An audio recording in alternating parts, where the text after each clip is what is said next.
The Gods of Mars by Edgar Rice Burroughs. Foreword. 12 years had passed since I laid the body of my great-uncle, Captain John Carter of Virginia, away from the sight of men in that strange mausoleum in the old cemetery at Richmond. Often had I pondered on the odd instructions he had left me governing the construction of his mighty tomb, and especially those parts which directed that he be laid in an open casket, and that the ponderous mechanism which controlled the bolts of the vault's huge door be accessible only from the inside. 12 years had passed since I had read the remarkable manuscript of this remarkable man. This man who remembered no childhood, and who could not even offer a vague guess as to his age, who was always young, and yet who had dandled my grandfather's great-grandfather upon his knee. This man who had spent 10 years upon the planet Mars, who had fought for the green men of Barsoom and fought against them, who had fought for and against the red men, and who had won the ever-beautiful Dejah Thoris, Princess of Helium, for his wife, and for nearly 10 years had been a prince of the house of Tardos Mors, Jeddak of Helium. 12 years had passed since his body had been found on the bluff before his cottage overlooking the Hudson, and oft-times during these long years I had wondered if John Carter were really dead, or if he again roamed the dead sea bottoms of that dying planet. If he had returned to Barsoom to find that he had opened the frowning portals of the mighty atmosphere plant in time to save the countless millions who were dying of asphyxiation on that far-gone day that had seen him hurtled ruthlessly through 48 million miles of space back to Earth once more. I had wondered if he had found his black-haired princess and the slender son he had dreamed was with her in the royal gardens of Tardos Mors, awaiting his return. Or had he found that he had been too late, and thus gone back to a living death upon a dead world? Or was he really dead after all, never to return either to his mother Earth or his beloved Mars? Thus was I lost in useless speculation one sultry August evening, when old Ben, my body servant, handed me a telegram. Tearing it open, I read, "Meet me tomorrow, Hotel Raleigh, Richmond. John Carter." Early the next morning I took the first train for Richmond, and within 2 hours was being ushered into the room occupied by John Carter. As I entered he rose to greet me, his old-time cordial smile of welcome lighting his handsome face. Apparently he had not aged a minute, but was still the straight, clean-limbed fighting man of 30. His keen gray eyes were undimmed, and the only lines upon his face were the lines of iron character and determination that always had been there since I first remembered him nearly 35 years before. "Well, nephew," he greeted me, "do you feel as though you were seeing a ghost, or suffering from the effects of too many of Uncle Ben's juleps?" "Juleps, I reckon," I replied, "for I certainly feel mighty good, but maybe it's just the sight of you again that affects me. You have been back to Mars? Tell me. And Dejah Thoris, you found her well and awaiting you?" "Yes, I have been to Barsoom again. But it's a long story, too long to tell in the limited time I have before I must return. I have learned the secret, nephew, and I may traverse the trackless void at my will, coming and going between the countless planets as I list. But my heart is always in Barsoom, and while it is there in the keeping of my Martian princess, I doubt that I shall ever again leave the dying world that is my life.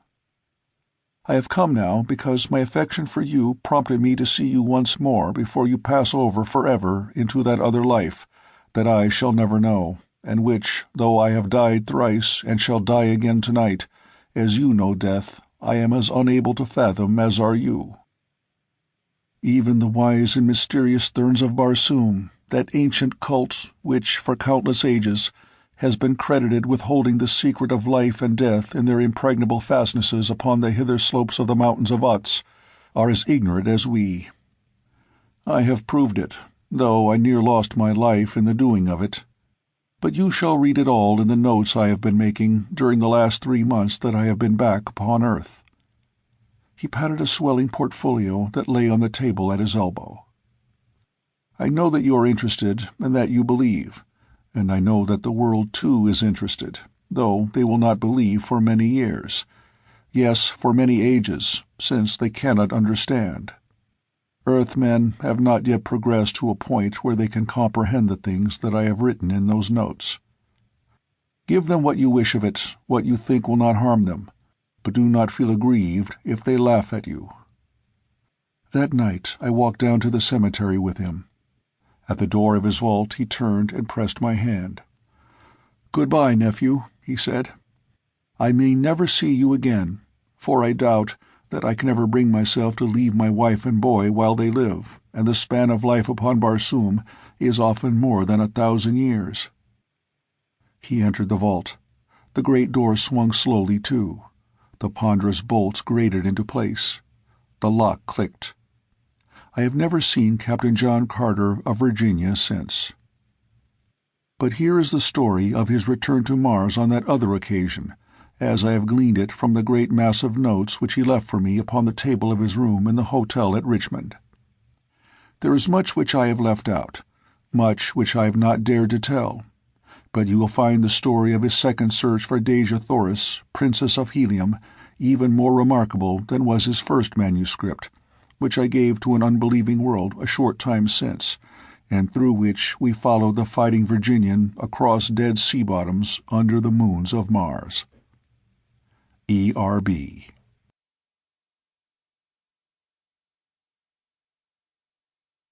Chapter 1. The Plant Men.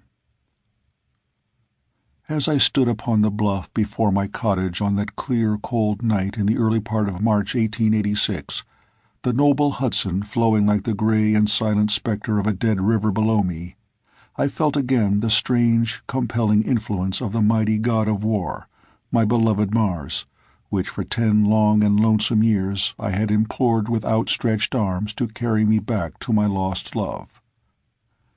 Not since that other March night in 1866, when I had stood without that Arizona cave in which my still and lifeless body lay wrapped in the similitude of earthly death, had I felt the irresistible attraction of the god of my profession.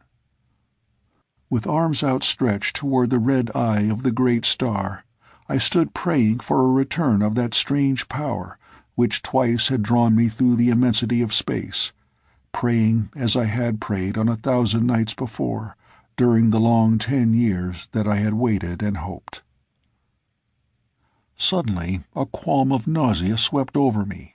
My senses swam, my knees gave beneath me, and I pitched headlong to the ground upon the very verge of the dizzy bluff. Instantly my brain cleared, and there swept back across the threshold of my memory the vivid picture of the horrors of that ghostly Arizona cave. Again, as on that far-gone night, my muscles refused to respond to my will, and again, as though even here upon the banks of the placid Hudson I could hear the awful moans and rustling of the fearsome thing which had lurked and threatened me from the dark recesses of the cave, I made the same mighty and superhuman effort to break the bonds of the strange anesthesia which held me, and again came the sharp click as of the sudden parting of a taut wire, and I stood naked and free beside the staring, lifeless thing that had so recently pulsed with the warm, red lifeblood of John Carter. With scarcely a parting glance I turned my eyes again toward Mars, lifted my hands toward his lurid rays, and waited. Nor did I have long to wait, for scarce had I turned ere I shot with the rapidity of thought into the awful void before me. There was the same instant of unthinkable cold and utter darkness that I had experienced 20 years before, and then I opened my eyes in another world, beneath the burning rays of a hot sun, which beat through a tiny opening in the dome of the mighty forest in which I lay. The scene that met my eyes was so un-Martian that my heart sprang to my throat, as the sudden fear swept through me that I had been aimlessly tossed upon some strange planet by a cruel fate. Why not? What guide had I through the trackless waste of interplanetary space? What assurance that I might not as well be hurtled to some far-distant star of another solar system as to Mars? I lay upon a close-cropped sward of red, grass-like vegetation, and about me stretched a grove of strange and beautiful trees, covered with huge and gorgeous blossoms and filled with brilliant, voiceless birds. I called them birds since they were winged, but mortal eye ne'er rested on such odd, unearthly shapes. The vegetation was similar to that which covers the lawns of the red Martians of the great waterways, but the trees and birds were unlike anything I had ever seen upon Mars. And then, through the further trees, I could see that most un-Martian of all sights, an open sea, its blue waters shimmering beneath the brazen sun. As I rose to investigate further, I experienced the same ridiculous catastrophe that had met my first attempt to walk under Martian conditions.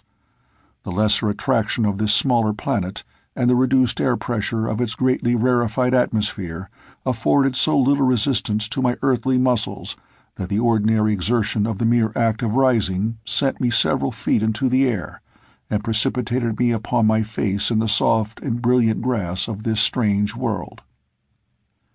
This experience, however, gave me some slightly increased assurance that, after all, I might indeed be in some, to me, unknown corner of Mars, and this was very possible, since during my 10 years' residence upon the planet I had explored but a comparatively tiny area of its vast expanse. I rose again, laughing at my forgetfulness, and soon had mastered once more the art of attuning my earthly sinews to these changed conditions. As I walked slowly down the imperceptible slope toward the sea, I could not help but note the park-like appearance of the sward and trees. The grass was as close-cropped and carpet-like as some old English lawn, and the trees themselves showed evidence of careful pruning to a uniform height of about 15 feet from the ground, so that as one turned his glance in any direction, the forest had the appearance at a little distance of a vast, high-ceiled chamber. All these evidences of careful and systematic cultivation convinced me that I had been fortunate enough to make my entry into Mars on this second occasion through the domain of a civilized people, and that when I should find them I would be accorded the courtesy and protection that my rank as a prince of the house of Tardos Mors entitled me to. The trees of the forest attracted my deep admiration as I proceeded toward the sea. Their great stems, some of them fully 100 feet in diameter, attested their prodigious height, which I could only guess at, since at no point could I penetrate their dense foliage above me to more than 60 or 80 feet. As far aloft as I could see, the stems and branches and twigs were as smooth and as highly polished as the newest of American-made pianos. The wood of some of the trees was black as ebony, while their nearest neighbors might perhaps gleam in the subdued light of the forest as clear and white as the finest china. Or again, they were azure, scarlet, yellow, or deepest purple. And in the same way was the foliage as gay and variegated as the stems, while the blooms that clustered thick upon them may not be described in any earthly tongue, and indeed might challenge the language of the gods. As I neared the confines of the forest, I beheld before me and between the grove and the open sea a broad expanse of meadowland, and as I was about to emerge from the shadows of the trees, a sight met my eyes that banished all romantic and poetic reflection upon the beauties of the strange landscape. To my left, the sea extended as far as the eye could reach. Before me, only a vague, dim line indicated its further shore, while at my right a mighty river, broad, placid, and majestic, flowed between scarlet banks to empty into the quiet sea before me. At a little distance up the river rose mighty perpendicular bluffs, from the very base of which the great river seemed to rise. But it was not these inspiring and magnificent evidences of nature's grandeur that took my immediate attention from the beauties of the forest. It was the sight of a score of figures moving slowly about the meadow near the bank of the mighty river. Odd, grotesque shapes they were, unlike anything that I had ever seen upon Mars, and yet, at a distance, most manlike in appearance. The larger specimens appeared to be about 10 or 12 feet in height when they stood erect, and to be proportioned as to torso and lower extremities precisely as is earthly man. Their arms, however, were very short, and from where I stood seemed as though fashioned much after the manner of an elephant's trunk, in that they moved in sinuous and snake-like undulations, as though entirely without bony structure, or if there were bones, it seemed that they must be vertebral in nature. As I watched them from behind the stem of a huge tree, one of the creatures moved slowly in my direction, engaged in the occupation that seemed to be the principal business of each of them, and which consisted in running their oddly shaped hands over the surface of the sward, for what purpose I could not determine. As he approached quite close to me, I obtained an excellent view of him, and though I was later to become better acquainted with his kind, I may say that that single cursory examination of this awful travesty on nature would have proved quite sufficient to my desires had I been a free agent. The fastest flyer of the Hellumetic Navy could not quickly enough have carried me far from this hideous creature. Its hairless body was a strange and ghoulish blue, except for a broad band of white which encircled its protruding single eye, an eye that was all dead white, pupil, iris, and ball. Its nose was a ragged, inflamed circular hole in the center of its blank face, a hole that resembled more closely nothing that I could think of other than a fresh bullet wound which has not yet commenced to bleed. Below this repulsive orifice the face was quite blank to the chin, for the thing had no mouth that I could discover. The head, with the exception of the face, was covered by a tangled mass of jet-black hair some 8 or 10 inches in length. Each hair was about the bigness of a large angleworm, and as the thing moved the muscles of its scalp, this awful head-covering seemed to writhe and wriggle and crawl about the fearsome face, as though indeed each separate hair was endowed with independent life. The body and the legs were as symmetrically human as nature could have fashioned them, and the feet too were human in shape, but of monstrous proportions.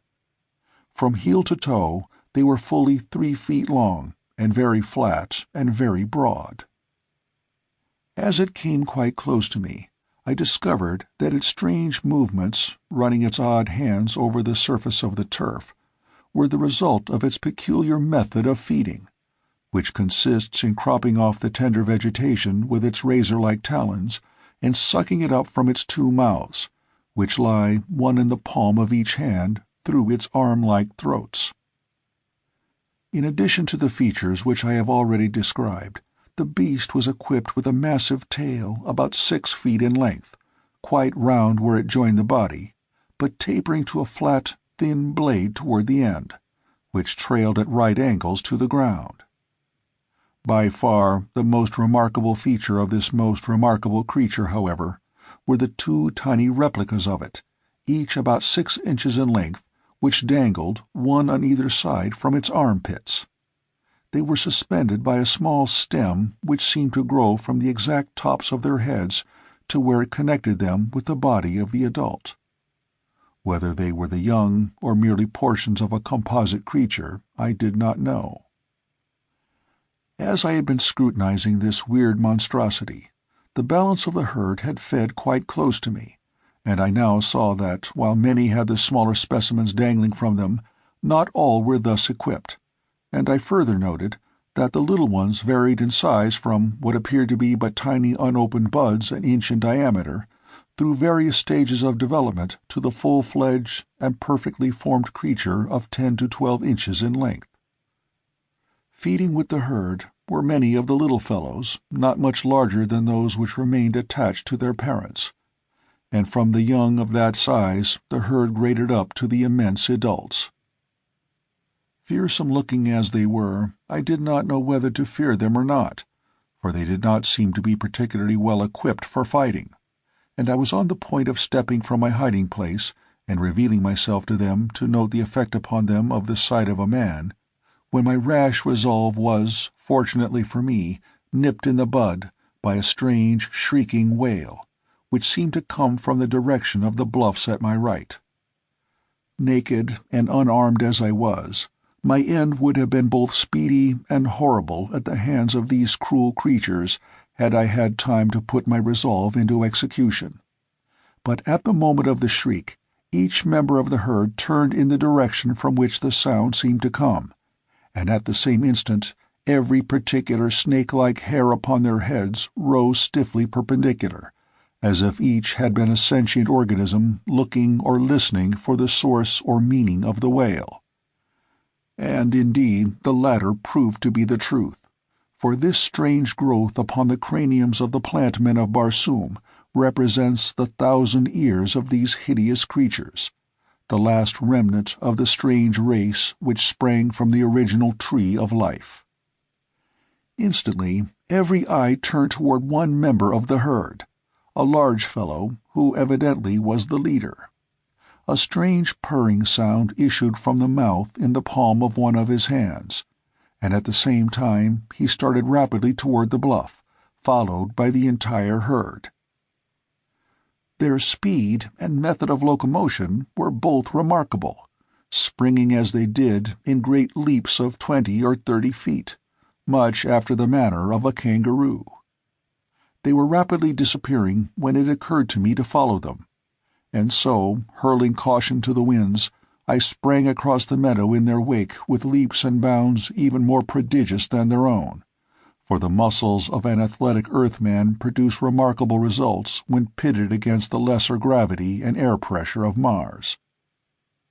Their way led directly towards the apparent source of the river at the base of the cliffs, and as I neared this point, I found the meadow dotted with huge boulders that the ravages of time had evidently dislodged from the towering crags above.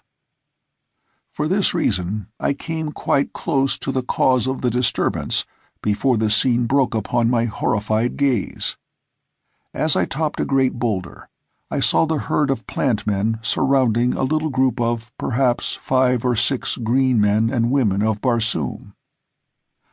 That I was indeed upon Mars I now had no doubt, for here were members of the wild hordes that peopled the dead sea bottoms and deserted cities of that dying planet.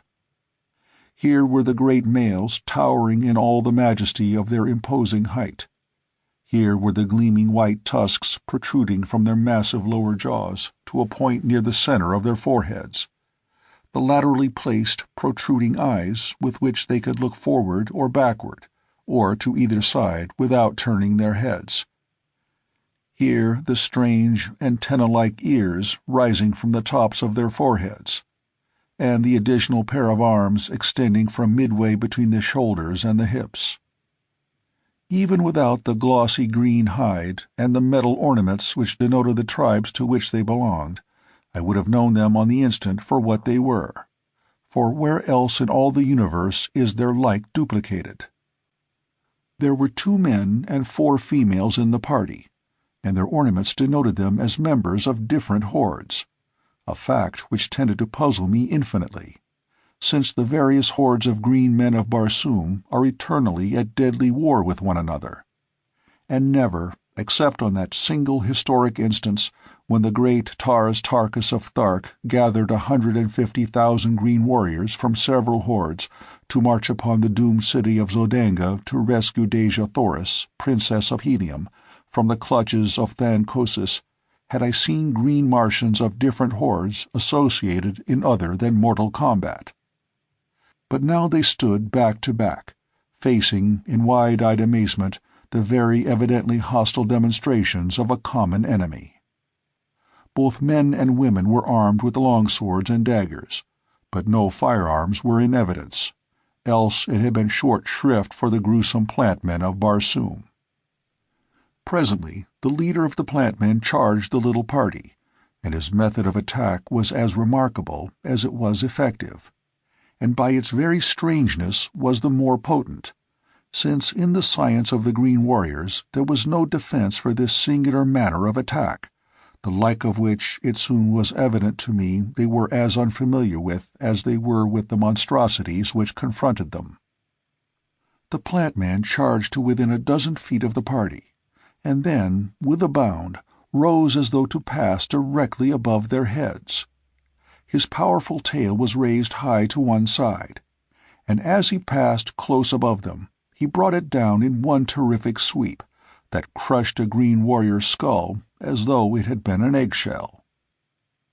The balance of the frightful herd was now circling rapidly and with bewildering speed about the little knot of victims.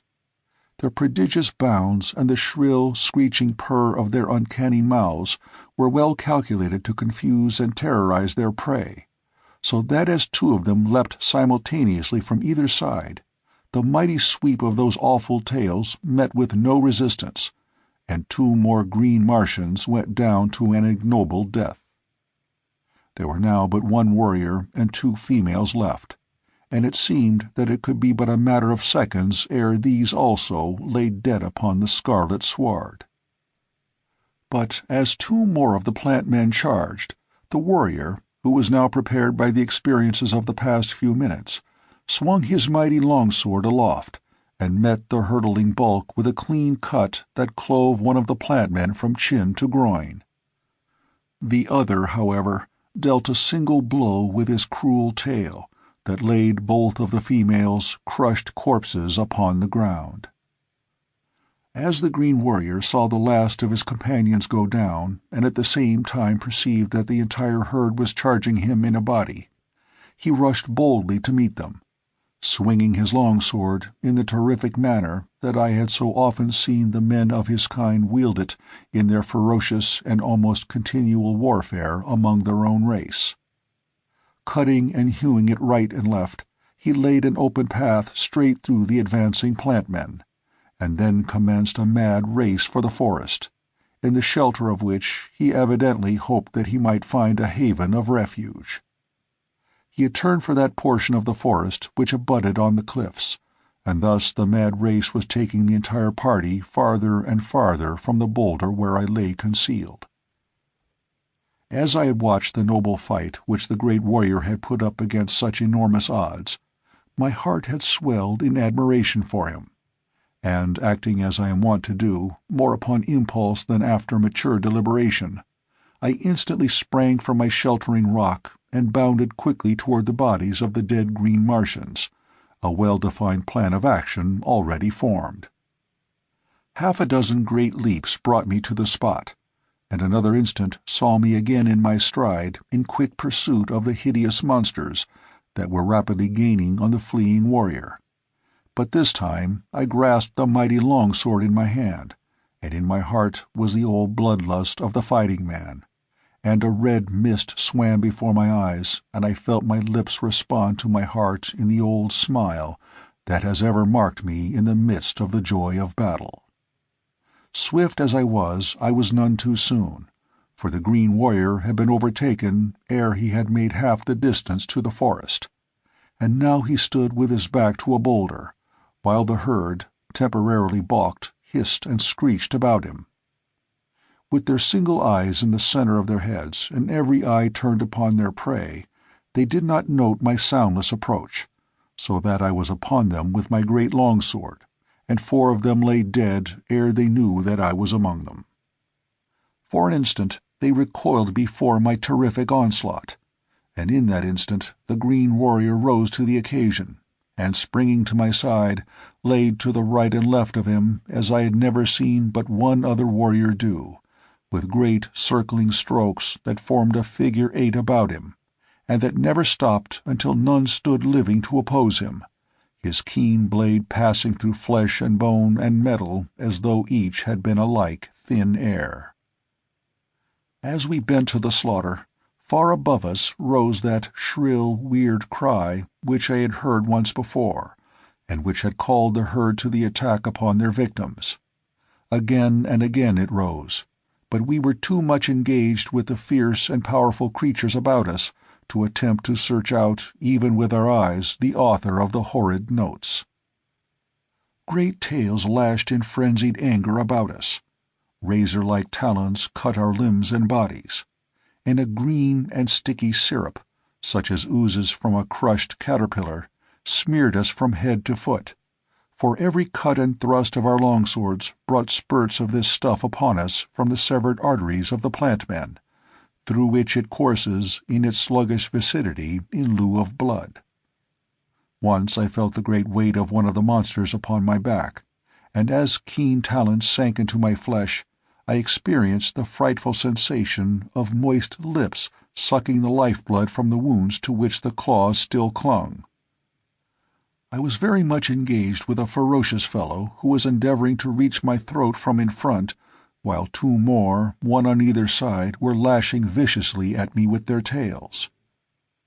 The green warrior was much put to it to hold his own, and I felt that the unequal struggle could last but a moment longer when the huge fellow discovered my plight, and tearing himself from those that surrounded him, he raked the assailant from my back with a single sweep of his blade, and thus relieved, I had little difficulty with the others.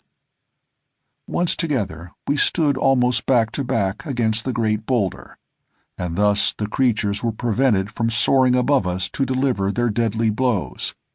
And as we were easily their match while they remained upon the ground, we were making great headway in dispatching what remained of them when our attention was again attracted by the shrill wail of the caller above our heads. This time I glanced up, and far above us, upon a little natural balcony on the face of the cliff, stood a strange figure of a man shrieking out his shrill signal, the while he waved one hand in the direction of the river's mouth, as though beckoning to some one there, and with the other pointed and gesticulated toward us. A glance in the direction toward which he was looking was sufficient to apprise me of his aims, and at the same time to fill me with a dread of dire apprehension, for streaming in from all directions across the meadow, from out of the forest and from the far distance of the flat land across the river, I could see converging upon us 100 different lines of wildly leaping creatures such as we were now engaged with, and with them some strange new monsters which ran with great swiftness, now erect and now upon all fours. "It will be a great death," I said to my companion. "Look." As he shot a quick glance in the direction I indicated, he smiled. "We may at least die fighting, and as great warriors should, John Carter," he replied. We had just finished the last of our immediate antagonists as he spoke, and I turned in surprised wonderment at the sound of my name. And there, before my astonished eyes, I beheld the greatest of the green men of Barsoom, their shrewdest statesman, their mightiest general, my great and good friend, Tars Tarkas, Jeddak of Thark.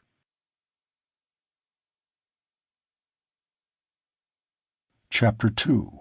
A Forest Battle. Tars Tarkas and I found no time for an exchange of experiences as we stood there before the great boulder surrounded by the corpses of our grotesque assailants, for from all directions down the broad valley was streaming a perfect torrent of terrifying creatures in response to the weird call of the strange figure far above us. "Come," cried Tars Tarkas, "we must make for the cliffs. There lies our only hope of even temporary escape. There we may find a cave or a narrow ledge which two may defend forever against this motley, unarmed horde." Together we raced across the scarlet sward, I timing my speed that I might not outdistance my slower companion. We had perhaps 300 yards to cover between our boulder and the cliffs, and then to search out a suitable shelter for our stand against the terrifying things that were pursuing us. They were rapidly overhauling us when Tars Tarkas cried to me to hasten ahead and discover, if possible, the sanctuary we sought. The suggestion was a good one, for thus many valuable minutes might be saved to us, and, throwing every ounce of my earthly muscles into the effort, I cleared the remaining distance between myself and the cliffs in great leaps and bounds that put me at their base in a moment. The cliffs rose perpendicular directly from the almost level sward of the valley. There was no accumulation of fallen debris, forming a more or less rough ascent to them, as is the case with nearly all other cliffs I have ever seen. The scattered boulders that had fallen from above and lay upon or partly buried in the turf were the only indication that any disintegration of the massive, towering pile of rocks had ever taken place. My first cursory inspection of the face of the cliffs filled my heart with forebodings, since nowhere could I discern, except where the weird herald stood still shrieking his shrill summons, the faintest indication of even a bare foothold upon the lofty escarpment. To my right, the bottom of the cliff was lost in the dense foliage of the forest, which terminated at its very foot, rearing its gorgeous foliage fully 1,000 feet against its stern and forbidding neighbor. To the left the cliff ran, apparently unbroken, across the head of the broad valley, to be lost in the outlines of what appeared to be a range of mighty mountains that skirted and confined the valley in every direction. Perhaps 1,000 feet from me the river broke, as it seemed, directly from the base of the cliffs, and as there seemed not the remotest chance for escape in that direction, I turned my attention again toward the forest. The cliffs towered above me a good 5,000 feet. The sun was not quite upon them, and they loomed a dull yellow in their own shade. Here and there they were broken with streaks and patches of dusky red, green, and occasional areas of white quartz. Altogether they were very beautiful, but I fear that I did not regard them with a particularly appreciative eye on this, my first inspection of them. Just then I was absorbed in them only as a medium of escape, and so as my gaze ran quickly time and again over their vast expanse in search of some cranny or crevice, I came suddenly to loathe them as the prisoner must loathe the cruel and impregnable walls of his dungeon. Tarkas was approaching me rapidly, and still more rapidly came the awful horde at his heels. It seemed the forest now, or nothing, and I was just on the point of motioning Tarkas to follow me in that direction, when the sun passed the cliff's zenith, and as the bright rays touched the dull surface, it burst out into a million scintillant lights of burnished gold, of flaming red, of soft greens, and gleaming whites. A more gorgeous and inspiring spectacle human eye has never rested upon. The face of the entire cliff was, as later inspection conclusively proved, so shot with veins and patches of solid gold as to quite present the appearance of a solid wall of that precious metal, except where it was broken by outcroppings of ruby, emerald, and diamond boulders, a faint and alluring indication of the vast and unguessable riches which lay deeply buried behind the magnificent surface. But what caught my most interested attention at the moment that the sun's rays set the cliff's face a-shimmer was the several black spots which now appeared quite plainly in evidence high across the gorgeous wall, close to the forest's top, and extending apparently below and behind the branches.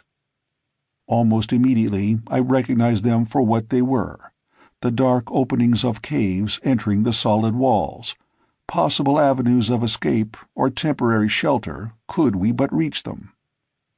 There was but a single way, and that led through the mighty, towering trees upon our right. That I could scale them I knew full well, but Tarkas, with his mighty bulk and enormous weight, would find it a task possibly quite beyond his prowess or his skill, for Martians are at best but poor climbers.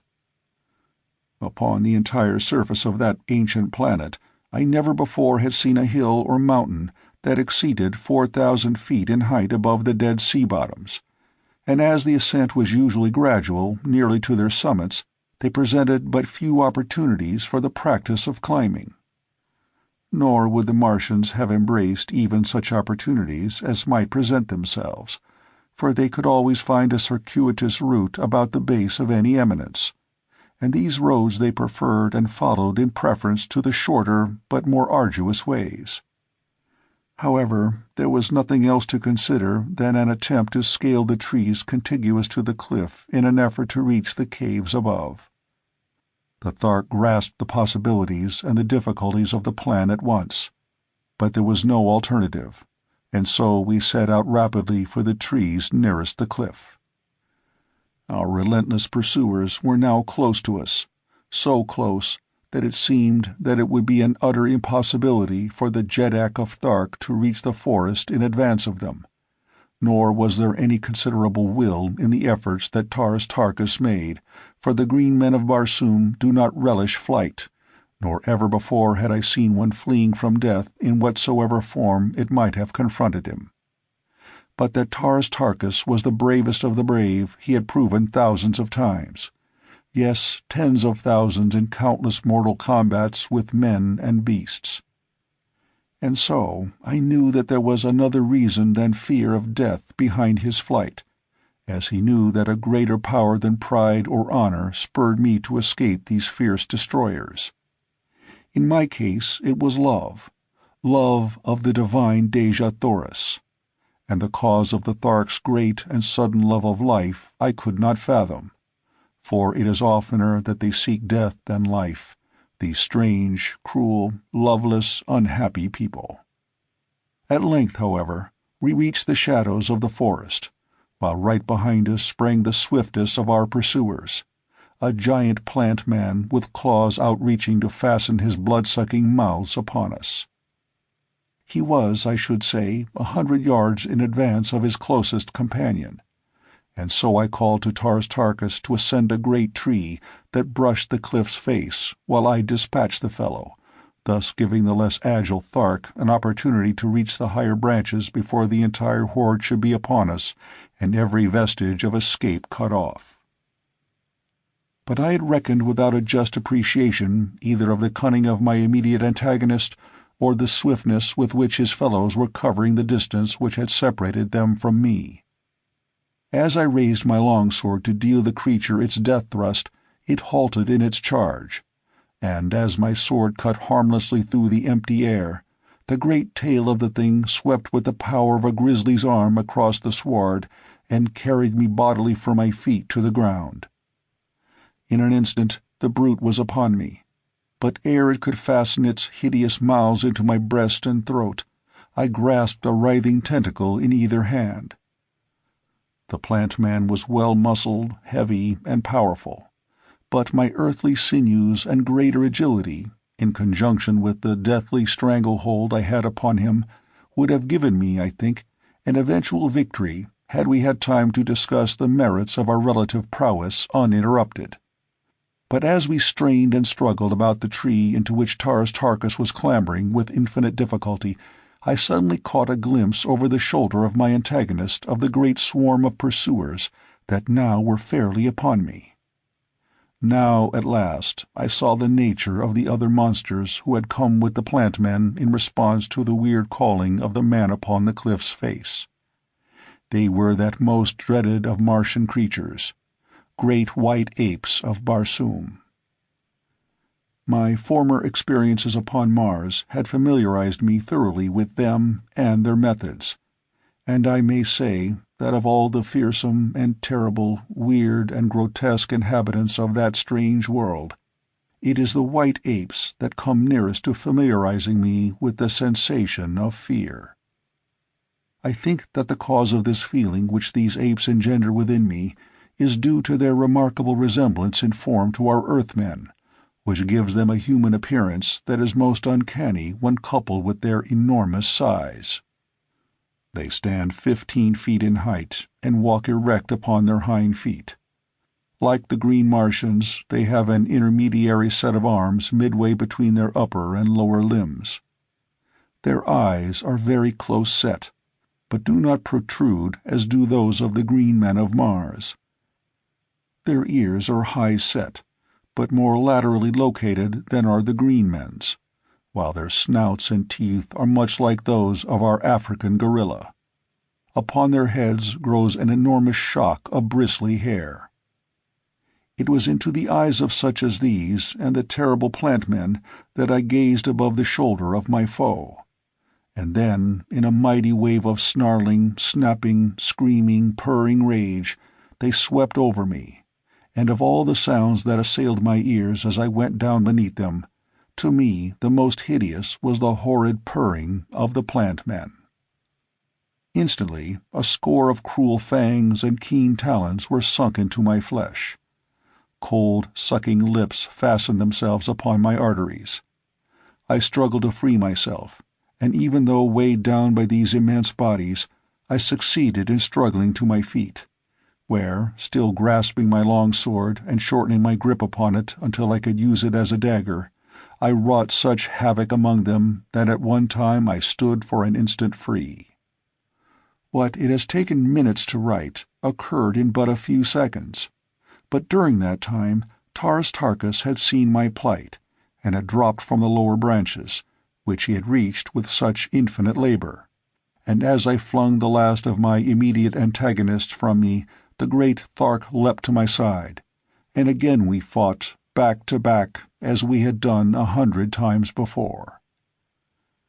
Time and again the ferocious apes sprang in to close with us, and time and again we beat them back with our swords.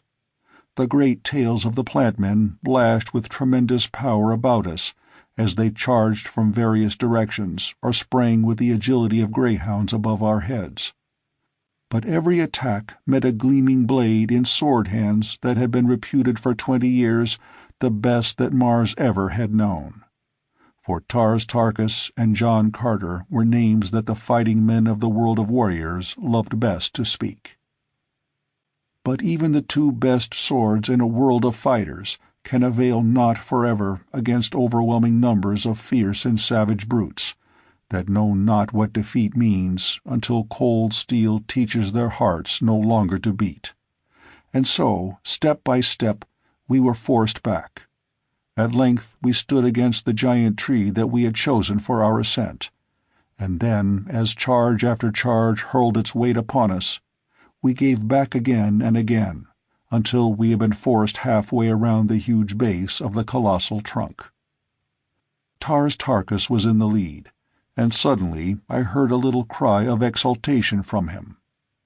"Here is shelter for one at least, John Carter," he said, and glancing down, I saw an opening in the base of the tree about 3 feet in diameter.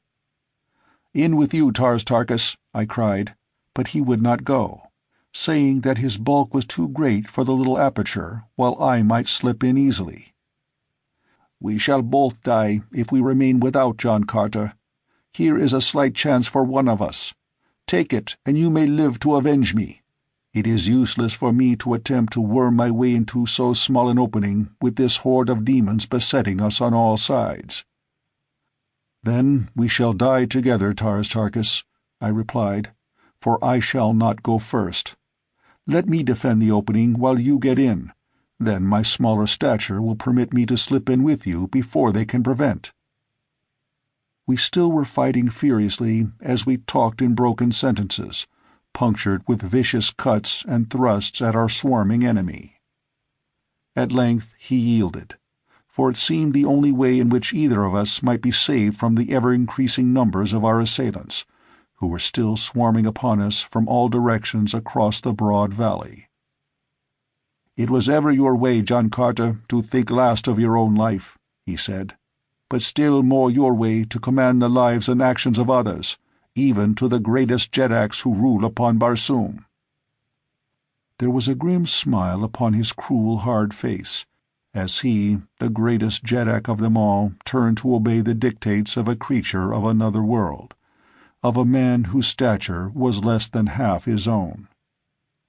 "If you fail, John Carter," he said, "know that the cruel and heartless Thark, to whom you taught the meaning of friendship, will come out to die beside you." "As you will, my friend," I replied, "but quickly now, head first, while I cover your retreat." He hesitated a little at that word, for never before in his whole life of continual strife had he turned his back upon aught than a dead or defeated enemy. "Haste, Tarkas," I urged, "or we shall both go down to profitless defeat. I cannot hold them forever alone." As he dropped to the ground to force his way into the tree, the whole howling pack of hideous devils hurled themselves upon me. To right and left flew my shimmering blade, now green with the sticky juice of a plant man, now red with the crimson blood of a great white ape, but always flying from one opponent to another, hesitating but the barest fraction of a second to drink the lifeblood in the center of some savage heart. And thus I fought as I never had fought before, against such frightful odds that I cannot realize even now that human muscles could have withstood that awful onslaught, that terrific weight of hurtling tons of ferocious, battling flesh. With the fear that we would escape them, the creatures redoubled their efforts to pull me down, and though the ground around me was piled high with their dead and dying comrades, they succeeded at last in overwhelming me, and I went down beneath them for the second time that day, and once again felt those awful sucking lips against my flesh. But scarce had I fallen ere I felt powerful hands grip my ankles, and in another second I was being drawn within the shelter of the tree's interior. For a moment it was a tug-of-war between Tarkas and a great plant man, who clung tenaciously to my breast, but presently I got the point of my long sword beneath him and with a mighty thrust pierced his vitals. Torn and bleeding from many cruel wounds, I lay panting upon the ground within the hollow of the tree, while Tarkas defended the opening from the furious mob without. For an hour they howled about the tree, but after a few attempts to reach us they confined their efforts to terrorizing shrieks and screams, to horrid growling on the part of the great white apes, and the fearsome and indescribable purring by the plant men. At length, all but a score who had apparently been left to prevent our escape had left us, and our adventure seemed destined to result in a siege, the only outcome of which could be our death by starvation. For even should we be able to slip out after dark, whither in this unknown and hostile valley could we hope to turn our steps toward possible escape? As the attacks of our enemies ceased and our eyes became accustomed to the semi-darkness of the interior of our strange retreat, I took the opportunity to explore our shelter. The tree was hollow to an extent of about 50 feet in diameter, and from its flat, hard floor I judged that it had often been used to domicile others before our occupancy. As I raised my eyes toward its roof to note the height, I saw far above me a faint glow of light. There was an opening above. If we could but reach it, we might still hope to make the shelter of the cliff caves. My eyes had now become quite used to the subdued light of the interior, and as I pursued my investigation, I presently came upon a rough ladder at the far side of the cave. Quickly I mounted it, only to find that it connected at the top with the lower of a series of horizontal wooden bars that spanned the now narrow and shaft-like interior of the tree's stem. These bars were set one above another about 3 feet apart, and formed a perfect ladder as far above me as I could see. Dropping to the floor once more, I detailed my discovery to Tarkas, who suggested that I explore aloft as far as I could go in safety, while he guarded the entrance against a possible attack. As I hastened above to explore the strange shaft, I found that the ladder of horizontal bars mounted always as far above me as my eyes could reach, and as I ascended, the light from above grew brighter and brighter. For fully 500 feet I continued to climb, until at length I reached the opening in the stem which admitted the light. It was of about the same diameter as the entrance at the foot of the tree, and opened directly upon a large flat limb, the well-worn surface of which testified to its long-continued use as an avenue for some creature to and from this remarkable shaft. I did not venture out upon the limb for fear that I might be discovered, and our retreat in this direction cut off, but instead hurried to retrace my steps to Tarkas. I soon reached him, and presently we were both ascending the long ladder toward the opening above. Tars Tarkas went in advance, and as I reached the first of the horizontal bars, I drew the ladder up after me, and, handing it to him, we carried it 100 feet further aloft, where he wedged it safely between one of the bars and the side of the shaft. In like manner I dislodged the lower bars as I passed them, so that we soon had the interior of the tree denuded of all possible means of ascent for a distance of 100 feet from the base, thus precluding possible pursuit and attack from the rear. As we were to learn later, this precaution saved us from dire predicament, and was eventually the means of our salvation. When we reached the opening at the top, Tars Tarkas drew to one side that I might pass out and investigate, as, owing to my lesser weight and greater agility, I was better fitted for the perilous threading of this dizzy, hanging pathway. The limb upon which I found myself ascended at a slight angle toward the cliff, and as I followed it, I found that it terminated a few feet above a narrow ledge which protruded from the cliff's face at the entrance to a narrow cave. As I approached the slightly more slender extremity of the branch, it bent beneath my weight, until, as I balanced perilously upon its outer tip, it swayed gently on a level with the ledge at a distance of a couple of feet. 500 feet below me lay the vivid scarlet carpet of the valley. Nearly 5,000 feet above towered the mighty, gleaming face of the gorgeous cliffs. The cave that I faced was not one of those that I had seen from the ground, and which lay much higher, possibly 1,000 feet. But so far as I might know, it was as good for our purpose as another, and so I returned to the tree for Tars Tarkas. Together we wormed our way along the waving pathway, but when we reached the end of the branch we found that our combined weight so depressed the limb that the cave's mouth was now too far above us to be reached. We finally agreed that Tars Tarkas should return along the branch, leaving his longest leather harness strap with me, and that when the limb had risen to a height that would permit me to enter the cave, I was to do so, and on Tars Tarkas' return I could then lower the strap and haul him up to the safety of the ledge. This we did without mishap, and soon found ourselves together upon the verge of a dizzy little balcony, with a magnificent view of the valley spreading out below us. As far as the eye could reach, gorgeous forest and crimson sward skirted a silent sea, and about all towered the brilliant monster guardian cliffs. Once we thought we discerned a gilded minaret gleaming in the sun amidst the waving tops of far distant trees, but we soon abandoned the idea in the belief that it was but an hallucination born of our great desire to discover the haunts of civilized men in this beautiful yet forbidding spot.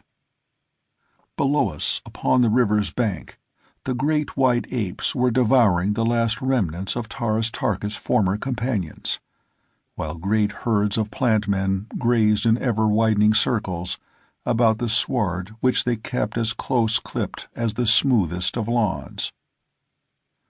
Knowing that attack from the tree was now improbable, we determined to explore the cave, which we had every reason to believe was but a continuation of the path we had already traversed, leading the gods alone knew where, but quite evidently away from this valley of grim ferocity. As we advanced, we found a well-proportioned tunnel cut from the solid cliff. Its walls rose some 20 feet above the floor, which was about 5 feet in width. The roof was arched. We had no means of making a light, and so groped our way slowly into the ever-increasing darkness, Tars Tarkas keeping in touch with one wall, while I felt along the other, while to prevent our wandering into diverging branches and becoming separated or lost in some intricate and labyrinthine maze, we clasped hands. How far we traversed the tunnel in this manner I do not know, but presently we came to an obstruction which blocked our further progress. It seemed more like a partition than a sudden ending of the cave, for it was constructed not of the material of the cliff, but of something which felt like very hard wood. Silently I groped over its surface with my hands, and presently was rewarded by the feel of the button which as commonly denotes a door on Mars as does a doorknob on Earth.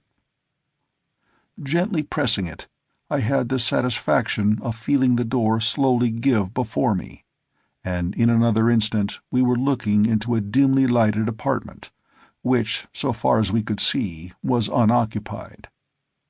Without more ado, I swung the door wide open, and, followed by the huge Thark, stepped into the chamber. As we stood for a moment in silence gazing about the room, a slight noise behind caused me to turn quickly, when, to my astonishment, I saw the door close with a sharp click, as though by an unseen hand. Instantly I sprang toward it to wrench it open again, for something in the uncanny movement of the thing and the tense and almost palpable silence of the chamber seemed to portend a lurking evil lying hidden in this rock-bound chamber within the bowels of the golden cliffs. My fingers clawed futilely at the unyielding portal, while my eyes sought in vain for a duplicate of the button which had given us ingress. But then, from unseen lips, a cruel and mocking peal of laughter rang through the desolate place.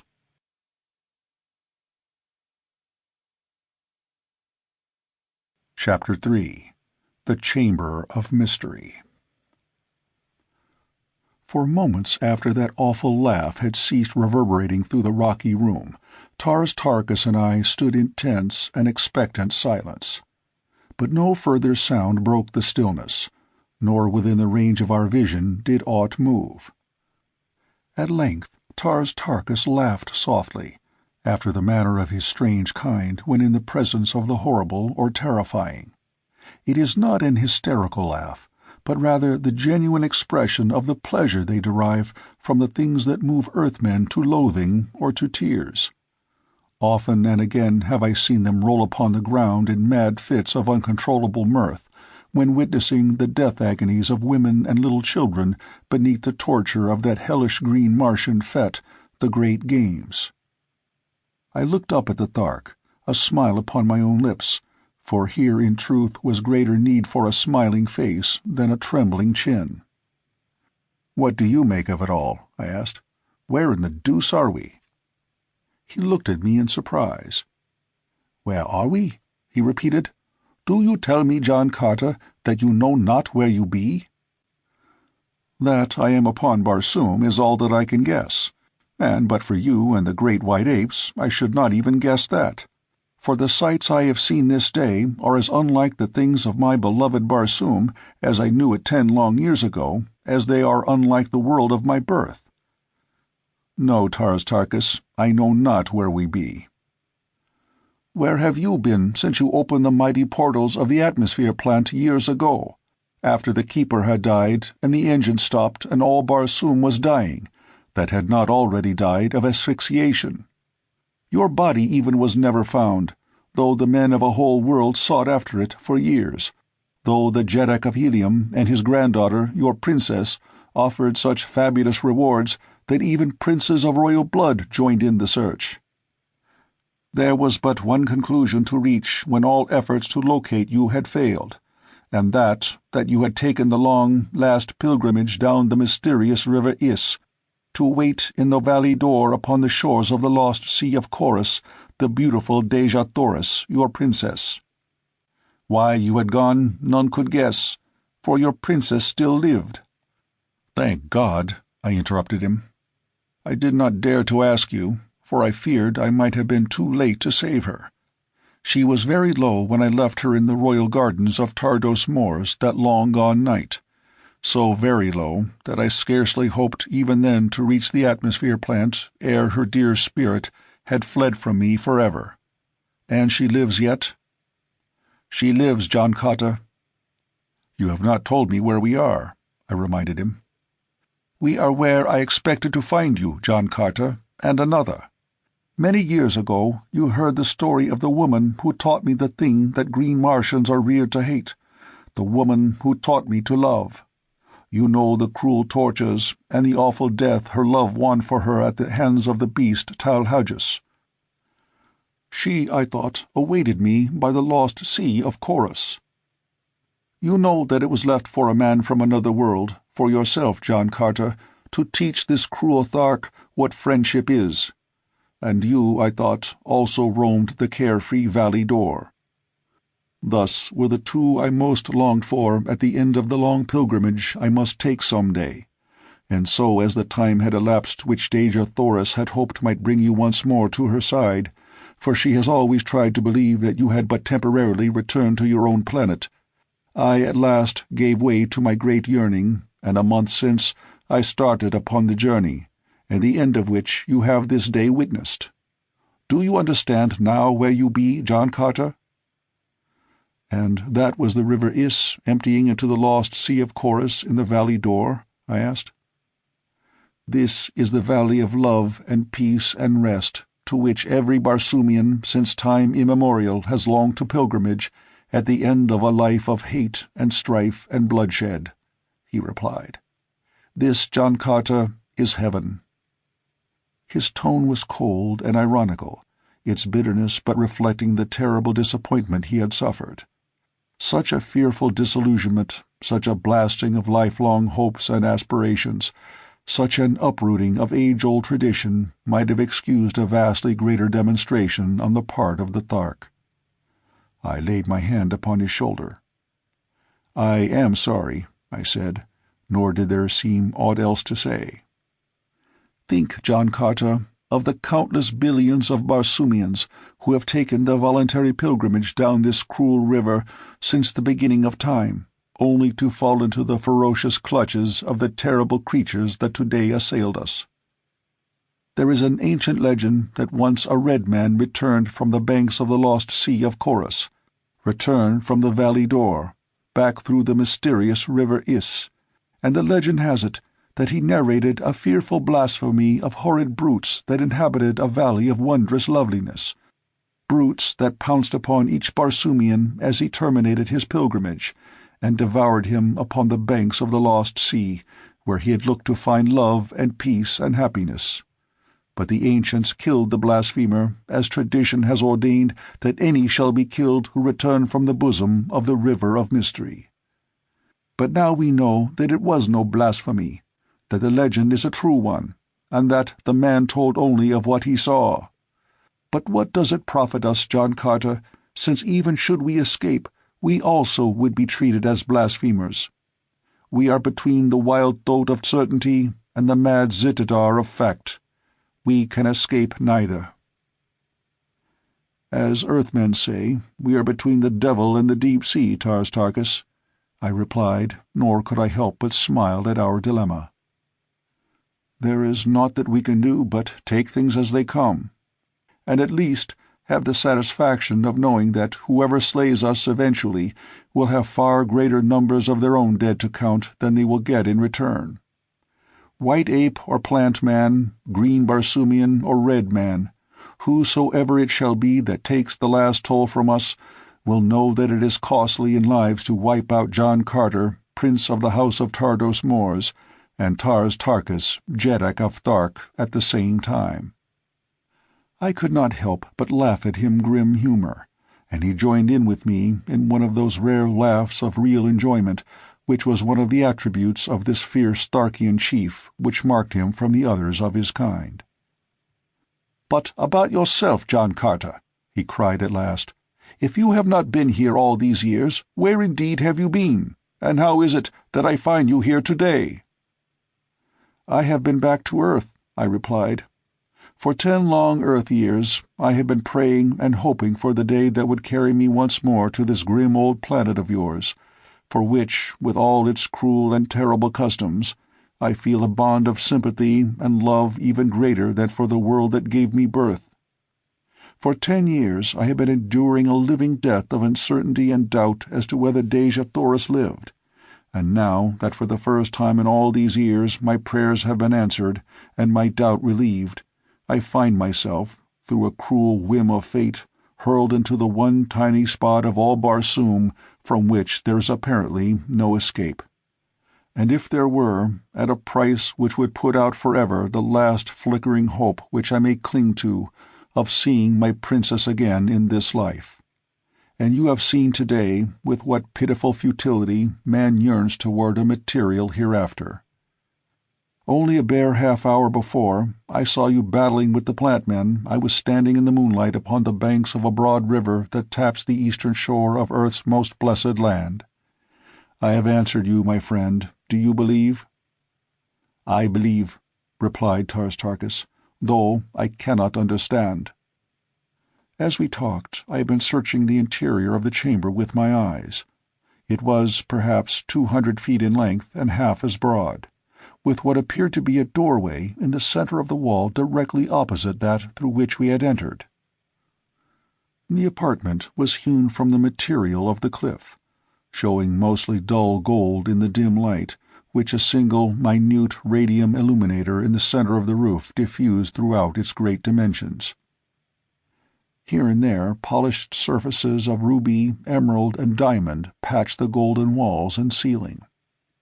The floor was of another material, very hard, and worn by much use to the smoothness of glass. Aside from the two doors, I could discern no sign of other aperture, and as one we knew to be locked against us, I approached the other. As I extended my hand to search for the controlling button, that cruel and mocking laugh rang out once more, so close to me this time that I involuntarily shrank back, tightening my grip upon the hilt of my great sword. And then, from the far corner of the great chamber, a hollow voice chanted, "There is no hope, there is no hope. The dead return not, the dead return not, nor is there any resurrection. Hope not, for there is no hope." Though our eyes instantly turned toward the spot from which the voice seemed to emanate, there was no one in sight, and I must admit that cold shivers played along my spine, and the short hairs at the base of my head stiffened and rose up, as do those upon a hound's neck when in the night his eyes see those uncanny things which are hidden from the sight of man. Quickly I walked toward the mournful voice, but it had ceased ere I reached the further wall, and then from the other end of the chamber came another voice, shrill and piercing. "Fools! Fools!" it shrieked. "Thinkest thou to defeat the eternal laws of life and death? Wouldst cheat the mysterious Isis, goddess of death, of her just dues? Did not her mighty messenger, the ancient Is, bear you upon her leaden bosom at your own behest to the valley door? Thinkest thou, O fools, that Isis will give up her own? Thinkest thou to escape from whence in all the countless ages but a single soul has fled? Go back the way thou camest, to the merciful maws of the children of the tree of life, or the gleaming fangs of the great white apes, for there lies speedy surcease from suffering. But insist in your rash purpose to thread the mazes of the golden cliffs of the mountains of Ots, past the ramparts of the impregnable fortresses of the holy Therns, and upon your way death in its most frightful form will overtake you, a death so horrible that even the holy Therns themselves, who conceived both life and death, avert their eyes from its fiendishness and close their ears against the hideous shrieks of its victims. Go back, O fools, the way thou camest."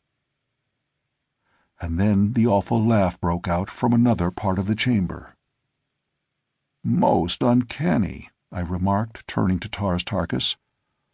"What shall we do?" he asked. "We cannot fight empty air. I would almost sooner return and face foes into whose flesh I may feel my blade bite, and know that I am selling my carcass dearly before I go down to that eternal oblivion which is evidently the fairest and most desirable entity that mortal man has the right to hope for." "If, as you say, we cannot fight empty air, Tarstarchus," I replied, "neither, on the other hand, can empty air fight us.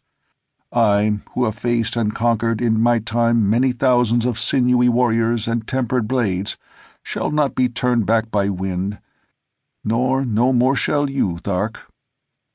But unseen voices may emanate from unseen and unseeable creatures who wield invisible blades," answered the green warrior. "Rot, Tars Tarkas," I cried. "Those voices come from beings as real as you or as I. In their veins flows lifeblood that may be led as easily as ours, and the fact that they remain invisible to us is the best proof to my mind that they are mortal, nor overly courageous mortals at that. Think you, Tars Tarkas, that John Carter will fly at the first shriek of a cowardly foe who dare not come out into the open and face a good blade?" I had spoken in a loud voice, that there might be no question that our would-be terrorizers should hear me, for I was tiring of this nerve-racking fiasco. It had occurred to me, too, that the whole business was but a plan to frighten us back into the valley of death from which we had escaped, that we might be quickly disposed of by the savage creatures there. For a long period there was silence. Then, of a sudden, a soft, stealthy sound behind me caused me to turn suddenly, to behold a great, many-legged banth creeping sinuously upon me. The banth is a fierce beast of prey that roams the low hills surrounding the dead seas of ancient Mars. Like nearly all Martian animals, it is almost hairless, having only a great bristly mane about its thick neck. Its long, lithe body is supported by 10 powerful legs.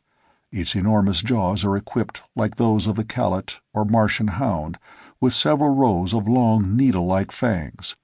Its mouth reaches to a point far back of its tiny ears, while its enormous protruding eyes of green add the last touch of terror to its awful aspect. As it crept toward me, it lashed its powerful tail against its yellow sides, and when it saw that it was discovered, it emitted the terrifying roar which often freezes its prey into momentary paralysis in the instant that it makes its spring.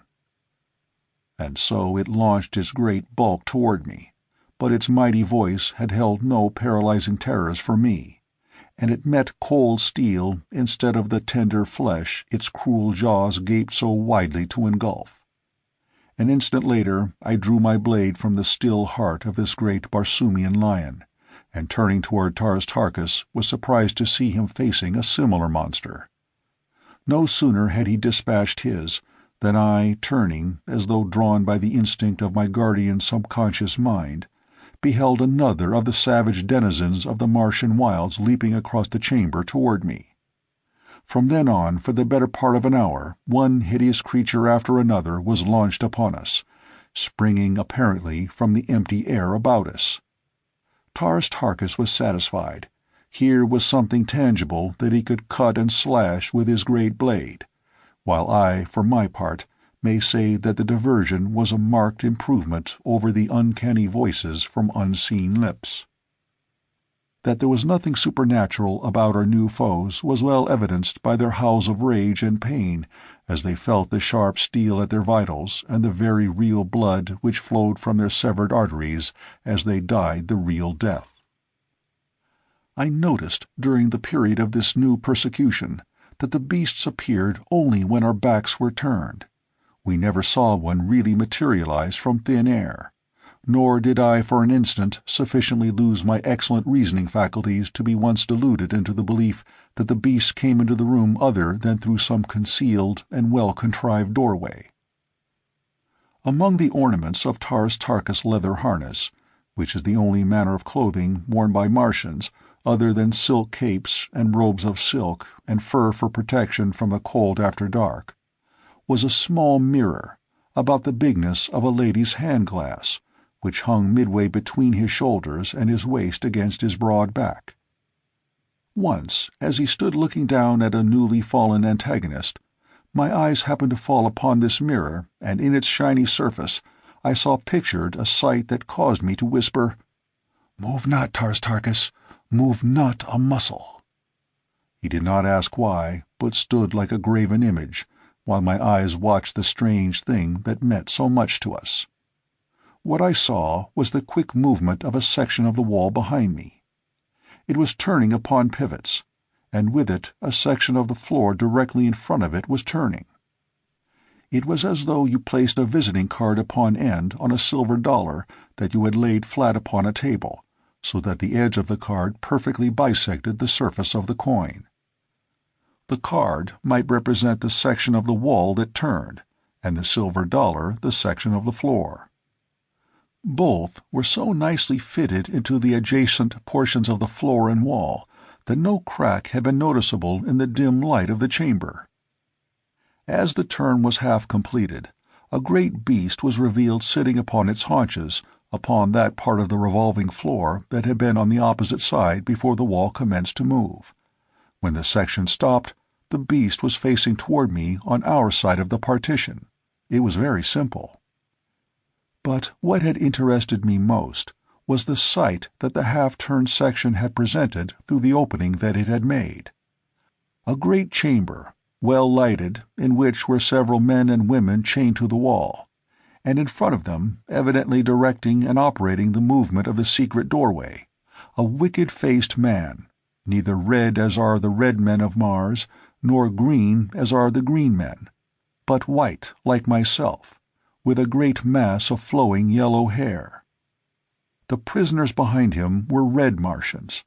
Chained with them were a number of fierce beasts, such as had turned upon us, and others equally as ferocious. As I turned to meet my new foe, it was with a heart considerably lightened. "Watch the wall at your end of the chamber, Tarkas," I cautioned. "It is through secret doorways in the wall that the brutes are loosed upon us." I was very close to him and spoke in a low whisper that my knowledge of their secret might not be disclosed to our tormentors. As long as we remained each facing an opposite end of the apartment, no further attacks were made upon us, so it was quite clear to me that the partitions were in some way pierced that our actions might be observed from without. At length a plan of action occurred to me, and backing quite close to Tarkas, I unfolded my scheme in a low whisper, keeping my eyes still glued upon my end of the room. The great Thark grunted his assent to my proposition when I had done, and, in accordance with my plan, commenced backing toward the wall which I faced, while I advanced slowly ahead of him. When we had reached a point some 10 feet from the secret doorway, I halted my companion, and cautioning him to remain absolutely motionless until I gave the prearranged signal, I quickly turned my back to the door through which I could almost feel the burning and baleful eyes of our would-be executioner. Instantly my own eyes sought the mirror upon Tarkas' back, and in another second I was closely watching the section of the wall which had been disgorging its savage terrors upon us.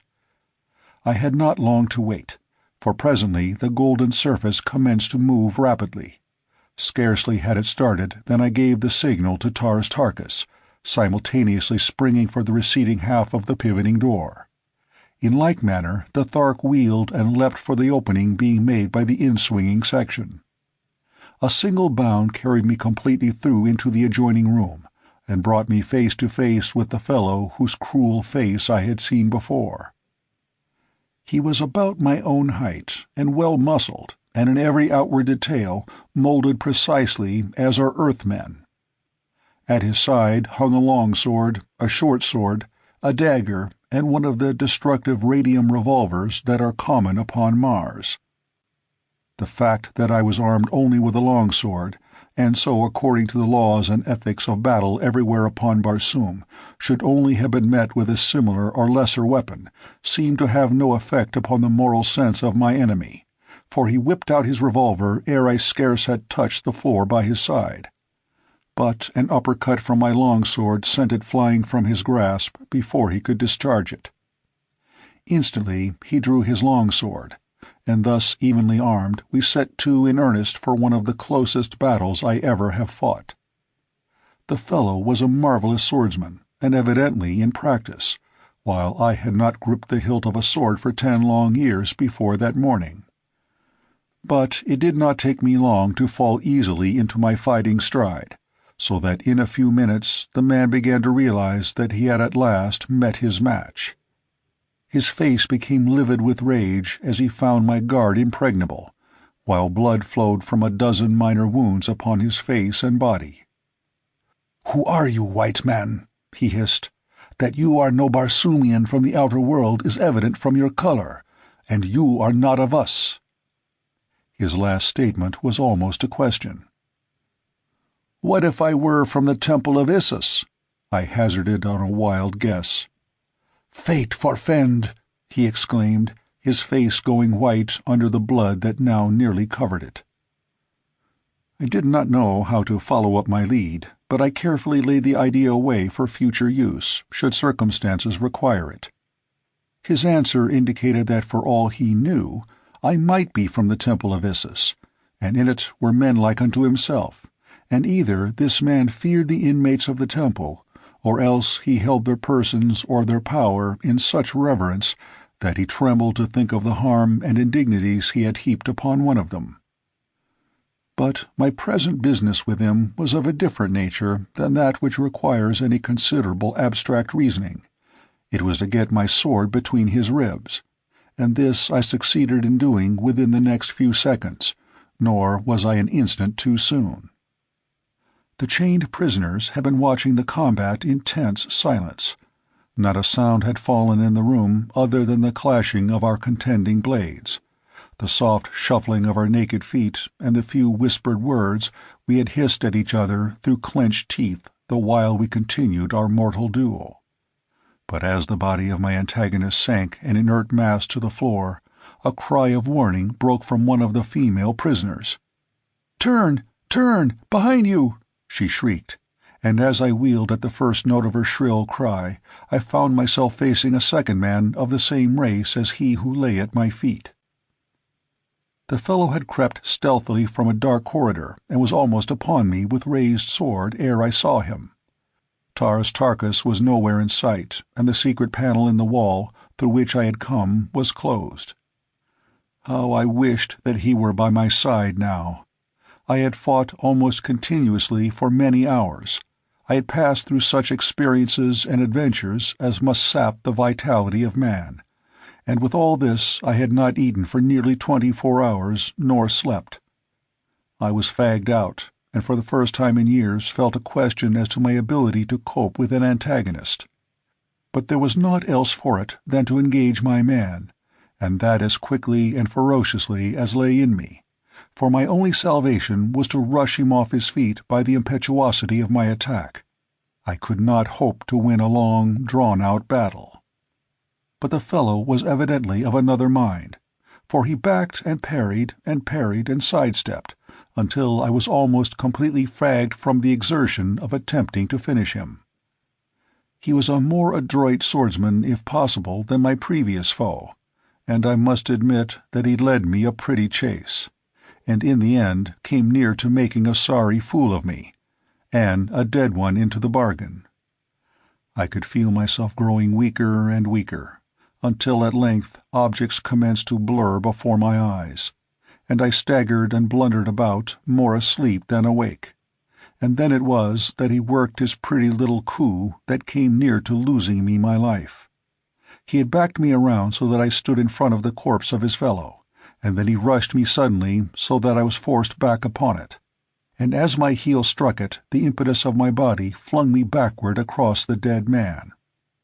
My head struck the hard pavement with a resounding whack, and to that alone I owe my life, for it cleared my brain and the pain roused my temper, so that I was equal for the moment to tearing my enemy to pieces with my bare hands, and I verily believe that I should have attempted it had not my right hand, in the act of raising my body from the ground, come in contact with a bit of cold metal.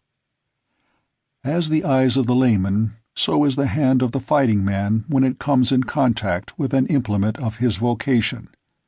And thus I did not need to look or reason to know that the dead man's revolver, lying where it had fallen when I struck it from his grasp, was at my disposal. The fellow whose ruse had put me down was springing toward me, the point of his gleaming blade directed straight at my heart. And as he came, there rang from his lips the cruel and mocking peal of laughter that I had heard within the chamber of mystery. And so he died, his thin lips curled in the snarl of his hateful laugh, and a bullet from the revolver of his dead companion bursting in his heart. His body, borne by the impetus of his headlong rush, plunged upon me. The hilt of his sword must have struck my head, for with the impact of the corpse I lost consciousness. Chapter 4. Thuvia. It was the sound of conflict that aroused me once more to the realities of life. For a moment I could neither place my surroundings nor locate the sounds which had aroused me. And then, from beyond the blank wall beside which I lay, I heard the shuffling of feet, the snarling of grim beasts, the clank of metal accoutrements, and the heavy breathing of a man. As I rose to my feet, I glanced hurriedly about the chamber in which I had just encountered such a warm reception. The prisoners and the savage brutes rested in their chains by the opposite wall, eyeing me with varying expressions of curiosity, sullen rage, surprise, and hope. The latter emotion seemed plainly evident upon the handsome and intelligent face of the young red Martian woman, whose cry of warning had been instrumental in saving my life. She was the perfect type of that remarkably beautiful race whose outward appearance is identical with the more godlike races of Earthmen, except that this higher race of Martians is of a light reddish copper color. As she was entirely unadorned, I could not even guess her station in life, though it was evident that she was either a prisoner or slave in her present environment. It was several seconds before the sounds upon the opposite side of the partition jolted my slowly returning faculties into a realization of their probable import. And then, of a sudden, I grasped the fact that they were caused by Taurus Tarkus in what was evidently a desperate struggle with wild beasts or savage men. With a cry of encouragement, I threw my weight against the secret door, but as well I have essayed the down-hurling of the cliffs themselves. Then I sought feverishly for the secret of the revolving panel, but my search was fruitless, and I was about to raise my longsword against the sullen gold when the young woman prisoner called out to me. "Save thy sword, O mighty warrior, for thou shalt need it more where it will avail to some purpose. Shatter it not against senseless metal which yields better to the lightest finger-touch of one who knows its secret." "Know you the secret of it, then?" I asked. "Yes. Release me, and I will give you entrance to the other horror chamber if you wish. The keys to my fetters are upon the first dead of thy foemen. But why would you return to face again the fierce Banth, or whatever other form of destruction they have loosed within that awful trap?" "Because my friend fights there alone," I answered, as I hastily sought and found the keys upon the carcass of the dead custodian of this grim chamber of horrors. There were many keys upon the oval ring, but the fair Martian maid quickly selected that which sprung the great lock at her waist, and freed, she hurried toward the secret panel. Again she sought out a key upon the ring, this time a slender, needle-like affair which she inserted in an almost invisible hole in the wall. Instantly the door swung upon its pivot, and the contiguous section of the floor upon which I was standing carried me with it into the chamber where Taurus Tarkus fought. The great Thark stood with his back against an angle of the walls, while facing him in a semicircle a half-dozen huge monsters crouched waiting for an opening. Their blood-streaked heads and shoulders testified to the cause of their wariness, as well as to the swordsmanship of the green warrior whose glossy hide bore the same mute but eloquent witness to the ferocity of the attacks that he had so far withstood. Sharp talons and cruel fangs had torn leg, arm, and breast literally to ribbons. So weak was he from continued exertion and loss of blood that, but for the supporting wall, I doubt that he even could have stood erect. But with the tenacity and indomitable courage of his kind, he still faced his cruel and relentless foes, the personification of that ancient proverb of his tribe, "Leave to a Thark his head and one hand, and he may yet conquer." As he saw me enter, a grim smile touched those grim lips of his, but whether the smile signified relief or merely amusement at the sight of my own bloody and disheveled condition, I do not know. As I was about to spring into the conflict with my sharp longsword, I felt a gentle hand upon my shoulder, and turning, found to my surprise that the young woman had followed me into the chamber. "Wait," she whispered.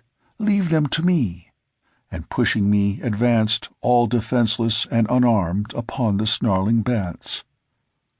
When quite close to them, she spoke a single Martian word in low but peremptory tones. Like lightning, the great beast wheeled upon her, and I looked to see her torn to pieces before I could reach her side. But instead, the creature slunk to her feet like puppies that expect a merited whipping. Again she spoke to them, but in tones so low I could not catch the words. And then she started toward the opposite side of the chamber with the 6 mighty monsters trailing at heel. One by one, she sent them through the secret panel into the room beyond, and when the last had passed from the chamber where we stood in wide-eyed amazement, she turned and smiled at us and then herself passed through, leaving us alone. For a moment neither of us spoke. Then Taras Tarka said, "I heard the fighting beyond the partition through which you passed, but I did not fear for you, John Carter, until I heard the report of a revolver shot. I knew that there lived no man upon all Barsoom who could face you with naked steel and live, but the shot stripped the last vestige of hope from me, since you I knew to be without firearms. Tell me of it." I did as he bade, and then together we sought the secret panel through which I had just entered the apartment, the one at the opposite end of the room from that through which the girl had led her savage companions. To our disappointment, the panel eluded our every effort to negotiate its secret lock. We felt that once beyond it we might look with some little hope of success for a passage to the outside world. The fact that the prisoners within were securely chained led us to believe that surely there must be an avenue of escape from the terrible creatures which inhabited this unspeakable place. Again and again we turned from one door to another, from the baffling gold panel at one end of the chamber to its mate at the other, equally baffling.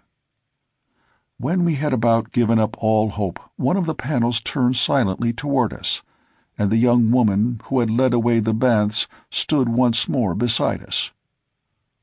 "Who are you?" she asked, "and what your mission, that you have the temerity to attempt to escape from the valley door, and the death you have chosen?" "I have chosen no death, maiden," I replied. "I am not of Barsoom, nor have I taken yet the voluntary pilgrimage upon the river Is. My friend here is Jeddak of all the Tharks, and though he has not yet expressed a desire to return to the living world, I am taking him with me from the living lie that hath lured him to this frightful place. I am of another world. I am John Carter, Prince of the House of Tardos Mors, Jeddak of Helium. Perchance some faint rumor of me may have leaked within the confines of your hellish abode." "Yes," she replied. "Naught that passes in the world we have left is unknown here. I have heard of you many years ago. The Therns have oft-times wondered whither you had flown, since you had neither taken the pilgrimage nor could be found upon the face of Barsoom." "Tell me," I said, "and who be you, and why a prisoner, yet with power over the ferocious beasts of the place that denotes familiarity and authority far beyond that which might be expected of a prisoner or a slave?" "Slave I am," she answered. "For 15 years a slave in this terrible place, and now that they have tired of me and become fearful of the power which my knowledge of their ways has given me, I am but recently condemned to die the death." She shuddered. "What death?" I asked. "The holy Therns eat human flesh," she answered me, "but only that which has died beneath the sucking lips of a plant man, flesh from which the defiling blood of life has been drawn. And to this cruel end I have been condemned. It was to be within a few hours, had your advent not caused an interruption of their plans." "Was it then holy Therns who felt the weight of John Carter's hand?" I asked. "Oh no, those whom you laid low are lesser Therns, but of the same cruel and hateful race. The holy Therns abide upon the outer slopes of these grim hills, facing the broad world from which they harvest their victims and their spoils. Labyrinthine passages connect these caves with the luxurious palaces of the holy Therns, and through them pass upon their many duties the lesser Therns, the hordes of slaves and prisoners and fierce beasts, the grim inhabitants of this sunless world. There be within this vast network of winding passages and countless chambers men, women, and beasts who, born within its dim and gruesome underworld, have never seen the light of day, nor ever shall. They are kept to do the bidding of the race of Therns, to furnish at once their sport and their sustenance. Now and again some hapless pilgrim, drifting out upon the silent sea from the cold Is, escapes the plant-men and the great white apes that guard the temple of Isis, and falls into the remorseless clutches of the Therns, or, as was my misfortune, is coveted by the holy Thern who chances to be upon watch in the balcony above the river, where it issues from the bowels of the mountains through the cliffs of gold to empty into the lost sea of Chorus. All who reach the valley door are, by custom, the rightful prey of the plant-men and the apes, while their arms and ornaments become the portion of the Therns. But if one escapes the terrible denizens of the valley for even a few hours, the Therns may claim such a one as their own. And again the holy Thern on watch, should he see a victim he covets, often tramples upon the rights of the unreasoning brutes of the valley and takes his prize by foul means, if he cannot gain it by fair. It is said that occasionally some deluded victim of Barsoomian superstition will so far escape the clutches of the countless enemies that beset his path, from the moment that he emerges from the subterranean passage through which the Is flows for 1,000 miles before it enters the valley door, as to reach the very walls of the temple of Isis.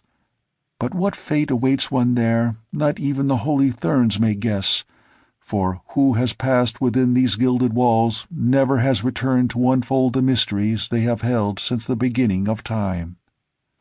The temple of Isis is to the Therns what the valley door is imagined by the peoples of the outer world to be to them.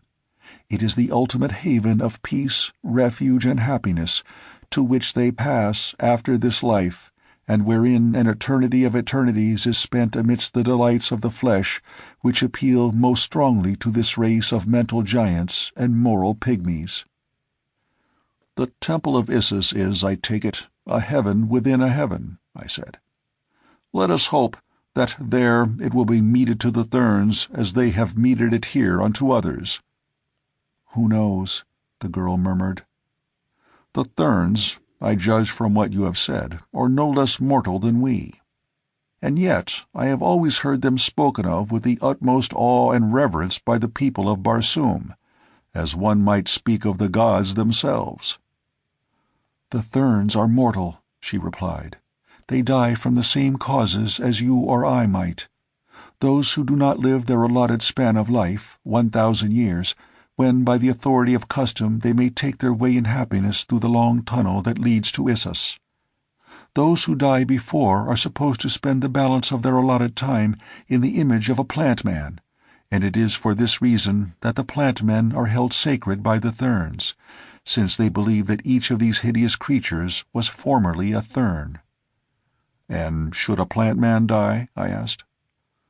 "Should he die before the expiration of the 1,000 years from the birth of the Thern whose immortality abides within him, then the soul passes into a great white ape.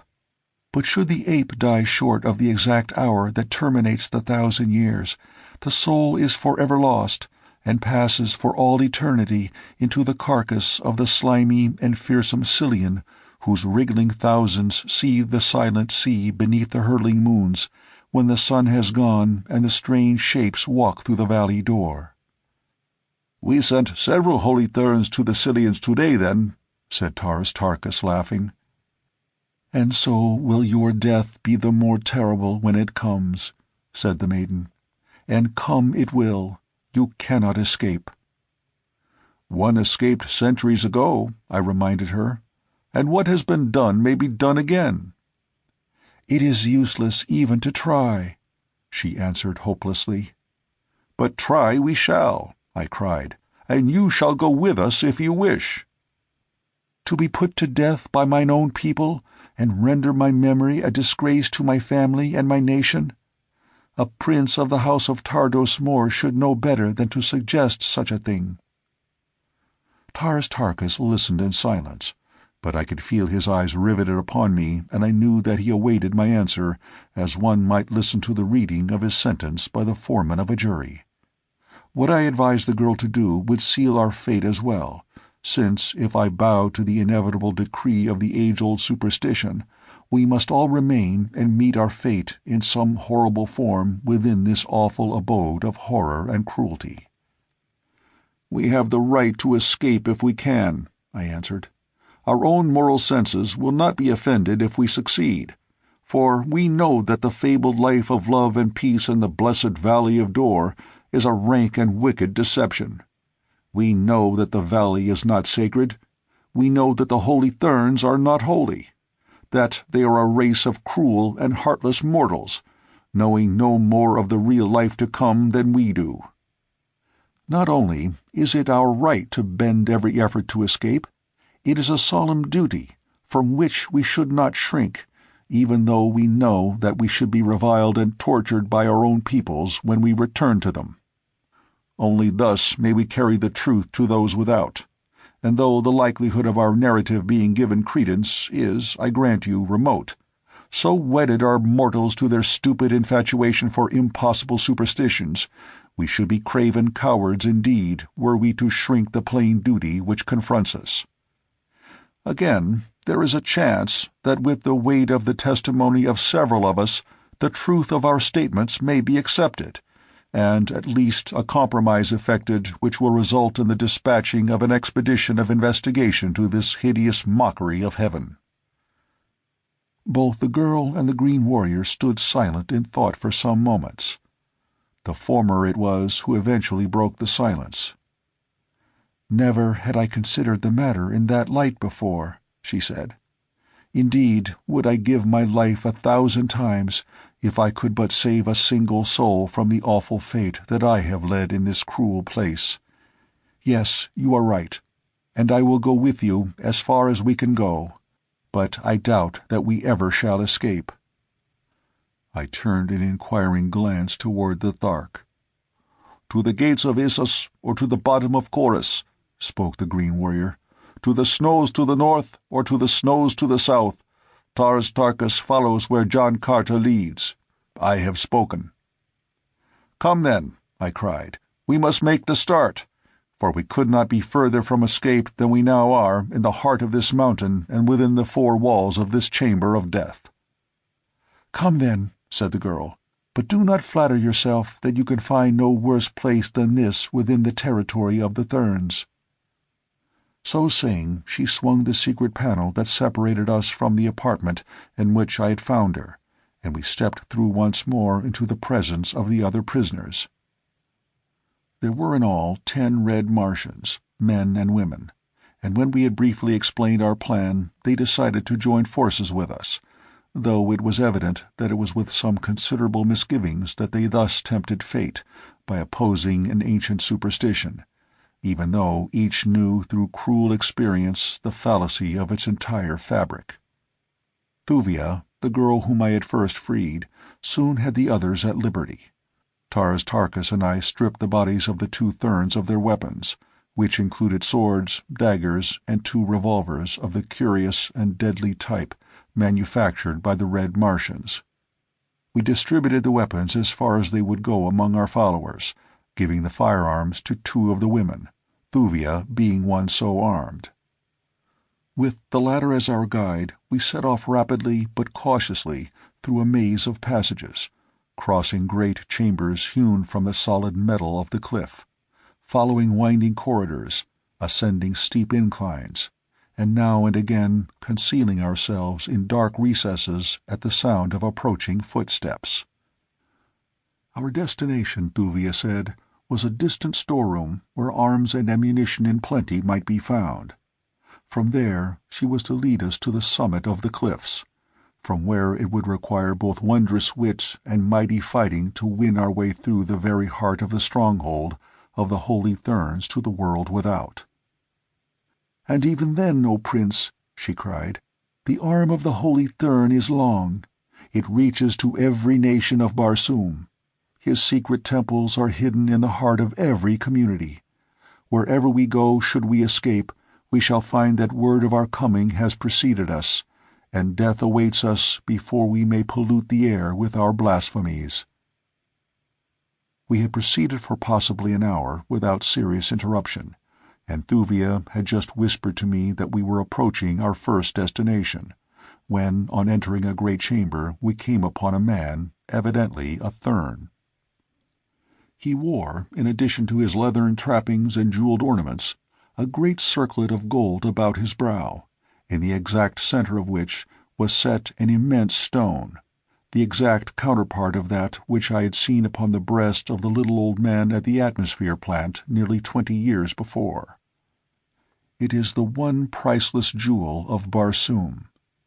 Only 2 are known to exist, and these were worn as the insignia of their rank and position by the 2 old men in whose charge was placed the operation of the great engines which pumped the artificial atmosphere to all parts of Mars from the huge atmosphere plant, the secret to whose mighty portals placed in my possession the ability to save from immediate extinction the life of a whole world. The stone worn by the Thern who confronted us was of about the same size as that which I had seen before, an inch in diameter, I should say. It scintillated 9 different and distinct rays, the 7 primary colors of our earthly prism, and the 2 rays which are unknown upon Earth, but whose wondrous beauty is indescribable. As the Thern saw us, his eyes narrowed to 2 nasty slits. "Stop!" he cried. "What means this, Thuvia?" For answer, the girl raised her revolver and fired point blank at him. Without a sound, he sank to the earth, dead. "Beast!" she hissed. "After all these years, I am at last revenged." Then, as she turned toward me, evidently with a word of explanation on her lips, her eyes suddenly widened as they rested upon me, and with a little exclamation she started toward me. "O Prince," she cried, "fate is indeed kind to us. The way is still difficult, but through this vile thing upon the floor we may yet win to the outer world. Notest thou not the remarkable resemblance between this holy Thern and thyself?" The man was indeed of my precise stature, nor were his eyes and features unlike mine. But his hair was a mass of flowing yellow locks, like those of the 2 I had killed, while mine is black and close-cropped. "What of the resemblance?" I asked the girl Thuvia. "Do you wish me with my black short hair to pose as a yellow-haired priest of this infernal cult?" She smiled, and for answer approached the body of the man she had slain, and kneeling beside it, removed the circlet of gold from the forehead, and then, to my utter amazement, lifted the entire scalp bodily from the corpse's head. Rising, she advanced to my side, and placing the yellow wig over my black hair, crowned me with the golden circlet set with the magnificent gem. "Now don his harness, Prince," she said, "and you may pass where you will in the realms of the Therns, for Sator Throg was a holy Thern of the 10th cycle, and mighty among his kind." As I stooped to the dead man to do her bidding, I noted that not a hair grew upon his head, which was quite as bald as an egg. "They are all thus from birth," explained Thuvia, noting my surprise. "The race from which they sprang were crowned with a luxuriant growth of golden hair, but for many ages the present race has been entirely bald. The wig, however, has come to be a part of their apparel, and so important a part do they consider it that it is cause for the deepest disgrace were a Thern to appear in public without it." In another moment I stood garbed in the habiliments of a holy Thern. At Thuvia's suggestion, 2 of the released prisoners bore the body of the dead Thern upon their shoulders with us as we continued our journey toward the storeroom, which we reached without further mishap. Here the keys which Thuvia bore from the dead Thurn of the prison vault were the means of giving us immediate entrance to the chamber, and very quickly we were thoroughly outfitted with arms and ammunition. By this time I was so thoroughly fagged out that I could go no further, so I threw myself upon the floor, bidding Tarkas to do likewise, and cautioning 2 of the released prisoners to keep careful watch. In an instant I was asleep.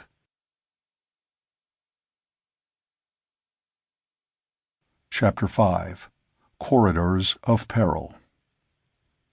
How long I slept upon the floor of the storeroom I do not know, but it must have been many hours. I was awakened with a start by cries of alarm, and scarce were my eyes opened, nor had I yet sufficiently collected my wits to quite realize where I was, when a fusillade of shots rang out, reverberating through the subterranean corridors in a series of deafening echoes. In an instant I was upon my feet. A dozen lesser Thurns confronted us from a large doorway at the opposite end of the storeroom from which we had entered. About me lay the bodies of my companions, with the exception of Thuvia and Tarkas, who, like myself, had been asleep upon the floor and thus escaped the first raking fire. As I gained my feet, the Thurns lowered their wicked rifles, their faces distorted in mingled chagrin, consternation, and alarm.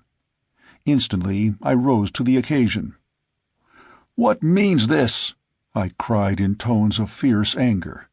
"Is Sator Throg to be murdered by his own vassals?" "Have mercy, O Master of the 10th Cycle!"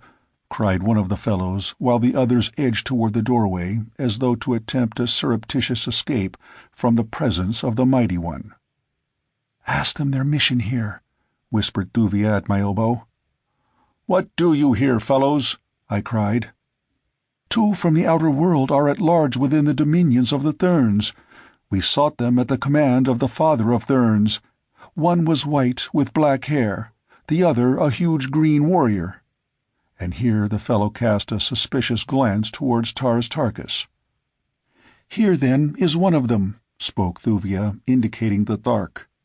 "And if you will look upon this dead man by the door, perhaps you will recognize the other. It was left for Sator Throg and his poor slaves to accomplish what the lesser Thurns of the Guard were unable to do. We have killed one and captured the other. For this had Sator Throg given us our liberty. And now in your stupidity have you come and killed all but myself, and like to have killed the mighty Sator Throg himself." The men looked very sheepish and very scared. "Had they not better throw these bodies to the plant men and then return to their quarters, O Mighty One?" asked Thuvia of me. "Yes, do as Thuvia bids you," I said. As the men picked up the bodies, I noticed that the one who stooped to gather up the late Sator Throg started as his closer scrutiny fell upon the upturned face, and then the fellow stole a furtive, sneaking glance in my direction from the corner of his eye. That he suspicioned something of the truth I could have sworn, but that it was only a suspicion which he did not dare voice was evidenced by his silence. Again, as he bore the body from the room, he shot a quick but searching glance toward me, and then his eyes fell once more upon the bald and shiny dome of the dead man in his arms. The last fleeting glimpse that I obtained of his profile as he passed from my sight without the chamber revealed a cunning smile of triumph upon his lips. Only Tarkas, Thuvia, and I were left. The fatal marksmanship of the Thurns had snatched from our companions whatever slender chance they had of gaining the perilous freedom of the world without. So soon as the last of the gruesome procession had disappeared, the girl urged us to take up our flight once more. She, too, had noted the questioning attitude of the Thurn who had borne Sator Throg away. "It bodes no good for us, O Prince," she said. "For even though this fellow dared not chance accusing you in error, there be those above with power sufficient to demand a closer scrutiny, and that, Prince, would indeed prove fatal." I shrugged my shoulders. It seemed that, in any event, the outcome of our plight must end in death. I was refreshed from my sleep, but still weak from loss of blood. My wounds were painful. No medicinal aid seemed possible. How I longed for the almost miraculous healing power of the strange salves and lotions of the green Martian women. In an hour they would have had me as new. I was discouraged. Never had a feeling of such utter hopelessness come over me in the face of danger. Then the long, flowing yellow locks of the holy Thurn, caught by some vagrant draught, blew about my face. Might they not still open the way of freedom? If we acted in time, might we not even yet escape before the general alarm was sounded? We could at least try. "What will the fellow do first, Thuvia?" I asked. "How long will it be before they may return for us?" "He will go directly to the father of Thurns, old Matai Shang. He may have to wait for an audience, but since he is very high among the lesser Thurns, in fact as a Thorian among them, it will not be long that Matai Shang will keep him waiting.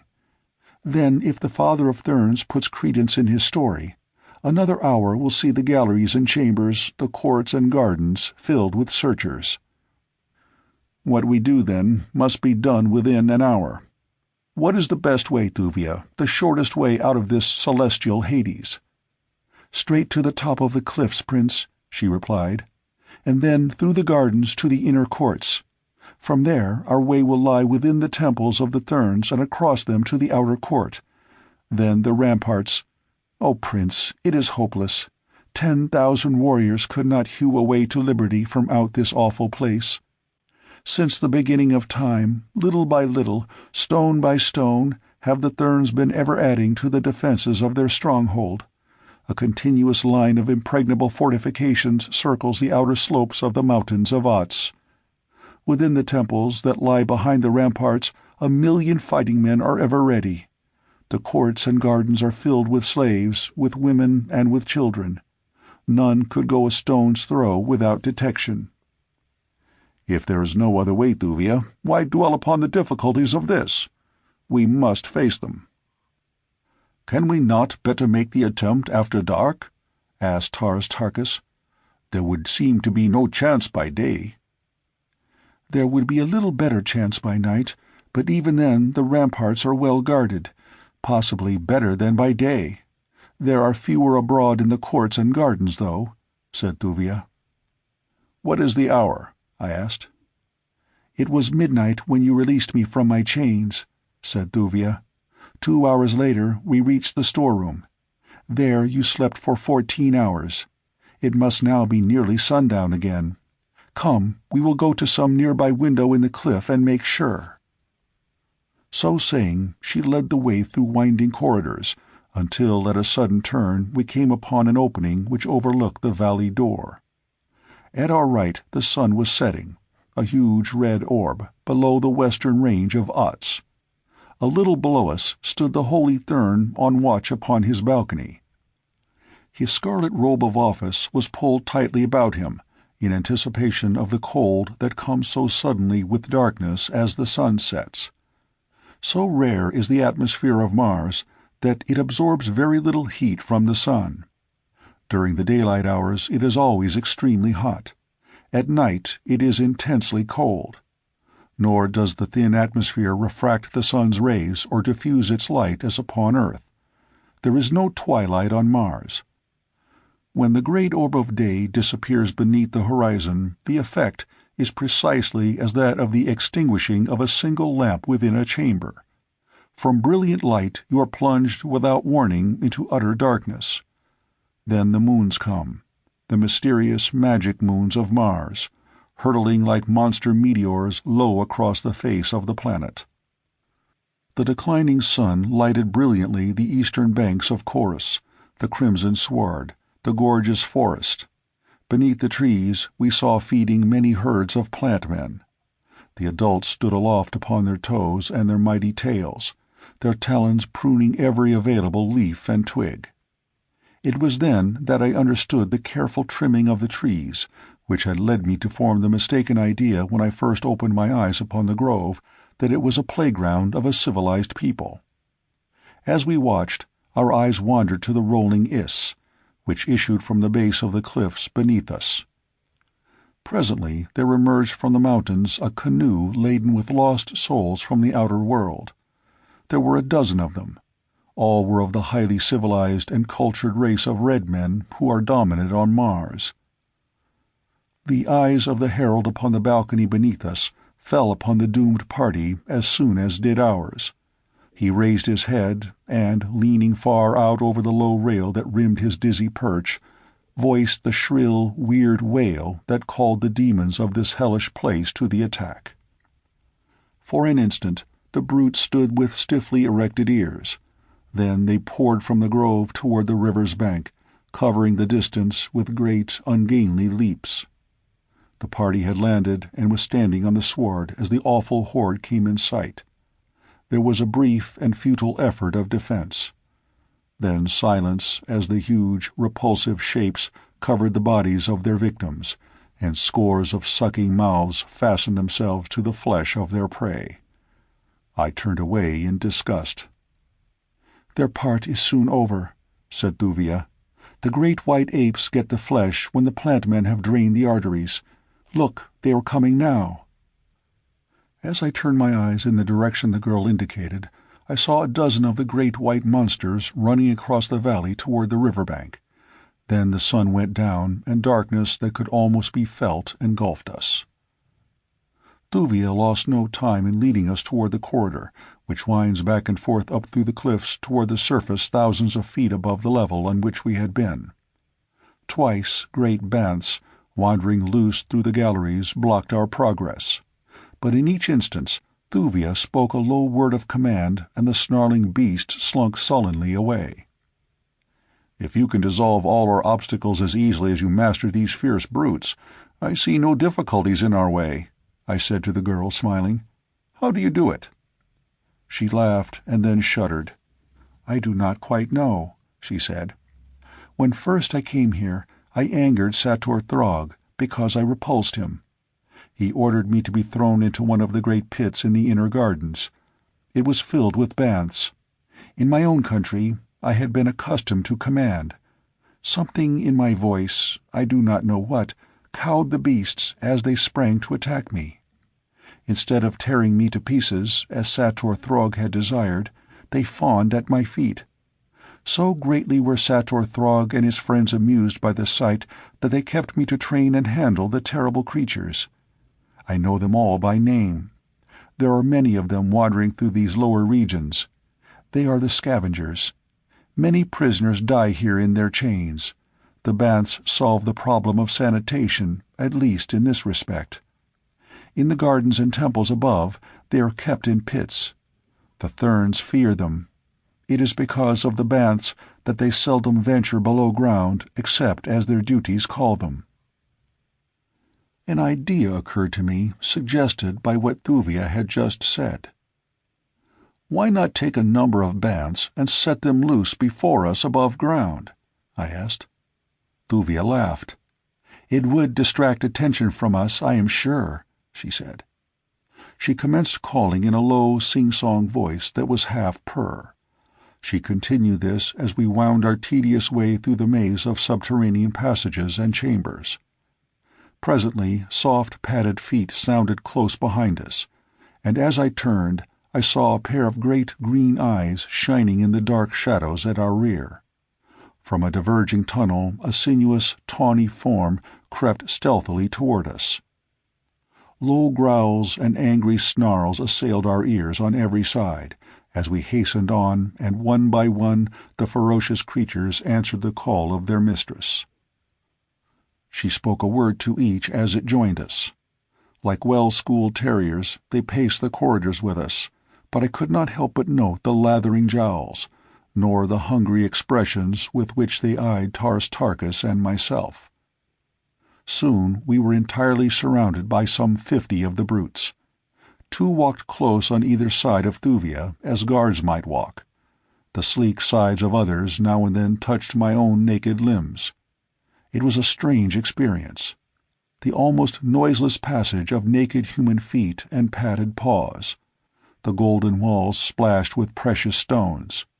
The dim light cast by the tiny radium bulbs set at considerable distances along the roof. The huge maned beasts of prey crowding with low growls about us. The mighty green warrior towering high above us all. myself crowned with the priceless diadem of a holy Thurn, and leading the procession the beautiful girl, Thuvia. I shall not soon forget it. Presently we approached a great chamber more brightly lighted than the corridors. Thuvia halted us. Quietly she stole toward the entrance and glanced within. Then she motioned us to follow her. The room was filled with specimens of the strange beings that inhabit this underworld, a heterogeneous collection of hybrids, the offspring of the prisoners from the outside world, red and green Martians and the white race of the Thurns. Constant confinement below ground had wrought odd freaks upon their skins. They more resemble corpses than living beings. Many are deformed, others maimed, while the majority, Thuvia explained, are sightless. As they lay sprawled about the floor, sometimes overlapping one another, again in heaps of several bodies, they suggested instantly to me the grotesque illustrations that I had seen in copies of Dante's Inferno. And what more fitting comparison? Was this not indeed a veritable hell, populated by lost souls, dead and damned beyond all hope? Picking our way carefully, we threaded a winding path across the chamber, the great banths sniffing hungrily at the tempting prey spread before them in such tantalizing and defenseless profusion. Several times we passed the entrances to other chambers similarly peopled, and twice again we were compelled to cross directly through them. In others were chained prisoners and beasts. "Why is it that we see no Thurns?" I asked of Thuvia. "They seldom traverse the underworld at night, for then it is that the great banths prowl the dim corridors seeking their prey. The Thurns fear the awful denizens of this cruel and hopeless world that they have fostered and allowed to grow beneath their feet. The prisoners even sometimes turn upon them and rend them. The Thurn can never tell from what dark shadow an assassin may spring upon his back. By day it is different. Then the corridors and chambers are filled with guards passing to and fro. Slaves from the temples above come by hundreds to the granaries and storerooms. All is life then. You did not see it because I led you not in the beaten tracks, but through roundabout passages seldom used. Yet it is possible that we may meet a Thurn even yet. They do occasionally find it necessary to come here after the sun has set. Because of this, I have moved with such great caution." But we reached the upper galleries without detection, and presently Thuvia halted us at the foot of a short, steep ascent. "Above us," she said, "is a doorway which opens on to the inner gardens. I have brought you thus far. From here on for 4 miles to the outer ramparts our way will be beset by countless dangers. Guards patrol the courts, the temples, the gardens. Every inch of the ramparts themselves is beneath the eye of a sentry." I could not understand the necessity for such an enormous force of armed men about a spot so surrounded by mystery and superstition that not a soul upon Barsoom would have dared to approach it, even had they known its exact location. I questioned Thuvia, asking her what enemies the Thurns could fear in their impregnable fortress. We had reached the doorway now, and Thuvia was opening it. "They fear the black pirates of Barsoom, O Prince," she said, "from whom may our first ancestors preserve us." The door swung open. The smell of growing things greeted my nostrils. The cool night air blew against my cheek. The great banths sniffed the unfamiliar odors, and then with a rush they broke past us with low growls, swarming across the gardens beneath the lurid light of the nearer moon.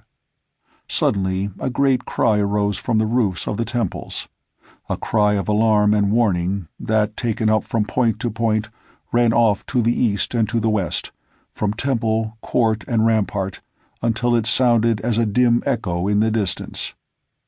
The great Thark's longsword leapt from its scabbard. Thuvia shrank shuddering to my side.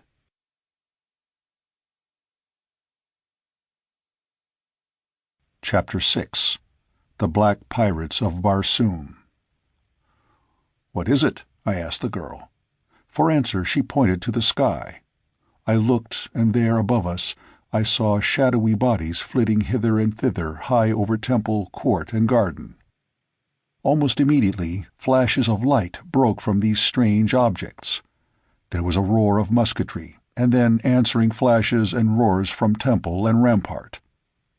"The black pirates of Barsoom, O Prince," said Thuvia.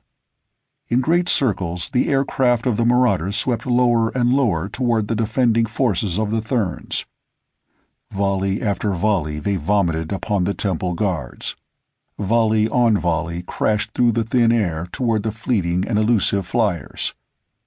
As the pirates swooped closer toward the ground, Thern soldiery poured from the temples into the gardens and courts. The sight of them in the open brought a score of flyers darting toward us from all directions. The Therns fired upon them through shields affixed to their rifles, but on, steadily on, came the grim black craft. They were small flyers for the most part, built for 2 to 3 men. A few larger ones there were, but these kept high aloft, dropping bombs upon the temples from their keel batteries. At length, with a concerted rush, evidently in response to a signal of command, the pirates in our immediate vicinity dashed recklessly to the ground in the very midst of the Thern soldiery. Scarcely waiting for their craft to touch, the creatures manning them leapt among the Therns with the fury of demons. Such fighting! Never had I witnessed its like before. I had thought the green Martians the most ferocious warriors in the universe, but the awful abandon with which the black pirates threw themselves upon their foes transcended everything I ever before had seen. Beneath the brilliant light of Mars' 2 glorious moons, the whole scene presented itself in vivid distinctness. The golden-haired, white-skinned Therns battling with desperate courage in hand-to-hand conflict with their ebony-skinned foemen. Here a little knot of struggling warriors trampled a bed of gorgeous Pammelia. There the curved sword of a black man found the heart of a Thern and left its dead foeman at the foot of a wondrous statue carved from living ruby. Yonder a dozen Therns pressed a single pirate back upon a bench of emerald, upon whose iridescent surface a strangely beautiful Barsoomian design was traced out in inlaid diamonds. A little to one side stood Thuvia, the Thark, and I. The tide of battle had not reached us, but the fighters from time to time swung close enough that we might distinctly note them. The black pirates interested me immensely. I had heard vague rumors, little more than legends they were, during my former life on Mars, but never had I seen them nor talked with one who had. They were popularly supposed to inhabit the lesser moon, from which they descended upon Barsoom at long intervals. Where they visited they wrought the most horrible atrocities, and when they left carried away with them firearms and ammunition, and young girls as prisoners. These latter, the rumor had it, they sacrificed to some terrible god in an orgy which ended in the eating of their victims. I had an excellent opportunity to examine them, as the strife occasionally brought now one and now another close to where I stood. They were large men, possibly 6 feet and over in height. Their features were clear-cut and handsome in the extreme.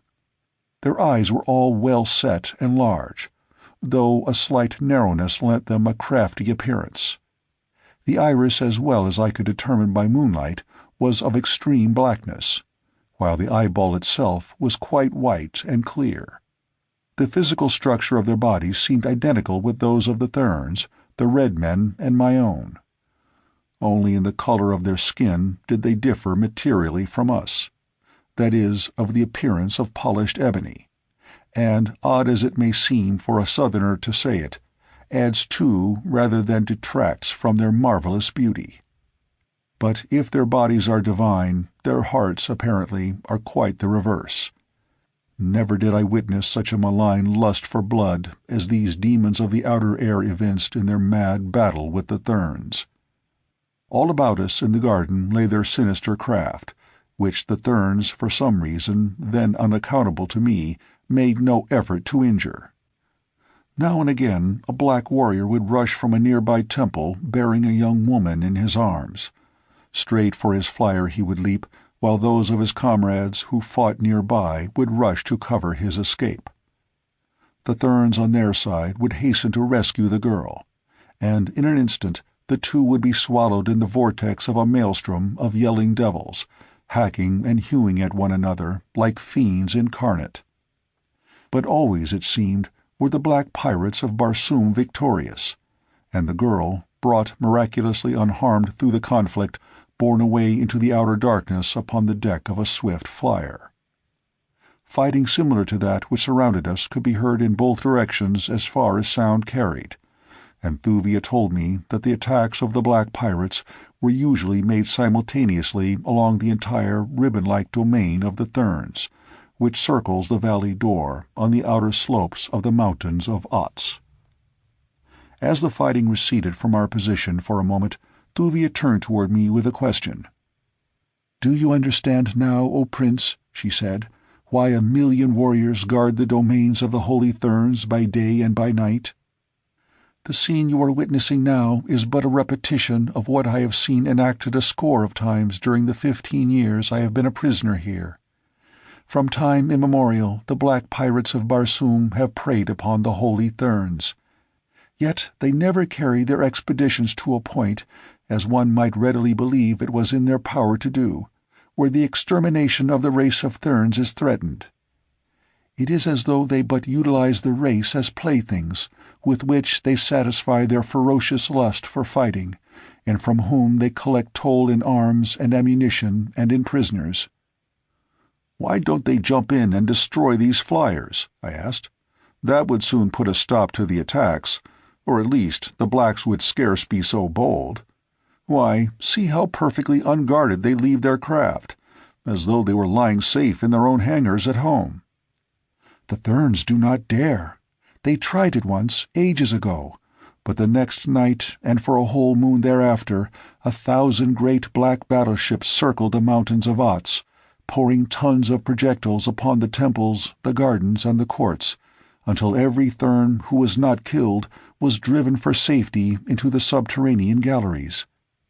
The Therns know that they live at all only by the sufferance of the black men. They were near to extermination that once, and they will not venture risking it again." As she ceased talking, a new element was instilled into the conflict. It came from a source equally unlooked for by either Thern or pirate. The great banths which we had liberated in the garden had evidently been awed at first by the sound of the battle, the yelling of the warriors, and the loud report of rifle and bomb. But now they must have become angered by the continuous noise, and excited by the smell of new blood.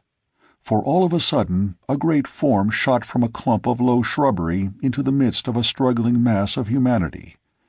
A horrid scream of bestial rage broke from the banth as he felt warm flesh beneath his powerful talons. As though his cry was but a signal to the others, the entire great pack hurled themselves among the fighters. Panic reigned in an instant. Thern and black man turned alike against the common enemy, for the banths showed no partiality toward either. The awful beasts bore down 100 men by a mere weight of their great bodies as they hurled themselves into the thick of the fight. Leaping and clawing, they mowed down the warriors with their powerful paws, turning for an instant to rend their victims with frightful fangs. The scene was fascinating in its terribleness, but suddenly it came to me that we were wasting valuable time watching this conflict, which in itself might prove a means of our escape. The Therns were so engaged with their terrible assailants that now, if ever, escape should be comparatively easy. I turned to search for an opening through the contending hordes. If we could but reach the ramparts, we might find that the pirates somewhere had thinned the guarding forces and left a way open to us to the world without. As my eyes wandered about the garden, the sight of the hundreds of aircraft lying unguarded around us suggested the simplest avenue to freedom. Why it had not occurred to me before, I was thoroughly familiar with the mechanism of every known make of flyer on Barsoom. For 9 years I had sailed and fought with the Navy of Helium. I had raced through space on the tiny one-man air scout, and I had commanded the greatest battleship that ever had floated in the thin air of dying Mars. To think with me is to act. Grasping Thuvia by the arm, I whispered to Taras Tarkas to follow me. Quickly, we glided toward a small flyer which lay furthest from the battling warriors. Another instant found us huddled on the tiny deck. My hand was on the starting lever. I pressed my thumb upon the button which controls the ray of repulsion, that splendid discovery of the Martians which permits them to navigate the thin atmosphere of their planet in huge ships that dwarf the dreadnoughts of our earthly navies into pitiful significance. The craft swayed slightly, but she did not move. Then a new cry of warning broke upon our ears. Turning, I saw a dozen black pirates dashing toward us from the melee. We had been discovered. With shrieks of rage, the demons sprang for us. With frenzied insistence, I continued to press the little button which should have sent us racing out into space, but still the vessel refused to budge. Then it came to me, the reason that she would not rise. We had stumbled upon a two-man flyer. Its ray tanks were charged only with sufficient repulsive energy to lift two ordinary men. The Thark's great weight was anchoring us to our doom. The blacks were nearly upon us. There was not an instant to be lost in hesitation or doubt. I pressed the button far in and locked it. Then I set the lever at high speed, and as the blacks came yelling upon us, I slipped from the craft's deck and with drawn longsword met the attack. At the same moment a girl's shriek rang out behind me, and an instant later, as the blacks fell upon me, I heard, far above my head and faintly, in Thuvia's voice, "My prince! Oh, my prince! I would rather remain and die with—" But the rest was lost in the noise of my assailants. I knew, though, that my ruse had worked, and that, temporarily at least, Thuvia and Taras Tarkas were safe, and the means of escape was theirs. For a moment it seemed that I could not withstand the weight of numbers that confronted me. But again, as on so many other occasions when I have been called upon to face fearful odds upon this planet of warriors and fierce beasts, I found that my earthly strength so far transcended that of my opponents that the odds were not so greatly against me as they appeared. My seething blade wove a net of death about me. For an instant the blacks pressed close to reach me with their shorter swords, but presently they gave back, and the esteem in which they suddenly had learned to hold my sword arm was writ large upon each countenance. I knew, though, that it was but a question of minutes before their greater numbers would wear me down or get around my guard. I must go down eventually to certain death before them. I shuddered at the thought of it, dying thus in this terrible place, where no word of my end ever could reach my Dejah Thoris. Dying at the hands of nameless black men in the gardens of the cruel Therns. Then the old-time spirit reasserted itself. The fighting blood of my Virginian sires coursed hot through my veins. The fierce bloodlust and the joy of battle surged over me. The fighting smile that has brought consternation to 1,000 foemen touched my lips. I put the thought of death out of my mind, and fell upon my antagonists with fury that those who escaped will remember to their dying day.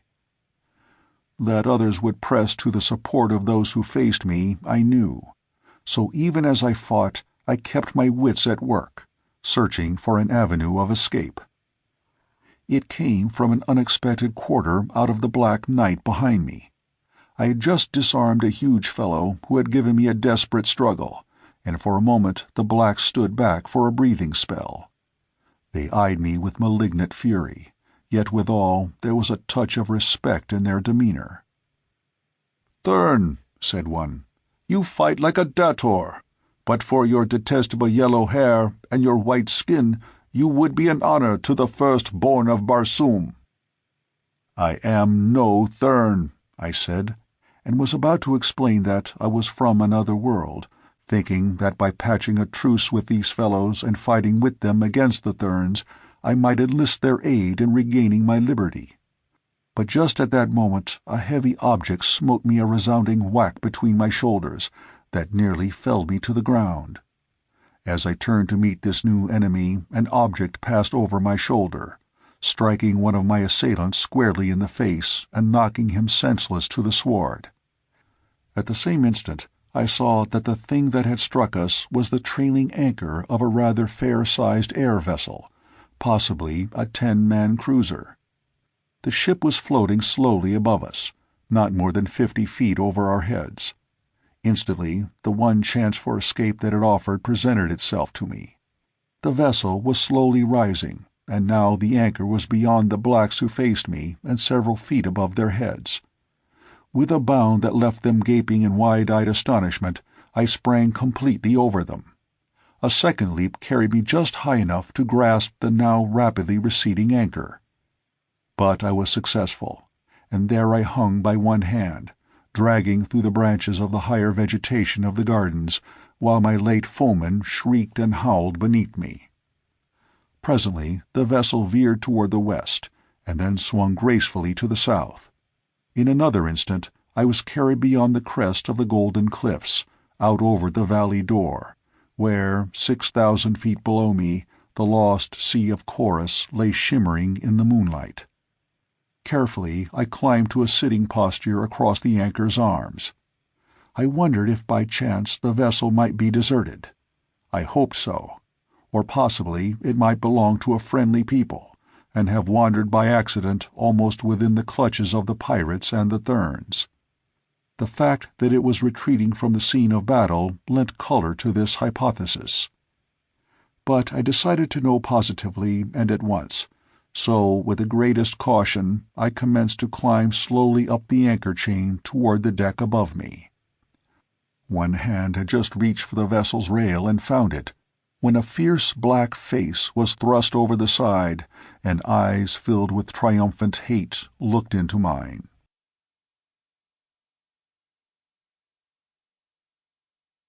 Chapter 7. A Fair Goddess. For an instant, the black pirate and I remained motionless, glaring into each other's eyes. Then a grim smile curled the handsome lips above me, as an ebony hand came slowly in sight from above the edge of the deck, and the cold, hollow eye of a revolver sought the center of my forehead. Simultaneously, my free hand shot out for the black throat, just within reach, and the ebony finger tightened on the trigger. The pirate's hissing, "Die, cursed Thurn," was half choked in his windpipe by my clutching fingers. The hammer fell with a futile click upon an empty chamber. Before he could fire again, I had pulled him so far over the edge of the deck that he was forced to drop his firearm and clutch the rail with both hands. My grasp upon his throat effectually prevented any outcry, and so we struggled in grim silence, he to tear away from my hold, I to drag him over to his death. His face was taking on a livid hue, his eyes were bulging from their sockets. It was evident to him that he soon must die unless he tore loose from the steel fingers that were choking the life from him. With a final effort he threw himself further back upon the deck, at the same instant releasing his hold upon the rail to tear frantically with both hands at my fingers in an effort to drag them from his throat. That little second was all that I awaited. With one mighty downward surge I swept him clear of the deck. His falling body came near to tearing me from the frail hold that my single free hand had upon the anchor chain, and plunging me with him to the waters of the sea below. I did not relinquish my grasp upon him, however, for I knew that a single shriek from those lips as he hurtled to his death in the silent waters of the sea would bring his comrades from above to avenge him. Instead, I held grimly to him, choking, ever choking, while his frantic struggles dragged me lower and lower toward the end of the chain. Gradually his contortions became spasmodic, lessening by degrees until they ceased entirely. Then I released my hold upon him, and in an instant he was swallowed by the black shadows far below. Again I climbed to the ship's rail. This time I succeeded in raising my eyes to the level of the deck, where I could take a careful survey of the conditions immediately confronting me. The nearer moon had passed below the horizon, but the clear effulgence of the further satellite bathed the deck of the cruiser, bringing into sharp relief the bodies of 6 or 8 black men sprawled about in sleep. Huddled close to the base of a rapid-fire gun was a young white girl, securely bound. Her eyes were widespread in an expression of horrified anticipation, and fixed directly upon me as I came in sight above the edge of the deck. Unutterable relief instantly filled them as they fell upon the mystic jewel which sparkled in the center of my stolen headpiece. She did not speak. Instead, her eyes warned me to beware the sleeping figures that surrounded her. Noiselessly, I gained the deck. The girl nodded to me to approach her. As I bent low, she whispered to me to release her. "I can aid you," she said, "and you will need all the aid available when they awaken." "Some of them will awaken in chorus," I replied, smiling. She caught the meaning of my words, and the cruelty of her answering smile horrified me. One is not astonished by cruelty in a hideous face, but when it touches the features of a goddess whose fine chiseled lineaments might more fittingly portray love and beauty, the contrast is appalling. Quickly I released her. "Give me a revolver," she whispered. "I can use that upon those your sword does not silence in time." I did as she bid. Then I turned toward the distasteful work that lay before me. This was no time for fine compunctions, nor for a chivalry that these cruel demons would neither appreciate nor reciprocate. Stealthily I approached the nearest sleeper. When he awoke, he was well on his journey to the bosom of Chorus. His piercing shriek as consciousness returned to him came faintly up to us from the black depths beneath. The second awoke as I touched him, and though I succeeded in hurling him from the cruiser's deck, his wild cry of alarm brought the remaining pirates to their feet. There were 5 of them. As they arose, the girl's revolver spoke in sharp staccato, and one sank back to the deck again to rise no more. The others rushed madly upon me with drawn swords. The girl evidently dared not fire for fear of wounding me, but I saw her sneak stealthily and cat-like toward the flank of the attackers. Then they were on me.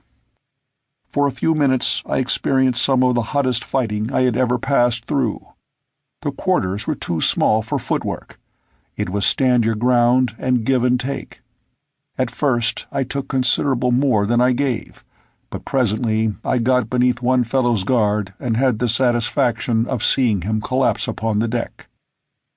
The others redoubled their efforts.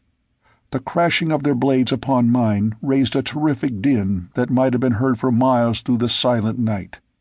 Sparks flew as steel smote steel, and then there was the dull and sickening sound of a shoulder bone parting beneath the keen edge of my Martian sword. 3 now faced me, but the girl was working her way to a point that would soon permit her to reduce the number by 1 at least.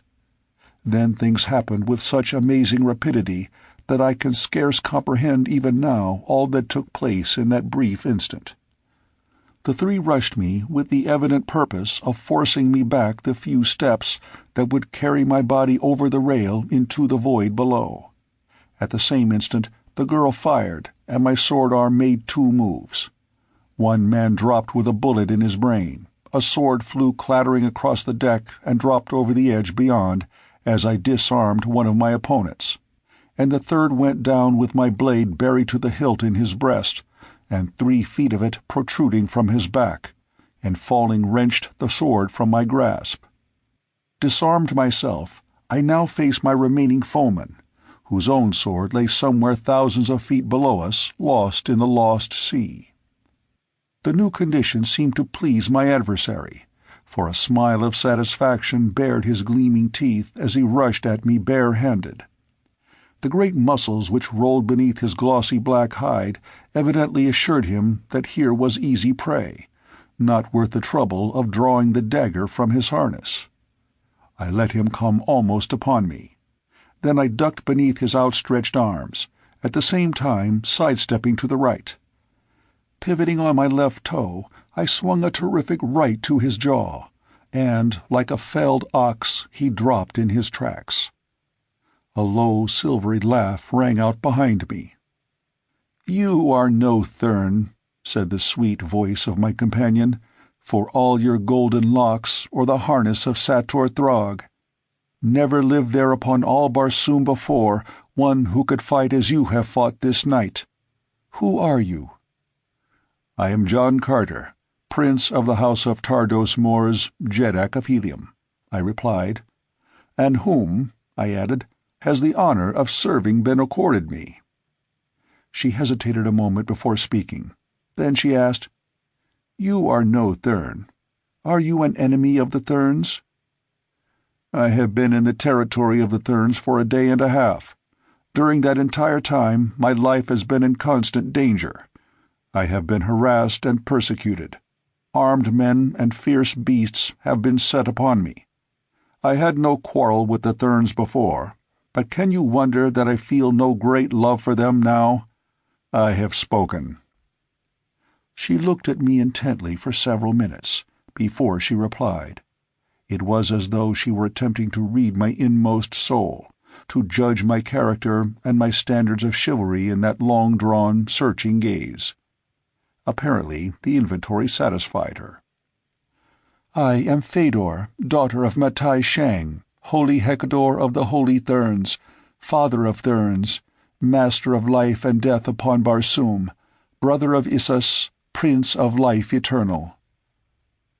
At that moment I noticed that the black I had dropped with my fist was commencing to show signs of returning consciousness.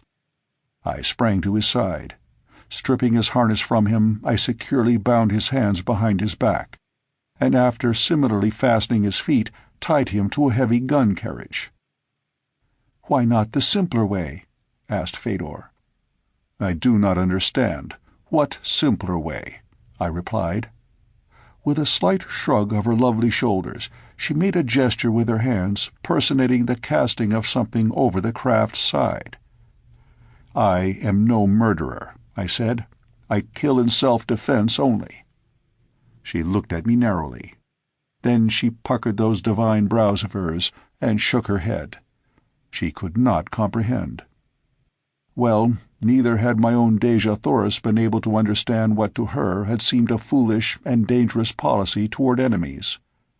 Upon Barsoom, quarter is neither asked nor given, and each dead man means so much more of the waning resources of this dying planet to be divided amongst those who survive. But there seemed a subtle difference here between the manner in which this girl contemplated the dispatching of an enemy and the tender-hearted regret of my own princess for the stern necessity which demanded it. I think that Fedor regretted the thrill that the spectacle would have afforded her, rather than the fact that my decision left another enemy alive to threaten us.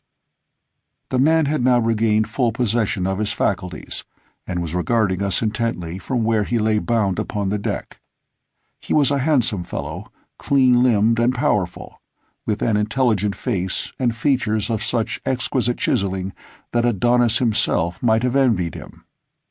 The vessel, unguided, had been moving slowly across the valley, but now I thought it time to take the helm and direct her course.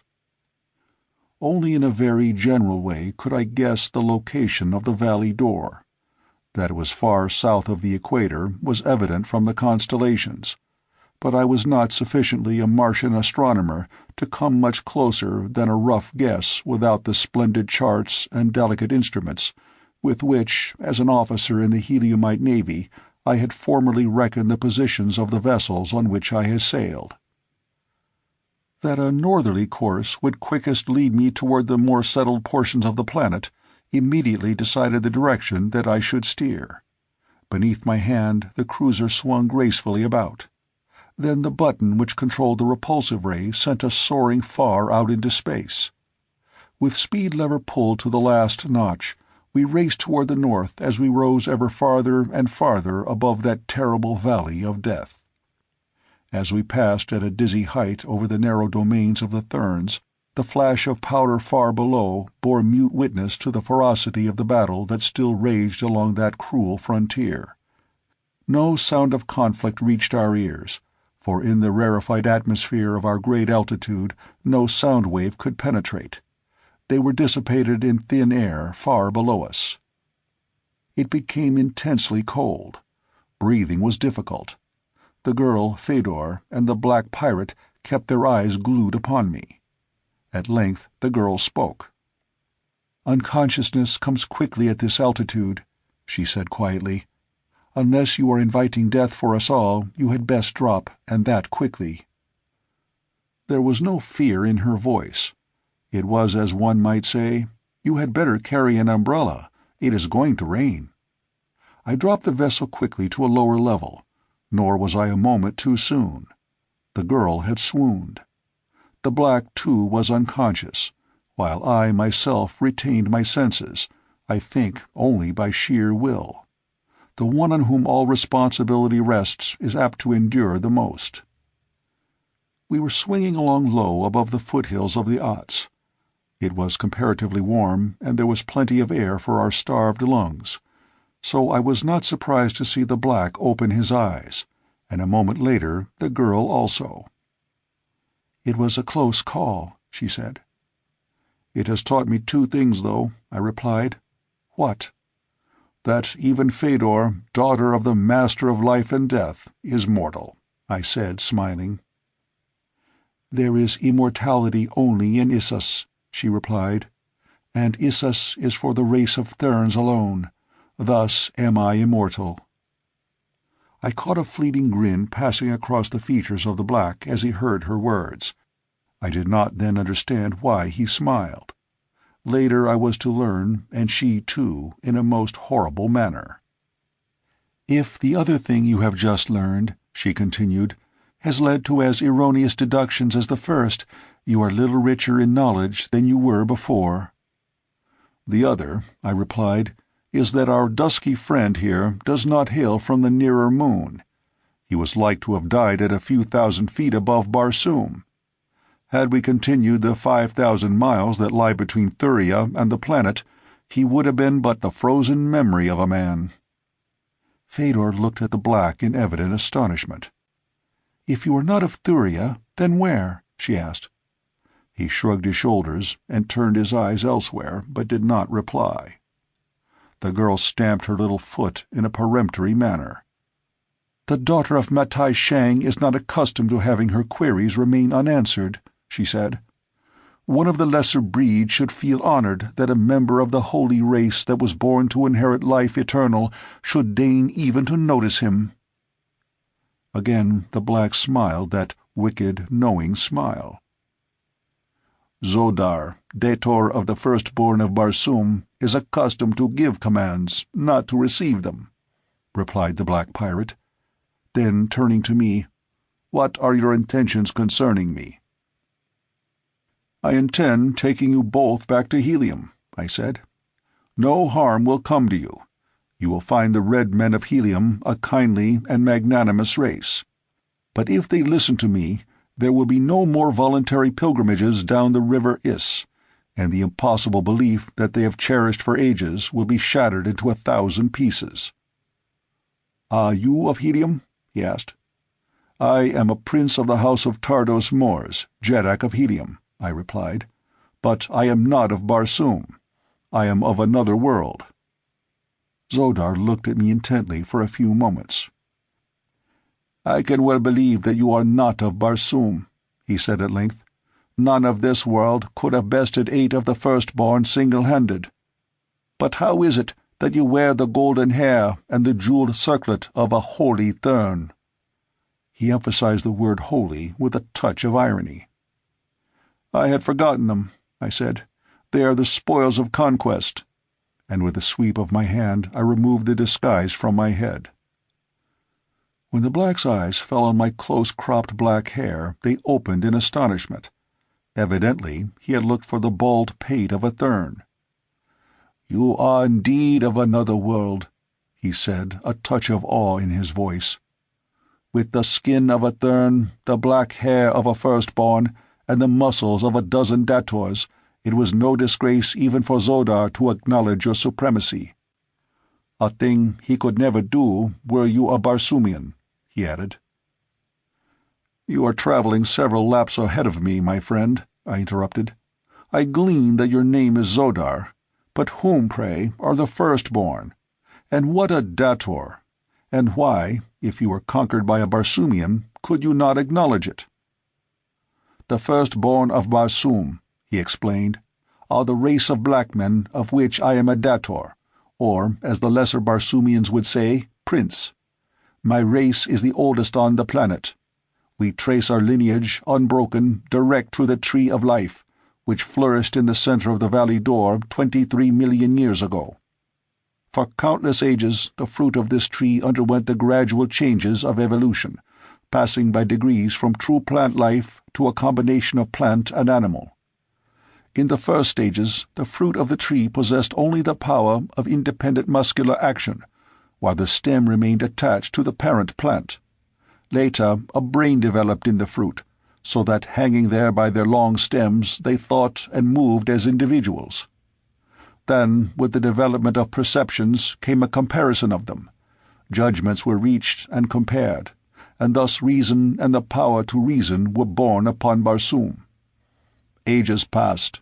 Many forms of life came and went upon the tree of life, but still all were attached to the parent plant by stems of varying lengths. At length the fruit tree consisted in tiny plant men, such as we now see reproduced in such huge dimensions in the Valley Door, but still hanging to the limbs and branches of the tree by the stems which grew from the tops of their heads. The buds from which the plant men blossomed resembled large nuts about a foot in diameter, divided by double partition walls into 4 sections. In one section grew the plant man, in another a 16-legged worm, in the third the progenitor of the white ape, and in the fourth the primeval black man of Barsoom.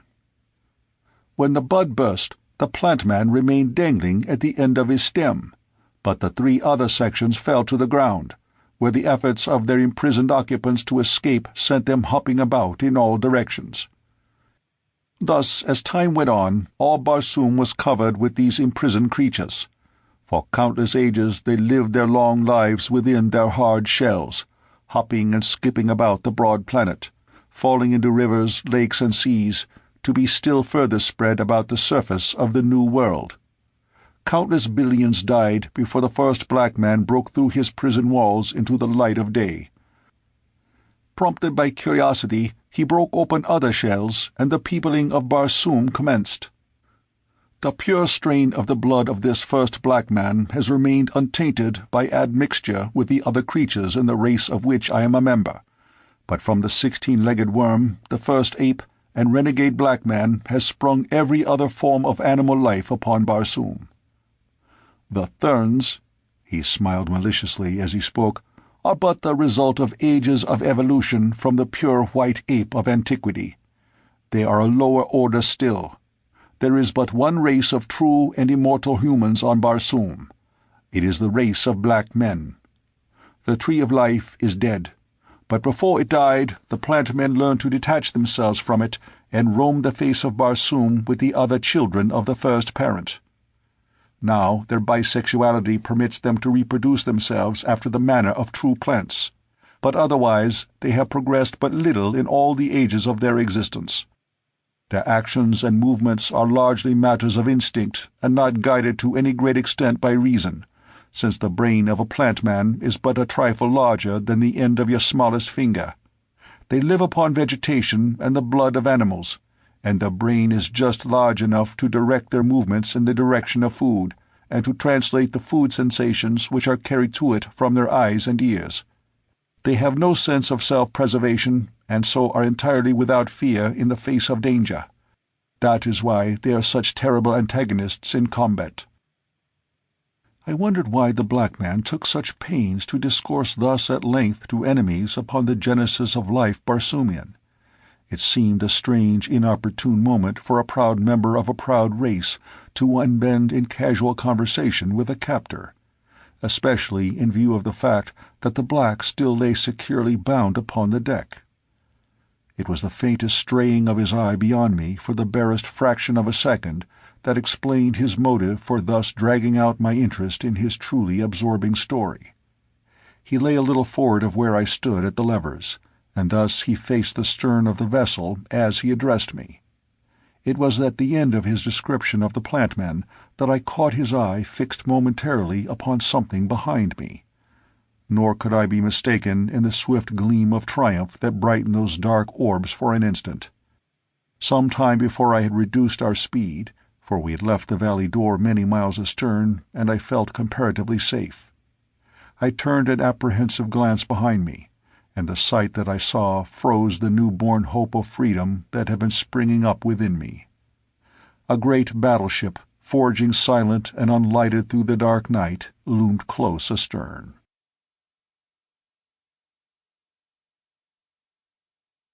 Chapter 8. The Depths of Omean. Now I realized why the black pirate had kept me engrossed with his strange tale. For miles he had sensed the approach of succor, and but for that single telltale glance the battleship would have been directly above us in another moment, and the boarding party, which was doubtless even now swinging in their harness from the ship's keel, would have swarmed our deck, placing my rising hope of escape in sudden and total eclipse. I was too old a hand in aerial warfare to be at a loss now for the right maneuver. Simultaneously I reversed the engines and dropped the little vessel a sheer 100 feet. Above my head I could see the dangling forms of the boarding party as the battleship raced over us.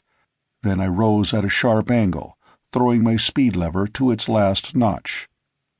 Like a bolt from a crossbow, my splendid craft shot its steel prow straight at the whirring propellers of the giant above us. If I could but touch them, the huge bulk would be disabled for hours, and escape once more possible. At the same instant, the sun shot above the horizon, disclosing 100 grim, black faces peering over the stern of the battleship upon us. At sight of us, a shout of rage went up from 100 throats. Orders were shouted, but it was too late to save the giant propellers, and with a crash we rammed them. Instantly, with the shock of impact, I reversed my engine, but my prow was wedged in the hole it had made in the battleship's stern. Only a second I hung there before tearing away, but that second was amply long to swarm my deck with black devils. There was no fight. In the first place, there was no room to fight. We were simply submerged by numbers. Then, as swords menaced me, a command from Xodar stayed the hands of his fellows. "Secure them," he said, "but do not injure them." Several of the pirates already had released Xodar. He now personally attended to my disarming and saw that I was properly bound. At least he thought that the binding was secure. It would have been, had I been a Martian, but I had to smile at the puny strands that confined my wrists. When the time came, I could snap them as they had been cotton string. The girl they bound also, and then they fastened us together. In the meantime they had brought our craft alongside the disabled battleship, and soon we were transported to the latter's deck. Fully 1,000 black men manned the great engine of destruction. Her decks were crowded with them as they pressed forward as far as discipline would permit to get a glimpse of their captives. The girl's beauty elicited many brutal comments and vulgar jests. It was evident that these self-thought supermen were far inferior to the red men of Barsoom in refinement and in chivalry. My close-cropped black hair and thorn complexion were the subjects of much comment. When Xodar told his fellow nobles of my fighting ability and strange origin, they crowded about me with numerous questions. The fact that I wore the harness and metal of a Thurn who had been killed by a member of my party convinced them that I was an enemy of their hereditary foes, and placed me on a better footing in their estimation. Without exception, the blacks were handsome men and well-built. The officers were conspicuous through the wondrous magnificence of their resplendent trappings. Many harnesses were so encrusted with gold, platinum, silver, and precious stones as to entirely hide the leather beneath. The harness of the commanding officer was a solid mass of diamonds. Against the ebony background of his skin, they blazed out with a peculiarly accented effulgence. The whole scene was enchanting. The handsome men, the barbaric splendor of the accoutrements, the polished steel wood of the deck, the gloriously grained serapis of the cabins inlaid with precious jewels and precious metals, in intricate and beautiful design, the burnished gold of handrails, the shining metal of the guns. Fedor and I were taken below decks, where, still fast bound, we were thrown into a small compartment which contained a single porthole. As our escort left us, they barred the door behind them. We could hear the men working on the broken propellers, and from the porthole we could see that the vessel was drifting lazily toward the south. For some time neither of us spoke. Each was occupied with his own thoughts. For my part, I was wondering as to the fate of Tars Tarkas and the girl Thuvia. Even if they succeeded in eluding pursuit, they must eventually fall into the hands of either red men or green, and as fugitives from the valley door they could look for but little else than a swift and terrible death. How I wished that I might have accompanied them. It seemed to me that I could not fail to impress upon the intelligent red men of Barsoom the wicked deception that a cruel and senseless superstition had foisted upon them. Tardos Mors would believe me. Of that I was positive, and that he would have the courage of his convictions my knowledge of his character assured me. Deja Thoris would believe me. Not a doubt as to that entered my head. Then there were 1,000 of my red and green warrior friends whom I knew would face eternal damnation gladly for my sake. Like Tars Tarkas, where I led, they would follow. My only danger in that, should I ever escape the black pirates, it might be to fall into the hands of the unfriendly red or green men. Then it would mean short shrift for me. Well, there seemed little to worry about on that score, for the likelihood of my ever escaping the blacks was extremely remote. The girl and I were linked together by a rope which permitted us to move only about 3 or 4 feet from each other. When we had entered the compartment, we had seated ourselves upon a low bench beneath the porthole. The bench was the only furniture of the room. It was of sorapus wood. The floor, ceiling, and walls were of carborundum aluminum, a light, impenetrable composition extensively utilized in the construction of Martian fighting ships. As I had sat meditating upon the future, my eyes had been riveted upon the porthole which was just level with them as I sat. Suddenly I looked toward Fedor. She was regarding me with a strange expression I had not before seen upon her face. She was very beautiful then. Instantly her white lids veiled her eyes, and I thought I discovered a delicate flush tingeing her cheek. Evidently she was embarrassed at having been detected in the act of staring at a lesser creature, I thought. "Do you find the study of the lower orders interesting?" I asked, laughing. She looked up again with a nervous but relieved little laugh. "Oh, very," she said, "especially when they have such excellent profiles." It was my turn to flush, but I did not. I felt that she was poking fun at me, and I admired a brave heart that could look for humor on the road to death, and so I laughed with her. "Do you know where we are going?" she said. "To solve the mystery of the eternal hereafter, I imagine," I replied. "I am going to a worse fate than that," she said with a little shudder. "What do you mean?"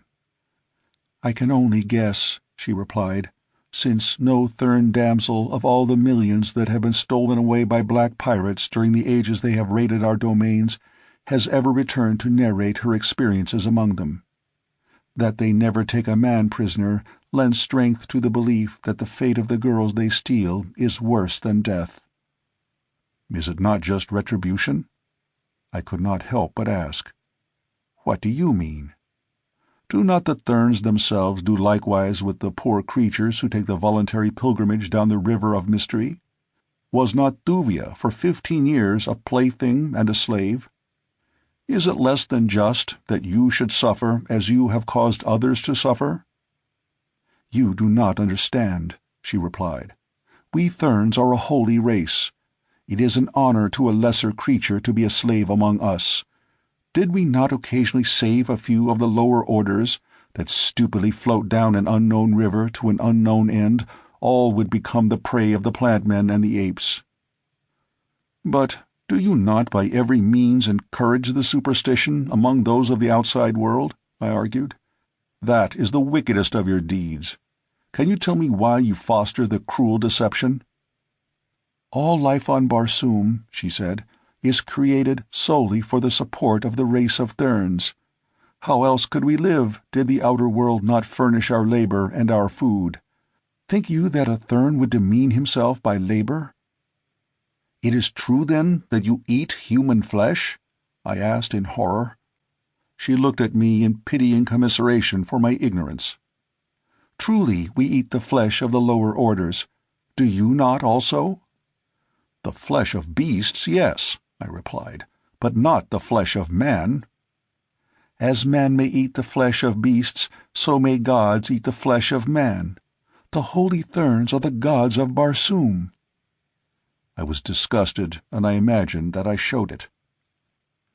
"You are an unbeliever now," she continued gently, "but should we be fortunate enough to escape the clutches of the black pirates, and come again to the court of Matai Shang, I think that we shall find an argument to convince you of the error of your ways.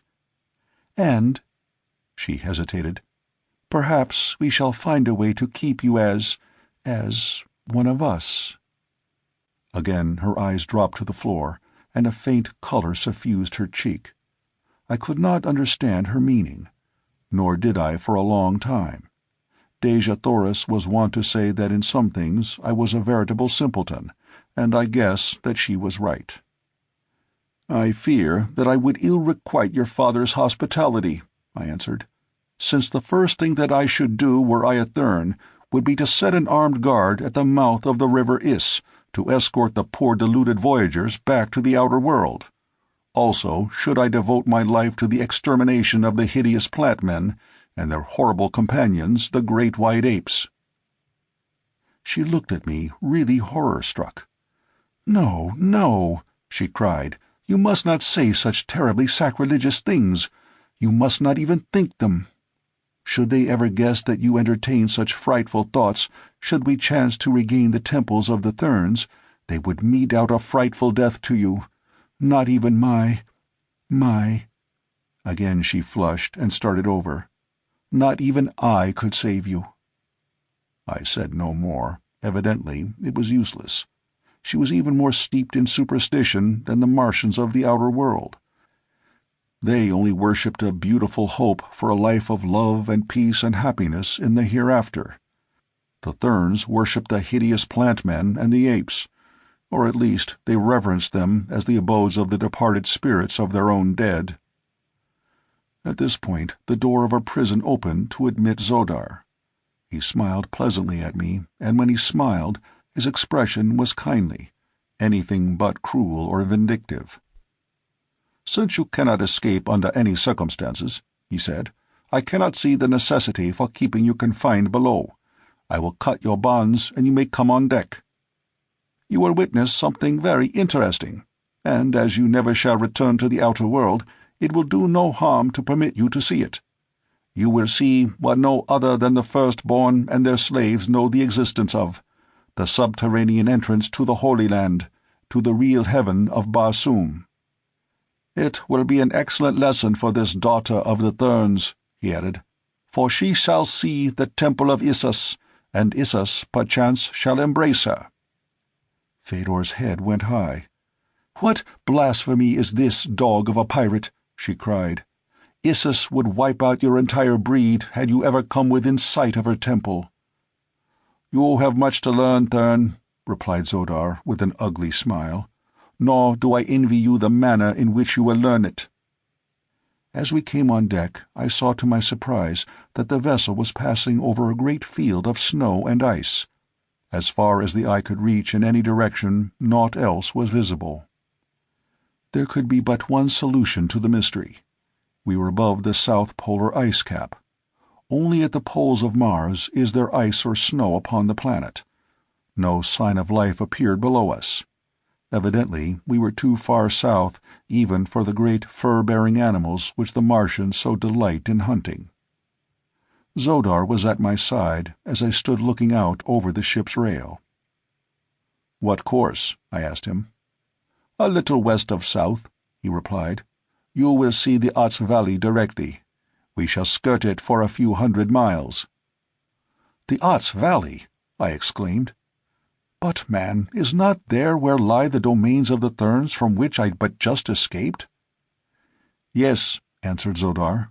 "You crossed this ice field last night, in the long chase that you led us. The Ots Valley lies in a mighty depression at the South Pole. It is sunk thousands of feet below the level of the surrounding country, like a great round ball. 100 miles from its northern boundary rise the Ots Mountains, which circle the inner valley of Dor, in the exact center of which lies the lost sea of Chorus. On the shore of this sea stands the golden temple of Issus, in the land of the firstborn. It is there that we are bound." As I looked, I commenced to realize why it was that in all the ages only one had escaped from the valley door. My only wonder was that even the one had been successful. To cross this frozen, wind-swept waste of bleak ice alone and on foot would be impossible. "Only by airboat could the journey be made," I finished aloud. "It was thus that one did escape the Therns in bygone times, but none has ever escaped the firstborn," said Zodar, with a touch of pride in his voice. We had now reached the southernmost extremity of the great ice barrier.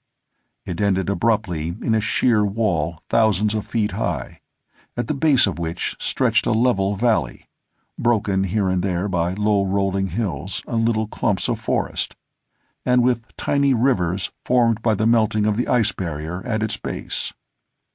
Once we passed far above what seemed to be a deep canyon-like rift, stretching from the ice wall on the north across the valley as far as the eye could reach. "That is the bed of the river Is," said Zodar. "It runs far beneath the ice field, and below the level of the valley Ots, but its canyon is open here." Presently I descried what I took to be a village, and pointing it out to Zodar, asked him what it might be. "It is a village of lost souls," he answered, laughing. "This strip between the ice barrier and the mountains is considered neutral ground. Some turn off from their voluntary pilgrimage down the Is, and, scaling the awful walls of its canyon below us, stop in the valley. Also, a slave now and then escapes from the Therns and makes his way hither. They do not attempt to recapture such, since there is no escape from this outer valley, and as a matter of fact they fear the patrolling cruisers of the firstborn too much to venture from their own domains. The poor creatures of this outer valley are not molested by us, since they have nothing that we desire, nor are they numerically strong enough to give us an interesting fight, so we too leave them alone. There are several villages of them, but they have increased in numbers but little in the many years since they are always warring among themselves." Now we swung a little north of west, leaving the Valley of Lost Souls, and shortly I discerned over our starboard bow what appeared to be a black mountain rising from the desolate waste of ice. It was not high, and seemed to have a flat top. Zodar had left us to attend to some duty on the vessel, and Fedor and I stood alone beside the rail. The girl had not once spoken since we had been brought to the deck. "Is what he has been telling me true?" I asked her. "In part, yes," she answered. "That about the outer valley is true, but what he says of the location of the Temple of Issus in the center of his country is false. If it is not false—" She hesitated. "Oh, it cannot be true, it cannot be true. For if it were true, then for countless ages have my people gone to torture and ignominious death at the hands of their cruel enemies, instead of to the beautiful life eternal that we have been taught to believe Issus holds for us. As the lesser Barsoomians of the outer world have been lured by you to the terrible valley door, so may it be that the Therns themselves have been lured by the firstborn into an equally horrid fate," I suggested. "It would be a stern and awful retribution, Fedor, but a just one." "I cannot believe it," she said. "We shall see," I answered, and then we fell silent again, for we were rapidly approaching the Black Mountains, which in some indefinable way seemed linked with the answer to our problem. As we neared the dark, truncated cone, the vessel's speed was diminished, until we barely moved. Then we topped the crest of the mountain, and below us I saw the yawning of the mouth of a huge circular well, the bottom of which was lost in inky blackness. The diameter of this enormous pit was fully 1,000 feet. The walls were smooth, and appeared to be composed of a black basaltic rock. For a moment the vessel hovered motionless directly above the center of the gaping void. Then slowly she began to settle into the black chasm. Lower and lower she sank, until, as darkness enveloped us, her lights were thrown on, and in the dim halo of her own radiance the monster battleship dropped on and on down into what seemed to me must be the very bowels of Barsoom. For quite half an hour we descended, and then the shaft terminated abruptly in the dome of a mighty subterranean world. Below us rose and fell the billows of a buried sea. A phosphorescent radiance illuminated the scene. Thousands of ships dotted the bosom of the ocean. Little islands rose here and there to support the strange and colorless vegetation of this strange world. Slowly and with majestic grace the battleship dropped until she rested on the water. Her great propellers had been drawn and housed during our descent of the shaft, and in their place had been run out the smaller but more powerful water propellers. As these commenced to revolve, the ship took up its journey once more, riding the new element as buoyantly and as safely as she had the air. Fedor and I were dumbfounded. Neither had either heard or dreamed that such a world existed beneath the surface of Barsoom. Nearly all the vessels we saw were war craft. There were a few lighters and barges, but none of the great merchantmen such as ply the upper air between the cities of the outer world. "Here is the harbor of the navy of the Firstborn," said a voice behind us, and turning we saw Shador watching us with an amused smile on his lips. "This sea," he continued, "is larger than Chorus. It receives the waters of the lesser sea above it. To keep it from filling above a certain level, we have 4 great pumping stations that force the oversupply back into the reservoirs, far north from which the red men draw the water which irrigates their farmlands." A new light burst upon me with this explanation. The red men had always considered it a miracle that caused great columns of water to spurt from the solid rock of the reservoir sides, to increase the supply of the precious liquid, which is so scarce in the outer world of Mars. Never had their learned men been able to fathom the secret of the source of this enormous volume of water. As ages passed, they had simply come to accept it as a matter of course, and ceased to question its origin. We passed several islands on which were strangely shaped circular buildings, apparently roofless, and pierced midway between the ground and their tops with small, heavily barred windows. They bore the earmarks of prisons, which were further accentuated by the armed guards who squatted on low benches without or patrolled the short beach lines.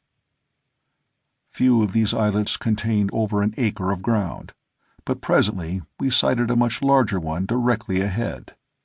This proved to be our destination, and the great ship was soon made fast against the steep shore. Shador signaled us to follow him, and with a half-dozen officers and men, we left the battleship and approached a large oval structure a couple of 100 yards from the shore. "You shall soon see Issus," said Shador to Fedor. "The few prisoners we take are presented to her. Occasionally she selects slaves from among them to replenish the ranks of her handmaidens. None serves Issus above a single year." And there was a grim smile on the black's lips that lent a cruel and sinister meaning to his simple statement. Fedor, though loath to believe that Issus was alive to such as these, had commenced to entertain doubts and fears. She clung very closely to me, no longer the proud daughter of the master of life and death upon Barsoom, but a young and frightened girl in the power of relentless enemies. The building which we now entered was entirely roofless. In its center was a long tank of water, set below the level of the floor, like the swimming pool of a natatorium.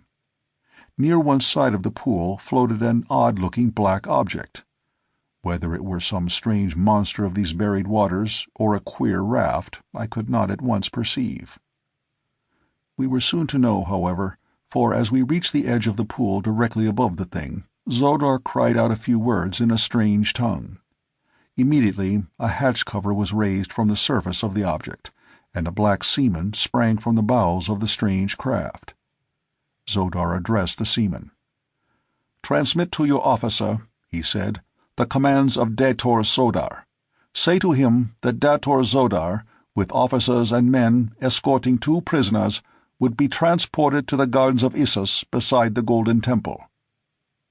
"Blessed be the shell of thy first ancestor, most noble Dator," replied the man. "It shall be done, even as thou sayest." And raising both hands, palms backward, above his head, after the manner of salute which is common to all races of Barsoom, he disappeared once more into the entrails of his ship.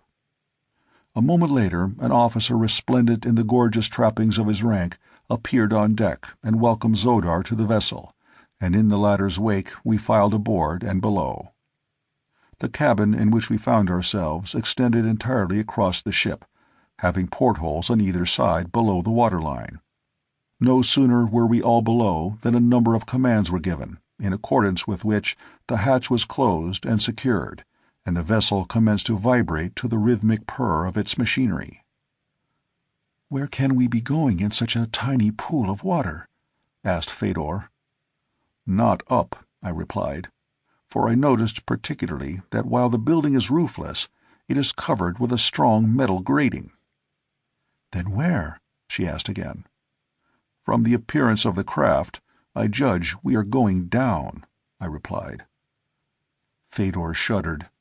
For such long ages have the waters of Barsoom seas been a thing of tradition only, that even this daughter of the Therns, born as she had been within sight of Mars' only remaining sea, had the same terror of deep water as is a common attribute of all Martians. Presently the sensation of sinking became very apparent. We were going down swiftly. Now we could hear the water rushing past the portholes, and in the dim light that filtered through them to the water beyond, the swirling eddies were plainly visible. Fedor grasped my arm. "Save me," she whispered. "Save me, and your every wish shall be granted. Anything within the power of the Holy Therns to give will be yours. Fedor—" She stumbled a little here, and then in a very low voice, "Fedor is already yours."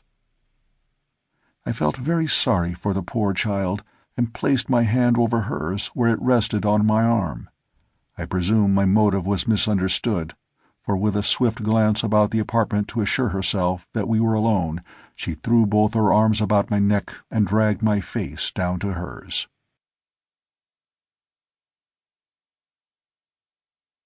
Chapter 9. Issus, Goddess of Life Eternal. The confession of love which the girl's fright had wrung from her touched me deeply, but it humiliated me as well, since I felt that in some thoughtless word or act I had given her reason to believe that I reciprocated her affection. Never have I been much of a ladies' man, being more concerned with fighting and kindred arts, which had ever seemed to me more befitting a man than mooning over a scented glove 4 sizes too small for him, or kissing a dead flower that has begun to smell like a cabbage. So I was quite at a loss as to what to do or say. 1,000 times rather face the wild hordes of the dead sea-bottoms than meet the eyes of this beautiful young girl and tell her the thing that I must tell her. But there was nothing else to be done, and so I did it. Very clumsily, too, I fear. Gently I unclasped her hands from about my neck, and still holding them in mine, I told her the story of my love for Dejah Thoris. That of all the women of 2 worlds that I had known and admired during my long life, she alone had I loved. The tale did not seem to please her. Like a tigress she sprang, panting, to her feet. Her beautiful face was distorted in an expression of horrible malevolence. Her eyes fairly blazed into mine. "Dog!" she hissed. "Dog of a blasphemer! Think you that Fedor, daughter of Matai Sheng, supplicates? She commands. What to her is your puny outer-world passion for the vile creature you chose in your other life? Fedor has glorified you with her love, and you have spurned her. 10,000 unthinkably atrocious deaths could not atone for the affront that you have put upon me. The thing that you call Dejah Thoris shall die the most horrible of them all. You have sealed the warrant for her doom. And you shall be the meanest slave in the service of the goddess you have attempted to humiliate. Tortures and ignominy shall be heaped upon you until you grovel at my feet, asking the boon of death. In my gracious generosity, I shall at length grant your prayer, and from the high balcony of the golden cliffs I shall watch the great white apes tear you asunder." She had it all fixed up, the whole lovely program from start to finish. It amazed me to think that one so divinely beautiful could at the same time be so fiendishly vindictive. It occurred to me, however, that she had overlooked one little factor in her revenge, and so, without any intent to add to her discomfiture, but rather to permit her to rearrange her plans along more practical lines, I pointed to the nearest porthole. Evidently she had entirely forgotten her surroundings and her present circumstances, for a single glance at the dark, swirling waters without sent her crumpled upon a low bench, where with her face buried in her arms she sobbed more like a very unhappy little girl than a proud and all-powerful goddess. Down, down we continued to sink until the heavy glass of the portholes became noticeably warm from the heat of the water without. Evidently we were very far beneath the surface crust of Mars. Presently our downward motion ceased, and I could hear the propellers swirling through the water at our stern and forcing us ahead at high speed. It was very dark down there, but the light from our portholes and the reflection from what must have been a powerful searchlight on the submarine's nose showed that we were forging through a narrow passage, rock-lined and tube-like. After a few minutes the propellers ceased their whirring. We came to a full stop, and then commenced to rise swiftly toward the surface. Soon the light from without increased, and we came to a stop. Xodar entered the cabin with his men. "Come," he said, and we followed him through the hatchway, which had been opened by one of the seamen.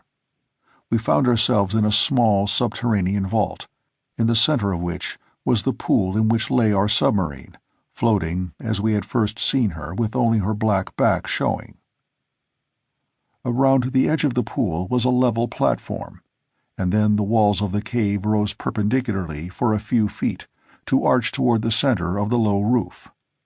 The walls about the ledge were pierced with a number of entrances to dimly lighted passageways. Toward one of these our captors led us, and after a short walk halted before a steel cage which lay at the bottom of a shaft, rising above us as far as one could see. The cage proved to be one of the common types of elevator cars that I had seen in other parts of Barsoom. They are operated by means of enormous magnets which are suspended at the top of the shaft. By an electrical device the volume of magnetism generated is regulated, and the speed of the car varied. In long stretches they move at a sickening speed, especially on the upward trip, since the small force of gravity inherent to Mars results in very little opposition to the powerful force above. Scarcely had the door of the car closed behind us than we were slowing up to stop at the landing above, so rapid was our ascent of the long shaft. When we emerged from the little building which houses the upper terminus of the elevator, we found ourselves in the midst of a veritable fairyland of beauty. The combined languages of Earthmen hold no words to convey to the mind the gorgeous beauties of the scene. One may speak of scarlet sward and ivory-stemmed trees decked with brilliant purple blooms, of winding walks paved with crushed rubies, with emerald, with turquoise, even with diamonds themselves, of a magnificent temple of burnished gold, hand-wrought with marvelous designs. But where are the words to describe the glorious colors that are unknown to earthly eyes?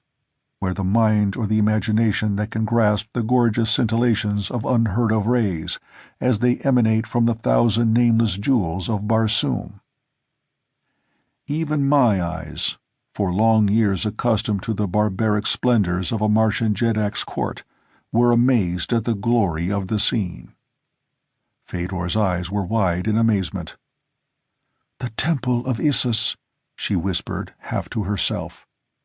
Xodor watched us with his grim smile, partly of amusement and partly malicious gloating. The garden swarmed with brilliantly trapped black men and women. Among them moved red and white females serving their every want. The places of the outer world and the temples of the Therns had been robbed of their princesses and goddesses that the blacks might have their slaves. Through this scene we moved toward the temple. At the main entrance we were halted by a cordon of armed guards. Xodor spoke a few words to an officer who came forward to question us. Together they entered the temple, where they remained for some time.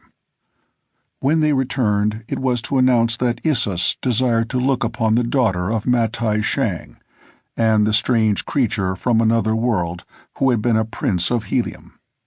Slowly we moved through endless corridors of unthinkable beauty, through magnificent apartments and noble halls. At length we were halted in a spacious chamber in the center of the temple. One of the officers who had accompanied us advanced to a large door in the further end of the chamber.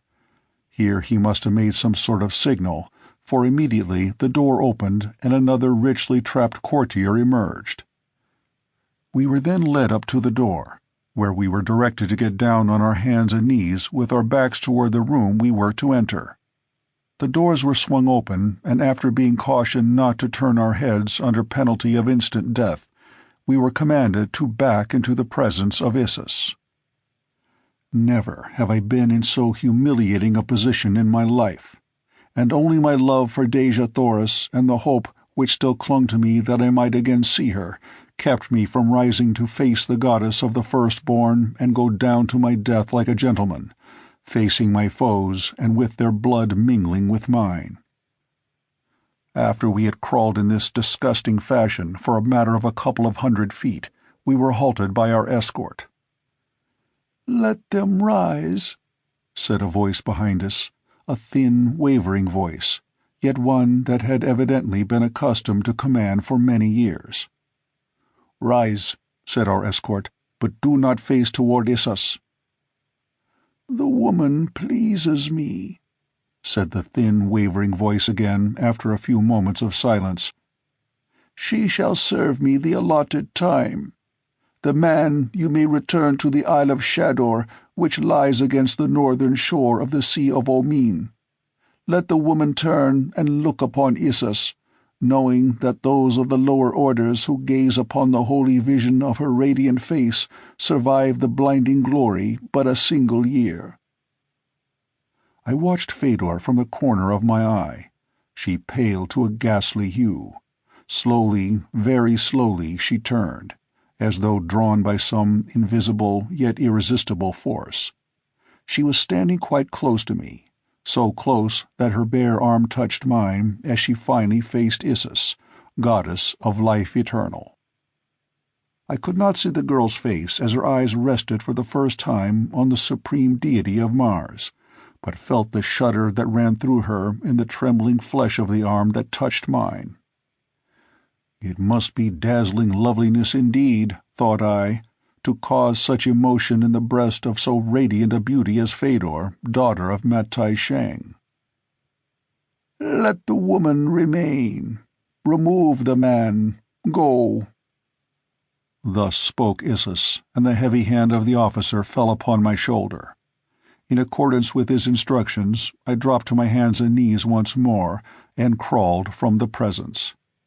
It had been my first audience with deity, but I am free to confess that I was not greatly impressed, other than with the ridiculous figure I cut scrambling about on my marrow bones.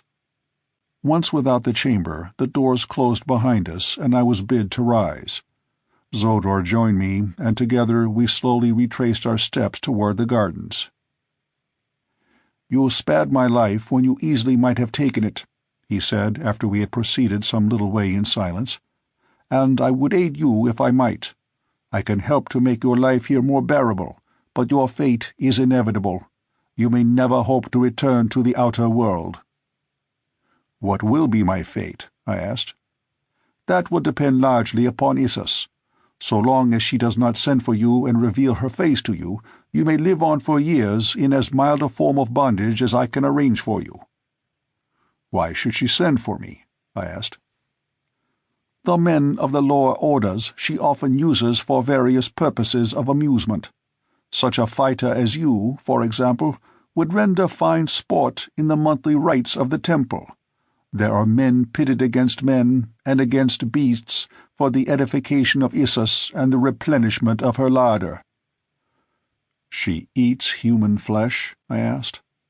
Not in horror, however, for since my recently acquired knowledge of the Holy Therns, I was prepared for anything in this still less accessible heaven, where all was evidently dictated by a single omnipotence, where ages of narrow fanaticism and self-worship had eradicated all the broader humanitarian instincts that the race might once have possessed. They were a people drunk with power and success, looking upon the other inhabitants of Mars as we look upon the beasts of the field and the forest. Why, then, should they not eat of the flesh of the lower orders, whose lives and characters they no more understood than do we the inmost thoughts and sensibilities of the cattle we slaughter for our earthly tables? "She eats only the flesh of the best bred of the Holy Therns and the red Barsoomians. The flesh of the others goes to our boards. The animals are eaten by the slaves. She also eats other dainties." I did not understand then that there lay any special significance in his reference to other dainties. I thought that the limit of ghoulishness already had been reached in the recitation of the Issus menu. I still had much to learn as to the depths of cruelty and bestiality to which omnipotence may drag its possessor. We had about reached the last of the many chambers and corridors which led to the gardens when an officer overtook us. "Issus would look again upon this man," he said. "The girl has told her that he is of wondrous beauty and of such prowess that alone he slew 7 of the firstborn, and with his bare hands took Zodar captive, binding him with his own harness." Zodar looked uncomfortable. Evidently he did not relish the thought that Issus had learned of his inglorious defeat. Without a word he turned, and we followed the officer once again to the closed doors before the audience chamber of Issus, goddess of life eternal. Here the ceremony of entrance was repeated. Again Issus bid me rise. For several minutes all was silent as the tomb. The eyes of deity were appraising me. Presently the thin wavering voice broke the stillness, repeating in a sing-song drone the words which for countless ages had sealed the doom of numberless victims. "Let the man turn and look upon Isis, knowing that those of the lower orders who gaze upon the holy vision of her radiant face survive the blinding glory but a single year." I turned as I had been bid, expecting such a treat as only the revealment of divine glory to mortal eyes might produce. What I saw was a solid phalanx of armed men between myself and a dais, supporting a great bench of carved sorapus wood. On this bench, or throne, squatted a female black. She was evidently very old. Not a hair remained upon her wrinkled skull. With the exception of 2 yellow fangs, she was entirely toothless. On either side of her thin, hawk-like nose, her eyes burned from the depths of horribly sunken sockets. The skin of her face was seamed and creased with 1,000,000 deep-cut furrows. Her body was as wrinkled as her face, and as repulsive. Emaciated arms and legs attached to a torso which seemed to be mostly distorted abdomen completed the holy vision of her radiant beauty. Surrounding her were a number of female slaves, among them Fedor, white and trembling. "This is the man who slew 7 of the firstborn, and, bare-handed, bound Dator Zodar with his own harness?" asked Issus. "Most glorious vision of divine loveliness it is," replied the officer who stood at my side. "Produce Dator Zodar," she commanded. Zodar was brought from the adjoining room. Issus glared at him.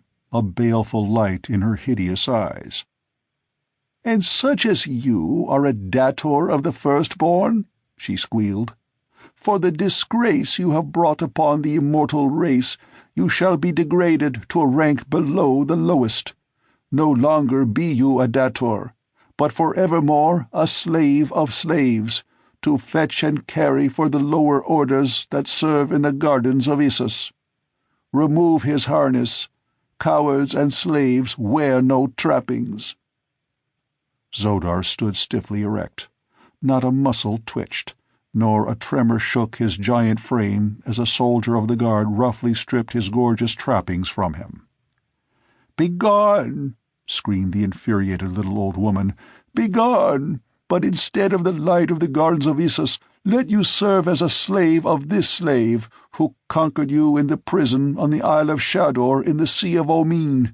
Take him away out of the sight of my divine eyes." Slowly, and with high-held head, the proud Zodar turned and stalked from the chamber. Issus rose and turned to leave the room by another exit. Turning to me, she said, "You shall be returned to Shador for the present. Later, Issus will see the manner of your fighting. Go." Then she disappeared, followed by her retinue. Only Fedor lagged behind, and as I started to follow my guard toward the gardens, the girl came running after me. "Oh, do not leave me in this terrible place," she begged. "Forgive the things I said to you, my prince. I did not mean them. Only take me away with you. Let me share your imprisonment on Shador." Her words were an almost incoherent volley of thoughts, so rapidly she spoke. "You did not understand the honor that I did you. Among the Therns there is no marriage or giving in marriage, as among the lower orders of the outer world. We might have lived together forever in love and happiness. We have both looked upon Issus, and in a year we die. Let us live that year at least together, in what measure of joy remains for the doomed." "If it was difficult for me to understand you, Fedor," I replied, "can you not understand that possibly it is equally difficult for you to understand the motives, the customs, and the social laws that guide me? I do not wish to hurt you, nor seem to undervalue the honor which you have done me, but the thing you desire may not be. Regardless of the foolish belief of the peoples of the outer world, or of Holy Thurn or Ebon Firstborn, I am not dead. While I live, my heart beats for but one woman, the incomparable Dejah Thoris, Princess of Helium. When death overtakes me, my heart shall have ceased to beat. But what comes after that I know not. And in that I am as wise as Matai Shang, master of life and death upon Barsoom, or Issus, goddess of life eternal." Fedor stood looking at me intently for a moment. No anger showed in her eyes this time, only a pathetic expression of hopeless sorrow. "I do not understand," she said, and turning, walked slowly in the direction of the door through which Issus and her retinue had passed. A moment later she had passed from my sight.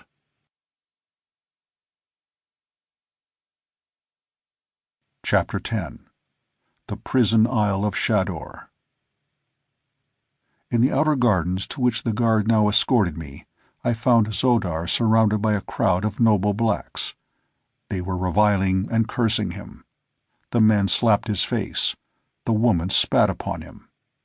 When I appeared, they turned their attentions toward me. "Ah," cried one, "so this is the creature who overcame the great Zodar bare-handed. Let us see how it was done." "Let him bind Thurid," suggested a beautiful woman, laughing. "Thurid is a noble dator. Let Thurid show the dog what it means to face a real man." "Yes, Thurid, Thurid," cried a dozen voices. "Here he is now," exclaimed another, and turning in the direction indicated, I saw a huge black weighed down with resplendent ornaments and arms advancing with noble and gallant bearing toward us. "What now?" he cried. "What would you of Thurid?"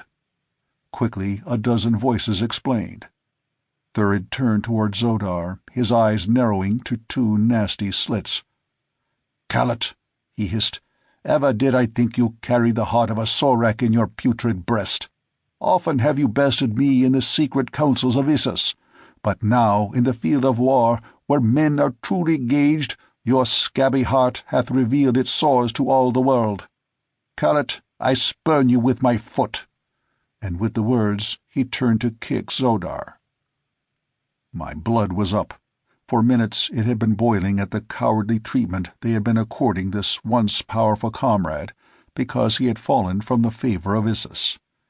I had no love for Zodar, but I cannot stand the sight of cowardly injustice and persecution without seeing red as through a haze of bloody mist, and doing things on the impulse of the moment that I presume I never should do after mature deliberation. I was standing close beside Zodar as Thurid swung his foot for the cowardly kick. The degraded dator stood erect and motionless as a carven image. He was prepared to take whatever his former comrades had to offer in the way of insults and reproaches, and take them in manly silence and stoicism. But as Thurid's foot swung, so did mine, and I caught him a painful blow upon the shin bone that saved Zodar from this added ignominy. For a moment there was tense silence. Then Thurid, with a roar of rage, sprang for my throat, just as Zodar had upon the deck of the cruiser. The results were identical. I ducked beneath his outstretched arms, and as he lunged past me, planted a terrific right on the side of his jaw. The big fellow spun around like a top. His knees gave beneath him, and he crumpled to the ground at my feet. The blacks gazed in astonishment, first at the still form of the proud dator lying there in the ruby dust of the pathway, then at me, as though they could not believe that such a thing could be. "You asked me to bind Thurid?" I cried. "Behold!" And then I stooped beside the prostrate form, tore the harness from it, and bound the fellow's arms and legs securely. "As you have done to Zodar, now do you likewise to Thurid. Take him before Issus, bound in his own harness, that she may see with her own eyes that there be one among you now who is greater than the firstborn." "Who are you?" whispered the woman who had first suggested that I attempt to bind Thurid. "I am a citizen of two worlds, Captain John Carter of Virginia, Prince of the House of Tardos Mors, Jeddak of Helium. Take this man to your goddess as I have said, and tell her, too, that as I have done to Zodar and Thurid, so also can I do to the mightiest of her dators. With naked hands, with long sword, or with short sword, I challenge the flower of her fighting men to combat." "Come," said the officer who was guarding me back to Shador. "My orders are imperative. There is to be no delay. Zodar, come you also." There was little of disrespect in the tone that the man used in addressing either Zodar or myself. It was evident that he felt less contempt for the former dator since he had witnessed the ease with which I disposed of the powerful Thurid. That his respect for me was greater than it should have been for a slave was quite apparent from the fact that during the balance of the return journey he walked or stood always behind me, a drawn short sword in his hand. The return to the Sea of Omean was uneventful. We dropped down the awful shaft in the same car that had brought us to the surface. There we entered the submarine, taking the long dive to the tunnel far beneath the upper world. Then through the tunnel and up again to the pool from which we had had our first introduction to the wonderful passageway from Omean to the Temple of Issus. From the island of the submarine we were transported on a small cruiser to the distant Isle of Shador. Here we found a small stone prison and a guard of half a dozen blacks. There was no ceremony wasted in completing our incarceration. One of the blacks opened the door of the prison with a huge key. We walked in, the door closed behind us, the lock grated, and with the sound there swept over me again that terrible feeling of hopelessness that I had felt in the chamber of mystery in the golden cliffs beneath the gardens of the Holy Therns. Then Tarst Harkis had been with me, but now I was utterly alone in so far as friendly companionship was concerned. I fell to wondering about the fate of the great Thark, and of his beautiful companion, the girl Thuvia. Even should they by some miracle have escaped and been received and spared by a friendly nation, what hope had I of the succor which I knew they would gladly extend if it lay in their power? They could not guess my whereabouts or my fate, for none on all Barsoom even dream of such a place as this. Nor would it have advantaged me any had they known the exact location of my prison, for who could hope to penetrate to this buried sea in the face of the mighty navy of the firstborn? No, my case was hopeless. Well, I would make the best of it, and rising, I swept aside the brooding despair that had been endeavoring to claim me. With the idea of exploring my prison, I started to look around. Shador sat, with bowed head, upon a low stone bench near the center of the room in which we were. He had not spoken since Issus had degraded him. The building was roofless, the walls rising to a height of about 30 feet. Halfway up were a couple of small, heavily barred windows. The prison was divided into several rooms by partitions 20 feet high. There was no one in the room which we occupied, but 2 doors which led to other rooms were opened. I entered one of these rooms, but found it vacant. Thus I continued through several of the chambers, until in the last one I found a young red Martian boy sleeping upon the stone bench, which constituted the only furniture of any of the prison cells. Evidently he was the only other prisoner. As he slept, I leaned over and looked at him. There was something strangely familiar about his face, and yet I could not place him. His features were very regular, and, like the proportions of his graceful limbs and body, beautiful in the extreme. He was very light in color for a red man, but in other respects he seemed a typical specimen of this handsome race. I did not awaken him, for sleep in prison is such a priceless boon that I have seen men transformed into raging brutes when robbed by one of their fellow prisoners of a few precious moments of it. Returning to my own cell, I found Shador still sitting in the same position in which I had left him. "Man," I cried, "it will profit you nothing to mope thus. It were no disgrace to be bested by John Carter. You have seen that in the ease with which I accounted for Thurid. You knew it before when on the cruiser's deck you saw me slay 3 of your comrades." "I would that you had dispatched me at the same time," he said. "Come, come," I cried. "There is hope yet. Neither of us is dead. We are great fighters. Why not win to freedom?" He looked at me in amazement. "You know not of what you speak," he replied. "Issus is omnipotent. Issus is omniscient. She hears now the words you speak. She knows the thoughts you think. It is sacrilege even to dream of breaking her commands." "Rot, Shador," I ejaculated impatiently. He sprang to his feet in horror. "The curse of Issus will fall upon you," he cried. "In another instant you will be smitten down, writhing to your death in horrible agony." "Do you believe that, Shador?" I asked. "Of course. Who would dare doubt?" "I doubt. Yes, and further, I deny," I said. "Why, Shador, you tell me that she even knows my thoughts. The red men have all had that power for ages. And another wonderful power. They can shut their minds so that none may read their thoughts. I learned the first secret years ago. The other I never had to learn, since upon all Barsoom is none who can read what passes in the secret chambers of my brain.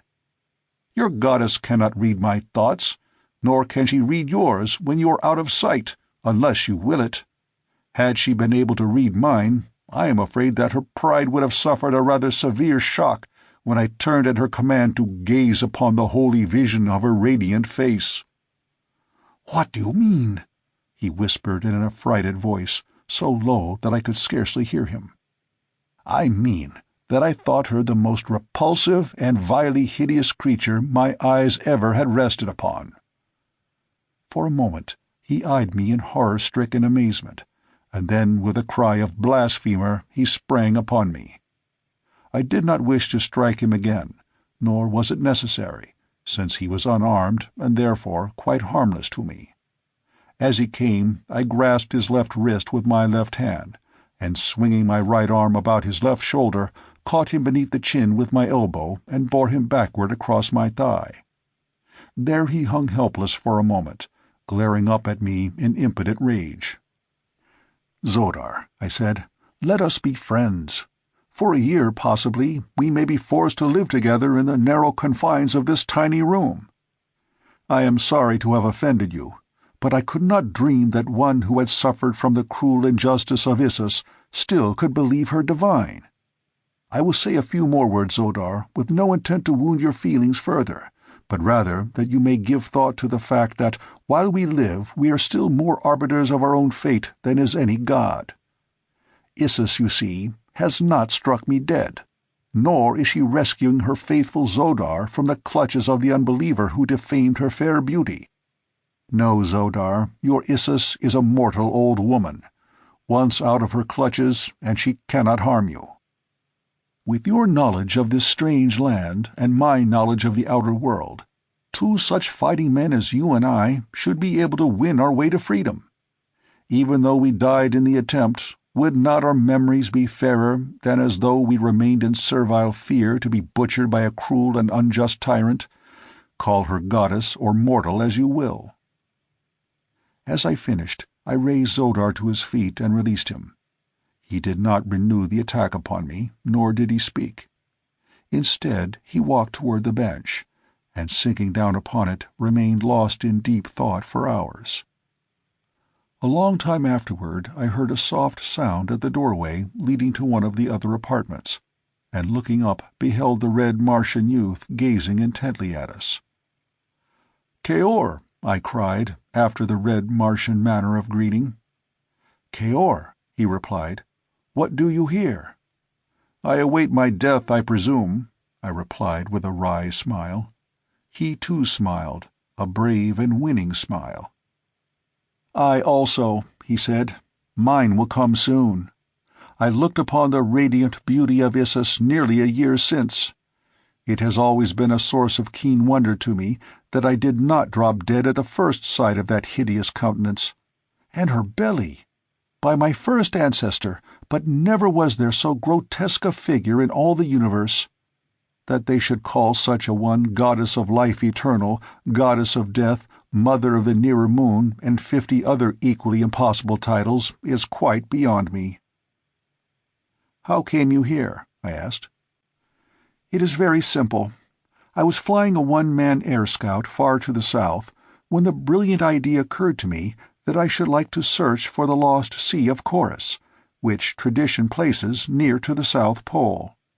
I must have inherited from my father a wild lust for adventure, as well as a hollow where my bump of reverence should be. I had reached the area of eternal ice when my port propeller jammed, and I dropped to the ground to make repairs. Before I knew it, the air was black with flyers, and 100 of these first-born devils were leaping to the ground all about me. With drawn swords they made for me, but before I went down beneath them, they had tasted of the steel of my father's sword, and I had given such an account of myself as I know would have pleased my sire had he lived to witness it." "Your father is dead?" I asked. "He died before the shell broke to let me step out into a world that has been very good to me. But for the sorrow that I had never the honor to know my father, I have been very happy. My only sorrow now is that my mother must mourn me, as she has for 10 long years mourned my father." "Who was your father?" I asked. He was about to reply when the outer door of our prison opened, and a burly guard entered and ordered him to his own quarters for the night, locking the door after him as he passed through into the further chamber. "It is Issa's wish that you two be confined in the same room," said the guard when he had returned to our cell. "This cowardly slave of a slave is to serve you well," he said to me, indicating Zodar with a wave of his hand. "If he does not, you are to beat him into submission. It is Issa's wish that you heap upon him every indignity and degradation of which you can conceive." With these words he left us. Zodar still sat with his face buried in his hands. I walked to his side and placed my hand upon his shoulder. "Zodar," I said, "you have heard the commands of Issus, but you need not fear that I shall attempt to put them into execution. You are a brave man, Zodar. It is your own affair if you wish to be persecuted and humiliated. But were I you, I should assert my manhood and defy my enemies." "I have been thinking very hard, John Carter," he said, "of all the new ideas you gave me a few hours since. Little by little, I have been piecing together the things you have said, which sounded blasphemous to me then, with the things that I have seen in my past life, and dared not even think about for fear of bringing down upon me the wrath of Issus. I believe now that she is a fraud, no more divine than you or I. More am I willing to concede, that the firstborn are no holier than the holy Therns, nor the holy Therns more holy than the red men. The whole fabric of our religion is based on superstitious belief in lies that have been foisted upon us for ages by those directly above us, to whose personal profit and aggrandizement it was to have us continue to believe as they wished us to believe. I am ready to cast off the ties that have bound me. I am ready to defy Issus herself. But what will it avail us? Be the firstborn gods or mortals, they are a powerful race, and we are as fast in their clutches as though we were already dead. There is no escape." "I have escaped from bad plights in the past, my friend," I replied. "Nor while life is in me shall I despair of escaping from the Isle of Shador and the Sea of Omean." "But we cannot escape even from the four walls of our prison," urged Zodar. "Test this flint-like surface," he cried, smiting the solid rock that confined us, "and look upon this polished surface. None could cling to it to reach the top." I smiled. "That is the least of our troubles, Zodar," I replied. "I will guarantee to scale the wall and take you with me, if you will help with your knowledge of the customs here to appoint the best time for the attempt, and guide me to the shaft that lets from the dome of this abysmal sea to the light of God's pure air above. Night-time is the best and offers the only slender chance we have, for then men sleep, and only a dozing watch nods in the tops of the battleships. No watch is kept upon the cruisers and smaller craft. The watchers upon the larger vessels see to all about them. It is night now." "But," I exclaimed, "it is not dark. How can it be night, then?" He smiled. "You forget," he said, "that we are far below ground. The light of the sun never penetrates here. There are no moons and no stars reflected in the bosom of Omean.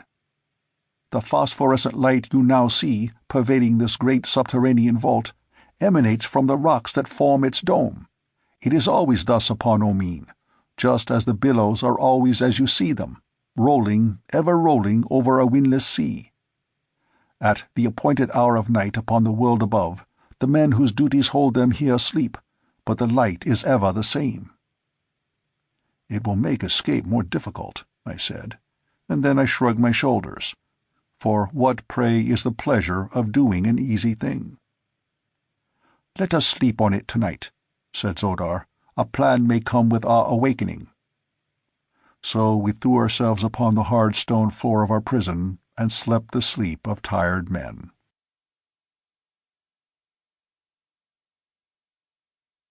Chapter 11. When Hell Broke Loose.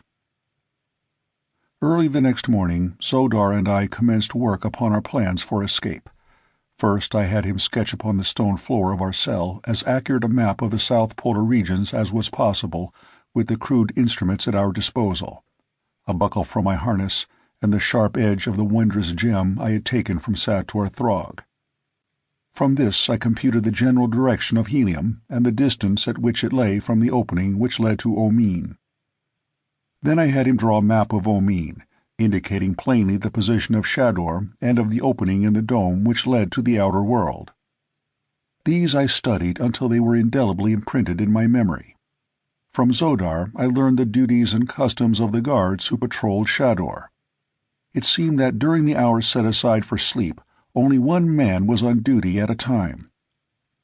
He paced a beat that passed around the prison, at a distance of about 100 feet from the building. The pace of the sentries, Zodar said, was very slow, requiring nearly 10 minutes to make a single round. This meant that for practically 5 minutes at a time, each side of the prison was unguarded as the sentry pursued his snail-like pace upon the opposite side. "This information you ask," said Zodar, "will be all very valuable after we get out, but nothing that you have asked has any bearing on that first and most important consideration." "We will get out all right," I replied, laughing. "Leave that to me." "When shall we make the attempt?" he asked. "The first night that finds a small craft moored near the shore of Shador," I replied. "But how will you know that any craft is moored near Shador? The windows are far beyond our reach." "Not so, friend Zodar. Look." With a bound, I sprang to the bars of the window opposite us and took a quick survey of the scene without. Several small craft and 2 large battleships lay within 100 yards of Shador.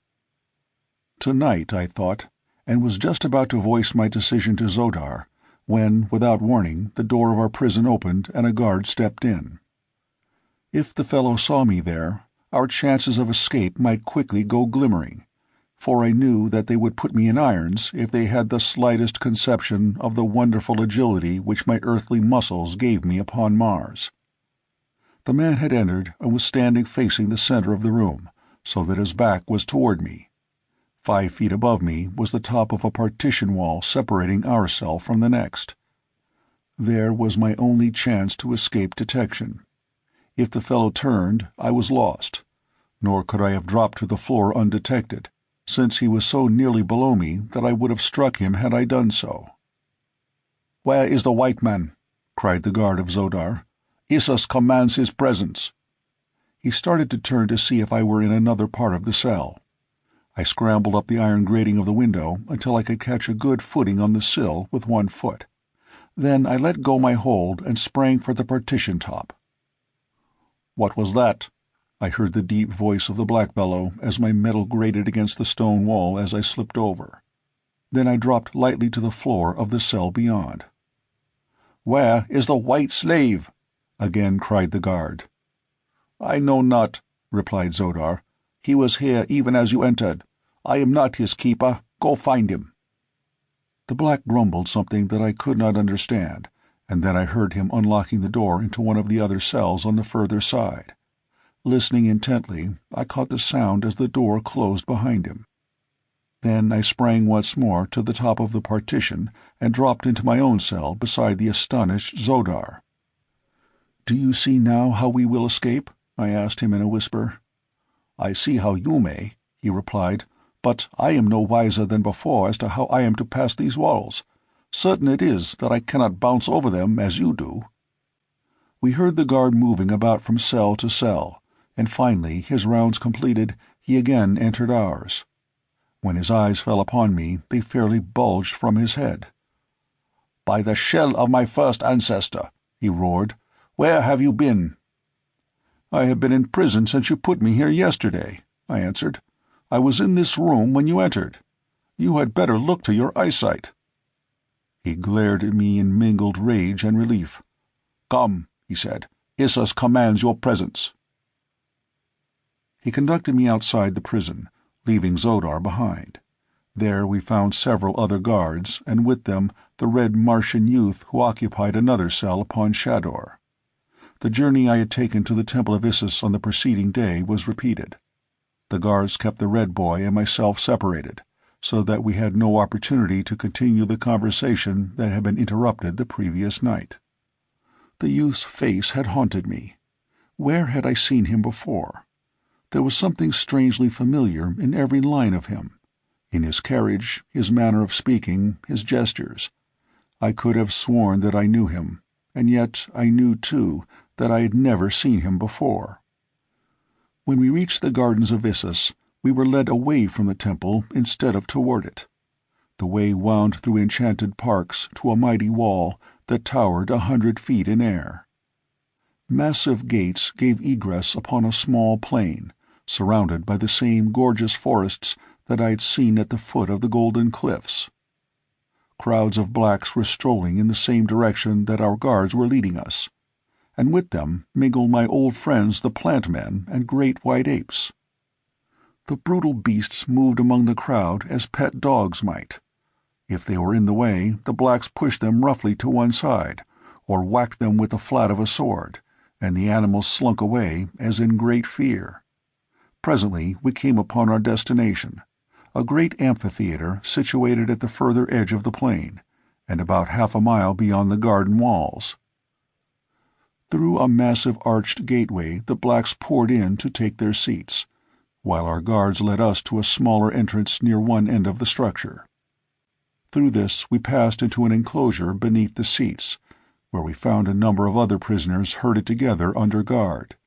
Some of them were in irons, but for the most part they seemed sufficiently awed by the presence of their guards to preclude any possibility of attempted escape.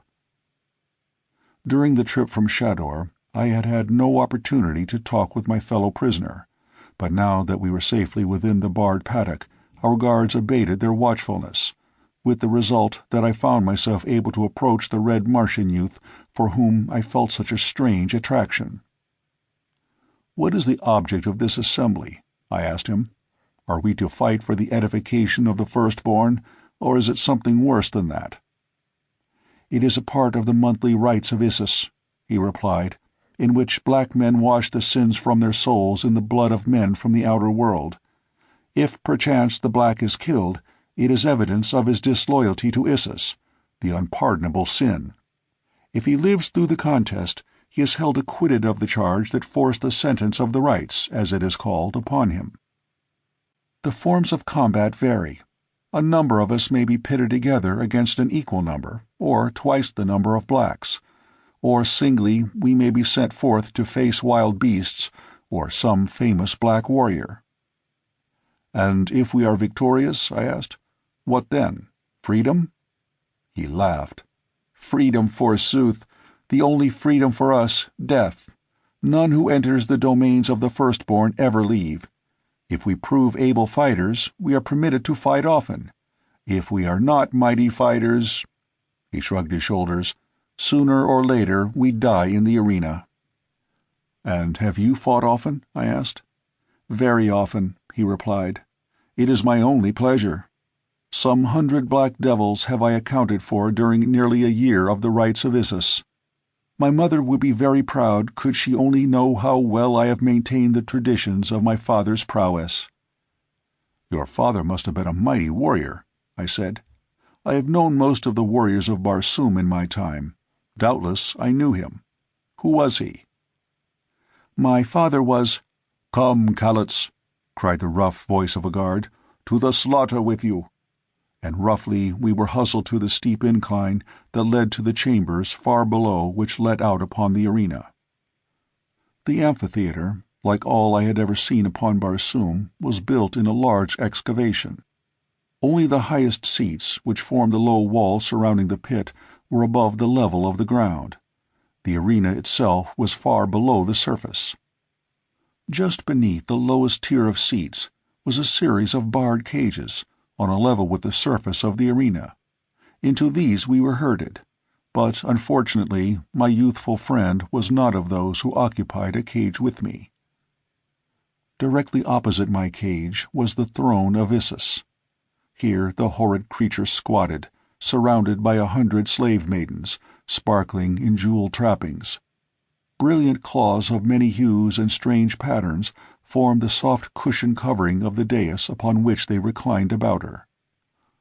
On 4 sides of the throne, and several feet below it, stood 3 solid ranks of heavily armed soldiery, elbow to elbow.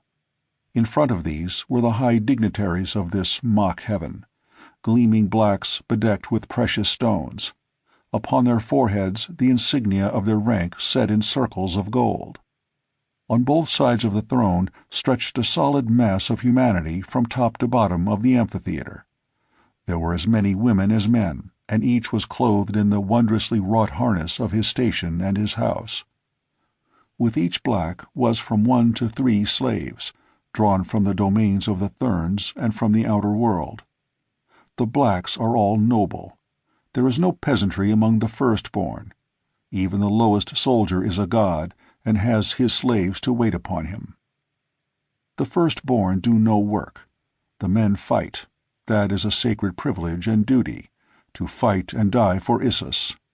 The women do nothing, absolutely nothing.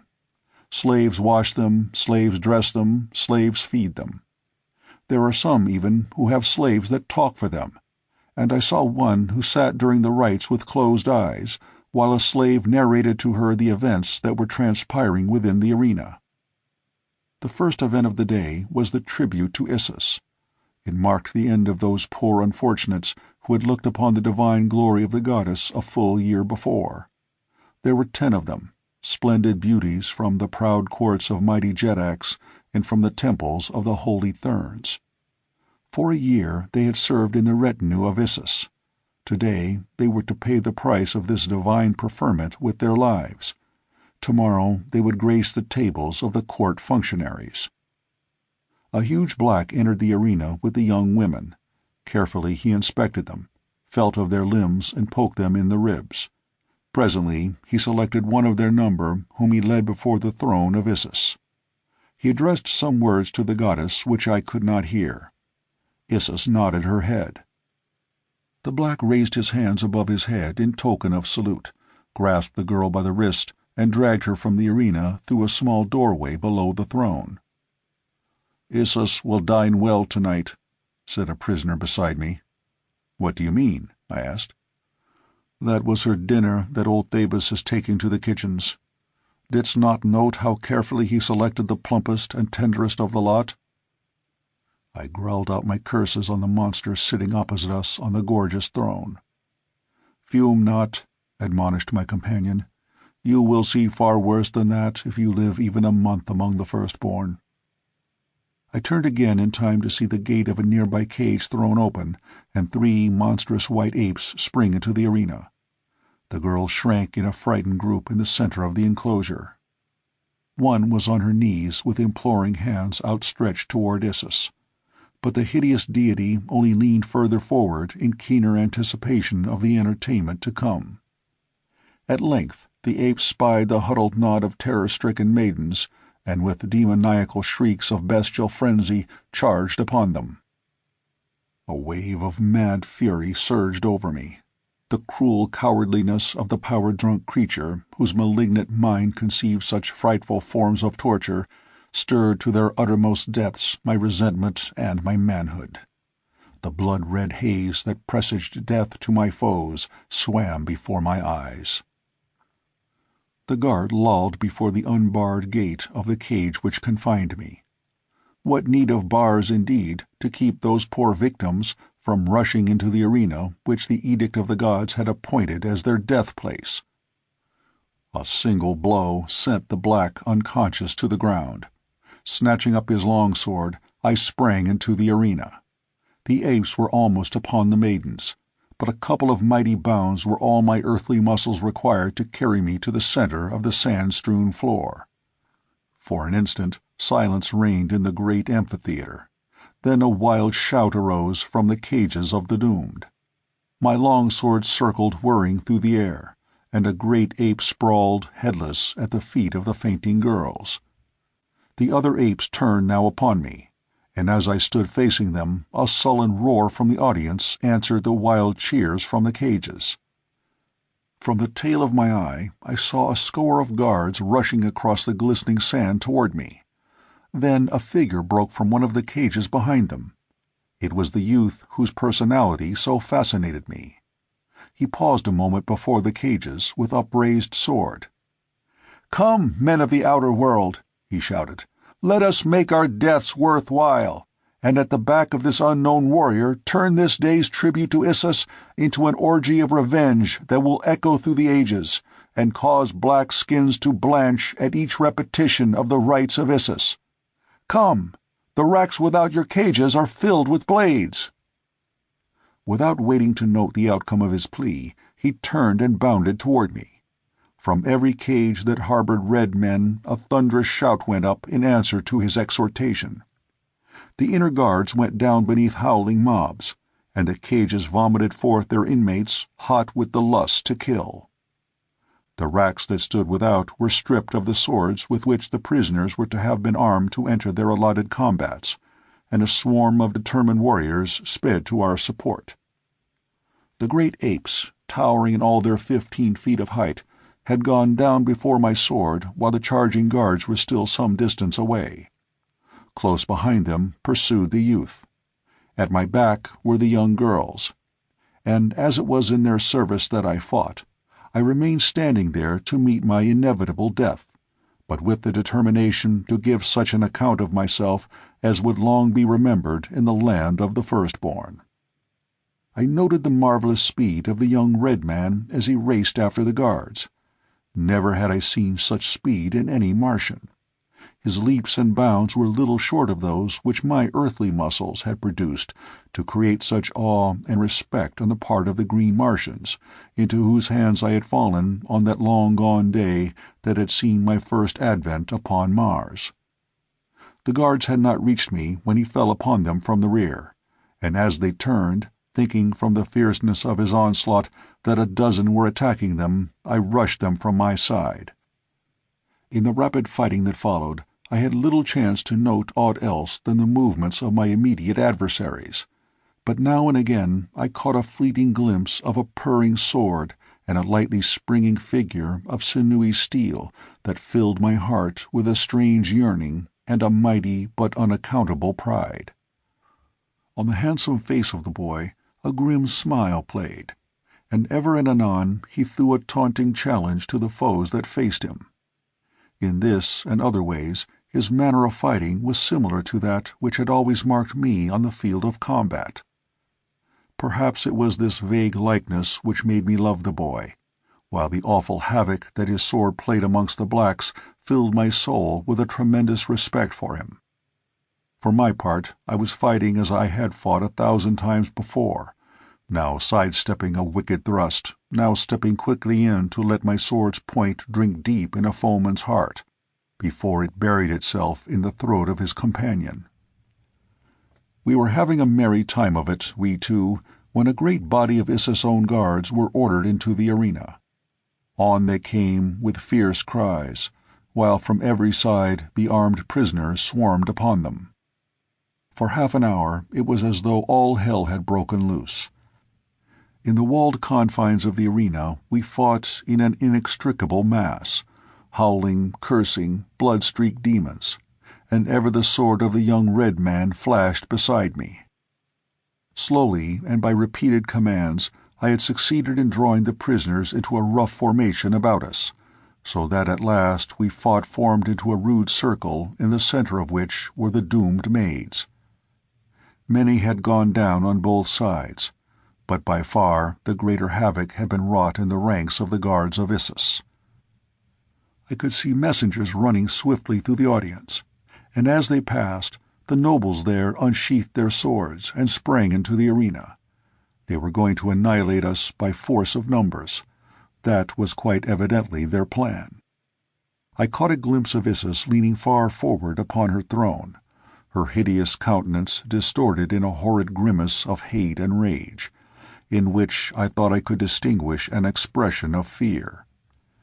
It was that face that inspired me to the thing that followed. Quickly I ordered 50 of the prisoners to drop back behind us and form a new circle about the maidens. "Remain and protect them until I return," I commanded. Then, turning to those who formed the outer line, I cried, "Down with Issus! Follow me to the throne! We will reap vengeance where vengeance is deserved!" The youth at my side was the first to take up the cry of "Down with Issus!" and then at my back and from all sides rose a hoarse shout, "To the throne! To the throne!" As one man we moved, an irresistible fighting mass, over the bodies of dead and dying foes toward the gorgeous throne of the Martian deity. Hordes of the doughtiest fighting men of the firstborn poured from the audience to check our progress. We mowed them down before us as they had been papermen. "To the seats, some of you!" I cried as we approached the arena's barrier wall. 10 of us can take the throne." For I had seen that Issa's guards had for the most part entered the fray within the arena. On both sides of me the prisoners broke to left and right for the seats, vaulting the low wall with dripping swords lusting for the crowded victims who awaited them. In another moment the entire amphitheater was filled with the shrieks of the dying and the wounded, mingled with the clash of arms and triumphant shouts of the victors. Side by side, the young red man and I, with perhaps a dozen others, fought our way to the foot of the throne.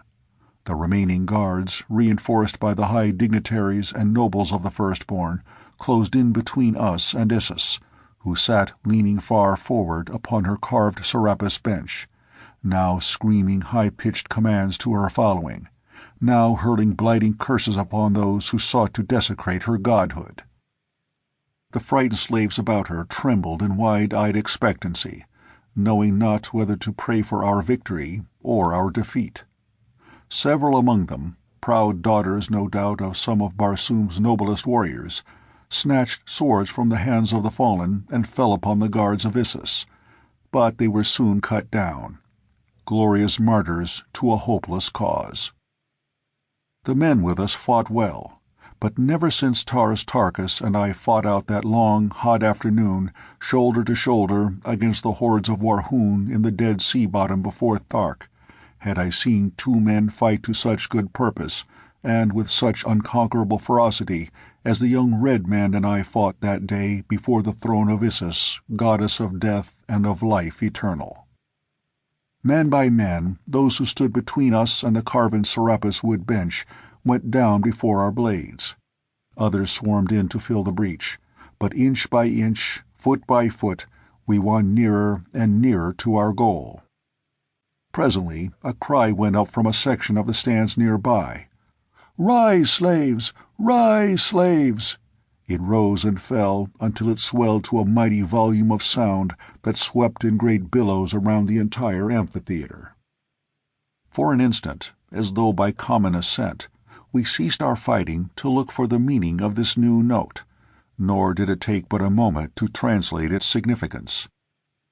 In all parts of the structure the female slaves were falling upon their masters with whatever weapon came first to hand. A dagger snatched from the harness of her mistress was waved aloft by some fair slave, its shimmering blade crimson with the lifeblood of its owner. Swords plucked from the bodies of the dead about them. Heavy ornaments which could be turned into bludgeons. Such were the implements with which these fair women wreaked the long-pent vengeance which at last could but partially recompense them for the unspeakable cruelties and indignities which their black masters had heaped upon them. And those who could find no other weapons used their strong fingers and their gleaming teeth. It was at once a sight to make one shudder and to cheer. But in a brief second we were engaged once more in our own battle, with only the unquenchable battle cry of the women to remind us that they still fought. "Rise, slaves! Rise, slaves!" Only a single thin rank of men now stood between us and Issus. Her face was blue with terror. Foam flecked her lips. She seemed too paralyzed with fear to move. Only the youth and I fought now. The others all had fallen, and I was like to have gone down too from a nasty longsword cut, had not a hand reached out from behind my adversary and clutched his elbow as the blade was falling upon me. The youth sprang to my side and ran his sword through the fellow before he could recover to deliver another blow. I should have died even then but for that, as my sword was tight wedged in the breastbone of a dator of the Firstborn. As the fellow went down, I snatched his sword from him, and over his prostrate body looked into the eyes of the one whose quick hand had saved me from the first cut of his sword. It was Fedor, daughter of Matai Shang. "Fly, my prince," she cried. "It is useless to fight them longer. All within the arena are dead. All who charged the throne are dead but you and this youth. Only among the seats are there left any of your fighting men, and they and the slave women are fast being cut down. Listen, you can scarce hear the battle cry of the women now, for nearly all are dead. For each one of you there are 10,000 blacks within the domains of the firstborn. Break for the open and the sea of chorus. With your mighty sword-arm you may yet win to the golden cliffs and the templed gardens of the holy Therns. There tell your story to Matai Shang, my father. He will keep you, and together you may find a way to rescue me. Fly while there is yet a bare chance for flight." But that was not my mission, nor could I see much to be preferred in the cruel hospitality of the holy Therns to that of the firstborn. "Down with Issus!" I shouted, and together the boy and I took up the fight once more. 2 blacks went down with our swords in their vitals, and we stood face to face with Issus. As my sword went up to end her horrid career, her paralysis left her, and with an ear-piercing shriek she turned to flee. Directly behind her, a black gulf suddenly yawned in the flooring of the dais. She sprang for the opening, with the youth and I close at her heels. Her scattered guard rallied at her cry and rushed for us. A blow fell upon the head of the youth. He staggered and would have fallen, but I caught him in my left arm and turned to face an infuriated mob of religious fanatics crazed by the affront I had put upon their goddess, just as Issus disappeared into the black depths beneath me.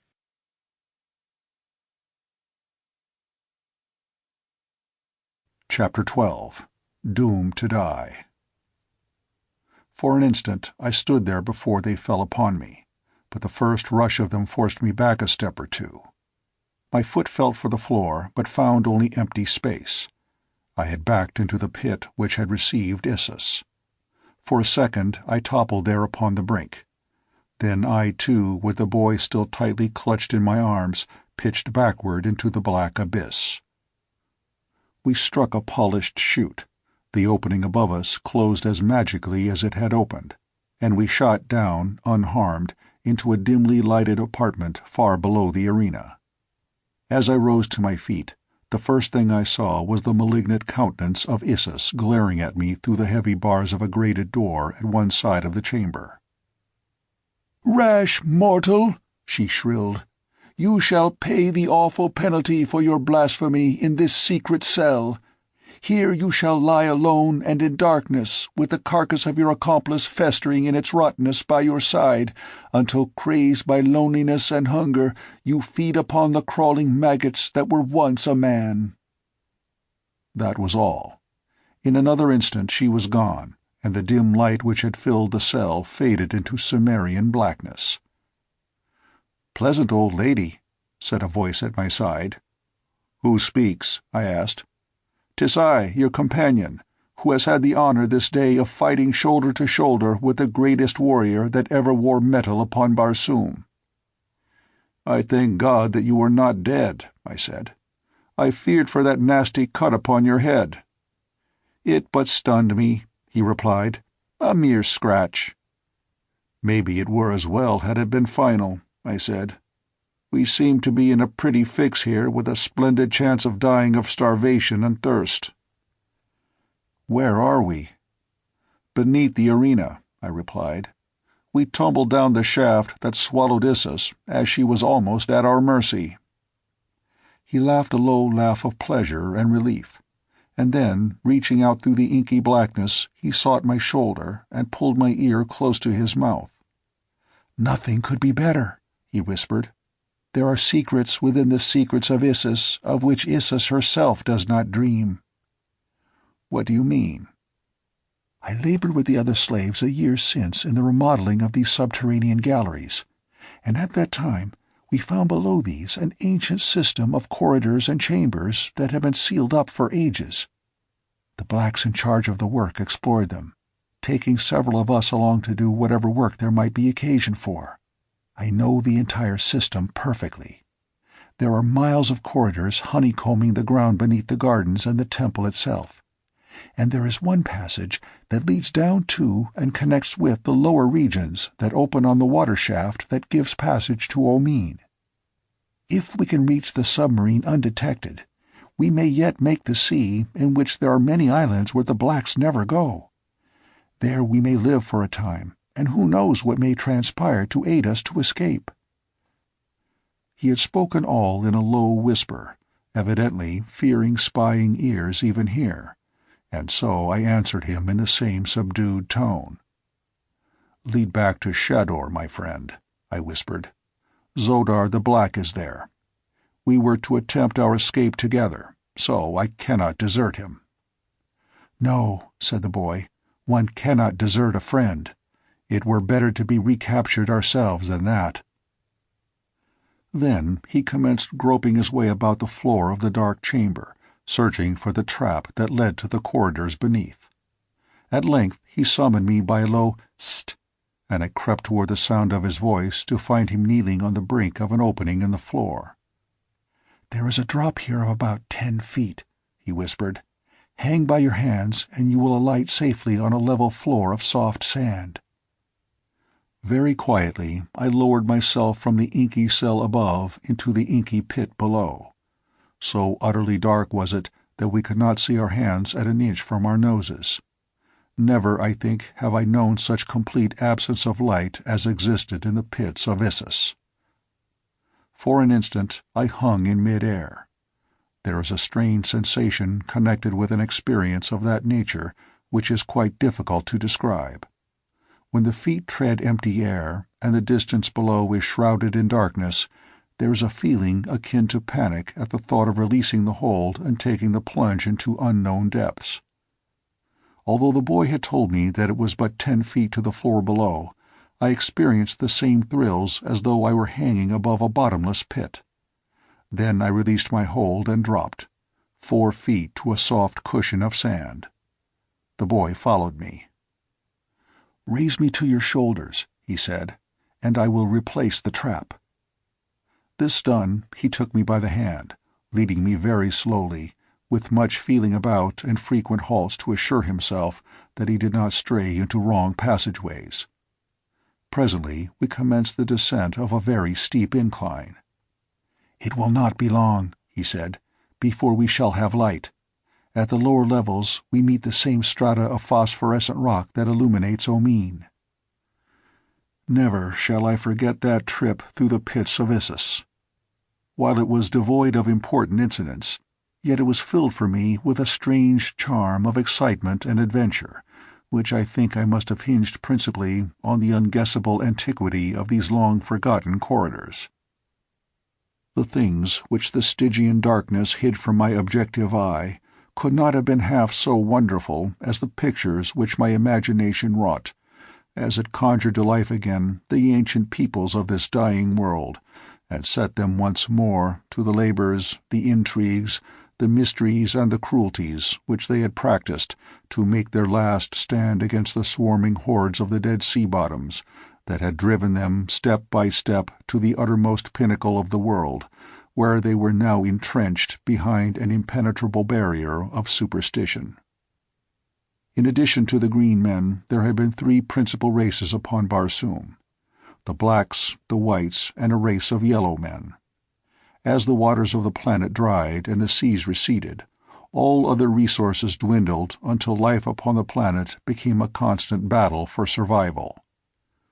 The various races had made war upon one another for ages, and the 3 higher types had easily bested the green savages of the water places of the world.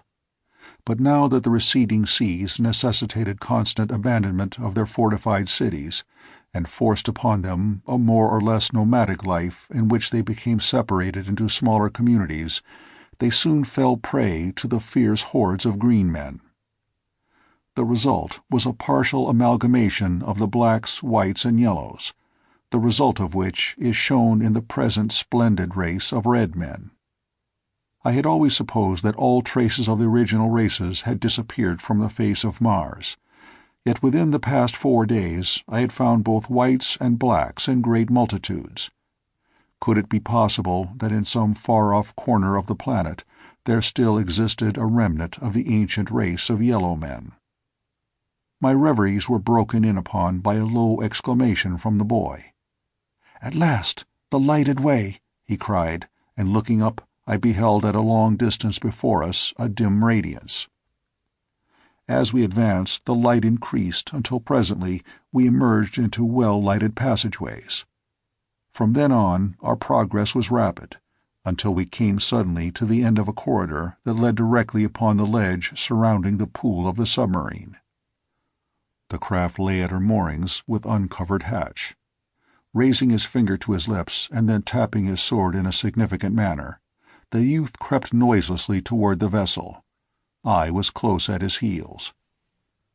Silently we dropped to the deserted deck, and on hands and knees crawled toward the hatchway. A stealthy glance below revealed no guard in sight, and so, with the quickness and the soundlessness of cats, we dropped together into the main cabin of the submarine. Even here was no sign of life. Quickly we covered and secured the hatch. Then the boy stepped into the pilot-house, touched a button, and the boat sank amid swirling waters toward the bottom of the shaft. Even then there was no scurrying of feet as we had expected, and while the boy remained to direct the boat, I slid from the cabin to cabin in futile search for some member of the crew.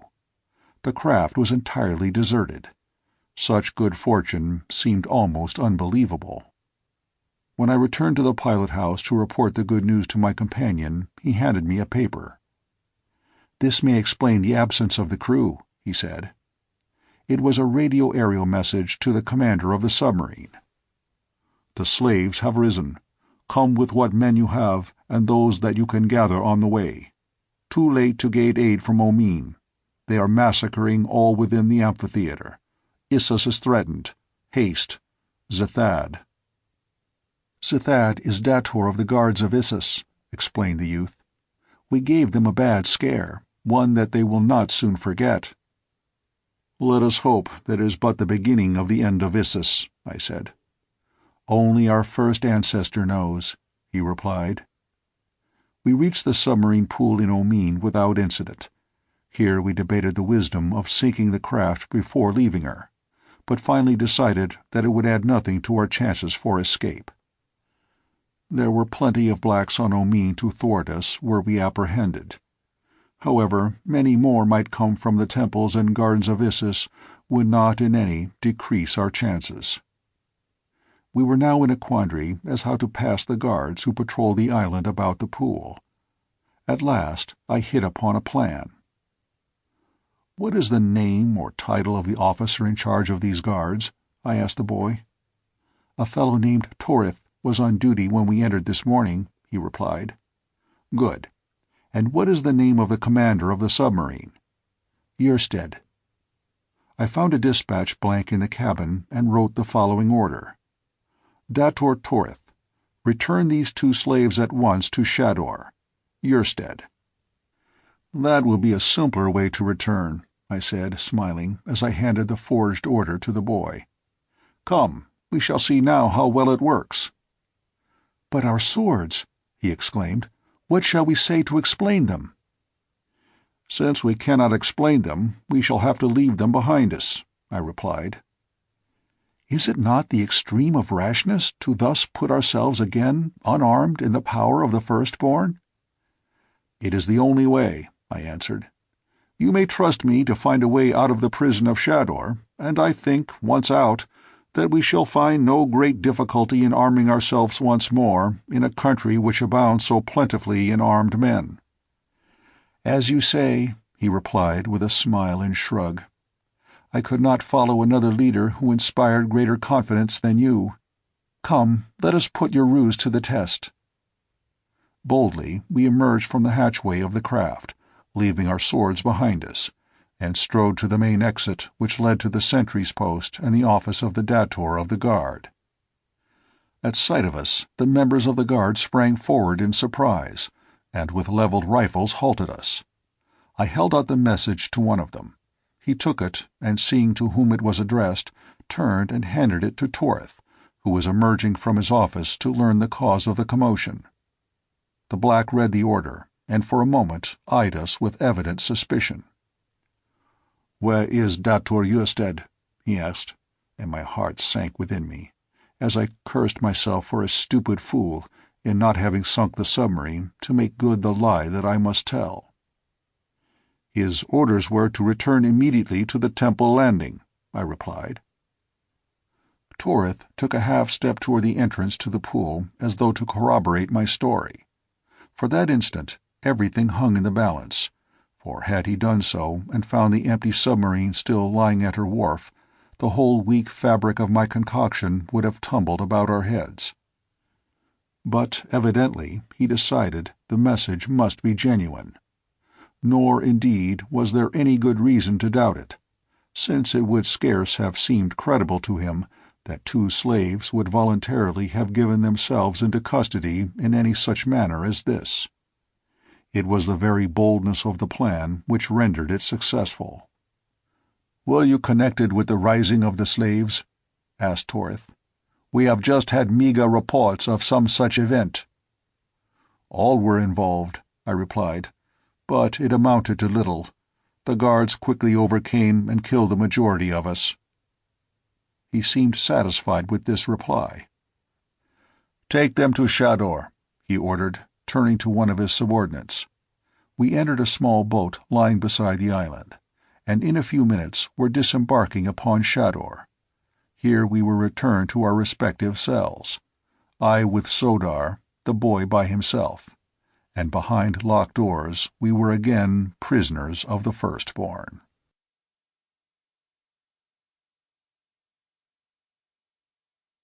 Chapter 13. A Break for Liberty. Sodar listened in incredulous astonishment to my narration of the events which had transpired within the arena at the rites of Issus.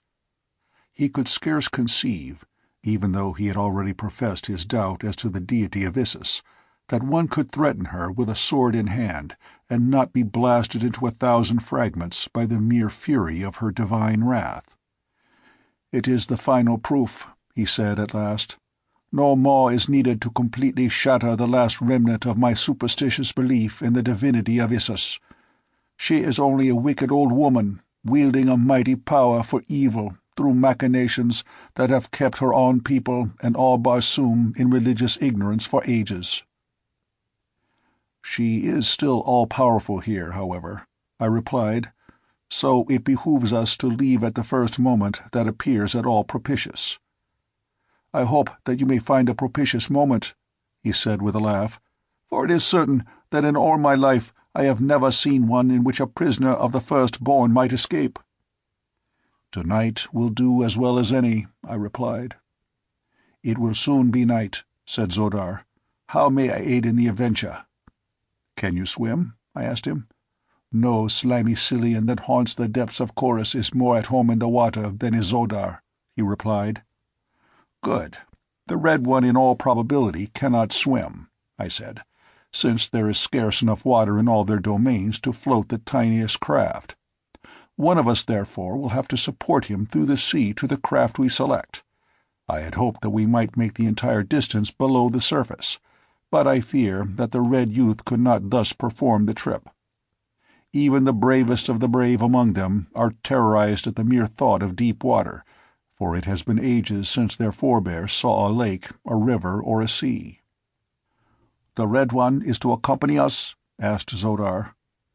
"Yes." "It is well. 3 swords are better than 2, especially when the third is as mighty as this fellow's. I have seen him battle in the arena at the rites of Issus many times. Never, until I saw you fight, had I seen one who seemed unconquerable even in the face of great odds. One might think you two master and pupil, or father and son. Come to recall his face, there is a resemblance between you. It is very marked when you fight. There is the same grim smile, the same maddening contempt for your adversary apparent in every movement of your bodies and in every changing expression of your faces. Be that as it may, Sodar, he is a great fighter. I think that we will make a trio difficult to overcome. And if my friend Taras Tarkas, Jeddak of Thark, were but one of us, we could fight our way from one end of Barsoom to the other, even though the whole world were pitted against us." "It will be," said Sodar, "when they find from whence you have come. That is but one of the superstitions which Issus has foisted upon a credulous humanity. She works through the holy Therns, who are as ignorant of her real self as are the Barsoomians of the outer world. Her decrees are borne to the Therns, written in blood upon a strange parchment. The poor deluded fools think that they are receiving the revelations of a goddess through some supernatural agency, since they find these messages upon their guarded altars, to which none could have access without detection. I myself have borne these messages for Issus for many years. There is a long tunnel from the Temple of Issus to the principal temple of Matai Shang. It was dug ages ago by the slaves of the Firstborn in such utter secrecy that no Thern ever guessed its existence. The Therns, for their part, have temples dotted about the entire civilized world. Here priests whom the people never see communicate the doctrine of the mysterious river Is, the valley door, the lost sea of Chorus, to persuade the poor deluded creatures to take the voluntary pilgrimage that swells the wealth of the holy Therns and adds to the numbers of their slaves. Thus the Therns are used as the principal means for collecting the wealth and labor that the Firstborn wrest from them as they need it. Occasionally the Firstborn themselves make raids upon the outer world. It is then that they capture many females of the royal houses of the Red Men, and take the newest in battleships and trained artisans who build them, that they may copy what they cannot create. We are a non-productive race, priding ourselves upon our non-productiveness. It is criminal for a Firstborn to labor or invent. That is the work of the lower orders, who live merely that the Firstborn may enjoy long lives of luxury and idleness. With us, fighting is all that counts. Were it not for that, there would be more of the Firstborn than all the creatures of Barsoom could support, for insofar as I know, none of us ever dies a natural death. Our females would live forever, but for the fact that we tire of them and remove them to make place for others. Issus alone of all is protected against death. She has lived for countless ages. Would not the other Barsoomians live forever but for the doctrine of the voluntary pilgrimage which drags them to the bosom of Is, at or before their 1000th year? I asked him. I feel now that there is no doubt but that they are precisely the same species of creature as the Firstborn, and I hope that I shall live to fight for them in atonement of the sins I have committed against them through the ignorance born of generations of false teaching. As he ceased speaking, a weird call rang out across the waters of Omean. I had heard it at the same time the previous evening, and knew that it marked the ending of the day, when the men of Omean spread their silks upon the deck of battleship and cruiser and fall into the dreamless sleep of Mars. Our guard entered to inspect us for the last time before the new day broke upon the world above. His duty was soon performed, and the heavy door of our prison closed behind him. We were alone for the night. I gave him time to return to his quarters, as Zodar said he probably would do. Then I sprang to the grated window and surveyed the nearby waters. At a little distance from the island, a quarter of a mile perhaps, lay a monster battleship, while between her and the shore were a number of smaller cruisers and one-man scouts. Upon the battleship alone was there a watch. I could see him plainly in the upper works of the ship, and as I watched I saw him spread his sleeping silks upon the tiny platform in which he was stationed. Soon he threw himself at full length upon his couch. The discipline on Omean was lax indeed, but it is not to be wondered at, since no enemy guessed the existence upon Barsoom of such a fleet, or even of the Firstborn, or the Sea of Omean. Why, indeed, should they maintain a watch? Presently I dropped to the floor again and talked with Zodar, describing the various craft I had seen. "There is one there," he said, "my personal property, built to carry 5 men, that is the swiftest of the swift. If we can board her, we can at least make a memorable run for liberty." And then he went on to describe to me the equipment of the boat, her engines, and all that went to make her the flyer that she was. In his explanation I recognized a trick of gearing that Kantos Kan had taught me that time we sailed under false names in the navy of Zodanga beneath Sab Than the Prince. And I knew then that the Firstborn has stolen it from the ships of Helium, for only they are thus geared. and I knew, too, that Xodar spoke the truth when he lauded the speed of his little craft, for nothing that cleaves the thin air of Mars can approximate the speed of the ships of helium. We decided to wait for an hour at least until all the stragglers had sought their silks. In the meantime, I was to fetch the Red Youth to our cell, so that we could be in readiness to make our rash break for freedom together. I sprang to the top of our partition wall and pulled myself up onto it. There I found a flat surface about a foot in width, and along this I walked until I came to the cell in which I saw the boy sitting upon his bench.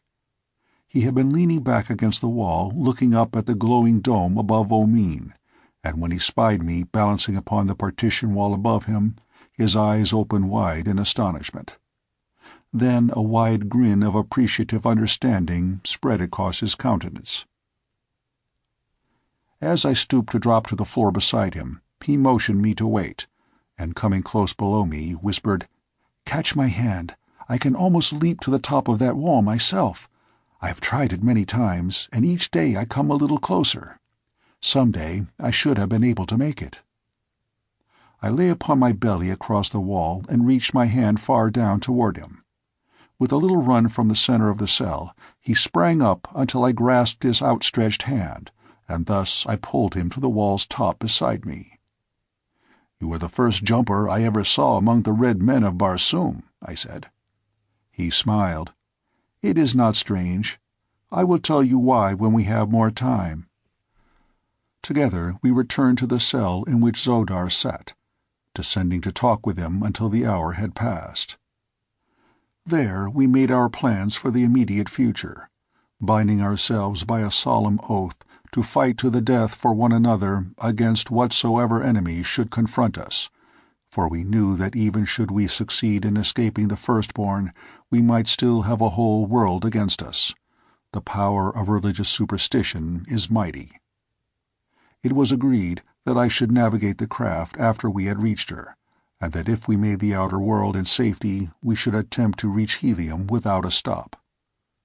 "Why Helium?" asked the Red Youth. "I am a prince of Helium," I replied. He gave me a peculiar look, but said nothing further on the subject. I wondered at the time what the significance of his expression might be, but in the press of other matters it soon left my mind, nor did I have occasion to think of it again until later. "Come," I said at length, "now is as good a time as any. Let us go." Another moment found me at the top of the partition wall again, with the boy beside me. Unbuckling my harness, I snapped it together with a single long strap, which I lowered to the waiting Xodar below. He grasped the end and was soon sitting beside us. "How simple," he laughed. "The balance should be even simpler," I replied. Then I raised myself to the top of the outer wall of the prison, just so that I could peer over and locate the passing sentry. For a matter of 5 minutes I waited, and then he came in sight on his slow and snail-like beat about the structure.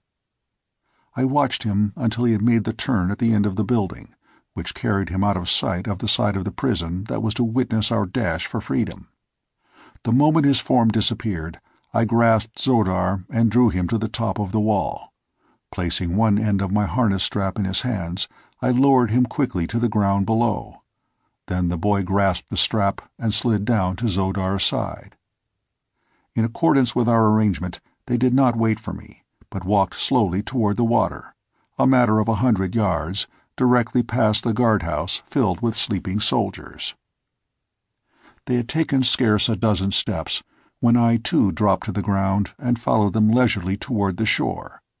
As I passed the guardhouse, the thought of all the good blades lying there gave me pause, for if ever men were to have need of swords, it was my companions and I on the perilous trip upon which we were about to embark.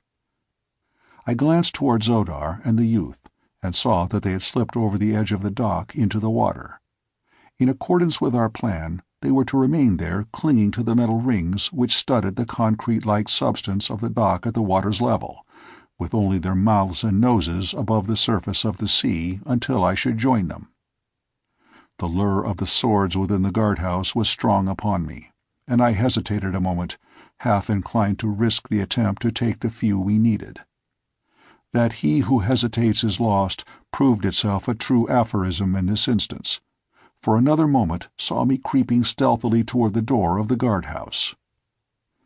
Gently I pressed it open a crack, enough to discover a dozen blacks stretched upon their silks in profound slumber. At the far side of the room a rack held the swords and firearms of the men. Warily I pushed the door a trifle wider to admit my body. A hinge gave out a resentful groan. One of the men stirred, and my heart stood still. I cursed myself for a fool to have thus jeopardized our chances for escape, but there was nothing for it now but to see the adventure through. With a spring as swift and as noiseless as a tiger's, I lit beside the guardsman who had moved. My hands hovered about his throat, awaiting the moment that his eyes should open. For what seemed an eternity to my overwrought nerves, I remained poised thus. Then the fellow turned again upon his side, and resumed the even respiration of deep slumber. Carefully I picked my way between and over the soldiers, until I had gained the rack at the far side of the room. Here I turned to survey the sleeping men. All were quiet. Their regular breathing rose and fell in a soothing rhythm that seemed to me the sweetest music I had ever heard. Gingerly I drew a long sword from the rack. The scraping of the scabbard against its holder, as I withdrew it, sounded like the filing of cast iron with a great rasp, and I looked to see the room immediately filled with alarmed and attacking guardsmen.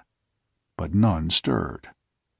The second sword I withdrew noiselessly, but the third clanked in its scabbard with a frightful din.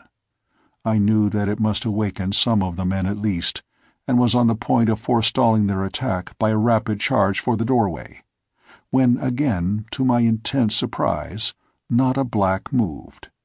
Either they were wondrous heavy sleepers, or else the noises that I made were really much less than they seemed to me. I was about to leave the rack when my attention was attracted by the revolvers. I knew that I could not carry more than one away with me, for I was already too heavily laden to move quietly with any degree of safety or speed. As I took one of them from its pin, my eye fell for the first time on an open window beside the rack. Ah, here was a splendid means of escape, for it let directly upon the dock, not 20 feet from the water's edge. And as I congratulated myself, I heard the door opposite me open, and there, looking me full in the face, stood the officer of the guard. He evidently took in the situation at a glance and appreciated the gravity of it as quickly as I, for our revolvers came up simultaneously, and the sounds of the two reports were as one as we touched the buttons on the grips that exploded the cartridges. I felt the wind of his bullet as it whizzed past my ear, and at the same instant I saw him crumple to the ground. Where I hit him I do not know, nor if I killed him, for scarce had he started to collapse when I was through the window at my rear. In another second the waters of Omean closed above my head, and the three of us were making for the little flyer 100 yards away. Shador was burdened with the boy, and I with the 3 long swords. The revolver I had dropped, so that while we were both strong swimmers, it seemed to me that we moved at a snail's pace through the water. I was swimming entirely beneath the surface, but Shador was compelled to rise often to let the youth breathe, so it was a wonder that we were not discovered long before we were. In fact, we reached the boat's side and were all aboard before the watch upon the battleship, aroused by the shots, detected us. Then an alarm gun bellowed from a ship's bow, its deep boom reverberating in deafening tones beneath the rocky dome of Omean. Instantly the sleeping thousands were awake. The decks of 1,000 monster craft teemed with fighting men, for an alarm on Omean was a thing of rare occurrence. We cast away before the sound of the first gun had died, and another second saw us rising swiftly from the surface of the sea.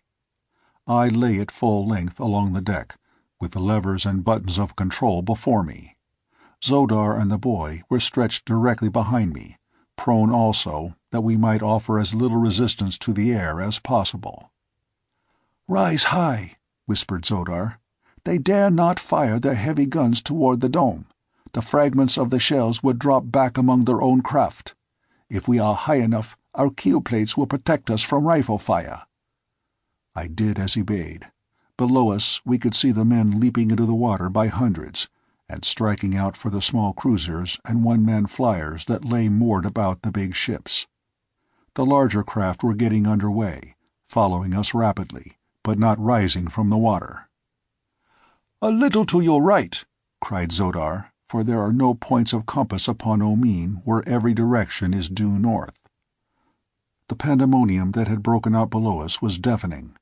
Rifles cracked, officers shouted orders, men yelled directions to one another from the water and from the decks of myriad boats, while through all ran the purr of countless propellers cutting water and air. I had not dared pull my speed lever to the highest for fear of overrunning the mouth of the shaft that passed from Omean's dome to the world above, but even so we were hitting a clip that I doubt has ever been equaled on the windless sea. The smaller flyers were commencing to rise toward us, when Zodar shouted, "The shaft! The shaft! Dead ahead!" And I saw the opening, black and yawning in the glowing dome of this underworld. A 10-man cruiser was rising directly in front to cut off our escape. It was the only vessel that stood in our way, but at the rate that it was traveling it would come between us and the shaft in plenty of time to thwart our plans. It was rising at an angle of about 45 degrees dead ahead of us, with the evident intention of combing us with grappling hooks from above as it skimmed low over our deck. There was but one forlorn hope for us, and I took it. It was useless to try to pass over her, for that would have allowed her to force us against the rocky dome above, and we were already too near that as it was. To have attempted to dive below her would have put us entirely at her mercy, and precisely where she wanted us. On either side 100 other menacing craft were hastening toward us. The alternative was filled with risk. In fact, it was all risk, with but a slender chance of success. As we neared the cruiser, I rose as though to pass above her, so that she would do just what she did do, rise at a steeper angle to force me still higher. Then, as we were almost upon her, I yelled to my companions to hold tight, and throwing the little vessel into her highest speed, I deflected her bows at the same instant, until we were running horizontally and at terrific velocity straight for the cruiser's keel. Her commander may have seen my intentions then, but it was too late. Almost at the instant of impact I turned my bows upward, and then, with a shattering jolt, we were in collision. What I had hoped for happened. The cruiser, already tilted at a perilous angle, was carried completely over backward by the impact of my smaller vessel. Her crew fell twisting and screaming through the air to the water far below, while the cruiser, her propellers still madly churning, dived swiftly head foremost after them to the bottom of the Sea of Omean. The collision crushed our steel bows, and notwithstanding every effort on our part came near to hurling us from the deck. As it was, we landed in a wildly clutching heap at the very extremity of the flyer, where Zodar and I succeeded in grasping the handrail, but the boy would have plunged overboard had I not fortunately grasped his ankle as he was already partially over. Unguided, our vessel careened wildly in its mad flight, rising ever nearer the rocks above. It took but an instant, however, for me to regain the levers, and with the roof barely 50 feet above, I turned her nose once more into the horizontal plane, and headed her again for the black mouth of the shaft. The collision had retarded our progress, and now 100 swift scouts were close upon us. Zodar had told me that ascending the shaft by virtue of our repulsive rays alone would give our enemies their best chance to overtake us, since our propellers would be idle, and in rising we would be outclassed by many of our pursuers. The swifter craft are seldom equipped with large buoyancy tanks, since the added bulk of them tends to reduce a vessel's speed. As many boats were now quite close to us, it was inevitable that we would be quickly overhauled in the shaft, and captured or killed in short order. To me, there always seems a way to gain the opposite side of an obstacle. If one cannot pass over it, or below it, or around it, why then there is but a single alternative left, and that is to pass through it. I could not get around the fact that many of these other boats could rise faster than ours by the fact of their greater buoyancy, but I was none the less determined to reach the outer world far in advance of them, or die a death of my own choosing in event of failure. "Reverse!" screamed Xodar, behind me. "For the love of your first ancestor, reverse! We are at the shaft!" "Hold tight!" I screamed in reply. "Grasp the buoy and hold tight. We are going straight up the shaft." The words were scarce out of my mouth as we swept beneath the pitch-black opening. I threw the bow hard up, dragged the speed lever to its last notch, and clutching a stanchion with one hand and the steering wheel with the other, hung on like grim death and consigned my soul to its author. I heard a little exclamation of surprise from Xodar, followed by a grim laugh. The boy laughed too, and said something which I could not catch for the whistling of the wind of our awful speed. I looked up above my head, hoping to catch the gleam of stars by which I could direct our course and hold the hurtling thing that bore us true to the center of the shaft. To have touched the side at the speed we were making would doubtless have resulted in instant death for us all. But not a star showed above, only utter and impenetrable darkness. Then I glanced below me, and there I saw a rapidly diminishing circle of light, the mouth of the opening above the phosphorescent radiance of Omean. By this I steered, endeavoring to keep the circle of light below me ever perfect. As best it was but a slender cord that held us from destruction, and I think that I steered that night more by intuition and blind faith than by skill or reason. We were not long in the shaft. Possibly the very fact of our enormous speed saved us, for evidently we started in the right direction, and so quickly we were out again that we had no time to alter our course. Omean lies perhaps 2 miles below the surface crust of Mars. Our speed must have approximated 200 miles an hour, for Martian flyers are swift, so that at most we were in the shaft not over 40 seconds. We must have been out of it for some seconds before I realized that we had accomplished the impossible. Black darkness enshrouded all about us.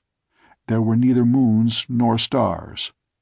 Never before had I seen such a thing upon Mars, and for the moment I was nonplussed. Then the explanation came to me. It was summer at the South Pole. The ice cap was melting, and those meteoric phenomena, clouds, unknown upon the greater part of Barsoom, were shutting out the light of heaven from this portion of the planet. Fortune indeed it was for us, nor did it take me long to grasp the opportunity for escape which this happy condition offered us. Keeping the boat's nose at a stiff angle, I raced her for the impenetrable curtain which nature had hung above this dying world to shut us out from the sight of our pursuing enemies. We plunged through the cold camp fog without diminishing our speed, and in a moment emerged into the glorious light of the 2 moons and the million stars. I dropped into a horizontal course and headed due north. Our enemies were a good half-hour behind us, with no conception of our direction. We had performed the miraculous, and come through 1,000 dangers unscathed. We had escaped from the land of the firstborn. No other prisoners in all the ages of Barsoom had done this thing, and now, as I looked back upon it, it did not seem to have been so difficult after all. I said as much to Xodar over my shoulder. "It is very wonderful, nevertheless," he replied. "No one else could have accomplished it but John Carter." At the sound of that name, the boy jumped to his feet. "John Carter!" he cried. "John Carter! Why, man, John Carter, Prince of Helium, has been dead for years. I am his son."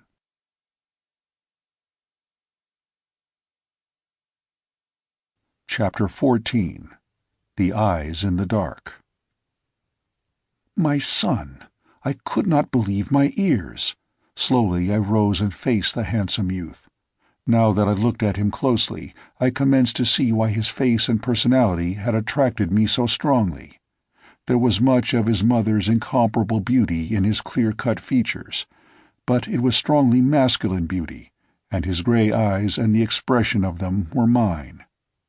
The boy stood facing me, half hope and half uncertainty in his look. "Tell me of your mother," I said. "Tell me all you can of the years that I have been robbed by a relentless fate of her dear companionship." With a cry of pleasure he sprang toward me, and threw his arms about my neck, and for a brief moment, as I held my boy close to me, the tears welled to my eyes, and I was like to have choked after the manner of some maudlin fool. But I do not regret it, nor am I ashamed. A long life has taught me that a man may seem weak where women and children are concerned, and yet be anything but a weakling in the sterner avenues of life. "Your stature, your manner, the terrible ferocity of your swordsmanship," said the boy, "are as my mother has described them to me 1,000 times, but even with such evidence I could scarce credit the truth of what seemed so improbable to me, however much I desired it to be true.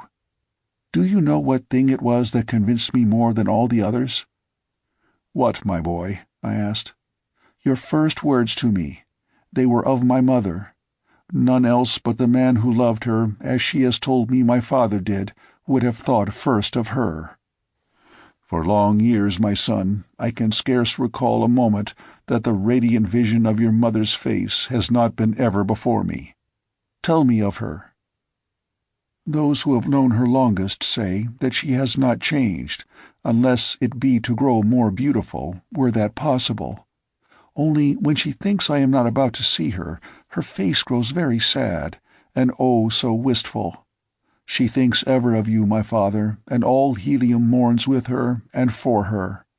Her grandfather's people love her. They loved you also, and fairly worship your memory as the savior of Barsoom.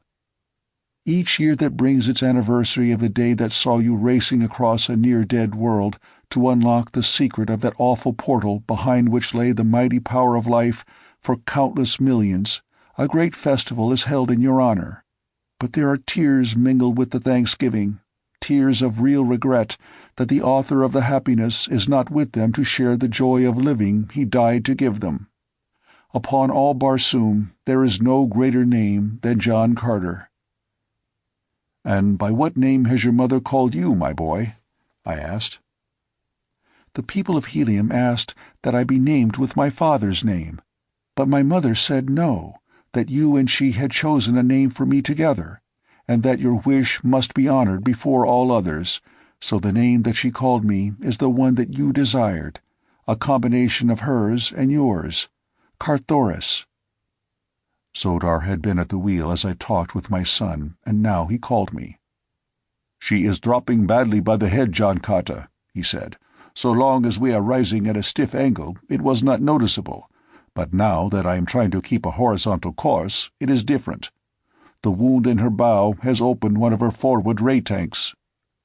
It was true, and after I had examined the damage I found it a much graver matter than I had anticipated. Not only was the forced angle at which we were compelled to maintain the bow in order to keep a horizontal course greatly impeding our speed, but at the rate that we were losing our repulsive rays from the forward tanks, it was but a question of an hour or more when we would be floating stern up and helpless. We had slightly reduced our speed with the dawning of a sense of security, but now I took the helm once more and pulled the noble little engine wide open, so that again we raced north at terrific velocity. In the meantime, Carthoris and Shador, with tools in hand, were puttering with the great rent in the bow in a hopeless endeavor to stem the tide of escaping rays. It was still dark when we passed the northern boundary of the ice cap and the area of clouds. Below us lay a typical Martian landscape. Rolling ochre sea bottom of long dead seas, low surrounding hills, with here and there the grim and silent cities of the dead past. great piles of mighty architecture tenanted only by age-old memories of a once powerful race, and by the great white apes of Barsoom. It was becoming more and more difficult to maintain our little vessel in a horizontal position. Lower and lower sagged the bow until it became necessary to stop the engine to prevent our flight terminating in a swift dive to the ground. As the sun rose and the light of a new day swept away the darkness of night, our craft gave a final spasmodic plunge, turned half upon her side, and then, with the deck tilting at a sickening angle, swung in a slow circle, her bow dropping further below her stern each moment. To handrail and stanchion we clung, and finally, as we saw the end approaching, snapped the buckles of our harness to the rings at her sides. In another moment the deck reared at an angle of 90 degrees, and we hung in our leather with feet dangling 1,000 yards above the ground. I was swinging quite close to the controlling devices, so I reached out to the lever that directed the rays of repulsion. The boat responded to the touch, and very gently we began to sink toward the ground. It was fully half an hour before we touched. Directly north of us rose a rather lofty range of hills, toward which we decided to make our way, since they afforded greater opportunity for concealment from the pursuers we were confident might stumble in this direction. An hour later found us in the time-rounded gullies of the hills, amid the beautiful flowering plants that abound in the arid waste places of Barsoom. There we found numbers of huge milk-giving shrubs, that strange plant which serves in great part as food and drink for the wild hordes of green men. It was indeed a boon to us, for we all were nearly famished. Beneath a cluster of these, which afforded a perfect concealment from wandering air scouts, we lay down to sleep, for me the first time in many hours. This was the beginning of my 5th day upon Barsoom since I had found myself suddenly translated from my cottage on the Hudson to Dor, the valley beautiful, the valley hideous. In all this time I had slept but twice, though once the clock around within the storehouse of the Therns. It was mid-afternoon when I was awakened by someone seizing my hand and covering it with kisses. With a start I opened my eyes to look into the beautiful face of Thuvia. "My prince, my prince!" she cried in an ecstasy of happiness. "'Tis you whom I had mourned as dead. My ancestors have been good to me. I have not lived in vain." The girl's voice awoke Zodar and Carthoris. The boy gazed upon the woman in surprise, but she did not seem to realize the presence of another than I. She would have thrown her arms about my neck and smothered me with caresses, had I not gently but firmly disengaged myself. "Come, come, Thuvia," I said soothingly. "You are overwrought by the danger and hardships you have passed through. You forget yourself, as you forget that I am the husband of the Princess of Helium." "I forget nothing, my prince," she replied. "You have spoken no word of love to me, nor do I expect that you ever shall. But nothing can prevent me loving you. I would not take the place of Dejah Thoris. My greatest ambition is to serve you, my prince, forever as your slave. No greater boon could I ask, no greater honor could I crave, no greater happiness could I hope." As I have before said, I am no ladies' man, and I must admit that I seldom have felt so uncomfortable and embarrassed as I did that moment.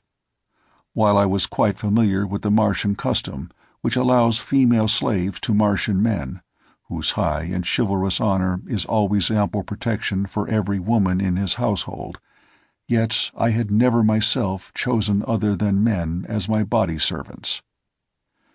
"And I ever return to Helium, Thuvia," I said, "you shall go with me, but as an honored equal, and not as a slave. There you shall find plenty of handsome young nobles who would face Issus herself to win a smile from you, and we shall have you married in short order to one of the best of them. Forget your foolish gratitude, begotten infatuation, which your innocence has mistaken for love. I like your friendship better, Thuvia." "You are my master. It shall be as you say," she replied simply, but there was a note of sadness in her voice. "How came you here, Thuvia?" I asked. "And where is Tars Tarkas?" "The great Thark, I fear, is dead," she replied sadly.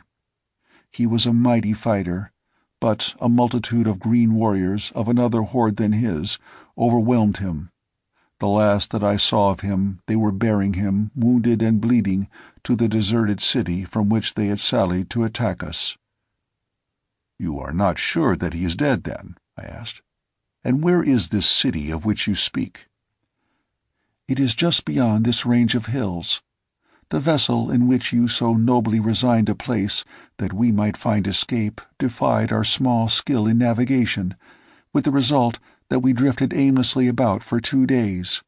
Then we decided to abandon the craft and attempt to make our way on foot to the nearest waterway. Yesterday we crossed these hills and came upon the dead city beyond. We had passed within its streets and were walking toward the central portion when, at an intersecting avenue, we saw a body of green warriors approaching. Tars Tarkas was in advance, and they saw him, but me they did not see. The Thark sprang back to my side and forced me into an adjacent doorway, where he told me to remain in hiding until I could escape, making my way to Helium if possible. "There will be no escape for me now," he said, "for these be the Warhoon of the South. When they have seen my mettle, it will be to the death." Then he stepped out to meet them. Ah, my prince, such fighting! For an hour they swarmed about him, until the Warhoon dead formed a hill where he had stood. But at last they overwhelmed him, those behind pushing the foremost upon him until there remained no space to swing his great sword. Then he stumbled and went down, and they rolled over him like a huge wave. When they carried him away toward the heart of the city, he was dead, I think, for I did not see him move. "Before we go farther, we must be sure," I said. "I cannot leave Tars Tarkas alive among the Warhoons. Tonight I shall enter the city and make sure." "And I shall go with you," spoke Carthoris. "And I," said Zodar. "Neither one of you shall go," I replied. "It is work that requires stealth and strategy, not force.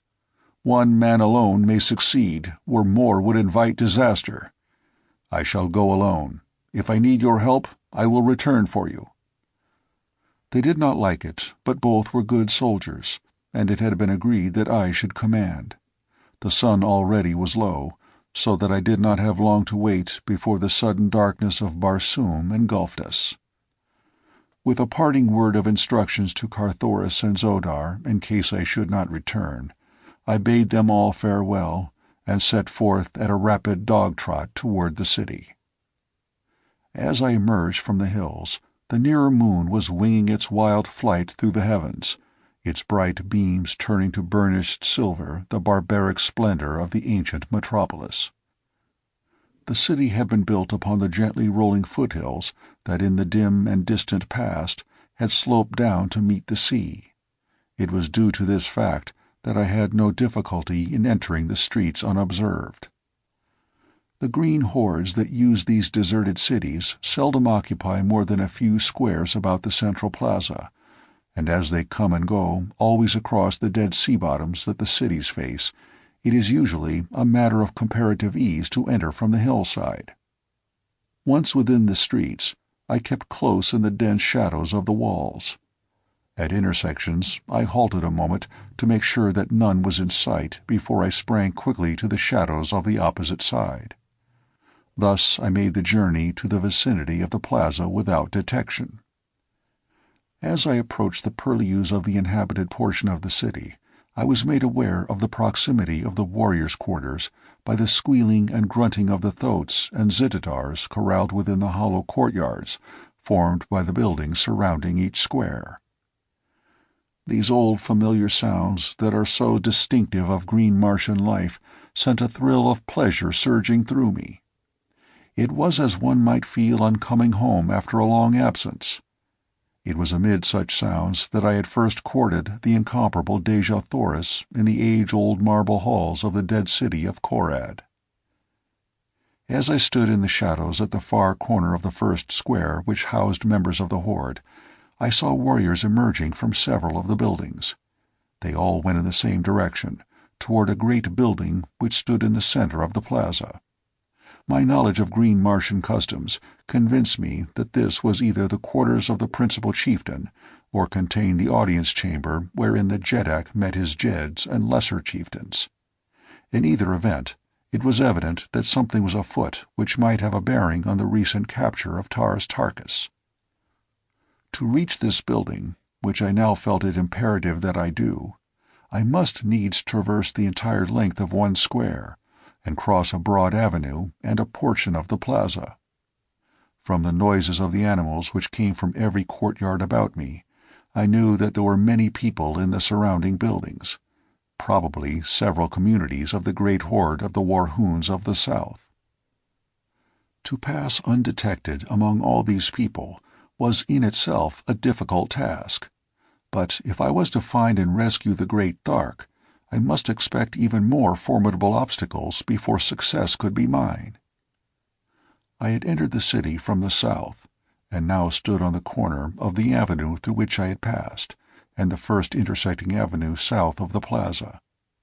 The buildings upon the south side of this square did not appear to be inhabited, as I could see no lights, and so I decided to gain the inner courtyard through one of them. Nothing occurred to interrupt my progress through the deserted pile I chose, and I came into the inner court close to the rear walls of the east buildings without detection. Within the court, a great herd of thoats and zitidars moved restlessly about, cropping the moss-like ochre vegetation which overgrows practically the entire uncultivated area of Mars. What breeze there was came from the northwest, so there was little danger that the beasts would scent me. Had they, their squealing and grunting would have grown to such a volume as to attract the attention of the warriors within the buildings. Close to the east wall, beneath the overhanging balconies of the second floors, I crept in dense shadows the full length of the courtyard, until I came to the buildings at the north end. These were lighted for about 3 floors up, but above the 3rd floor all was dark. To pass through the lighted rooms was, of course, out of the question, since they swarmed with green Martian men and women. My only path lay through the upper floors, and to gain these it was necessary to scale the face of the wall. The reaching of the balcony of the 2nd floor was a matter of easy accomplishment. An agile leap gave my hands a grasp upon the stone handrail above. In another instant I had drawn myself upon the balcony. Here, through the open windows, I saw the green folk squatting upon their sleeping silks and furs, grunting an occasional monosyllable, which, in connection with their wondrous telepathic powers, is ample for their conversational requirements. As I drew closer to listen to their words, a warrior entered the room from the hall beyond. "Come, Tangama," he cried. "We are to take the Thark before Kabkaja. Bring another with you." The warrior addressed arose, and beckoning to a fellow squatting near, the 3 turned and left the apartment. If I could but follow them, the chance might come to free Tars Tarkas at once. At least I would learn the location of his prison. At my right was a door leading from the balcony into the building. It was at the end of an unlighted hall, and on the impulse of the moment I stepped within. The hall was broad and led straight through to the front of the building. On either side were the doorways of the various apartments which lined it. I had no more than entered the corridor than I saw the 3 warriors at the other end, those whom I had just seen leaving the apartment. Then a turn to the right took them from my sight again. Quickly I hastened along the hallway in pursuit. My gait was reckless, but I felt that fate had been kind indeed to throw such an opportunity within my grasp, and I could not afford to allow it to elude me now. At the far end of the corridor I found a spiral stairway leading to the floors above and below. The 3 had evidently left the floor by this avenue. That they had gone down and not up I was sure from my knowledge of these ancient buildings and the methods of the Warhoons. I myself had once been a prisoner of the cruel hordes of the northern Warhoon, and the memory of the underground dungeon in which I lay still is vivid in my memory. And so I felt certain that Tars Tarkas lay in the dark pits beneath some nearby building, and that in that direction I should find the trail of the three warriors leading to his cell. Nor was I wrong. At the bottom of the runway, or rather at the landing on the floor below, I saw that the shaft descended into the pits beneath, and as I glanced down, the flickering light of a torch revealed the presence of the three I was trailing. Down they went toward the pits beneath the structure, and at a safe distance behind I followed the flicker of their torch. The way led through a maze of tortuous corridors, unlighted save for the wavering light they carried. We had gone perhaps 100 yards, when the party turned abruptly through a doorway at their right. I hastened on as rapidly as I dared through the darkness, until I reached the point at which they had left the corridor. There, through an open door, I saw them removing the chains that secured the great Tars Tarkas to the wall. Hustling him roughly between them, they came immediately from the chamber, so quickly, in fact, that I was near to being apprehended. But I managed to run along the corridor in the direction I had been going in my pursuit of them, far enough to be within the radius of their meager light as they emerged from the cell.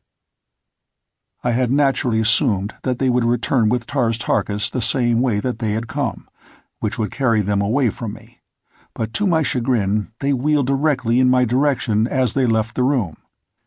There was nothing for me but to hasten on in advance, and keep out of the light of their torch. I dared not attempt to halt in the darkness of any of the many intersecting corridors, for I knew nothing of the direction they might take. Chance was as likely as not to carry me into the very corridor they might choose to enter. The sensation of moving rapidly through these dark passages was far from reassuring.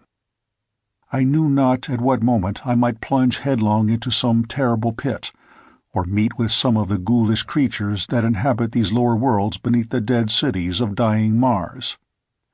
There filtered to me a faint radiance from the torch of the men behind, just enough to permit me to trace the direction of the winding passageways directly before me, and so keep me from dashing myself against the walls at the turns. Presently I came to a place where 5 corridors diverged from a common point. I had hastened along one of them for some little distance, when suddenly the faint light of the torch disappeared from behind me. I paused to listen for sounds of the party behind me, but the silence was as utter as the silence of a tomb. Quickly I realized that the warriors had taken one of the other corridors with their prisoner, and so I hastened back with a feeling of considerable relief to take up a much safer and more desirable position behind them. It was much slower work returning, however, than it had been coming, for now the darkness was as utter as the silence. It was necessary to feel every foot of the way back with my hand against the side wall, that I might not pass the spot where the 5 roads radiated. After what seemed an eternity to me, I reached the place and recognized it by groping across the entrances to the several corridors, until I had counted 5 of them. In not one, however, showed the faintest sign of light. I listened intently, but the naked feet of the green men sent back no guiding echoes, though presently I thought I detected the clank of sidearms in the far distance of the middle corridor. Up this, then, I hastened, searching for the light, and stopping to listen occasionally for a repetition of the sound. But soon I was forced to admit that I must have been following a blind lead, as only darkness and silence rewarded my efforts. Again I retraced my steps toward the parting of the ways, when to my surprise I came upon the entrance to 3 diverging corridors, any one of which I might have traversed in my hasty dash after the false clue I had been following. Here was a pretty fix indeed. Once back at the point where the 5 passageways met, I might wait with some assurance for the return of the warriors with Tars Tarkas. My knowledge of their customs lent color to the belief that he was but being escorted to the audience chamber to have sentence passed upon him. I had not the slightest doubt but that they would preserve so doughty a warrior as the Great Thark for the rare sport he would furnish at the great games. But unless I could find my way back to that point, the chances were most excellent that I would wander for days through the awful blackness, until, overcome by thirst and hunger, I lay down to die, or— what was that? A faint shuffling sounded behind me, and as I cast a hasty glance over my shoulder, my blood froze in my veins for the thing I saw there. It was not so much fear of the present danger, as it was the horrifying memories it recalled of that time I near went mad over the corpse of the man I had killed in the dungeons of the Warhoons, when blazing eyes came out of the dark recesses and dragged the thing that had been a man from my clutches, and I heard it scraping over the stone of my prison as they bore it away to their terrible feast. And now in these black pits of the other Warhoons I looked into those same fiery eyes, blazing at me through the terrible darkness, revealing no sign of the beast behind them. I think that the most fearsome attribute of these awesome creatures is their silence, and the fact that one never sees them, nothing but those baleful eyes glaring unblinkingly out of the dark void behind. Grasping my longsword tightly in my hand, I backed slowly along the corridor away from the thing that watched me. But ever as I retreated, the eyes advanced, nor was there any sound, not even the sound of breathing, except the occasional shuffling sound as of the dragging of a dead limb, that had first attracted my attention. On and on I went, but I could not escape my sinister pursuer. Suddenly I heard the shuffling noise at my right, and, looking, saw another pair of eyes, evidently approaching from an intersecting corridor. As I started to renew my slow retreat, I heard the noise repeated behind me, and then before I could turn I heard it again at my left. The things were all about me. They had me surrounded at the intersection of two corridors. Retreat was cut off in all directions, unless I chose to charge one of the beasts. Even then I had no doubt but that the others would hurl themselves upon my back. I could not even guess the size or nature of the weird creatures. That they were of goodly proportions I guessed from the fact that the eyes were on a level with my own. Why is it that darkness so magnifies our dangers? By day I would have charged the great Banth itself, had I thought it necessary, but hemmed in by the darkness of these silent pits, I hesitated before a pair of eyes. Soon I saw that the matter shortly would be taken entirely from my hands, for the eyes at my right were moving slowly nearer me, as were those at my left and those behind and before me. Gradually they were closing in upon me, but still that awful stealthy silence. For what seemed hours, the eyes approached gradually closer and closer, until I felt that I should go mad for the horror of it. I had been constantly turning this way and that to prevent any sudden rush from behind, until I was fairly worn out. At length I could endure it no longer, and, taking a fresh grasp upon my longsword, I turned suddenly and charged down upon one of my tormentors. As I was almost upon it, the thing retreated before me, but a sound from behind caused me to wheel in time to see 3 pairs of eyes rushing at me from the rear. With a cry of rage, I turned to meet the cowardly beasts, but as I advanced they retreated as had their fellow. Another glance over my shoulder discovered the first eyes sneaking on me again, and again I charged, only to see the eyes retreat before me and hear the muffled rush of the 3 at my back.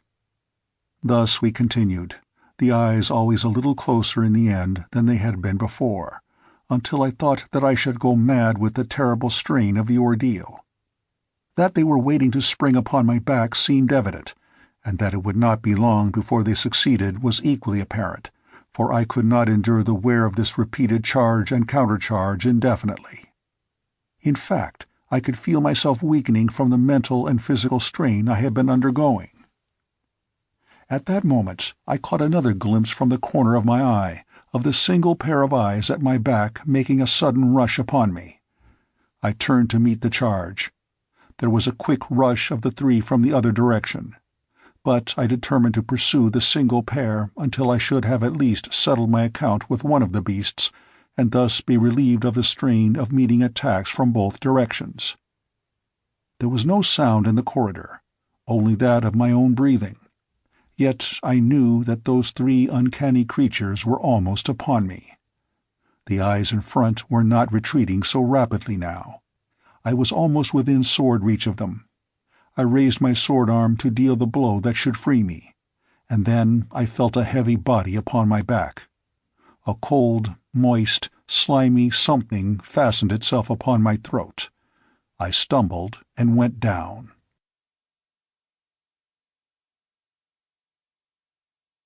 Chapter 15. Flight and Pursuit. I could not have been unconscious more than a few seconds, and yet I know that I was unconscious, for the next thing I realized was that a growing radiance was illuminating the corridor about me, and the eyes were gone. I was unharmed except for a slight bruise upon my forehead, where it had struck the stone flagging as I fell. I sprang to my feet to ascertain the cause of the light. It came from a torch in the hand of one of a party of 4 green warriors, who were coming rapidly down the corridor toward me. They had not yet seen me, and so I lost no time in slipping into the first intersecting corridor that I could find. This time, however, I did not advance so far away from the main corridor as on the other occasion that had resulted in my losing Tarkus and his guards. The party came rapidly toward the opening of the passageway in which I crouched against the wall. As they passed, I breathed a sigh of relief. I had not been discovered, and, best of all, the party was the same that I had followed into the pits. It consisted of Tarkus and his 3 guards. I fell in behind them, and soon we were at the cell in which the great Thark had been chained. 2 of the warriors remained without, while the man with the keys entered with the Thark to fasten his irons upon him once more. The 2 outside started to stroll slowly in the direction of the spiral runway, which led to the floors above, and in a moment were lost to view beyond a turn in the corridor. The torch had been stuck in a socket beside the door, so that its rays illuminated both the corridor and the cell at the same time. As I saw the 2 warriors disappear, I approached the entrance to the cell, with a well-defined plan already formulated. While I disliked the thought of carrying out the thing that I had decided upon, there seemed no alternative if Tarkus and I were to go back together to my little camp in the hills.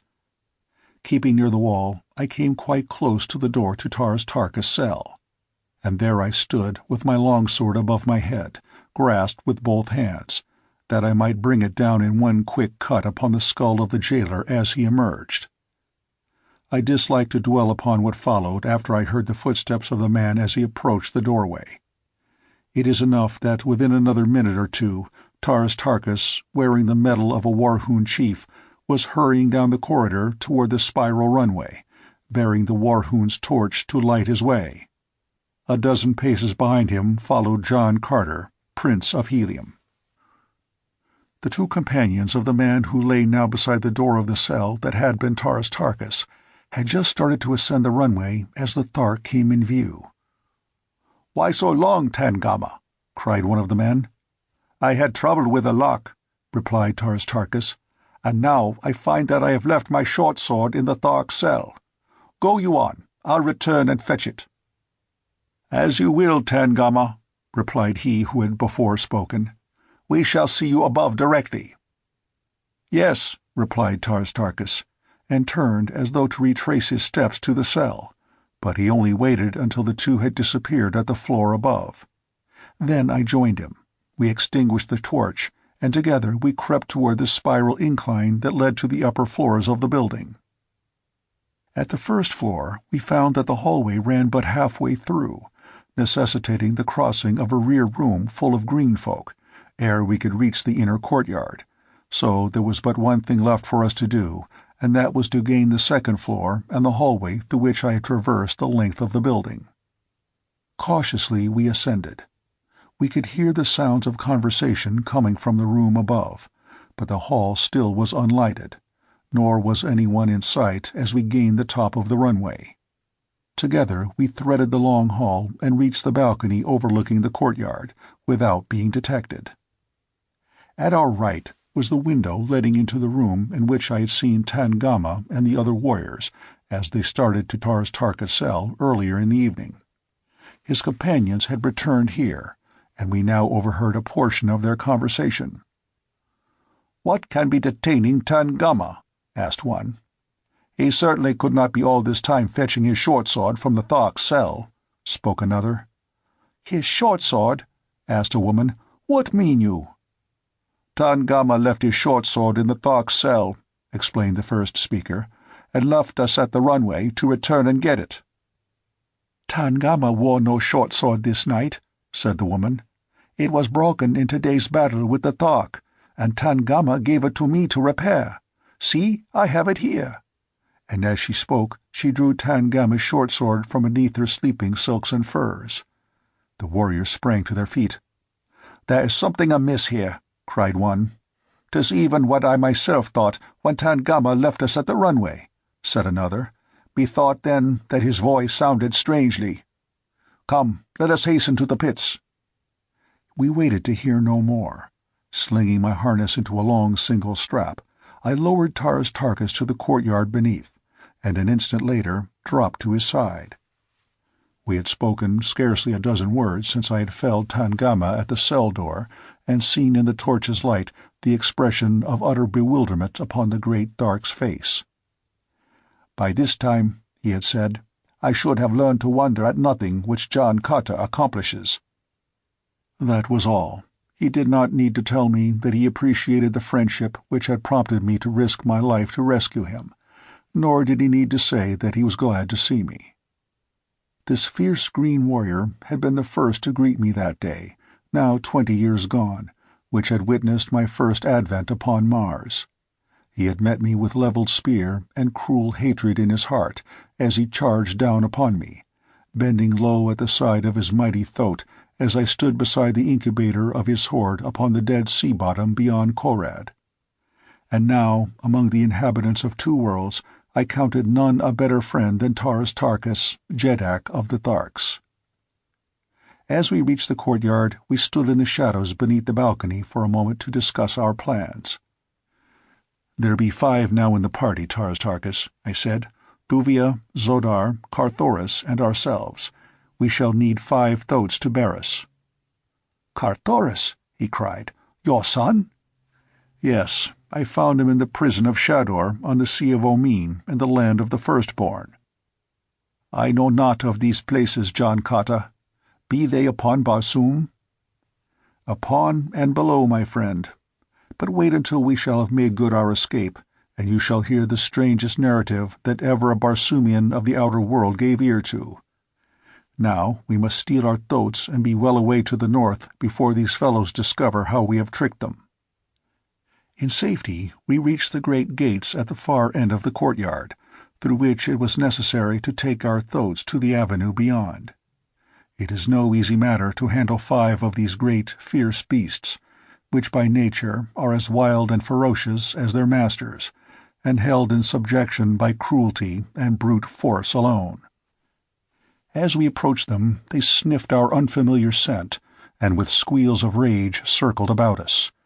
Their long, massive necks upreared, raised their great, gaping mouths high above our heads.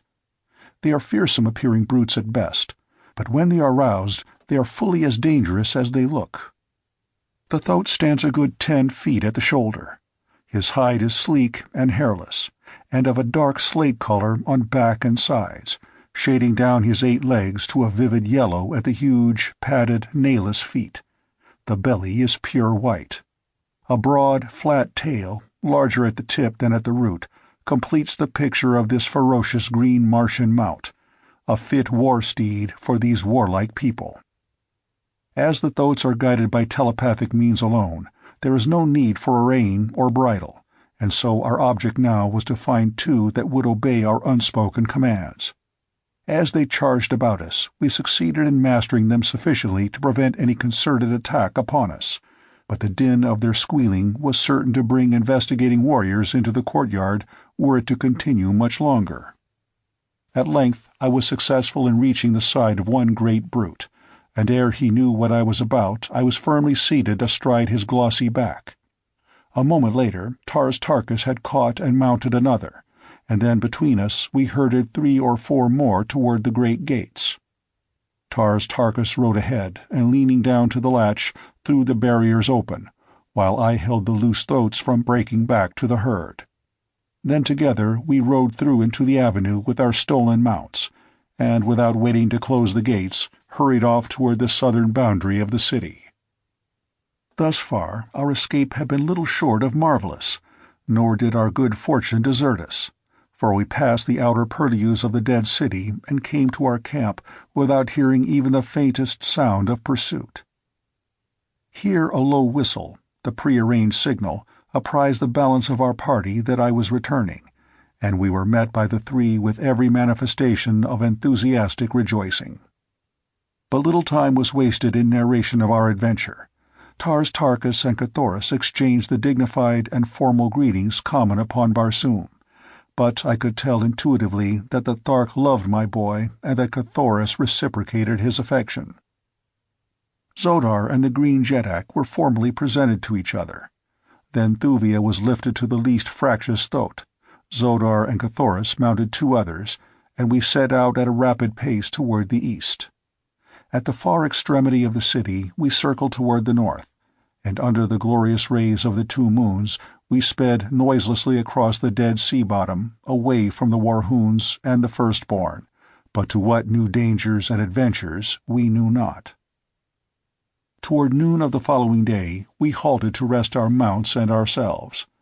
The beasts we hobbled, that they might move slowly about cropping the ochre moss-like vegetation which constitutes both food and drink for them on the march. Thuvia volunteered to remain on watch while the balance of the party slept for an hour. It seemed to me that I had but closed my eyes when I felt her hand upon my shoulder and heard her soft voice warning me of a new danger. "Arise, O Prince," she whispered. "There be that behind us which has the appearance of a great body of pursuers." The girl stood pointing in the direction from whence we had come, and as I arose and looked, I too thought that I could detect a thin dark line on the far horizon. I awoke the others. Tarkus, whose giant stature towered high above the rest of us, could see the farthest. "It is a great body of mounted men," he said, "and they are traveling at high speed." There was no time to be lost.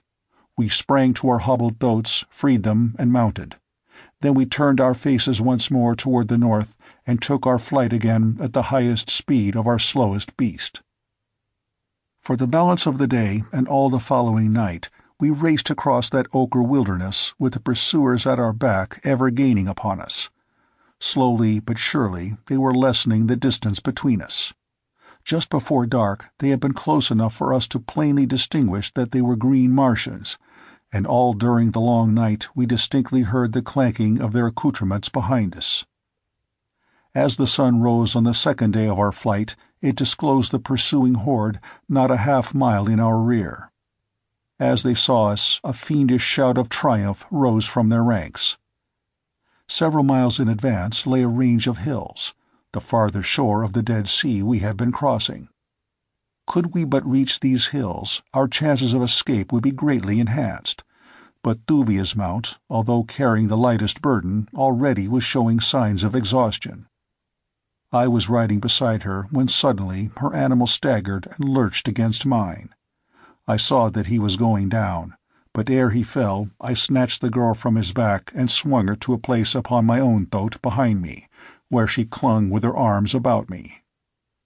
This double burden soon proved too much for my already overtaxed beast, and thus our speed was terribly diminished, for the others would proceed no faster than the slowest of us could go. In that little party there was not one who would desert another, yet we were of different countries, different colors, different races, different religions, and one of us was of a different world. We were quite close to the hills, but the Warhoons were gaining so rapidly that we had given up all hope of reaching them in time. Thuvia and I were in the rear, for our beast was lagging more and more. Suddenly I felt the girl's warm lips press a kiss upon my shoulder. "For thy sake, O Prince," she murmured. Then her arm slipped from about my waist, and she was gone. I turned and saw that she had deliberately slipped to the ground in the very path of the cruel demons who pursued us, thinking that by lightening the burden of my mount it might thus be enabled to bear me to the safety of the hills. Poor child, she should have known John Carter better than that. Turning my throat, I urged him after her, hoping to reach her side and bear her on again in our hopeless flight.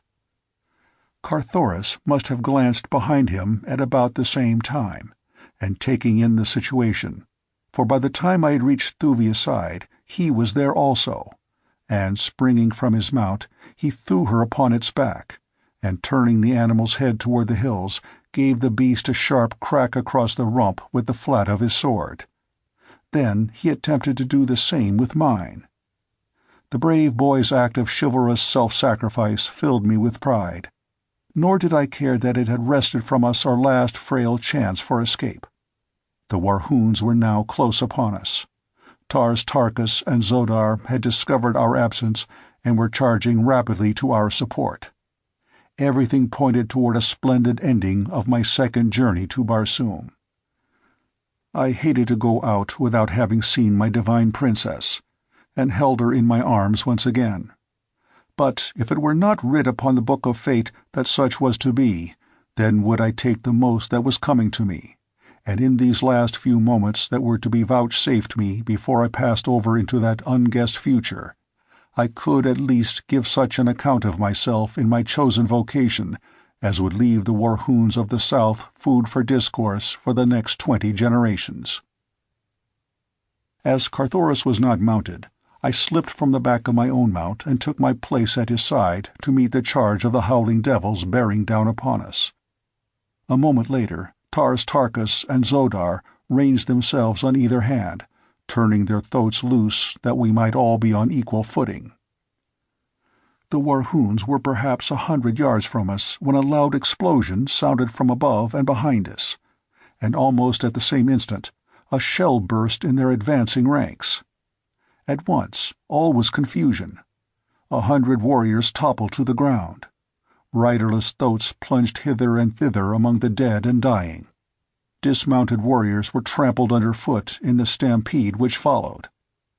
All semblance of order had left the ranks of the green men, and as they looked far above our heads to trace the origin of this unexpected attack, disorder turned to retreat, and retreat to a wild panic. In another moment they were racing as madly away from us as they had been before charging down upon us. We turned to look in the direction from whence the first report had come, and there we saw, just clearing the tops of the nearer hills, a great battleship swinging majestically through the air. Her bow gun spoke again even as we looked, and another shell burst among the fleeing Warhoons. As she drew nearer, I could not repress a wild cry of elation, for upon her bows I saw the device of helium.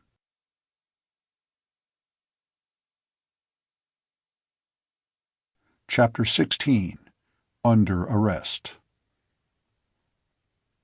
As Carthoris, Zodar, Tarkas, and I stood gazing at the magnificent vessel which meant so much to all of us, we saw a second and then a third top the summit of the hills and glide gracefully after their sister. Now a score of one-man air scouts were launching from the upper decks of the nearer vessel, and in a moment more were speeding in long, swift dives to the ground about us. In another instant we were surrounded by armed sailors, and an officer had stepped forward to address us, when his eyes fell upon Carthoris. With an exclamation of surprised pleasure he sprang forward, and, placing his hands upon the boy's shoulder, called him by name. "Carthoris, my prince!" he cried. "Keor! Keor! Horvastus greets the son of Dejah Thoris, Princess of Helium, and of her husband, John Carter. Where have you been, O my prince? All Helium has been plunged in sorrow. Terrible have been the calamities that have befallen your great-grandsire's mighty nation since the fatal day that saw you leave our midst." "Grieve not, my good Horvastus," cried Carthoris. since I bring not back myself alone to cheer my mother's heart and the hearts of my beloved people, but also one whom all Barsoom loved best, her greatest warrior and her savior, John Carter, Princess of Helium." Horvastus turned in the direction indicated by Carthoris, and as his eyes fell upon me, he was like to have collapsed from sheer surprise. "John Carter!" he exclaimed, and then a sudden troubled look came into his eyes. "My prince," he started, "where hast thou—" And then he stopped, but I knew the question that his lips dared not frame. The loyal fellow would not be the one to force from mine a confession of the terrible truth that I had returned from the bosom of the Is, the river of mystery, back from the shore of the lost sea of Chorus and the valley door. "Ah, my prince," he continued, as though no thought had interrupted his greeting, "that you are back is sufficient, and let Horvastus' sword have the high honor of being first at thy feet." With these words the noble fellow unbuckled his scabbard and flung his sword upon the ground before me. Could you know the customs and the character of red Martians, you would appreciate the depth of meaning that that simple act conveyed to me and to all about us who witnessed it. The thing was equivalent to saying, "My sword, my body, my life, my soul are yours to do with as you wish. Until death and after death, I look to you alone for authority for my every act. Be you right or wrong, your word shall be my only truth. Whoso raises his hand against you must answer to my sword." It is the oath of fealty that men occasionally pay to a Jeddak whose high character and chivalrous acts have inspired the enthusiastic love of his followers. Never had I known this high tribute paid to a lesser mortal. There was but one response possible. I stooped and lifted the sword from the ground, raised the hilt to my lips, and then, stepping to Horvastus, I buckled the weapon upon him with my own hands. "Horvastus," I said, placing my hand upon his shoulder, "you know best the promptings of your own heart. That I shall need your sword, I have little doubt. But accept from John Carter, upon this sacred honor, the assurance that he will never call upon you to draw this sword other than in the cause of truth, justice, and righteousness." "That I knew, my prince," he replied, "ere ever I threw my beloved blade at thy feet." As we spoke, other flyers came and went between the ground and the battleship, and presently a larger boat was launched from above, one capable of carrying a dozen persons perhaps, and dropped lightly near us. As she touched, an officer sprang from her deck to the ground, and, advancing to Horvastus, saluted. "Kantos Khan desires that this party whom we have rescued be brought immediately to the deck of the Zavarian," he said. As we approached the little craft, I looked about for members of my party, and for the first time noticed that Thuvia was not among them. Questioning elicited the fact that none had seen her since Carthoris had sent her thoat galloping madly toward the hills, in the hope of carrying her out of harm's way. Immediately, Horvastus dispatched a dozen air scouts in as many directions to search for her. It could not be possible that she had gone far, since we had last seen her. We others stepped to the deck of the craft that had been sent to fetch us, and a moment later were upon the Zavarian. The first man to greet me was Kantos Khan himself. My old friend had won to the highest place in the navy of Helium, but he was still to me the same brave comrade who had shared with me the privations of a Warhoon dungeon, the terrible atrocities of the Great Games, and later the dangers of our search for Dejah Thoris within the hostile city of Zodanga. Then I had been an unknown wanderer upon a strange planet, and he a simple padwar in the navy of Helium. Today he commanded all Helium's great terrors of the skies, and I was a prince of the house of Tardos Mors, Jeddak of Helium. He did not ask me where I had been. Like Horvastus, he too dreaded the truth, and would not be the one to wrest a statement from me. That it must come sometime he well knew, but until it came he seemed satisfied to but know that I was with him once more. He greeted Carthoris and Tarstarchus with the keenest delight, but he asked neither where he had been. He could scarcely keep his hands off the boy. "You do not know, John Carter," he said to me, "how we of Helium love this son of yours. It is as though all the great love we bore his noble father and his poor mother had been centered in him. When it became known that he was lost, 10 million people wept." "What mean you, Kantos Kan," I whispered, "by his poor mother?" For the words had seemed to carry a sinister meaning which I could not fathom. He drew me to one side. "For a year," he said, "ever since Carthoris disappeared, Dejah Thoris has grieved and mourned for her lost boy. The blow of years ago, when you did not return from the atmosphere plant, was lessened to some extent by the duties of motherhood, for your son broke his white shell that very night. That she suffered terribly then, all Helium knew, for did not all Helium suffer with her the loss of her lord? But with the boy gone, there was nothing left, and after expedition upon expedition returned with the same hopeless tale of no clue as to his whereabouts, our beloved princess drooped lower and lower, until all who saw her felt that it could be but a matter of days ere she went to join her loved ones within the precincts of the Valley Door. As a last resort, Morse Kajak, her father, and Tardos Morse, her grandfather, took command of 2 mighty expeditions, and a month ago sailed away to explore every inch of ground in the northern hemisphere of Barsoom. For 2 weeks no word has come back from them, but rumors were rife that they had met with a terrible disaster and that all were dead. About this time Zat Aris renewed his importunities for her hand in marriage. He has been forever after her since you disappeared.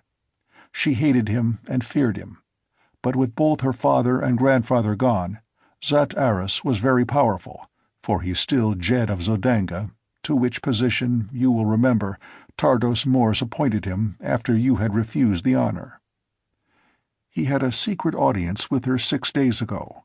What took place none knows, but the next day Dejah Thoris had disappeared, and with her had gone a dozen of her household guard and body servants, including Sola the Green Woman, Tars Tarkas' daughter, you recall. No word left they of their intentions, but it is always thus with those who go upon the voluntary pilgrimage from which none returns. We cannot think aught than that Dejah Thoris has sought the icy bosom of Is, and that her devoted servants have chosen to accompany her. Zat Aris was at Helium when she disappeared. He commands this fleet which has been searching for her since. No trace of her have we found, and I fear that it be a futile quest." While we talked, Hors Vastus flyers were returning to the Xaverian. Not one, however, had discovered a trace of Thuvia. I was much depressed over the news of Dejah Thoris' disappearance, and now there was added the further burden of apprehension concerning the fate of this girl, whom I believed to be the daughter of some proud Barsoomian house, and it had been my intention to make every effort to return her to her people. I was about to ask Kantos Kan to prosecute a further search for her, when a flyer from the flagship of the fleet arrived at the Xaverian with an officer bearing a message to Kantos Kan from Aris. My friend read the dispatch and then turned to me. "Zat Aris commands me to bring our prisoners before him. There is naught else to do. He is supreme in Helium, yet it would be far more in keeping with chivalry and good taste were he to come hither and greet the savior of Barsoom with the honors that are his due." "You know full well, my friend," I said, smiling, "that Zat Aris has good cause to hate me. Nothing would please him better than to humiliate me and then to kill me. Now that he has so excellent an excuse, let us go and see if he has the courage to take advantage of it." Summoning Carthoris, Tars Tarkas, and Zodar, we entered the small flyer with Kantos Kan and Zat Aris' officer, and in a moment were stepping to the deck of Zat Aris' flagship. As we approached the Jed of Zodanga, no sign of greeting or recognition crossed his face. Not even to Carthoris did he vouchsafe a friendly word. His attitude was cold, haughty, and uncompromising. "Keor, Zat Aris," I said in greeting, but he did not respond. "Why were these prisoners not disarmed?" he asked Kantos Kan. "They are not prisoners, Zat-Aris," replied the officer. "Two of them are of Helium's noblest family. Tars Tarkas, Jeddak of Thark, is Tardos Mor's best beloved ally. The other is a friend and companion of the Prince of Helium. That is enough for me to know." "It is not enough for me, however," retorted Zat-Aris. "More must I hear from those who have taken the pilgrimage than their names. Where have you been, John Carter?" "I have just come from the Valley Dor and the land of the firstborn, Zat-Aris," I replied. "Ah," he exclaimed in evident pleasure. "You do not deny it, then? You have returned from the bosom of Is?" "I have come back from a land of false hope, from a valley of torture and death. With my companions, I have escaped from the hideous clutches of lying fiends.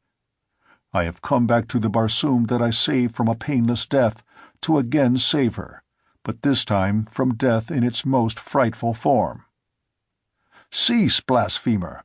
cried Zat-Aris. "Hope not to save thy cowardly carcass by inventing horrid lies to—" But he got no further. One does not call John Carter coward and liar thus lightly, and Zat-Aris should have known it. Before a hand could be raised to stop me, I was at his side, and one hand grasped his throat. "Come I from heaven or hell, Zat-Aris, you will find me still the same John Carter that I have always been. Nor did ever man call me such names and live, without apologizing." And with that I commenced to bend him back across my knee and tighten my grip upon his throat. "Seize him!" cried Zat-Aris, and a dozen officers sprang forward to assist him. Kantos Kan came close and whispered to me, "Desist, I beg of you. It will but involve us all, for I cannot see these men lay hands upon you without aiding you. My officers and men will join me, and we shall have a mutiny then, that may lead to the revolution. For the sake of Tardos Mors and Helium, desist!" At his words I released Zat-Aris, and turning my back upon him, walked toward the ship's rail. "Come, Kantos Kan," I said. "The Prince of Helium would return to the Xaverian."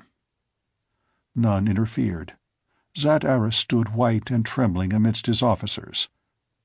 Some there were who looked upon him with scorn and drew toward me, while one, a man long in the service and confidence of Tardos Mors, spoke to me in a low tone as I passed him. "You may count my medal among your fighting men, John Carter," he said. I thanked him and passed on. In silence we embarked, and shortly after stepped once more upon the deck of the Xaverian. 15 minutes later we received orders from the flagship to proceed toward Helium. Our journey thither was uneventful. Carthoris and I were wrapped in the gloomiest of thoughts. Kantos Kan was somber in contemplation of the further calamity that might fall upon Helium, should Zat-Aris attempt to follow the age-old precedent that allotted a terrible death to fugitives from the Valley Dor. Tars Tarkas grieved for the loss of his daughter. Xodar alone was carefree. A fugitive and outlaw, he could be no worse off in Helium than elsewhere. "Let us hope that we may at least go out with a good red blood upon our blades," he said. It was a simple wish, and one most likely to be gratified. Among the officers of the Xaverian I thought I could discern division into factions ere we had reached Helium. There were those who gathered about Carthoris and myself whenever the opportunity presented, while about an equal number held aloof from us. They offered us only the most courteous treatment, but were evidently bound by their superstitious belief in the doctrine of Dor and Is and Chorus. I could not blame them, for I knew how strong a hold a creed, however ridiculous it may be, may gain upon an otherwise intelligent people. By returning from Dor, we had committed a sacrilege. By recounting our adventures there and stating the facts as they existed, we had outraged the religion of their fathers. We were blasphemers, lying heretics. Even those who still clung to us from personal love and loyalty, I think, did so in the face of the fact that at heart they questioned our veracity. It is very hard to accept a new religion for an old, no matter how alluring the promises of the new may be. but to reject the old as a tissue of falsehoods without being offered anything in its stead is indeed a most difficult thing to ask of any people. Kantos Kan would not talk of our experiences among the Therns and the Firstborn.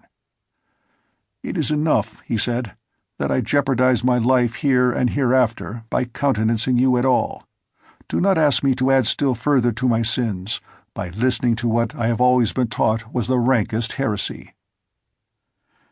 I knew that sooner or later the time must come when our friends and enemies would be forced to declare themselves openly. When we reached Helium there must be an accounting, and if Tardos Mors had not returned, I feared that the enmity of Zadaris might weigh heavily against us, for he represented the government of Helium. To take sides against him were equivalent to treason. The majority of the troops would doubtless follow the lead of their officers, and I knew that many of the highest and most powerful men of both land and air forces would cleave to John Carter in the face of God, man, or devil. On the other hand, the majority of the populace unquestionably would demand that we pay the penalty of our sacrilege. The outlook seemed dark from whatever angle I viewed it, but my mind was so torn with anguish at the thought of Dejah Thoris that I realize now that I gave the terrible question of Helium's plight but scant attention at that time. There was always before me, day and night, a horrible nightmare of the frightful scenes through which I knew my princess might even then be passing. The horrid plant men, the ferocious white apes. At times I would cover my face with my hands in a vain effort to shut out the fearful thing from my mind. It was in the forenoon that we arrived above the mile-high scarlet tower which marks Greater Helium from her twin city. As we descended in great circles toward the Navy docks, a mighty multitude could be seen surging in the streets beneath. Helium had been notified by radio aerogram of our approach. From the deck of the Xaverian, we four, Carthoris, Tarstarchus, Zodar, and I, were transferred to a lesser flyer to be transported to quarters within the Temple of Reward. It is here that Martian justice is meted to benefactor and malefactor. Here the hero is decorated. Here the felon is condemned. We were taken into the temple from the landing stage upon the roof, so that we did not pass among the people at all, as is customary. Always before, I had seen prisoners of note, or returned wanderers of eminence, paraded from the Gate of Jeddax to the Temple of Reward up the broad Avenue of Ancestors, through dense crowds of jeering or cheering citizens. I knew that Zadaris dared not trust the people near to us, for he feared that their love for Carthoris and myself might break into a demonstration which would wipe out their superstitious horror of the crime we were to be charged with. What his plans were, I could only guess, but that they were sinister was evidenced by the fact that only his most trusted servitors accompanied us upon the flyer to the Temple of Reward. We were lodged in a room upon the south side of the temple, overlooking the Avenue of Ancestors, down which we could see the full length to the Gate of Jeddax 5 miles away. The people in the temple plaza and in the streets for a distance of a full mile were standing as close-packed as it was possible for them to get. They were very orderly. There were neither scoffs nor plaudits, and when they saw us at the window above them, there were many who buried their faces in their arms and wept. Late in the afternoon, a messenger arrived from Zadaris to inform us that we would be tried by an impartial body of nobles in the great hall of the temple at the first Zode, on the following day, or about 8:40 a.m. Earth time. Footnote: wherever Captain Carter has used Martian measurements of time, distance, weight, and the like, I have translated them into as nearly their equivalent in earthly values as is possible. His notes contain many Martian tables, and a great volume of scientific data, but since the International Astronomic Society is at present engaged in classifying, investigating, and verifying this vast fund of remarkable and valuable information, I have felt that it will add nothing to the interest of Captain Carter's story, or to the sum total of human knowledge, to maintain a strict adherence to the original manuscript in these matters, while it might readily confuse the reader and detract from the interest of the story. For those who may be interested, however, I will explain that the Martian day is a trifle over 24 hours 37 minutes duration Earth time. This the Martians divide into 10 equal parts, commencing the day at about 6 a.m. Earth time. The zodes are divided into 50 shorter periods, each of which in turn is composed of 200 brief periods of time, about equivalent to the earthly second. The Barsoomian table of time as here given is but a part of the full table appearing in Captain Carter's notes. Table: 200 tals, 1 zat; 50 zats, 1 zode; 10 zodes, 1 revolution of Mars upon its axis.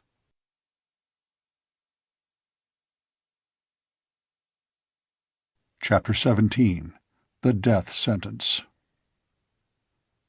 A few moments before the appointed time on the following morning, a strong guard of Zat Aris officers appeared at our quarters to conduct us to the great hall of the temple. In twos we entered the chamber, and marched down the broad Isle of Hope, as it is called, to the platform in the center of the hall. Before and behind us marched armed guards, while 3 solid ranks of Zodangan soldiery lined either side of the aisle from the entrance to the rostrum. As we reached the raised enclosure, I saw our judges. As is the custom upon Barsoom, there were 31, supposedly selected by lot from the men of the noble class, for nobles were on trial. But to my amazement, I saw no single friendly face among them. Practically all were Zodangans, and it was I to whom Zodanga owed her defeat at the hands of the Green Hordes and her subsequent vassalage to Helium. There could be little justice here for John Carter, or his son, or for the great Thark who had commanded the savage tribesmen who overran Zodanga's broad avenues, looting, burning, and murdering. About us the vast circular coliseum was packed to its full capacity. All classes were represented, all ages and both sexes.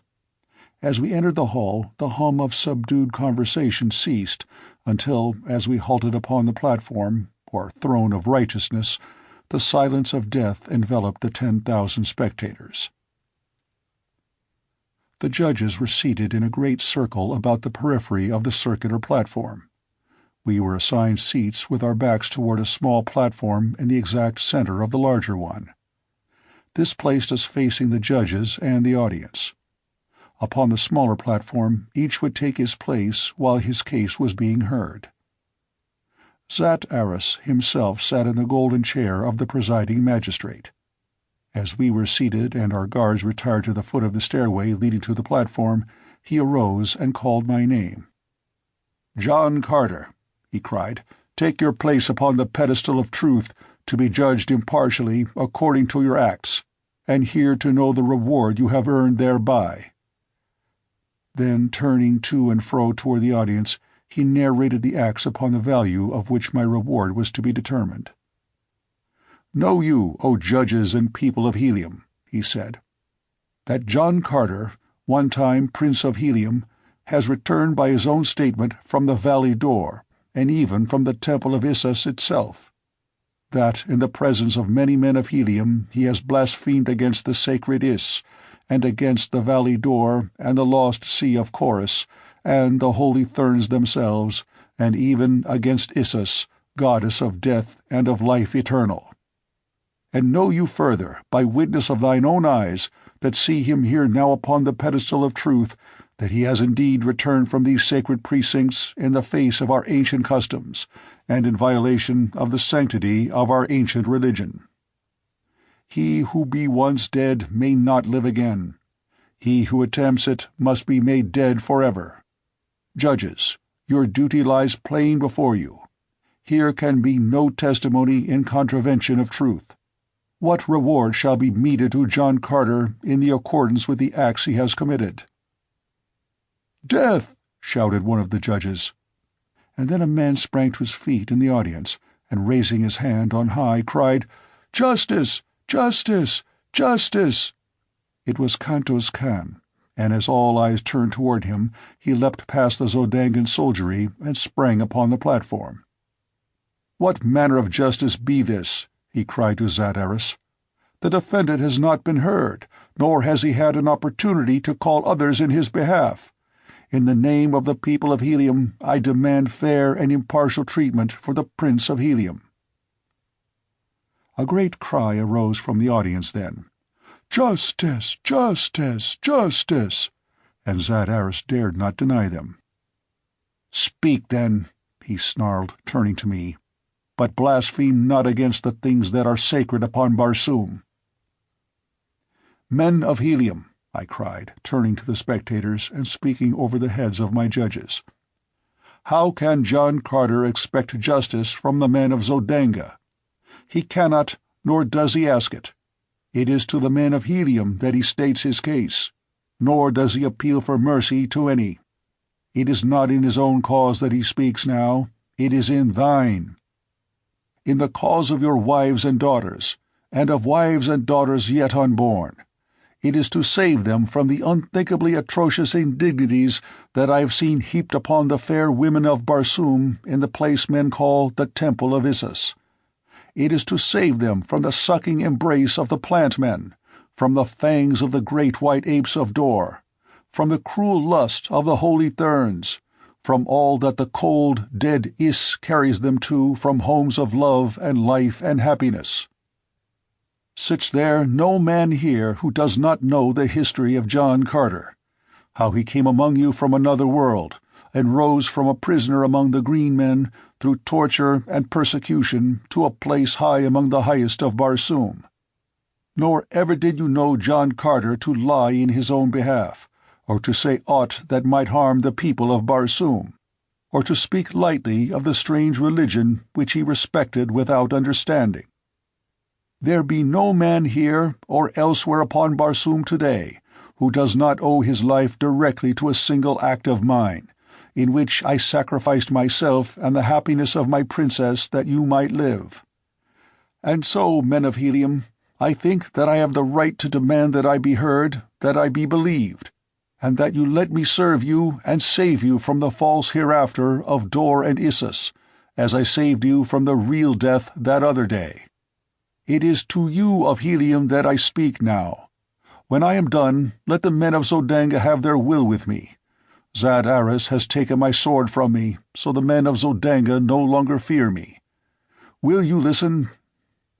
"Speak, John Carter, Prince of Helium," cried a great noble from the audience, and the multitude echoed his permission, until the building rocked with the noise of their demonstration. Zat-Aris knew better than to interfere with such a sentiment as was expressed that day in the Temple of Reward, and so for 2 hours I talked with the people of Helium. But when I had finished, Zat-Aris arose and, turning to the judges, said in a low tone, "My nobles, you have heard John Carter's plea. Every opportunity has been given him to prove his innocence, if he be not guilty. But instead, he has but utilized the time in further blasphemy. What, gentlemen, is your verdict?" "Death to the blasphemer!" cried one, springing to his feet, and in an instant the entire 31 judges were on their feet with upraised swords in token of the unanimity of their verdict. If the people did not hear Zat-Aris' charge, they certainly did hear the verdict of the tribunal. A sullen murmur rose louder and louder about the packed Colosseum. And then Kantos Kan, who had not left the platform since first he had taken his place near me, raised his hand for silence.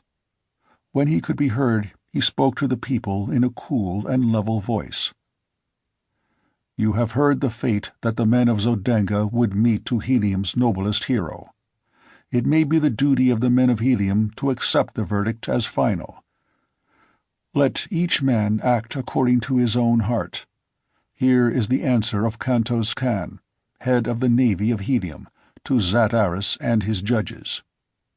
And with that he unbuckled his scabbard and threw his sword at my feet. In an instant, soldiers and citizens, officers and nobles, were crowding past the soldiers of Zodanga and forcing their way to the throne of righteousness. 100 men surged upon the platform, and 100 blades rattled and clanked to the floor at my feet. Zat-Aris and his officers were furious, but they were helpless. One by one I raised the swords to my lips and buckled them again upon their owners. "Come," said Kantos Kan. "We will escort John Carter and his party to his own palace." And they formed about us and started toward the stairs leading to the Isle of Hope. "Stop!" cried Zat-Aris. "Soldiers of Helium, let no prisoners leave the throne of righteousness." The soldiery from Zodanga were the only organized body of Heliometic troops within the temple, so Zat-Aris was confident that his orders would be obeyed, but I do not think that he looked for the opposition that was raised the moment the soldiers advanced toward the throne. From every quarter of the Colosseum swords flashed and men rushed threatening upon the Zodangans. Someone raised a cry. "Tardos Mors is dead! 1,000 years to John Carter, Jeddak of Helium!" As I heard that and saw the ugly attitude of the men of Helium toward the soldiers of Zat-Aris, I knew that only a miracle could avert a clash that would end in civil war. "Hold!" I cried, leaping to the pedestal of truth once more. "Let no man move till I am done. A single sword thrust here today may plunge Helium into a bitter and bloody war, the results of which none can foresee. It will turn brother against brother and father against son. No man's life is worth that sacrifice. Rather would I submit to the biased judgment of Zat-Aris than be the cause of civil strife in Helium. Let us each give in a point to the other, and let this entire matter rest until Tardos Mors returns, or Mors Kajak his son. If neither be back at the end of a year, a second trial may be held. The thing has a precedent." And then, turning to Zat-Aris, I said in a low voice, "Unless you be a bigger fool than I take you to be, you will grasp the chance I am offering you ere it is too late. Once that multitude of swords below is drawn against your soldiery, no man upon Barsoom, not even Tardos Mors himself, can avert the consequences. What say you? Speak quickly." The jet of Zodangan helium raised his voice to the angry sea beneath us. "Stay your hands, men of Helium!" he shouted, his voice trembling with rage. "The sentence of the court is passed, but the day of retribution has not been set. I, Zat-Aris, Jed of Zodanga, appreciating the royal connections of the prisoner and his past services to Helium and Barsoom, grant a respite of 1 year, or until the return of Mors Kajak or Tardos Mors to Helium. Disperse quietly to your houses. Go." No one moved. Instead, they stood in tense silence, with their faces fastened upon me, as though waiting for a signal to attack. "Clear the temple," commanded Zat-Aris in a low tone to one of his officers. Fearing the result of an attempt to carry out this order by force, I stepped to the edge of the platform and, pointing toward the main entrance, bid them pass out. As one man they turned at my request and filed, silent and threatening, past the soldiers of Zat-Aris, Jed of Zodanga, who stood scowling in impotent rage. Kantos Kan, with the others who had sworn allegiance to me, still stood upon the throne of righteousness with me. "Come," said Kantos Kan to me. "We will escort you to your palace, my prince. Come, Carthoris and Zodar. Come, Taristarchus." And with a haughty sneer for Zat-Aris upon his handsome lips, he turned and strode to the throne steps and up the Isle of Hope. We 4 and the 100 loyal ones followed behind him. Nor was a hand raised to stay us, though glowering eyes followed our triumphal march through the temple. In the avenues we found a press of people, but they opened a pathway for us, and many were the swords that were flung at my feet as I passed through the city of Helium toward my palace upon the outskirts. Here my old slaves fell upon their knees and kissed my hands as I greeted them. They cared not where I had been. It was enough that I had returned to them. "Ah, master," cried one, "if our divine princess were but here, this would be a day indeed." Tears came to my eyes, so that I was forced to turn away that I might hide my emotions. Carthoris wept openly as the slaves pressed about him with expressions of affection, and words of sorrow for our common loss. It was now that Tarkas for the first time learned that his daughter Sola had accompanied Dejah Thoris upon the last long pilgrimage. I had not the heart to tell him what Kantos Kan had told me. With the stoicism of the Green Martian, he showed no sign of suffering, yet I knew that his grief was as poignant as my own. In marked contrast to his kind, he had in well-developed form the kindlier human characteristics of love, friendship, and charity. It was a sad and somber party that sat at the feast of welcome in the great dining hall of the palace of the Prince of Helium that day. We were over 100 strong, not counting the members of my little court, for Dejah Thoris and I had maintained a household consistent with our royal rank. The board, according to Red Martian custom, was triangular, for there were 3 in our family. Carthoris and I presided in the center of our sides of the table. Midway of the third side, Dejah Thoris' high-backed carven chair stood vacant except for her gorgeous wedding trappings and jewels, which were draped upon it.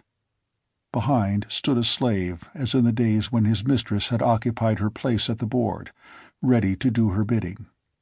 It was the way upon Barsoom, so I endured the anguish of it, though it wrung my heart to see that silent chair where should have been my laughing and vivacious princess, keeping the great hall ringing with her merry gaiety.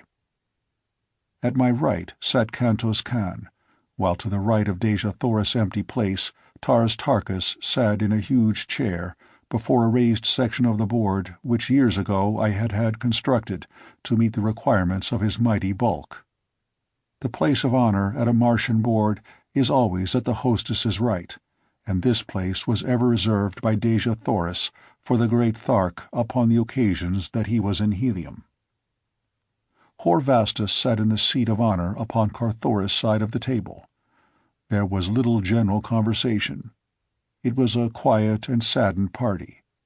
The loss of Dejah Thoris was still fresh in the minds of all, and to this was added fear for the safety of Tardos Mors and Mors Kajak, as well as doubt and uncertainty as to the fate of Helium, should it prove true that she was permanently deprived of her great Jeddak.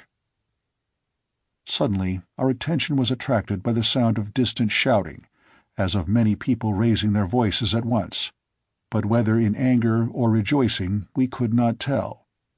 Nearer and nearer came the tumult. A slave rushed into the dining hall to cry that a great concourse of people was swarming through the palace gates. A second burst upon the heels of the first, alternately laughing and shrieking as a madman. "Dejah Thoris is found!" he cried. "A messenger from Dejah Thoris!" I waited to hear no more. The great windows of the dining hall overlooked the avenue leading to the main gates. They were upon the opposite side of the hall from me, in the table intervening. I did not waste time encircling the great board. With a single leap I cleared table and diners and sprang upon the balcony beyond. 30 feet below lay the scarlet sward of the lawn, and beyond were many people crowding about a great throat, which bore a rider headed toward the palace. I vaulted to the ground below and ran swiftly toward the advancing party. As I came near to them, I saw that the figure on the thoat was Sola. "Where is the Princess of Helium?" I cried. The green girl slid from her mighty mount and ran toward me. "Oh, my prince, she cried. "She is gone forever. Even now she may be a captive upon the lesser moon. The black pirates of Barsoom have stolen her."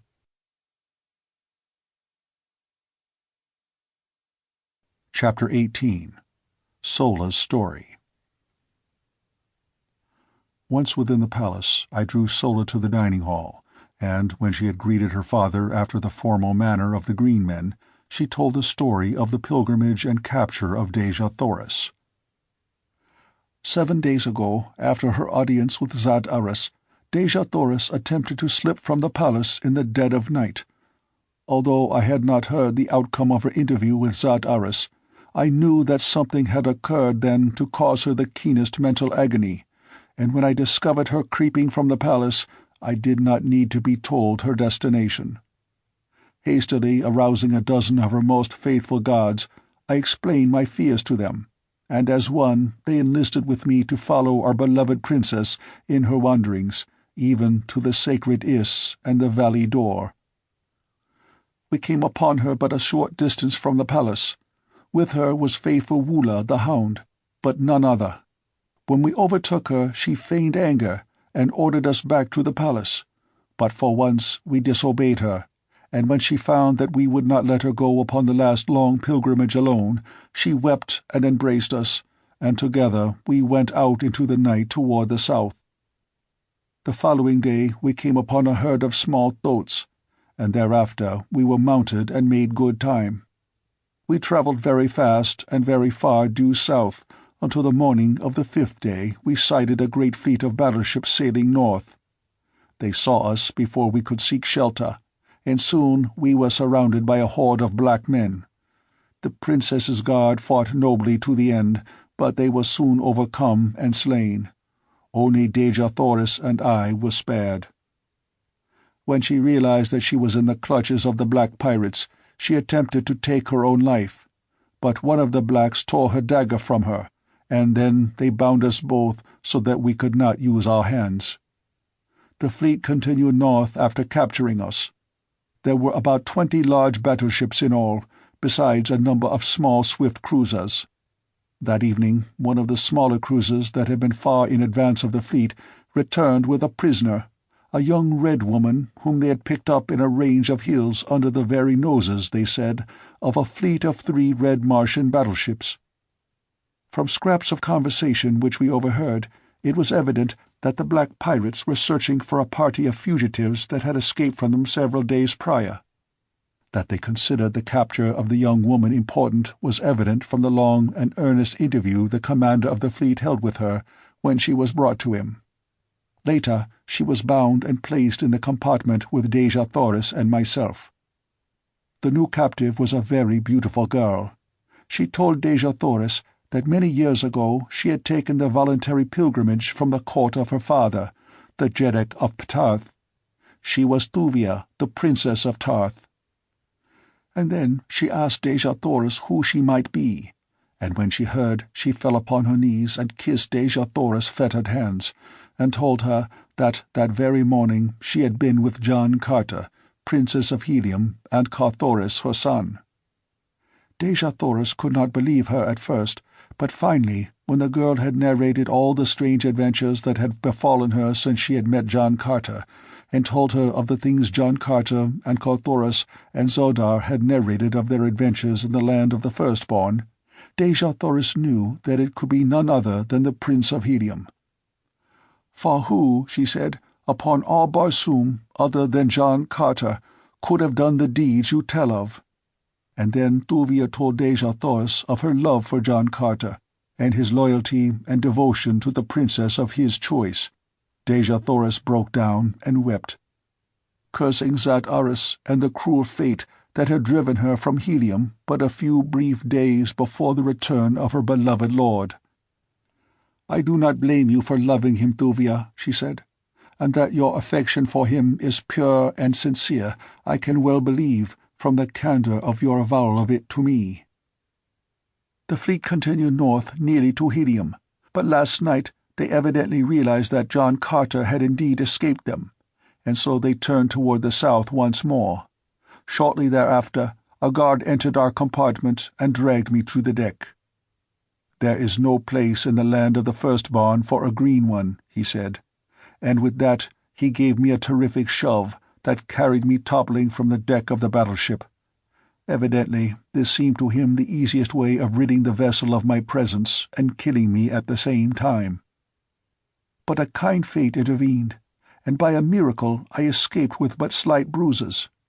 The ship was moving slowly at the time, and as I lunged overboard into the darkness beneath, I shuddered at the awful plunge I thought awaited me, for all day the fleet had sailed thousands of feet above the ground.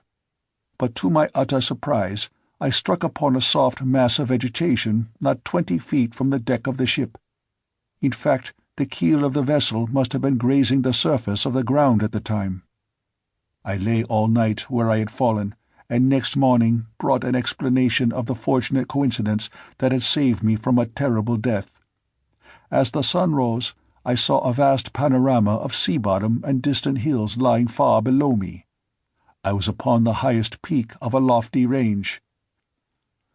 The fleet, in the darkness of the preceding night, had barely grazed the crest of the hills, and in the brief span that they hovered close to the surface, the blackguard had pitched me, as he supposed, to my death. A few miles west of me was a great waterway. When I reached it, I found to my delight that it belonged to Helium. Here a thoat was procured for me.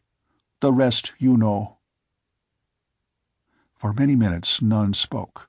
Dejah Thoris in the clutches of the firstborn. I shuddered at the thought, but of a sudden the old fire of unconquerable self-confidence surged through me.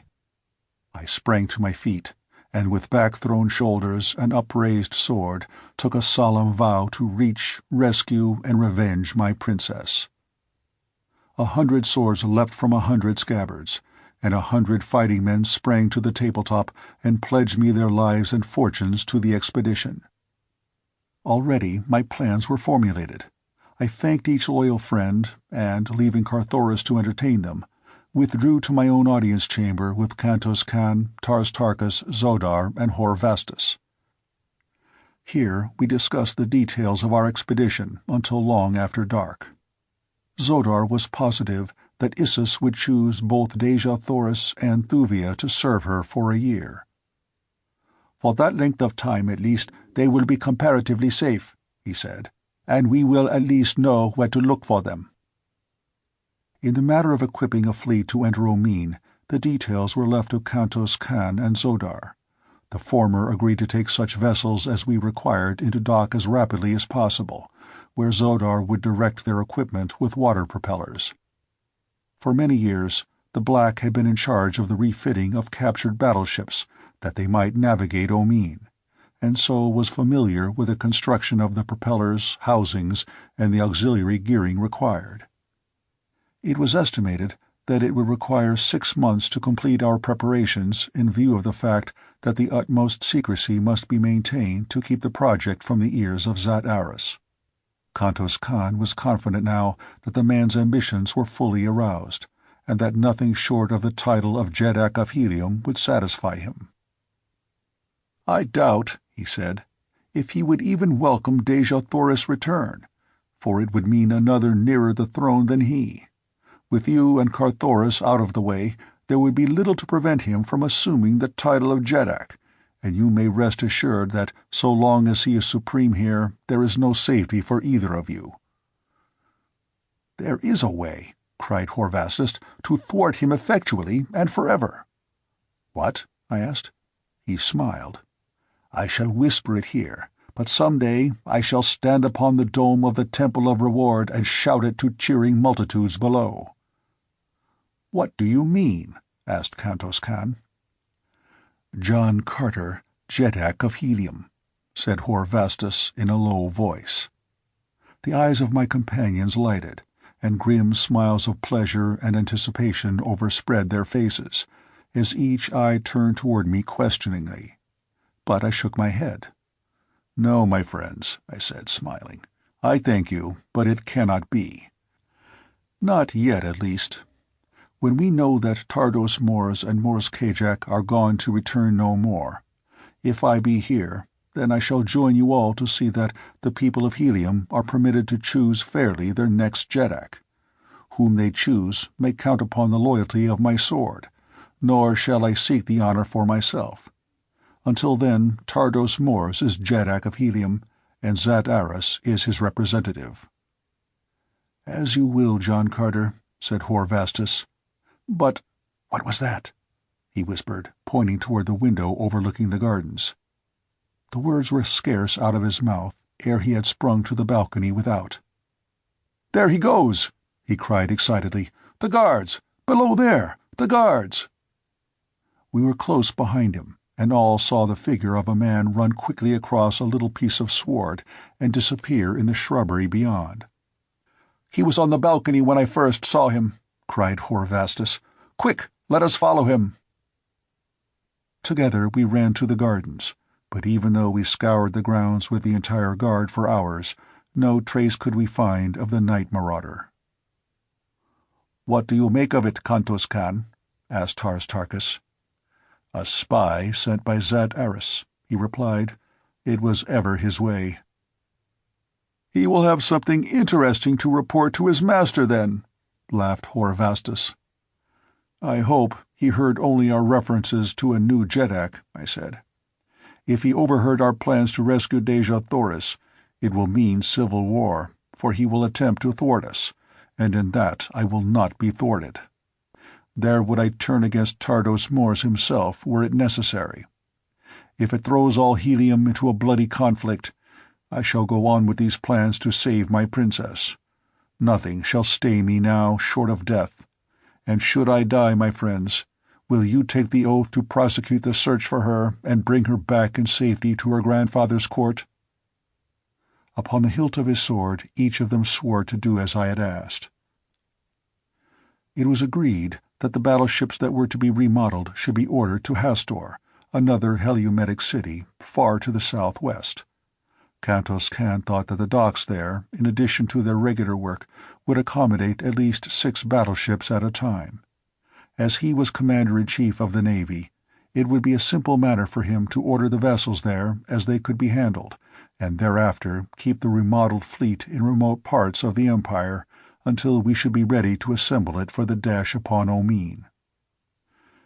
It was late that night before our conference broke up, but each man there had his particular duties outlined, and the details of the entire plan had been mapped out. Kantos Kan and Zodar were to attend to the remodeling of the ships. Tars Tarkas was to get into communication with Thark and learn the sentiments of his people toward his return from Dor. If favorable, he was to repair immediately to Thark and devote his time to the assembling of a great horde of green warriors, whom it was our plan to send in transports directly to the Valley Dor and the Temple of Issus, while the fleet entered Omean and destroyed the vessels of the Firstborn. Upon Horvastus devolved the delicate mission of organizing a secret force of fighting men, sworn to follow John Carter wherever he might lead.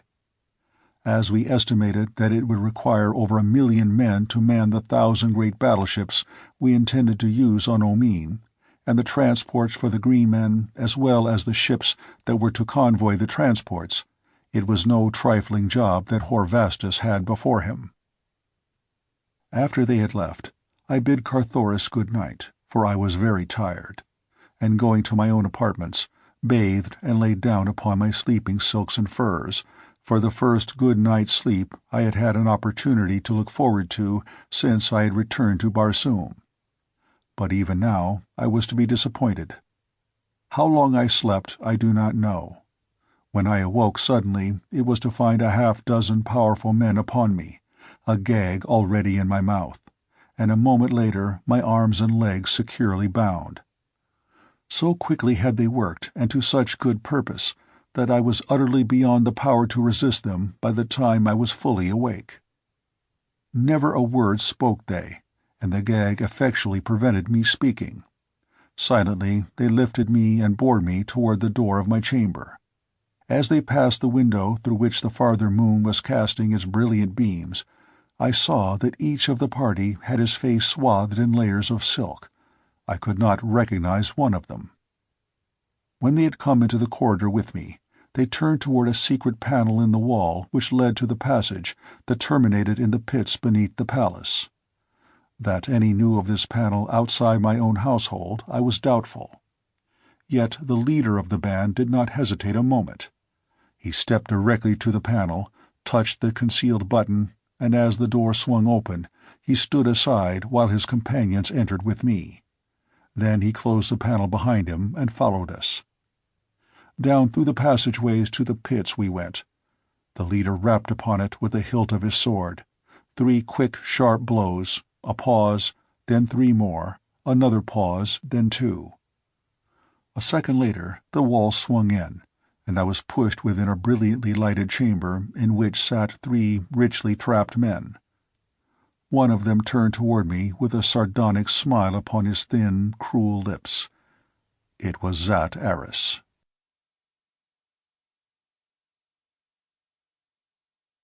Chapter 19. Black Despair.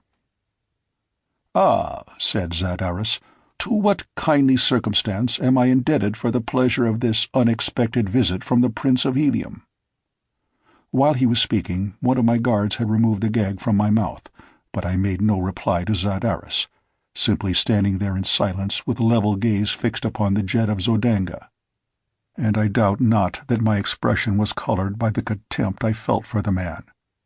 The eyes of those within the chamber were fixed first upon me and then upon Zadaris, until finally a flush of anger crept slowly over his face. "You may go," he said to those who had brought me, and when only his two companions and ourselves were left in the chamber, he spoke to me again in a voice of ice, very slowly and deliberately, with many pauses, as though he would choose his words cautiously. "John Carter," he said, "by the edict of custom, by the law of our religion, and by the verdict of an impartial court, you are condemned to die. The people cannot save you. I alone may accomplish that. You are absolutely in my power to do with as I wish. I may kill you, or I may free you, and should I elect to kill you, none would be the wiser. Should you go free in Helium for a year, in accordance with the conditions of your reprieve, there is little fear that the people would ever insist upon the execution of the sentence imposed upon you. You may go free within 2 minutes, upon one condition. Tardos Mors will never return to Helium. Neither will Mors Kajak nor Deja Thoris. Helium must select a new Jeddak within the year. Zat Aras would be Jeddak of Helium. Say that you will espouse my cause. This is the price of your freedom. I am done." I knew it was within the scope of Zat Aras' cruel heart to destroy me, and if I were dead I could see little reason to doubt that he might easily become Jeddak of Helium. Free, I could prosecute the search for Deja Thoris. Were I dead, my brave comrades might not be able to carry out our plans. So, by refusing to accede to his request, it was quite probable that not only would I not prevent him from becoming Jeddak of Helium, but that I would be the means of sealing Deja Thoris' fate, of consigning her, through my refusal, to the horrors of the arena of Issus. For a moment I was perplexed, but for a moment only. The proud daughter of 1,000 Jeddaks would choose death to a dishonorable alliance such as this, nor could John Carter do less for Helium than his princess would do. Then I turned to Zadaris. "There can be no alliance," I said, "between a traitor to Helium and a prince of the house of Tardos Mors. I do not believe, Zadaris, that the great Jeddak is dead." Zadaris shrugged his shoulders. "It will not be long, John Carter," he said, "that your opinions will be of interest even to yourself, so make the best of them while you can. Zat Aras will permit you in due time to reflect further upon the magnanimous offer he has made you. Into the silence and darkness of the pits you will enter, upon your reflection this night, with the knowledge that should you fail within a reasonable time to agree to the alternative which has been offered you, never shall you emerge from the darkness and the silence again. Nor shall you know at what minute the hand will reach out through the darkness and the silence with the keen dagger that shall rob you of your last chance to win again the warmth and the freedom and joyousness of the outer world." Zadaris clapped his hands as he ceased speaking. The guards returned. Zadaris waved his hand in my direction. "To the pits," he said. That was all. 4 men accompanied me from the chamber, and with a radium handlight to illumine the way, escorted me through seemingly interminable tunnels, down, ever down beneath the city of Helium. At length they halted within a fair-sized chamber. There were rings set in the rocky walls. To them chains were fastened, and at the ends of many of the chains were human skeletons. One of these they kicked aside, and, unlocking the huge padlock that had held a chain about what had once been a human ankle, they snapped the iron band about my own leg. Then they left me, taking the light with them. Utter darkness prevailed. For a few minutes I could hear the clanking of accoutrements, but even this grew fainter and fainter, until at last the silence was as complete as the darkness. I was alone with my gruesome companions, with the bones of dead men whose fate was likely but the index of my own. How long I stood listening in the darkness I do not know, but the silence was unbroken, and at last I sunk to the hard floor of my prison, where, leaning my head against the stony wall, I slept. It must have been several hours later that I awakened to find a young man standing before me. In one hand he bore a light, in the other a receptacle containing a gruel-like mixture, the common prison fare of Barsoom. "Zat Eris sends you greetings," said the young man, "and commands me to inform you that, though he is fully advised of the plot to make you Jeddak of Helium, he is, however, not inclined to withdraw the offer which he has made you. To gain your freedom, you have but to request me to advise Zat Eris that you accept the terms of his proposition." I but shook my head. The youth said no more, and, after placing the food upon the floor at my side, returned up the corridor, taking the light with him. Twice a day for many days this youth came to my cell with food, and ever the same greetings from Zat Eris. For a long time I tried to engage him in conversation upon other matters, but he would not talk, and so at length I desisted. For months I sought to devise methods to inform Carthoris of my whereabouts. For months I scraped and scraped upon a single link of the massive chain which held me, hoping eventually to wear it through, that I might follow the youth back through the winding tunnels to a point where I could make a break for liberty. I was beside myself with anxiety for knowledge of the progress of the expedition which was to rescue Dejah Thoris. I felt that Carthoris would not let the matter drop, were he free to act, but in so far as I knew, he also might be a prisoner in Zat Eris' pits. That Zat Eris' spy had overheard our conversation relative to the selection of a new Jeddak, I knew, and scarcely a half-dozen minutes prior we had discussed the details of the plan to rescue Dejah Thoris. The chances were that that matter too was well known to him. Carthoris, Kantos Kan, Tars Tarkas, Horvastus, and Zodar might even now be the victims of Zat Eris' assassins, or else his prisoners. I determined to make at least one more effort to learn something, and to this end I adopted strategy when the next youth came to my cell. I had noticed that he was a handsome fellow, about the size and age of Carthoris, and I had also noticed that his shabby trappings but illy comported with his dignified and noble bearing. It was with these observations as a basis that I opened my negotiations with him upon his next subsequent visit. "You have been very kind to me during my imprisonment here," I said to him, "and as I feel that I have at best but a very short time to live, I wish, ere it is too late, to furnish substantial testimony of my appreciation of all that you have done to render my imprisonment bearable. Promptly you have brought my food each day, seeing that it was pure and of sufficient quantity. Never by word or deed have you attempted to take advantage of my defenseless condition, to insult or torture me. You have been uniformly courteous and considerate. It is this more than any other thing which prompts my feeling of gratitude, and my desire to give you some slight token of it. In the guard-room of my palace are many fine trappings. Go thou there and select the harness which most pleases you. It shall be yours. All I ask is that you wear it, that I may know that my wish has been realized. Tell me that you will do it." The boy's eyes had lighted with pleasure as I spoke, and I saw him glance from his rusty trappings to the magnificence of my own. For a moment he stood in thought before he spoke, and for that moment my heart fairly ceased beating. So much for me there was which hung upon the substance of his answer. "And I went to the palace of the Prince of Helium with any such demand, they would laugh at me, and into the bargain would more than likely throw me head foremost into the avenue. No, it cannot be, though I thank you for the offer.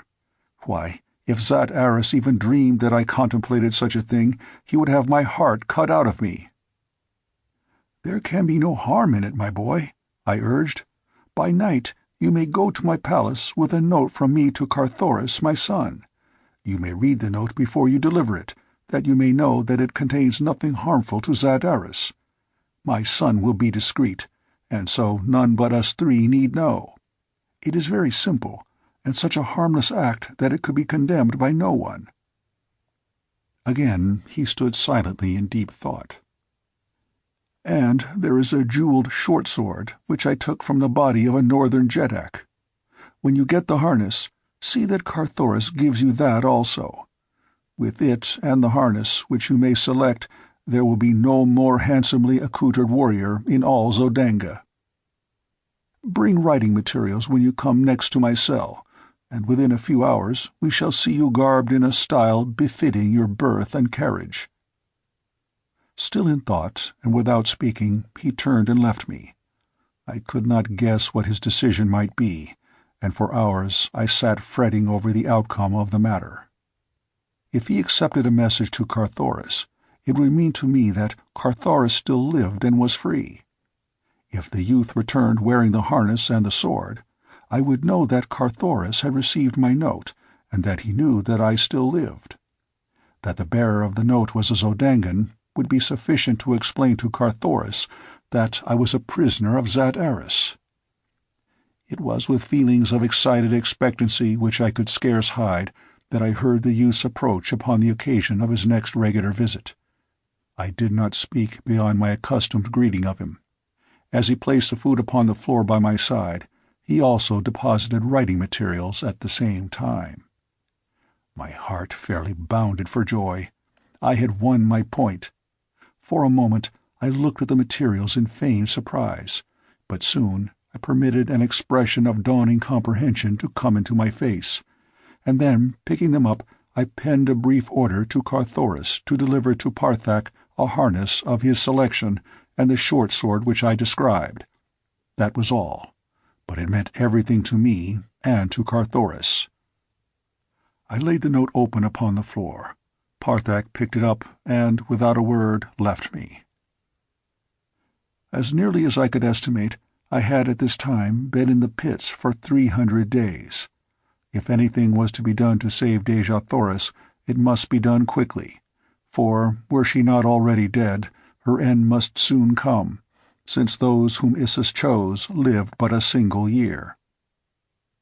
The next time I heard approaching footsteps, I could scarce await to see if Parthak wore the harness and the sword, but judge, if you can, my chagrin and disappointment when I saw that he who bore my food was not Parthak.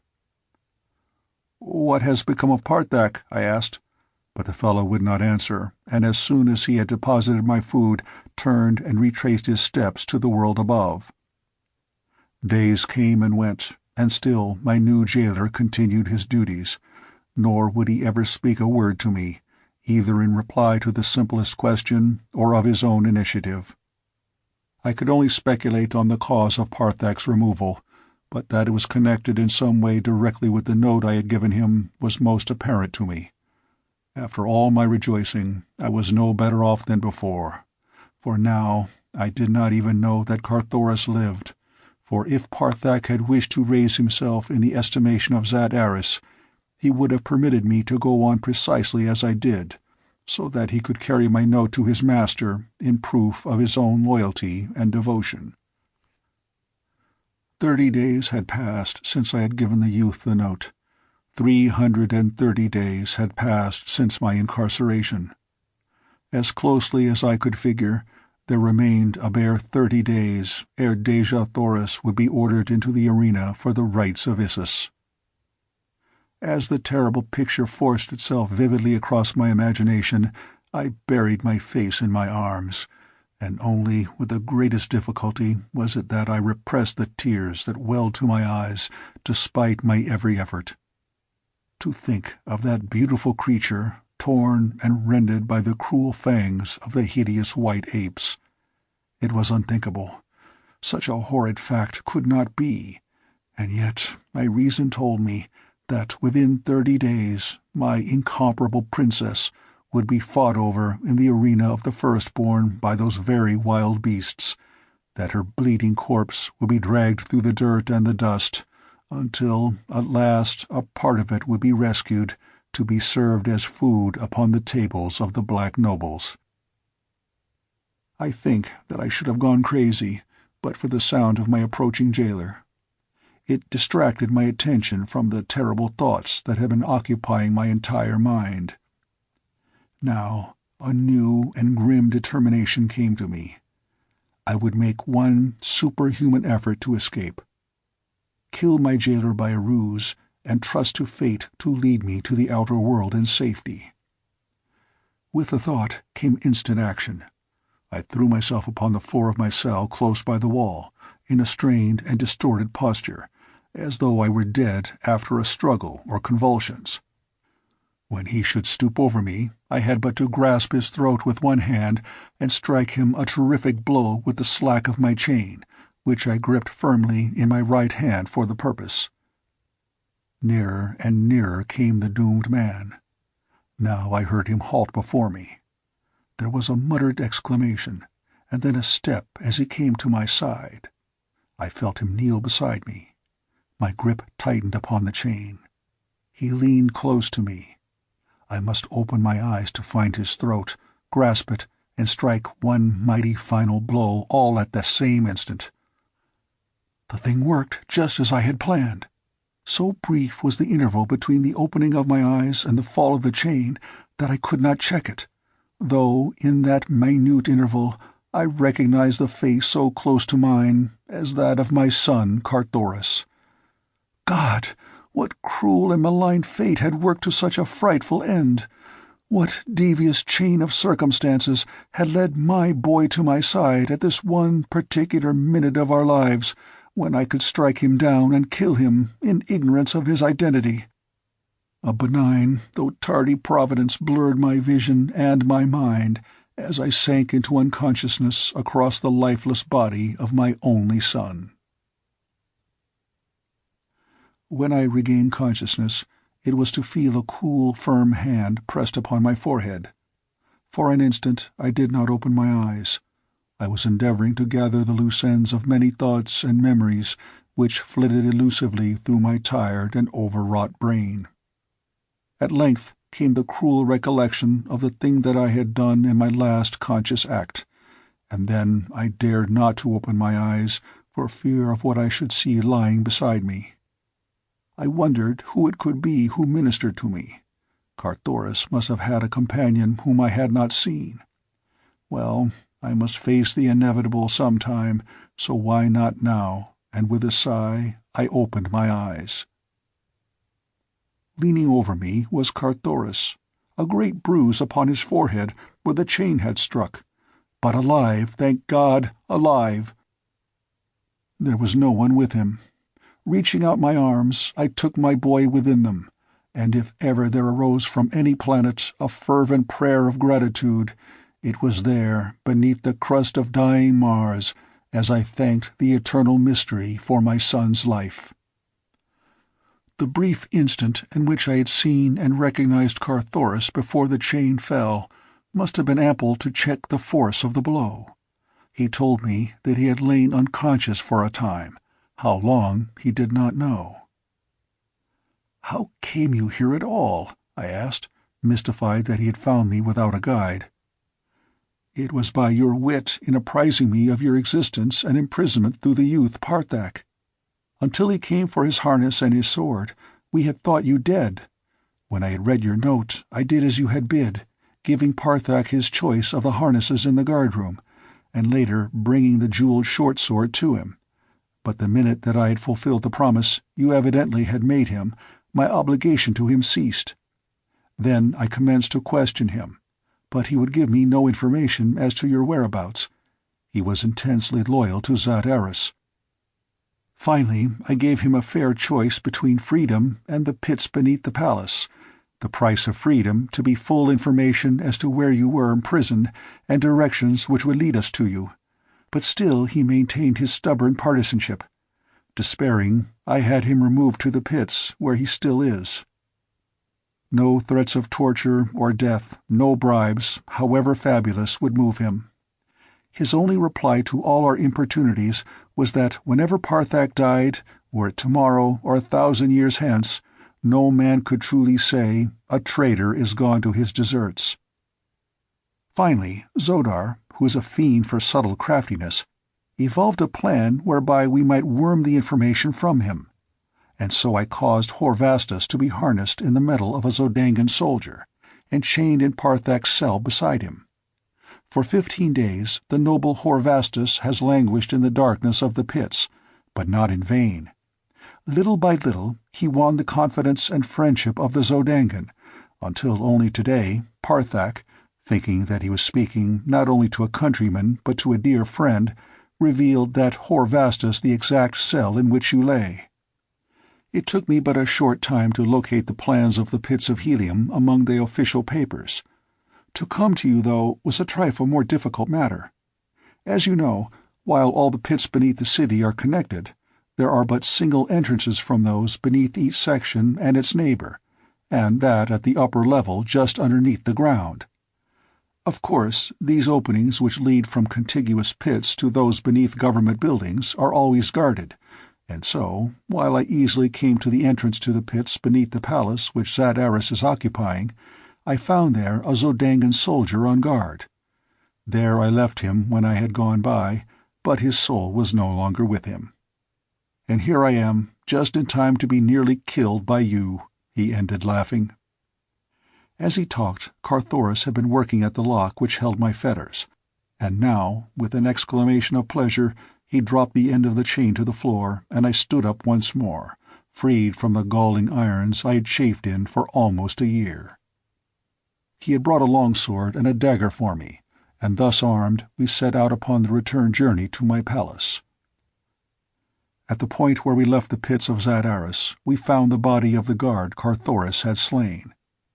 It had not yet been discovered, and, in order to still further delay search and mystify the Jed's people, we carried the body with us for a short distance, hiding it in a tiny cell off the main corridor of the pits beneath an adjoining estate.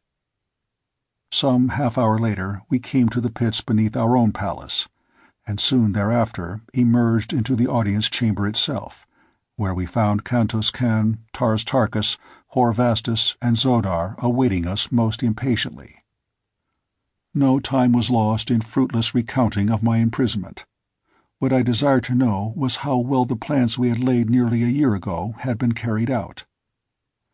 "It has taken much longer than we had expected," replied Kantos Kan. "The fact that we were compelled to maintain utter secrecy has handicapped us terribly. Zadaris spies are everywhere. Yet, to the best of my knowledge, no word of our real plans has reached the villain's ear. Tonight there lies about the great docks at Hastor a fleet of 1,000 of the mightiest battleships that ever sailed above Barsoom, and each equipped to navigate the air of Omean and the waters of Omean itself. Upon each battleship there are 5 10-man cruisers, and 10 5-man scouts, and 100 1-man scouts. In all, 116,000 craft fitted with both air and water propellers. At Thark lie the transports for the Green Warriors of Taras Tarkas, 900 large troopships, and with them their convoys. 7 days ago all was in readiness, but we waited in the hope that by doing so your rescue might be encompassed in time for you to command the expedition. It is well we waited, my prince." "How is it, Taras Tarkas," I asked, "that the men of Thark take not the accustomed action against one who returns from the bosom of Is?" "They sent a council of 15 chieftains to talk with me here," replied the Thark. "We are a just people, and when I had told them the entire story, they were as one man in agreeing that their action toward me would be guided by the action of helium toward John Carter. In the meantime, at their request, I was to resume my throne as Jeddak of Thark, that I might negotiate with neighboring hordes for warriors to compose the land forces of the expedition. I have done that which I agreed. 250,000 fighting men, gathered from the ice cap at the north to the ice cap at the south, and representing 1,000 different communities, from 100 wild and warlike hordes fill the great city of Thok tonight. They are ready to sail for the land of the firstborn when I give the word, and fight there until I bid them stop. All they ask is the loot they take and transportation to their own territories when the fighting and the looting are over. I am done." "And thou, Horvastus," I asked, "what has been thy success?" "1,000,000 veteran fighting men from Helium's thin waterways man the battleships, the transports, and the convoys," he replied.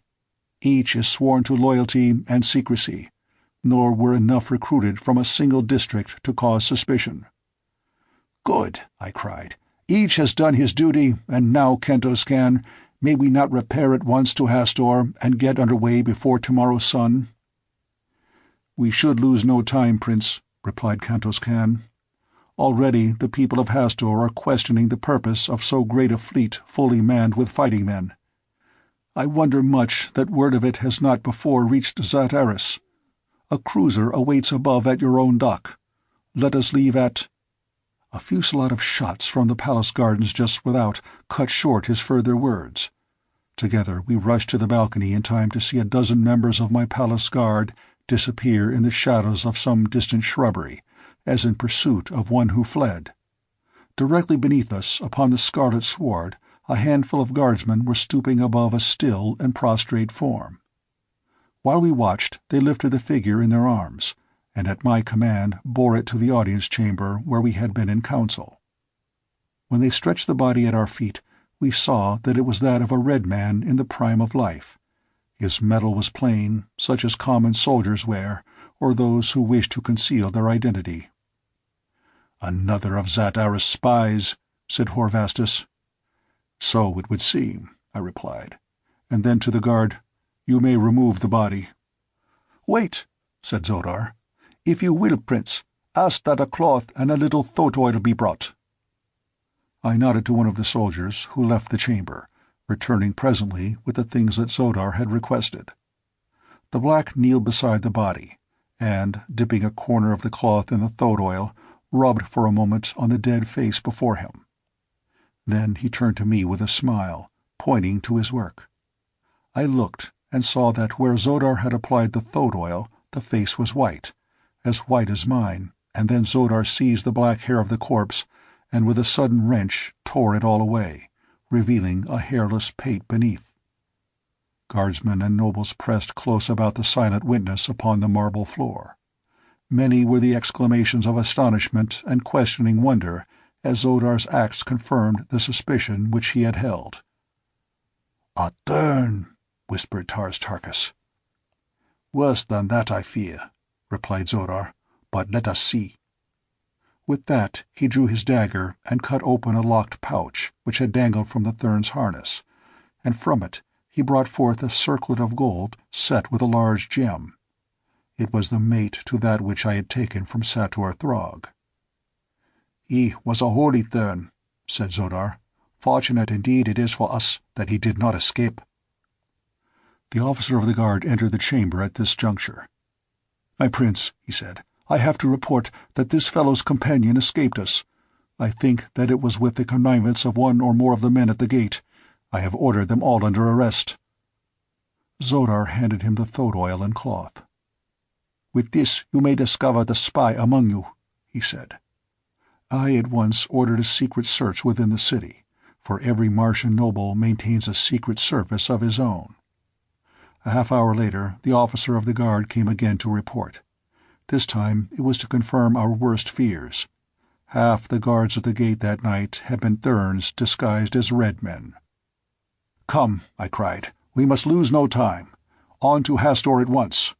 Should the Thurns attempt to check us at the southern verge of the ice cap, it may result in the wrecking of all our plans and the total destruction of the expedition." 10 minutes later we were speeding through the night toward Hastor, prepared to strike the first blow for the preservation of Dejah Thoris.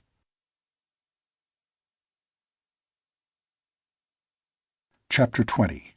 The Air Battle. 2 hours after leaving my palace at Helium, or about midnight, Kentos Kan, Zodar, and I arrived at Hastor.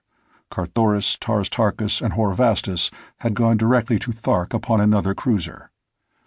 The transports were to get under way immediately and move slowly south. The fleet of battleships would overtake them on the morning of the second day. At Hastor we found all in readiness, and so perfectly had Kantos Kan planned every detail of the campaign that within 10 minutes of our arrival the first of the fleet had soared aloft from its dock, and thereafter, at the rate of one a second, the great ships floated gracefully out into the night to form a long, thin line which stretched for miles toward the south. It was not until after we had entered the cabin of Kantos Kan that I thought to ask the date, for up to now I was not positive how long I had lain in the pits of Zadaris. When Kantos Kan told me, I realized with a pang of dismay that I had misreckoned the time while I lay in the utter darkness of my cell. 365 days had passed. It was too late to save Dejah Thoris. The expedition was no longer one of rescue, but of revenge. I did not remind Kantos Kan of the terrible fact that ere we could hope to enter the Temple of Issus, the Princess of Helium would be no more. In so far as I knew, she might already be dead, for I did not know the exact date on which she first viewed Issus. What now the value of burdening my friends with my added personal sorrows? They had shared quite enough of them with me in the past.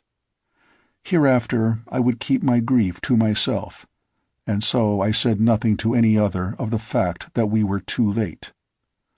The expedition could yet do much if it could but teach the people of Barsoom the facts of the cruel deception that had been worked upon them for countless ages, and thus save thousands each year from the horrid fate that awaited them at the conclusion of the voluntary pilgrimage.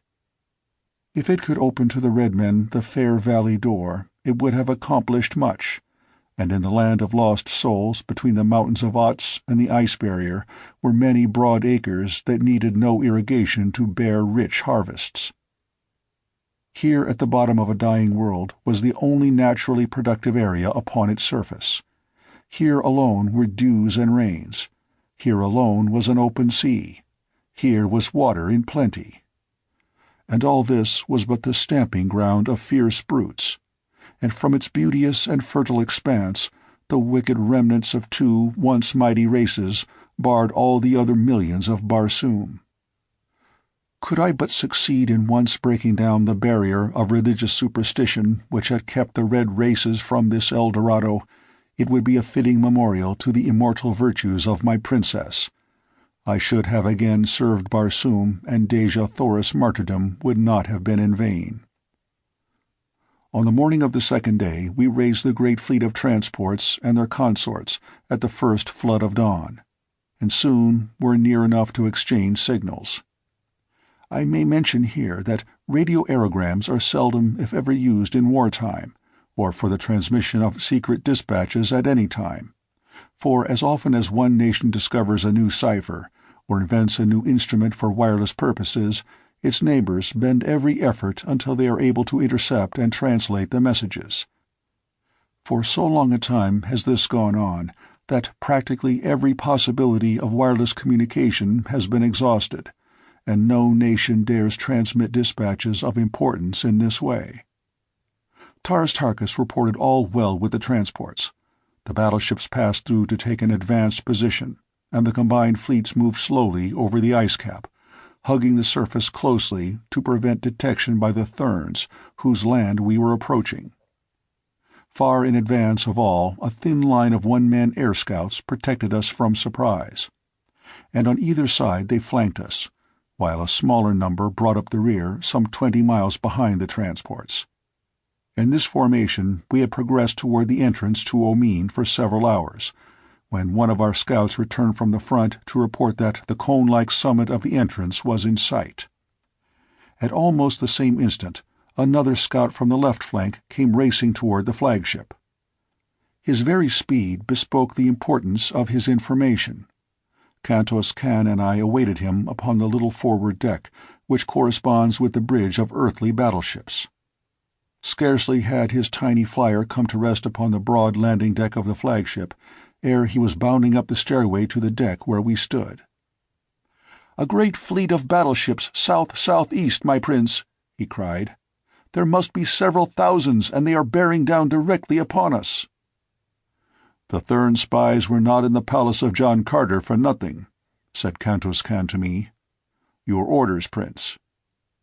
"Dispatch 10 battleships to guard the entrance to Omean, with orders to let no hostile enter or leave the shaft. That will bottle up the great fleet of the Firstborn. Form the balance of the battleships into a great V, with the apex pointing directly south-southeast. Order the transports, surrounded by their convoys, to follow closely in the wake of the battleships, until the point of the V has entered the enemy's line. Then the V must open outward at the apex. The battleships of each leg engage the enemy fiercely, and drive them back to form a lane through his line into which the transports with their convoys must race at top speed, that they may gain a position above the temples and gardens of the Thurns.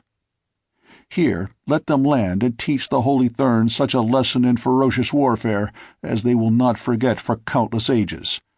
It had not been my intention to be distracted from the main issue of the campaign, but we must settle this attack with the Thurns once and for all, or there will be no peace for us while our fleet remains near Dor, and our chances of ever returning to the outer world will be greatly minimized." Kantos Kan saluted and turned to deliver my instructions to his waiting aides. In an incredibly short space of time, the formation of the battleships changed in accordance with my commands. The 10 that were to guard the way to Omean were speeding toward their destination, and the troop ships and convoys were closing up in preparation for the spurt through the lane. The order of full speed ahead was given. The fleet sprang through the air like coursing greyhounds, and in another moment the ships of the enemy were in full view. They formed a ragged line as far as the eye could reach in either direction, and about 3 ships deep.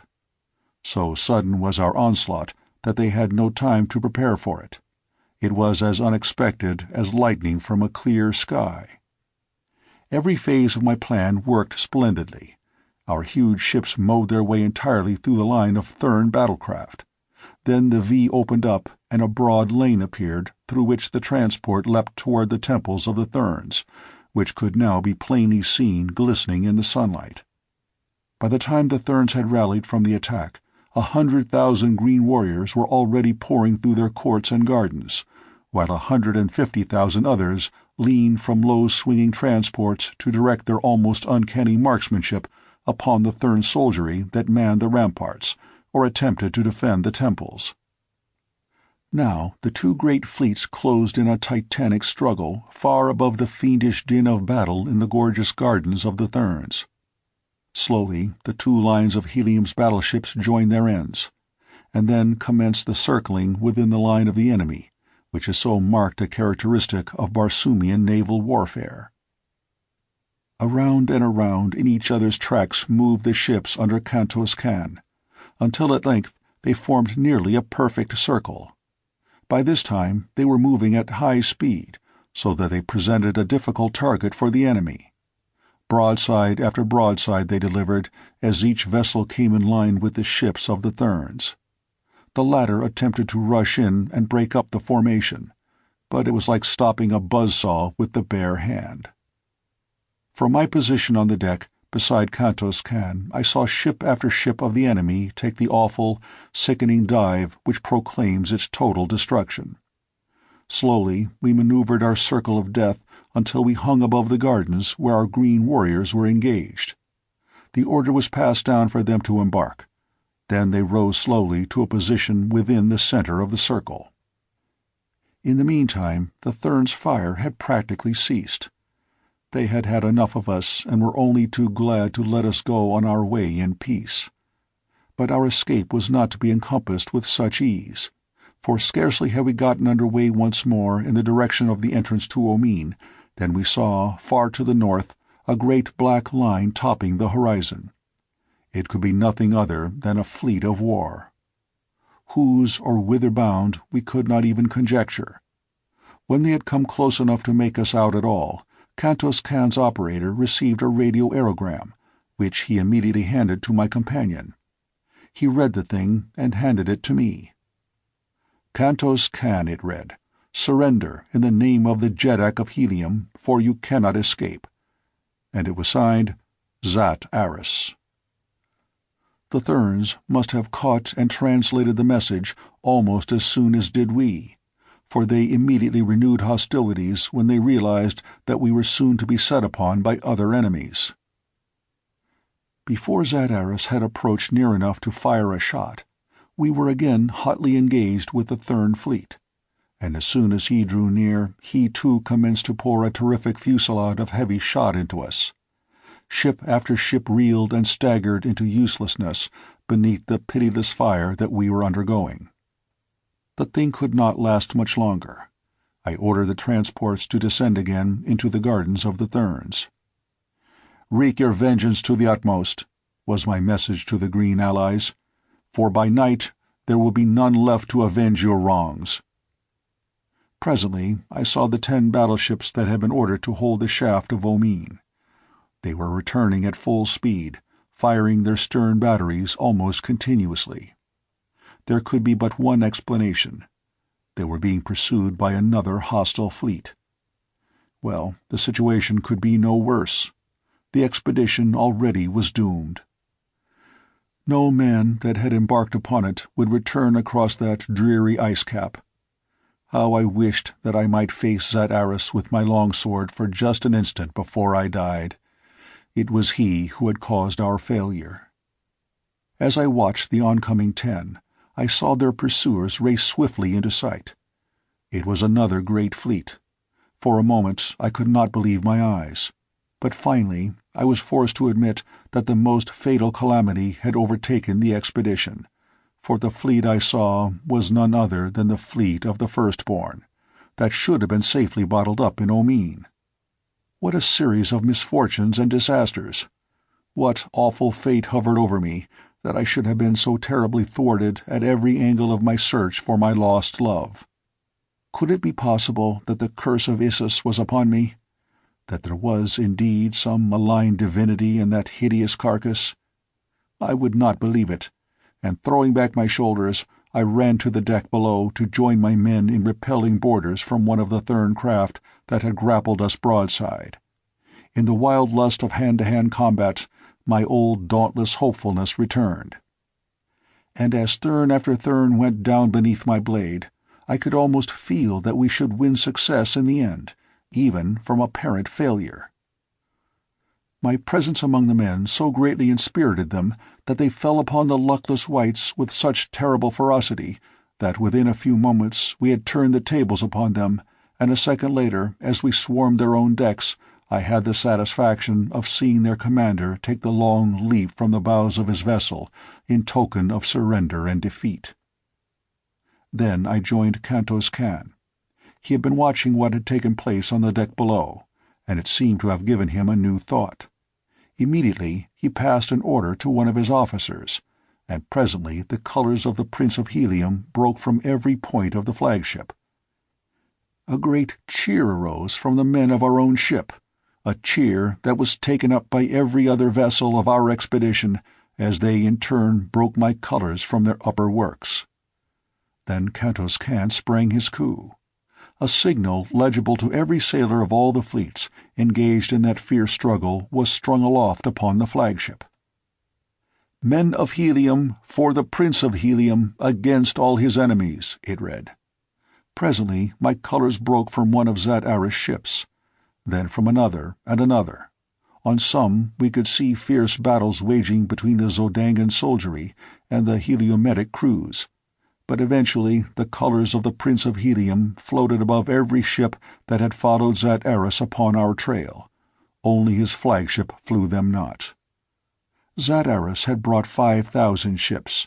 The sky was black with the 3 enormous fleets. It was helium against the field now, and the fight had settled to countless individual duels. There could be little or no maneuvering of fleets in that crowded, fire-split sky. Zat Aris' flagship was close to my own. I could see the thin features of the man from where I stood. His Zodangan crew was pouring broadside after broadside into us, and we were returning their fire with equal ferocity. Closer and closer came the two vessels until but a few yards intervened. Grapplers and boarders lined the contiguous rails of each.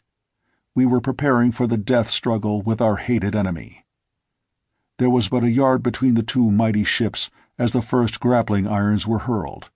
I rushed to the deck to be with my men as they boarded. Just as the vessels came together with a slight shock, I forced my way through the lines and was the first to spring to the deck of Zadara's ship. After me poured a yelling, cheering, cursing throng of Helium's best fighting men. Nothing could withstand them in the fever of battle lust which enthralled them. Down went the Zodangans before that surging tide of war, and as my men cleared the lower decks, I sprang to the forward deck where stood Zat Aris. "You are my prisoner, Zat Aris," I cried. "Yield, and you shall have quarter." For a moment I could not tell whether he contemplated acceding to my demand or facing me with drawn sword. For an instant he stood hesitating, and then, throwing down his arms, he turned and rushed to the opposite side of the deck. Before I could overtake him, he had sprung to the rail and hurled himself head foremost into the awful depths below. And thus came Zat Aris, Jed of Zodanga, to his end. On and on went that strange battle. The Therns and Blacks had not combined against us. Wherever Thern ship met ship of the Firstborn was a battle royal, and in this I thought I saw our salvation. Wherever messages could be passed between us that could not be intercepted by our enemies, I passed the word that all our vessels were to withdraw from the fight as rapidly as possible, taking a position to the west and south of the combatants. I also sent an air scout to the fighting green men in the gardens below to re-embark, and to the transports to join us. My commanders were further instructed that, when engaged with an enemy, to draw him as rapidly as possible toward a ship of his hereditary foeman, and by careful maneuvering to force the two to engage, thus leaving himself free to withdraw. This stratagem worked to perfection, and just before the sun went down I had the satisfaction of seeing all that was left of my once mighty fleet gathered nearly 20 miles southwest of the still terrific battle between the Blacks and Whites. I now transferred Zodar to another battleship, and sent him with all the transports and 5,000 battleships directly overhead to the Temple of Issus. Carthoris and I, with Kantos Kan, took the remaining ships and headed for the entrance to Omean. Our plan now was to attempt to make a combined assault upon Issus at dawn of the following day. Tars Tarkas with his green warriors and Horvastus with the red men, guided by Zodar, were to land within the garden of Issus or the surrounding plains, while Carthoris, Kantos Kan, and I were to lead our smaller force from the Sea of Omean through the pits beneath the temple which Carthoris knew so well.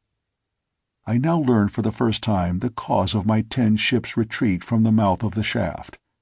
It seemed that when they had come upon the shaft, the navy of the Firstborn were already issuing from its mouth. Fully 20 vessels had emerged, and though they gave battle immediately in an effort to stem the tide that rolled from the Black Pit, the odds against them were too great, and they were forced to flee. With great caution we approached the shaft under cover of darkness. At a distance of several miles, I caused the fleet to be halted, and from there Carthoris went ahead alone upon a one-man flyer to reconnoiter. In perhaps half an hour he returned to report that there was no sign of a patrol boat or of the enemy in any form, and so we moved swiftly and noiselessly forward once more toward Omean. At the mouth of the shaft we stopped again for a moment for all the vessels to reach their previously appointed stations. Then, with the flagship, I dropped quickly into the black depths, while one by one the other vessels followed me in quick succession.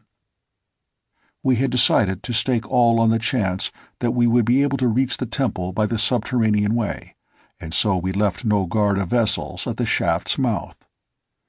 Nor would it have profited us any to have done so, for we did not have sufficient force all told to have withstood the vast navy of the Firstborn had they returned to engage us. For the safety of our entrance upon Omean, we depended largely upon the very boldness of it, believing that it would be some little time before the Firstborn on guard there would realize that it was an enemy and not their own returning fleet that was entering the vault of the buried sea. And such proved to be the case. In fact, 400 of my fleet of 500 rested safely upon the bosom of Omean before the first shot was fired. The battle was short and hot, but there could have been but one outcome, for the firstborn in the carelessness of fancied security had left but a handful of ancient and obsolete hulks to guard their mighty harbor. It was at Carthora's suggestion that we landed our prisoners under guard upon a couple of the larger islands, and then towed the ships of the firstborn to the shaft, where we managed to wedge a number of them securely in the interior of the great well. Then we turned on the buoyance rays in the balance of them and let them rise by themselves to further block the passage to Omean, as they came into contact with the vessels already lodged there. We now felt that it would be some time at least before the returning firstborn could reach the surface of Omean, and that we would have ample opportunity to make for the subterranean passages which led to Issus.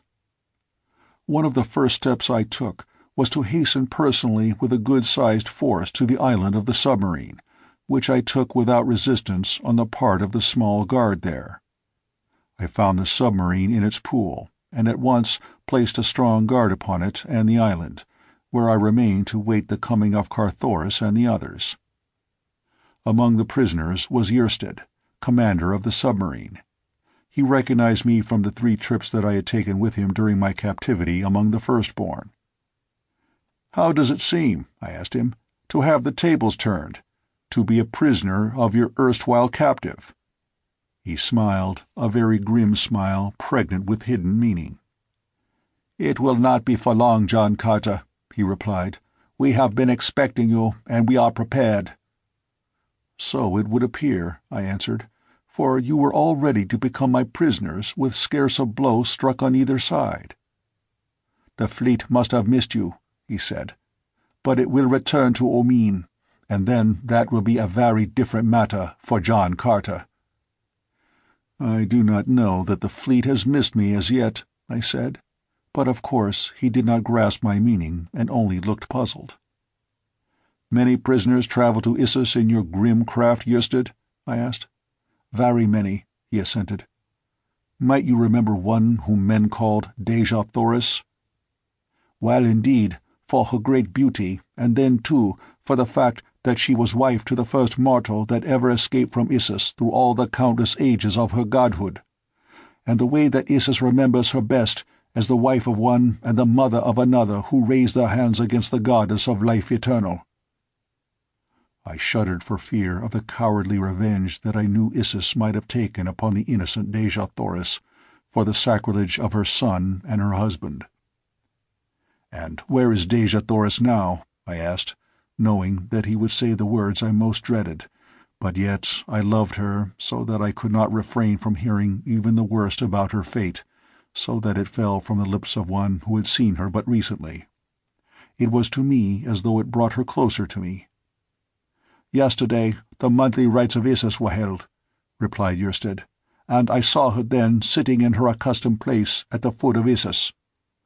"What?" I cried. "She is not dead, then?" "Why, no," replied the black. "It has been no year since she gazed upon the divine glory of the radiant face of—" "No year?" I interrupted. "Why, no," insisted Yersted. "It cannot have been upward of 370 or 80 days." A great light burst upon me. How stupid I had been! I could scarcely retain an outward exhibition of my great joy. Why had I forgotten the great difference in the length of Martian and earthly years? The 10 Earth years I had spent upon Barsoom had encompassed but 5 years and 96 days of Martian time, whose days are 41 minutes longer than ours, and whose years number 687 days. I am in time! I am in time! The words surged through my brain again and again, until at last I must have voiced them audibly, for Yersted shook his head. "In time to save your princess?" he asked, and then, without waiting for my reply, "No, John Carter, Issus will not give up her own. She knows that you are coming, and ere ever a vandal foot is set within the precincts of the Temple of Isis, if such a calamity should befall, Dejah Thoris will be put away forever from the last faint hope of rescue." "You mean that she will be killed merely to thwart me?" I asked.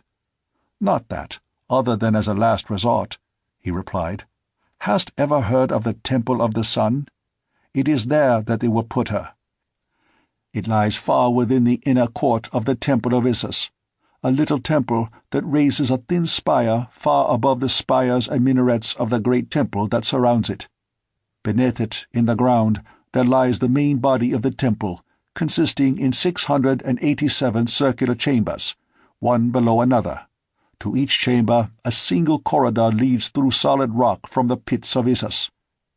As the entire Temple of the Sun revolves once with each revolution of Barsoom about the sun, but once each year does the entrance to each separate chamber come opposite the mouth of the corridor which forms its only link to the world without. Here Isis puts those who displease her, but whom she does not care to execute forthwith. Or, to punish a noble of the firstborn, she may cause him to be placed within a chamber of the Temple of the Sun for a year. Ofttimes she imprisons an executioner with the condemned, that death may come in a certain horrible form upon a given day. Or again, but enough food is deposited in the chamber to sustain life but the number of days that Isis has allotted for mental anguish. Thus will Dejah Thoris die, and her fate will be sealed by the first alien foot that crosses the threshold of Isis. So I was to be thwarted in the end, although I had performed the miraculous and come within a few short moments of my divine princess. Yet was I as far from her as when I stood upon the banks of the Hudson 48 million miles away.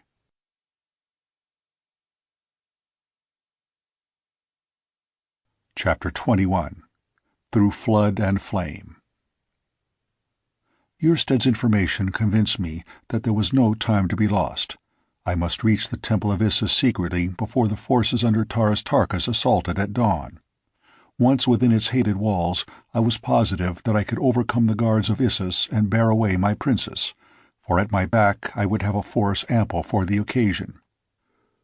No sooner had Carthoris and the others joined me than we commenced the transportation of our men through the submerged passage to the mouth of the gangways which lead from the submarine pool at the temple end of the watery tunnel to the pits of Isis. Many trips were required, but at last all stood safely together again at the beginning of the end of our quest. 5,000 strong we were, all seasoned fighting men of the most warlike race of the Red Men of Barsoom. As Carthoris alone knew the hidden ways of the tunnels, we could not divide the party and attack the temple at several points at once, as would have been most desirable, so it was decided that he lead us all as quickly as possible to a point near the temple's center. As we were about to leave the pool and enter the corridor, an officer called my attention to the waters upon which the submarine floated. At first, they seemed to be merely agitated as from the movement of some great body beneath the surface, and I at once conjectured that another submarine was rising to the surface in pursuit of us. But presently it became apparent that the level of the waters was rising, not with extreme rapidity, but very surely, and that soon they would overflow the sides of the pool and submerge the floor of the chamber.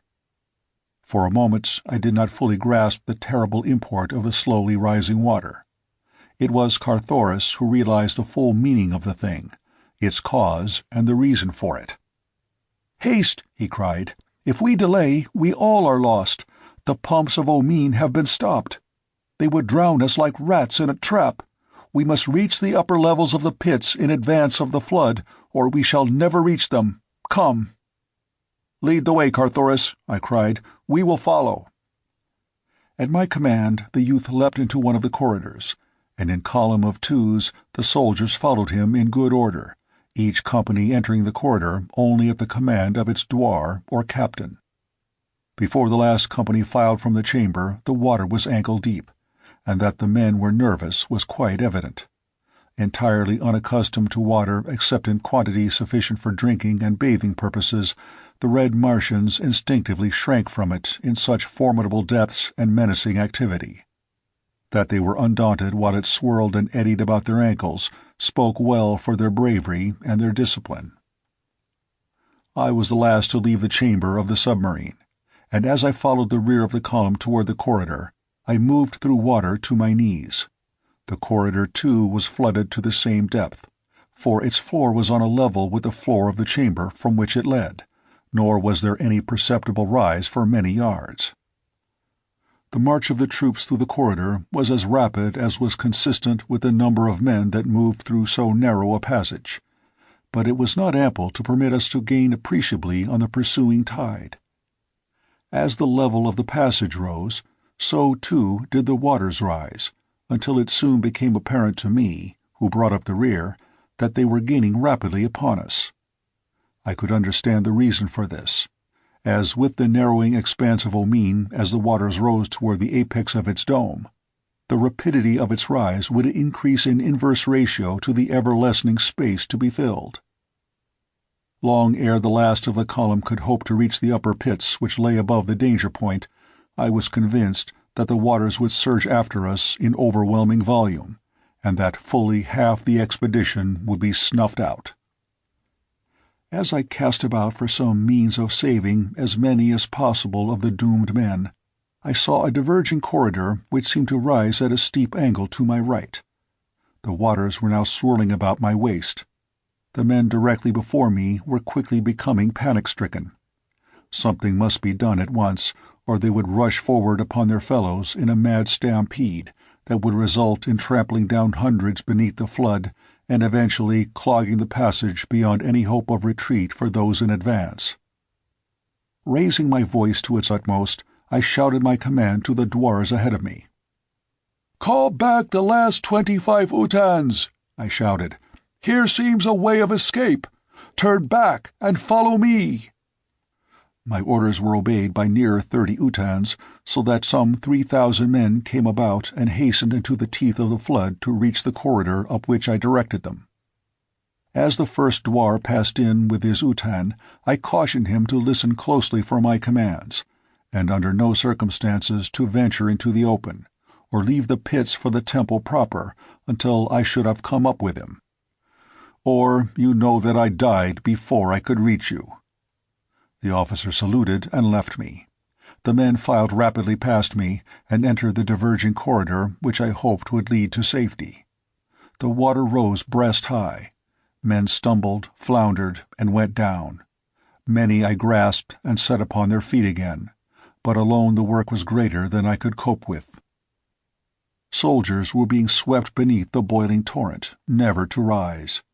At length the dwar of the 10th Utan took a stand beside me. He was a valorous soldier, Gur Tus by name, and together we kept the now thoroughly frightened troops in the semblance of order and rescued many that would have drowned otherwise. Jor Kantos, son of Kantos Khan and a Padwar of the 5th Utan, joined us when his Utan reached the opening through which the men were fleeing.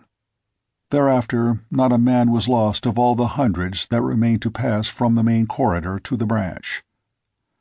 As the last Utan was filing past us, the waters had risen until they surged about our necks, but we clasped hands and stood our ground until the last man had passed to the comparative safety of the new passageway. Here we found an immediate and steep ascent, so that within 100 yards we had reached a point above the waters. For a few minutes we continued rapidly up the steep grade, which I hoped would soon bring us quickly to the upper pits that let into the Temple of Isis, but I was to meet with a cruel disappointment. Suddenly I heard a cry of fire far ahead, followed almost at once by cries of terror and the loud commands of dwars and padwars who were evidently attempting to direct their men away from some grave danger. At last the report came back to us. "They have fired the pits ahead. We are hemmed in by flames in front and flood behind. Help, John Carter, we are suffocating." And then there swept back upon us at the rear a wave of dense smoke that sent us, stumbling and blinded, into a choking retreat. There was naught to do other than seek a new avenue of escape. The fire and smoke were to be feared 1,000 times over the water, and so I seized upon the first gallery which led out of and up from the suffocating smoke that was engulfing us. Again I stood to one side while the soldiers hastened through on the new way.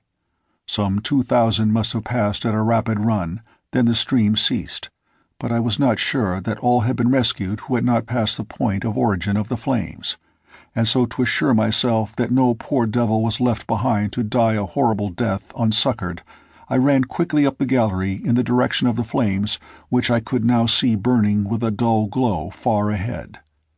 It was hot and stifling work, but at last I reached a point where the fire lit up the corridor sufficiently for me to see that no soldier of helium lay between me and the conflagration. What was in it or upon the far side I could not know, nor could any man have passed through that seething hell of chemicals and lived to learn. Having satisfied my sense of duty, I turned and ran rapidly back to the corridor through which my men had passed. To my horror, however, I found that my retreat in this direction had been blocked. Across the mouth of the corridor stood a massive steel grating that had evidently been lowered from its resting place above for the purpose of effectually cutting off my escape. That our principal movements were known to the Firstborn I could not have doubted, in view of the attack of the fleet upon us the day before, nor could the stopping of the pumps of Omean at the psychological moment have been due to chance, nor the starting of a chemical combustion within one of the corridor through which we were advancing upon the Temple of Isis been due to aught than well-calculated design. And now the dropping of the steel gate to pen me effectually between fire and flood seemed to indicate that invisible eyes were upon us at every moment. What chance had I, then, to rescue Dejah Thoris were I to be compelled to fight foes who never showed themselves? 1,000 times I berated myself for being drawn into such a trap, as I might have known these pits easily could be. Now I saw that it would have been much better to have kept our force intact and made a concerted attack upon the temple from the valley side, trusting to chance and our great fighting ability to have overwhelmed the Firstborn and compelled the safe delivery of Dejah Thoris to me. The smoke from the fire was forcing me further and further back down the corridor toward the waters, which I could hear surging through the darkness. With my men had gone the last torch, nor was this corridor lighted by the radiance of phosphorus and rock as were those of the lower levels. It was this fact that assured me that I was not far from the upper pits which lie directly beneath the temple. Finally I felt the lapping waters about my feet. The smoke was thick behind me. My suffering was intense. There seemed but one thing to do, and that to choose the easier death which confronted me, and so I moved on down the corridor until the cold waters of Omean closed about me, and I swam on through utter blackness toward what? The instinct of self-preservation is strong even when one, unafraid and in the possession of his highest reasoning faculties, knows that death, positive and unalterable, lies just ahead. And so I swam slowly on, waiting for my head to touch the top of the corridor, which would mean that I had reached the limit of my flight and the point where I must sink forever to an unmarked grave. But to my surprise I ran against a blank wall before I reached a point where the waters came to the roof of the corridor. Could I be mistaken? I felt around. No, I had come to the main corridor, and still there was a breathing space between the surface of the water and the rocky ceiling above. And then I turned up the main corridor in the direction that Carthoris and the head of the column had passed a half-hour before. On and on I swam, my heart growing lighter at every stroke, for I knew that I was approaching closer and closer to the point where there would be no chance that the waters ahead could be deeper than they were about me. I was positive that I must soon feel the solid floor beneath my feet again, and that once more my chance would come to reach the Temple of Isis and the side of the fair prisoner who languished there. But even as hope was at its highest, I felt the sudden shock of contact as my head struck the rocks above. The worst, then, had come to me. I had reached one of those rare places where a Martian tunnel dips suddenly to a lower level. Somewhere beyond, I knew that it rose again. But of what value was that to me, since I did not know how great the distance that it maintained a level entirely beneath the surface of the water? There was but a single forlorn hope, and I took it. Filling my lungs with air, I dived beneath the surface and swam through the inky, icy blackness, on and on along the submerged gallery. Time and time again I rose with upstretched hand, only to feel the disappointing rocks close above me. Not for much longer would my lungs withstand the strain upon them. I felt that I must soon succumb, nor was there any retreating now that I had gone this far. I knew positively that I could never endure to retrace my path now to the point from which I'd felt the waters close above my head. Death stared me in the face, nor ever can I recall a time that I so distinctly felt the icy breath from his dead lips upon my brow. One more frantic effort I made with my fast-ebbing strength. Weakly, I rose for the last time. My tortured lungs gasped for the breath that would fill them with a strange and numbing element, but instead I felt the revivifying breath of life-giving air surge through my starving nostrils into my dying lungs. I was saved. A few more strokes brought me to a point where my feet touched the floor, and soon thereafter I was above the water level entirely, and racing like mad along the corridor, searching for the first doorway that would lead me to Issus. If I could not have Dejah Thoris again, I was at least determined to avenge her death, nor would any life satisfy me other than that of the fiend incarnate who was the cause of such immeasurable suffering upon Barsoom. Sooner than I had expected, I came to what appeared to me to be a sudden exit into the temple above. It was at the right side of the corridor, which ran on, probably, to other entrances to the pile above. To me, one point was as good as another. What knew I where any of them led? And so, without waiting to be again discovered and thwarted, I ran quickly up the short, steep incline and pushed open the doorway at its end. The portal swung slowly in, and before it could be slammed against me, I sprang into the chamber beyond. Although not yet dawn, the room was brilliantly lighted. Its sole occupant lay prone upon a low couch at the further side, apparently in sleep. From the hangings and sumptuous furniture of the room, I judged it to be a living room of some priestess, possibly of Issus herself. At the thought the blood tingled through my veins. What, indeed, if fortune had been kind enough to place the hideous creature alone and unguarded in my hands? With her as hostage, I could force acquiescence to my every demand. Cautiously, I approached the recumbent figure, on noiseless feet. Closer and closer I came to it, but I had crossed but little more than half the chamber when the figure stirred, and, as I sprang, rose and faced me. At first, an expression of terror overspread the features of the woman who confronted me, then startled incredulity, hope, thanksgiving. My heart pounded within my breast as I advanced toward her. Tears came to my eyes, and the words that would have poured forth in a perfect torrent choked in my throat as I opened my arms and took into them once more the woman I loved, Dejah Thoris, Princess of Helium.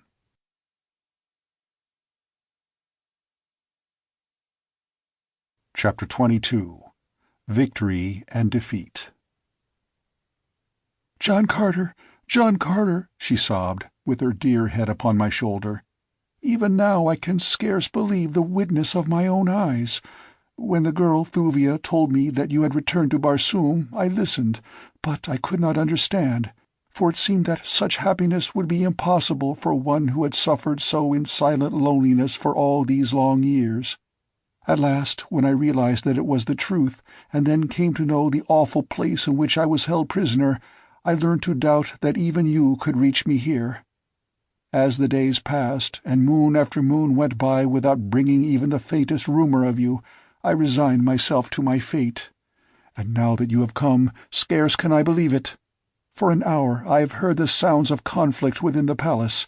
I knew not what they meant, but I have hoped against hope that it might be the men of Helium headed by my prince. And tell me, What of Carthoris, our son?" "He was with me less than an hour since, Dejah-Thoris," I replied.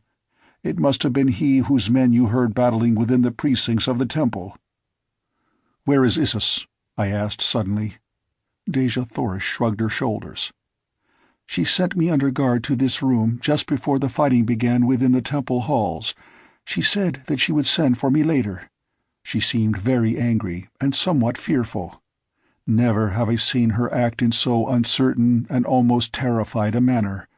Now I know that it must have been because she had learned that John Carter, Prince of Helium, was approaching to demand an accounting of her for the imprisonment of his princess." The sounds of conflict, the clash of arms, the shouting and the hurrying of many feet came to us from various parts of the temple. I knew that I was needed there, but I dared not leave Dejah-Thoris, nor dared I take her with me into the turmoil and danger of battle. At last I bethought me of the pits from which I had just emerged. Why not secrete her there until I could return and fetch her away in safety, and forever from this awful place? I explained my plan to her. For a moment she clung more closely to me. "I cannot bear to be parted from you now, even for a moment, John Carter," she said. "I shudder at the thought of being alone again, where that terrible creature might discover me. You do not know her. None can imagine her ferocious cruelty who has not witnessed her daily acts for over half a year. It has taken me nearly all this time to realize even the things that I have seen with my own eyes." "I shall not leave you then, my princess," I replied. She was silent for a moment. Then she drew my face to hers and kissed me. "Go, John Carter," she said. "Our son is there, and the soldiers of Helium, fighting for the Princess of Helium. Where they are, you should be. I must not think of myself now, but of them and of my husband's duty. I may not stand in the way of that. Hide me in the pits and go." I led her to the door through which I had entered the chamber from below. There I pressed her dear form to me, and then, though it tore my heart to do it, and filled me only with the blackest shadows of terrible foreboding, I guided her across the threshold, kissed her once again, and closed the door upon her. Without hesitating longer, I hurried from the chamber in the direction of the greatest tumult. Scarce half a dozen chambers had I traversed before I came upon the theatre of a fierce struggle. The blacks were massed at the entrance to a great chamber, where they were attempting to block the further progress of a body of red men toward the inner sacred precincts of the temple.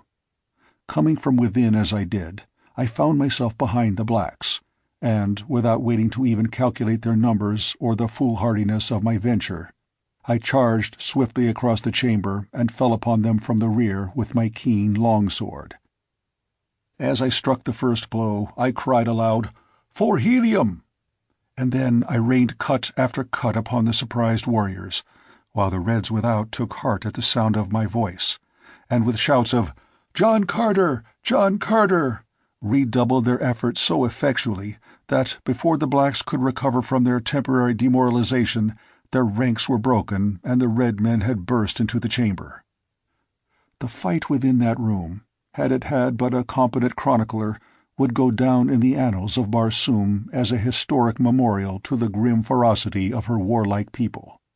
500 men fought there that day, the black men against the red. No man asked quarter or gave it. As though by common assent they fought, as though to determine once and for all their right to live, in accordance with the law of the survival of the fittest. I think we all knew that upon the outcome of this battle would hinge forever the relative positions of these two races upon Barsoom. It was a battle between the old and the new, but not for once did I question the outcome of it. With Carthoris at my side, I fought for the red men of Barsoom and for their total emancipation from the throttling bondage of a hideous superstition. Back and forth across the room we surged, until the floor was ankle-deep in blood, and dead men lay so thickly there that half the time we stood upon their bodies as we fought. As we swung toward the great windows which overlooked the gardens of Issus, a sight met my gaze which sent a wave of exultation over me. "Look!" I cried. "Men of the Firstborn, look!" For an instant the fighting ceased, and with one accord every eye turned in the direction I had indicated, and the sight they saw was one no man of the Firstborn had ever imagined could be. Across the gardens, from side to side, stood a wavering line of black warriors, while beyond them, and forcing them ever back, was a great horde of green warriors astride their mighty thoats. And as we watched, one, fiercer and more grimly terrible than his fellows, rode forward from the rear, and as he came he shouted some fierce command to his terrible legion. It was Tars Tarkas, Jeddak of Thark, and as he couched his great 40-foot metal-shod lance, we saw his warriors do likewise. Then it was that we interpreted his command. 20 yards now separated the green men from the black line. Another word from the great Thark, and with a wild and terrifying battle-cry the green warriors charged. For a moment the black line held, but only for a moment. Then the fearsome beasts that bore equally terrible riders passed completely through it. After them came utan upon utan of red men. The green horde broke to surround the temple. The red men charged for the interior, and then we turned to continue our interrupted battle, but our foes had vanished. My first thought was of Dejah Thoris. Calling to Carthoris that I had found his mother, I started on a run toward the chamber where I had left her, with my boy close beside me. After us came those of our little force who had survived the bloody conflict. The moment I entered the room, I saw that someone had been there since I had left. A silk lay upon the floor. It had not been there before. There were also a dagger and several metal ornaments strewn about as though torn from their wearer in a struggle. But worst of all, the door leading to the pits where I had hidden my princess was ajar. With a bound I was before it, and thrusting it open, rushed within. Dejah Thoris had vanished. I called her name aloud again and again, but there was no response. I think in that instant I hovered upon the verge of insanity. I do not recall what I said or did, but I know that for an instant I was seized with the rage of a maniac. "Issus!" I cried. "Issus! Where is Issus? Search the temple for her, and let no man harm her but John Carter. Carthoris, where are the apartments of Issus?" "This way!" cried the boy, and, without waiting to know that I had heard him, he dashed off at breakneck speed, further into the bowels of the temple. As fast as he went, however, I was still beside him, urging him on to greater speed. At last we came to a great carved door, and through this Carthoris dashed, a foot ahead of me. Within, we came upon such a scene as I had witnessed within the temple once before, the throne of Issus with the reclining slaves, and about it the ranks of soldiery. We did not even give the men a chance to draw, so quickly we were upon them. With a single cut I struck down 2 in the front rank. And then, by the mere weight and momentum of my body, I rushed completely through the 2 remaining ranks and sprang upon the dais beside the carved Serapis throne. The repulsive creature, squatting there in terror, attempted to escape me and leap into a trap behind her. But this time I was not to be outwitted by any such petty subterfuge. Before she had half arisen, I had grasped her by the arm, and then, as I saw the guards starting to make a concerted rush upon me from all sides, I whipped out my dagger and, holding it close to her vile breast, ordered them to halt. "Back!" I cried to them. "Back! The first black foot that is planted upon this platform sends my dagger into Issa's heart." For an instant they hesitated. Then an officer ordered them back, while from the outer corridor there swept into the throne room at the heels of my little party of survivors a full 1,000 red men under Kantos Khan, Horvastus, and Zodar. "Where is Dejah Thoris?" I cried to the thing within my hands. For a moment her eyes roved wildly about the scene beneath her. I think that it took a moment for the true condition to make any impression upon her. She could not at first realize that the temple had fallen before the assault of men from the outer world. When she did, there must have come, too, a terrible realization of what it meant to her: the loss of power, humiliation, the exposure of the fraud and imposture which she had so long played upon her own people. There was just one thing needed to complete the reality of the picture she was seeing, and that was added by the highest noble of her realm, the high priest of her religion, the prime minister of her government. "Isis, goddess of death and of life eternal," he cried, "arise in the might of thy righteous wrath, and with one single wave of thy omnipotent hand strike dead thy blasphemers. Let not one escape. Isis, thy people depend upon thee. Daughter of the lesser moon, thou only art all-powerful. Thou only canst save thy people. I am done. We await thy will. Strike!" And then it was that she went mad. A screaming, gibbering maniac writhed in my grasp. It bit and clawed and scratched in impotent fury. And then it laughed a weird and terrible laughter that froze the blood. The slave girls upon the dais shrieked and cowered away, and the thing jumped at them and gnashed its teeth and then spat upon them from frothing lips. God, but it was a horrid sight. Finally I shook the thing, hoping to recall it for a moment to rationality. "Where is Dejah Thoris?" I cried again.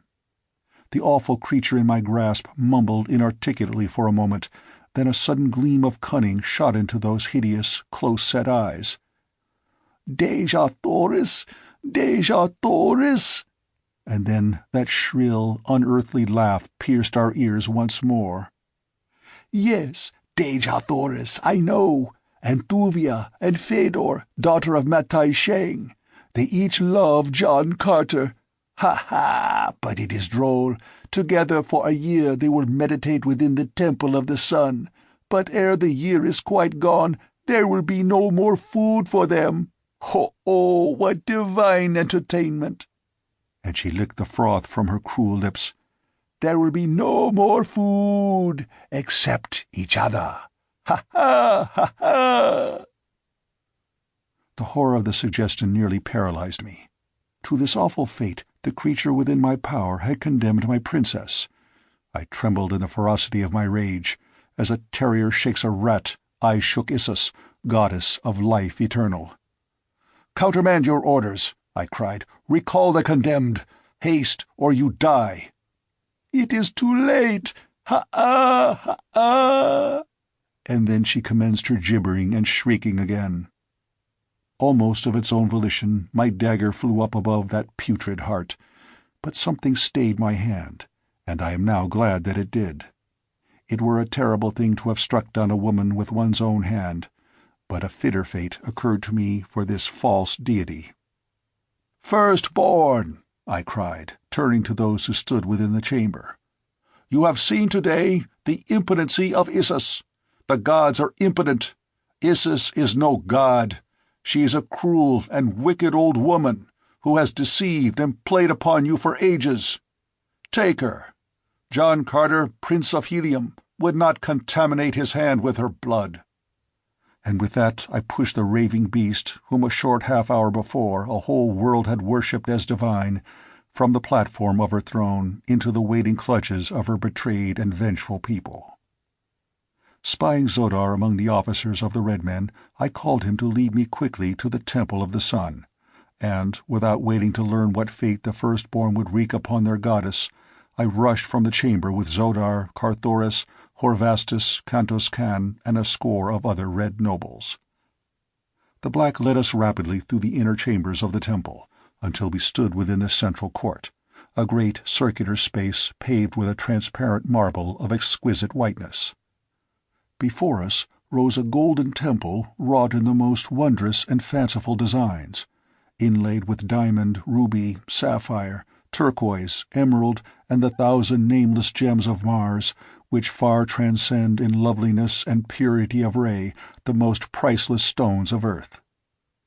"This way!" cried Xodar, leading us toward the entrance to a tunnel which opened in the courtyard beside the temple. Just as we were on the point of descending, we heard a deep-toned roar burst from the Temple of Isis, which we had but just quitted, and then a red man, Jor Kantos, Padwar of the 5th Utan, broke from a nearby gate, crying to us to return. "The blacks have fired the temple," he cried. "In 1,000 places it is burning now. Haste to the outer gardens, or you are lost." As he spoke, we saw smoke pouring from 12 windows looking out upon the courtyard of the Temple of the Sun, and far above the highest minaret of Issus hung an ever-growing pall of smoke. "Go back! Go back!" I cried to those who had accompanied me. "The way! Zodar, point the way and leave me. I shall reach my princess yet." "Follow me, Jankata," replied Zodar, and without waiting for my reply he dashed down into the tunnel at our feet. At his heels I ran down through 6 tiers of galleries, until at last he led me along a level floor at the end of which I discerned a lighted chamber. Massive bars blocked our further progress, but beyond I saw her, my incomparable princess, and with her were Thuvia and Shador. When she saw me, she rushed toward the bars that separated us. Already the chamber had turned upon its slow way so far that but a portion of the opening in the temple wall was opposite the barred end of the corridor. Slowly the interval was closing. In a short time there would be but a tiny crack, and then even that would be closed, and for a long Barsoomian year the chamber would slowly revolve until once more for a brief day the aperture in its wall would pass the corridor's end. But in the meantime, what horrible things would go on within that chamber? "Zodar!" I cried. "Can no power stop this awful revolving thing? Is there none who holds the secret of these terrible bars?" "None, I fear, whom we could fetch in time, though I shall go and make the attempt. Wait for me here." After he had left, I stood and talked with Dejah Thoris, and she stretched her dear hand through those cruel bars that I might hold it until the last moment. Thuvia and Shador came close also, but when Thuvia saw that we would be alone, she withdrew to the further side of the chamber. Not so the daughter of Matai Shang. "John Carter," she said, "this be the last time that you shall see any of us. Tell me that you love me, that I may die happy." "I love only the Princess of Helium," I replied quietly. "I am sorry, Shador, but it is as I have told you from the beginning." She bit her lip and turned away, but not before I saw the black and ugly scowl she turned upon Dejah Thoris. Thereafter she stood a little way apart, but not so far as I should have desired, for I had many little confidences to impart to my long-lost love. For a few minutes we stood thus talking in low tones. Ever smaller and smaller grew the opening. In a short time now it would be too small even to permit the slender form of my princess to pass.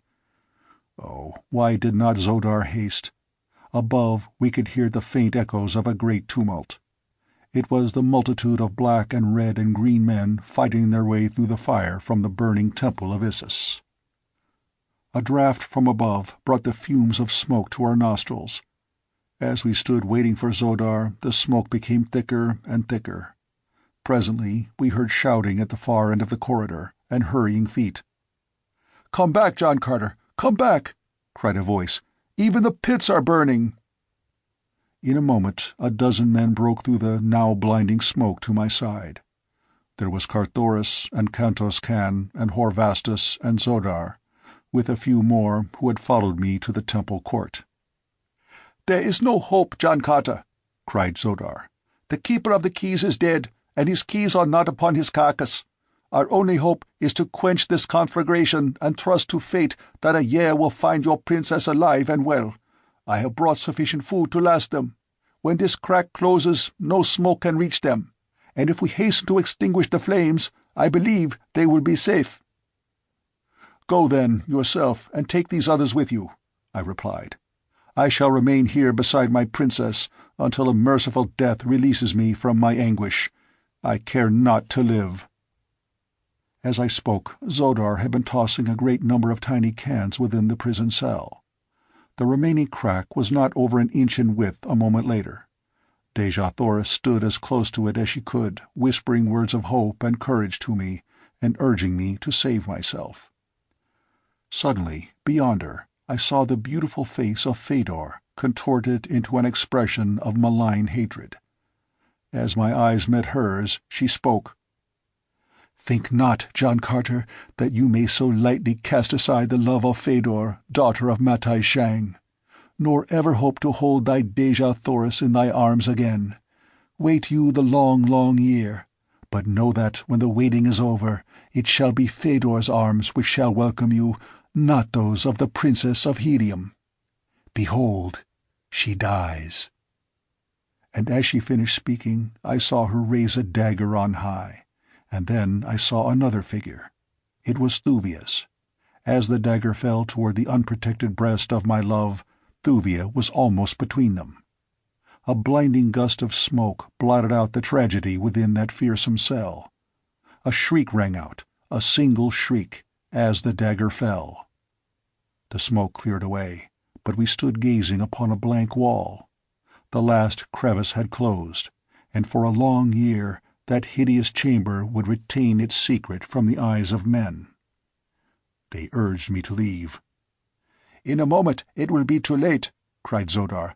"There is, in fact, but a bare chance that we can come through to the outer garden alive even now. I have ordered the pumps started, and in 5 minutes the pits will be flooded. If we would not drown like rats in a trap, we must hasten above and make a dash for safety through the burning temple." "Go," I urged them. "Let me die here beside my princess. There is no hope or happiness elsewhere for me. When they carry her dead body from that terrible place a year hence, let them find the body of her lord awaiting her." Of what happened after that I have only a confused recollection. It seems as though I struggled with many men, and then that I was picked bodily from the ground and borne away. I do not know. I have never asked, nor has any other who was there that day intruded on my sorrow or recalled to my mind the occurrences which they know could but at best reopen the terrible wound within my heart. Ah, if I could but know one thing, what a burden of suspense would be lifted from my shoulders. But whether the assassin's dagger reached one fair bosom or another, only time will divulge.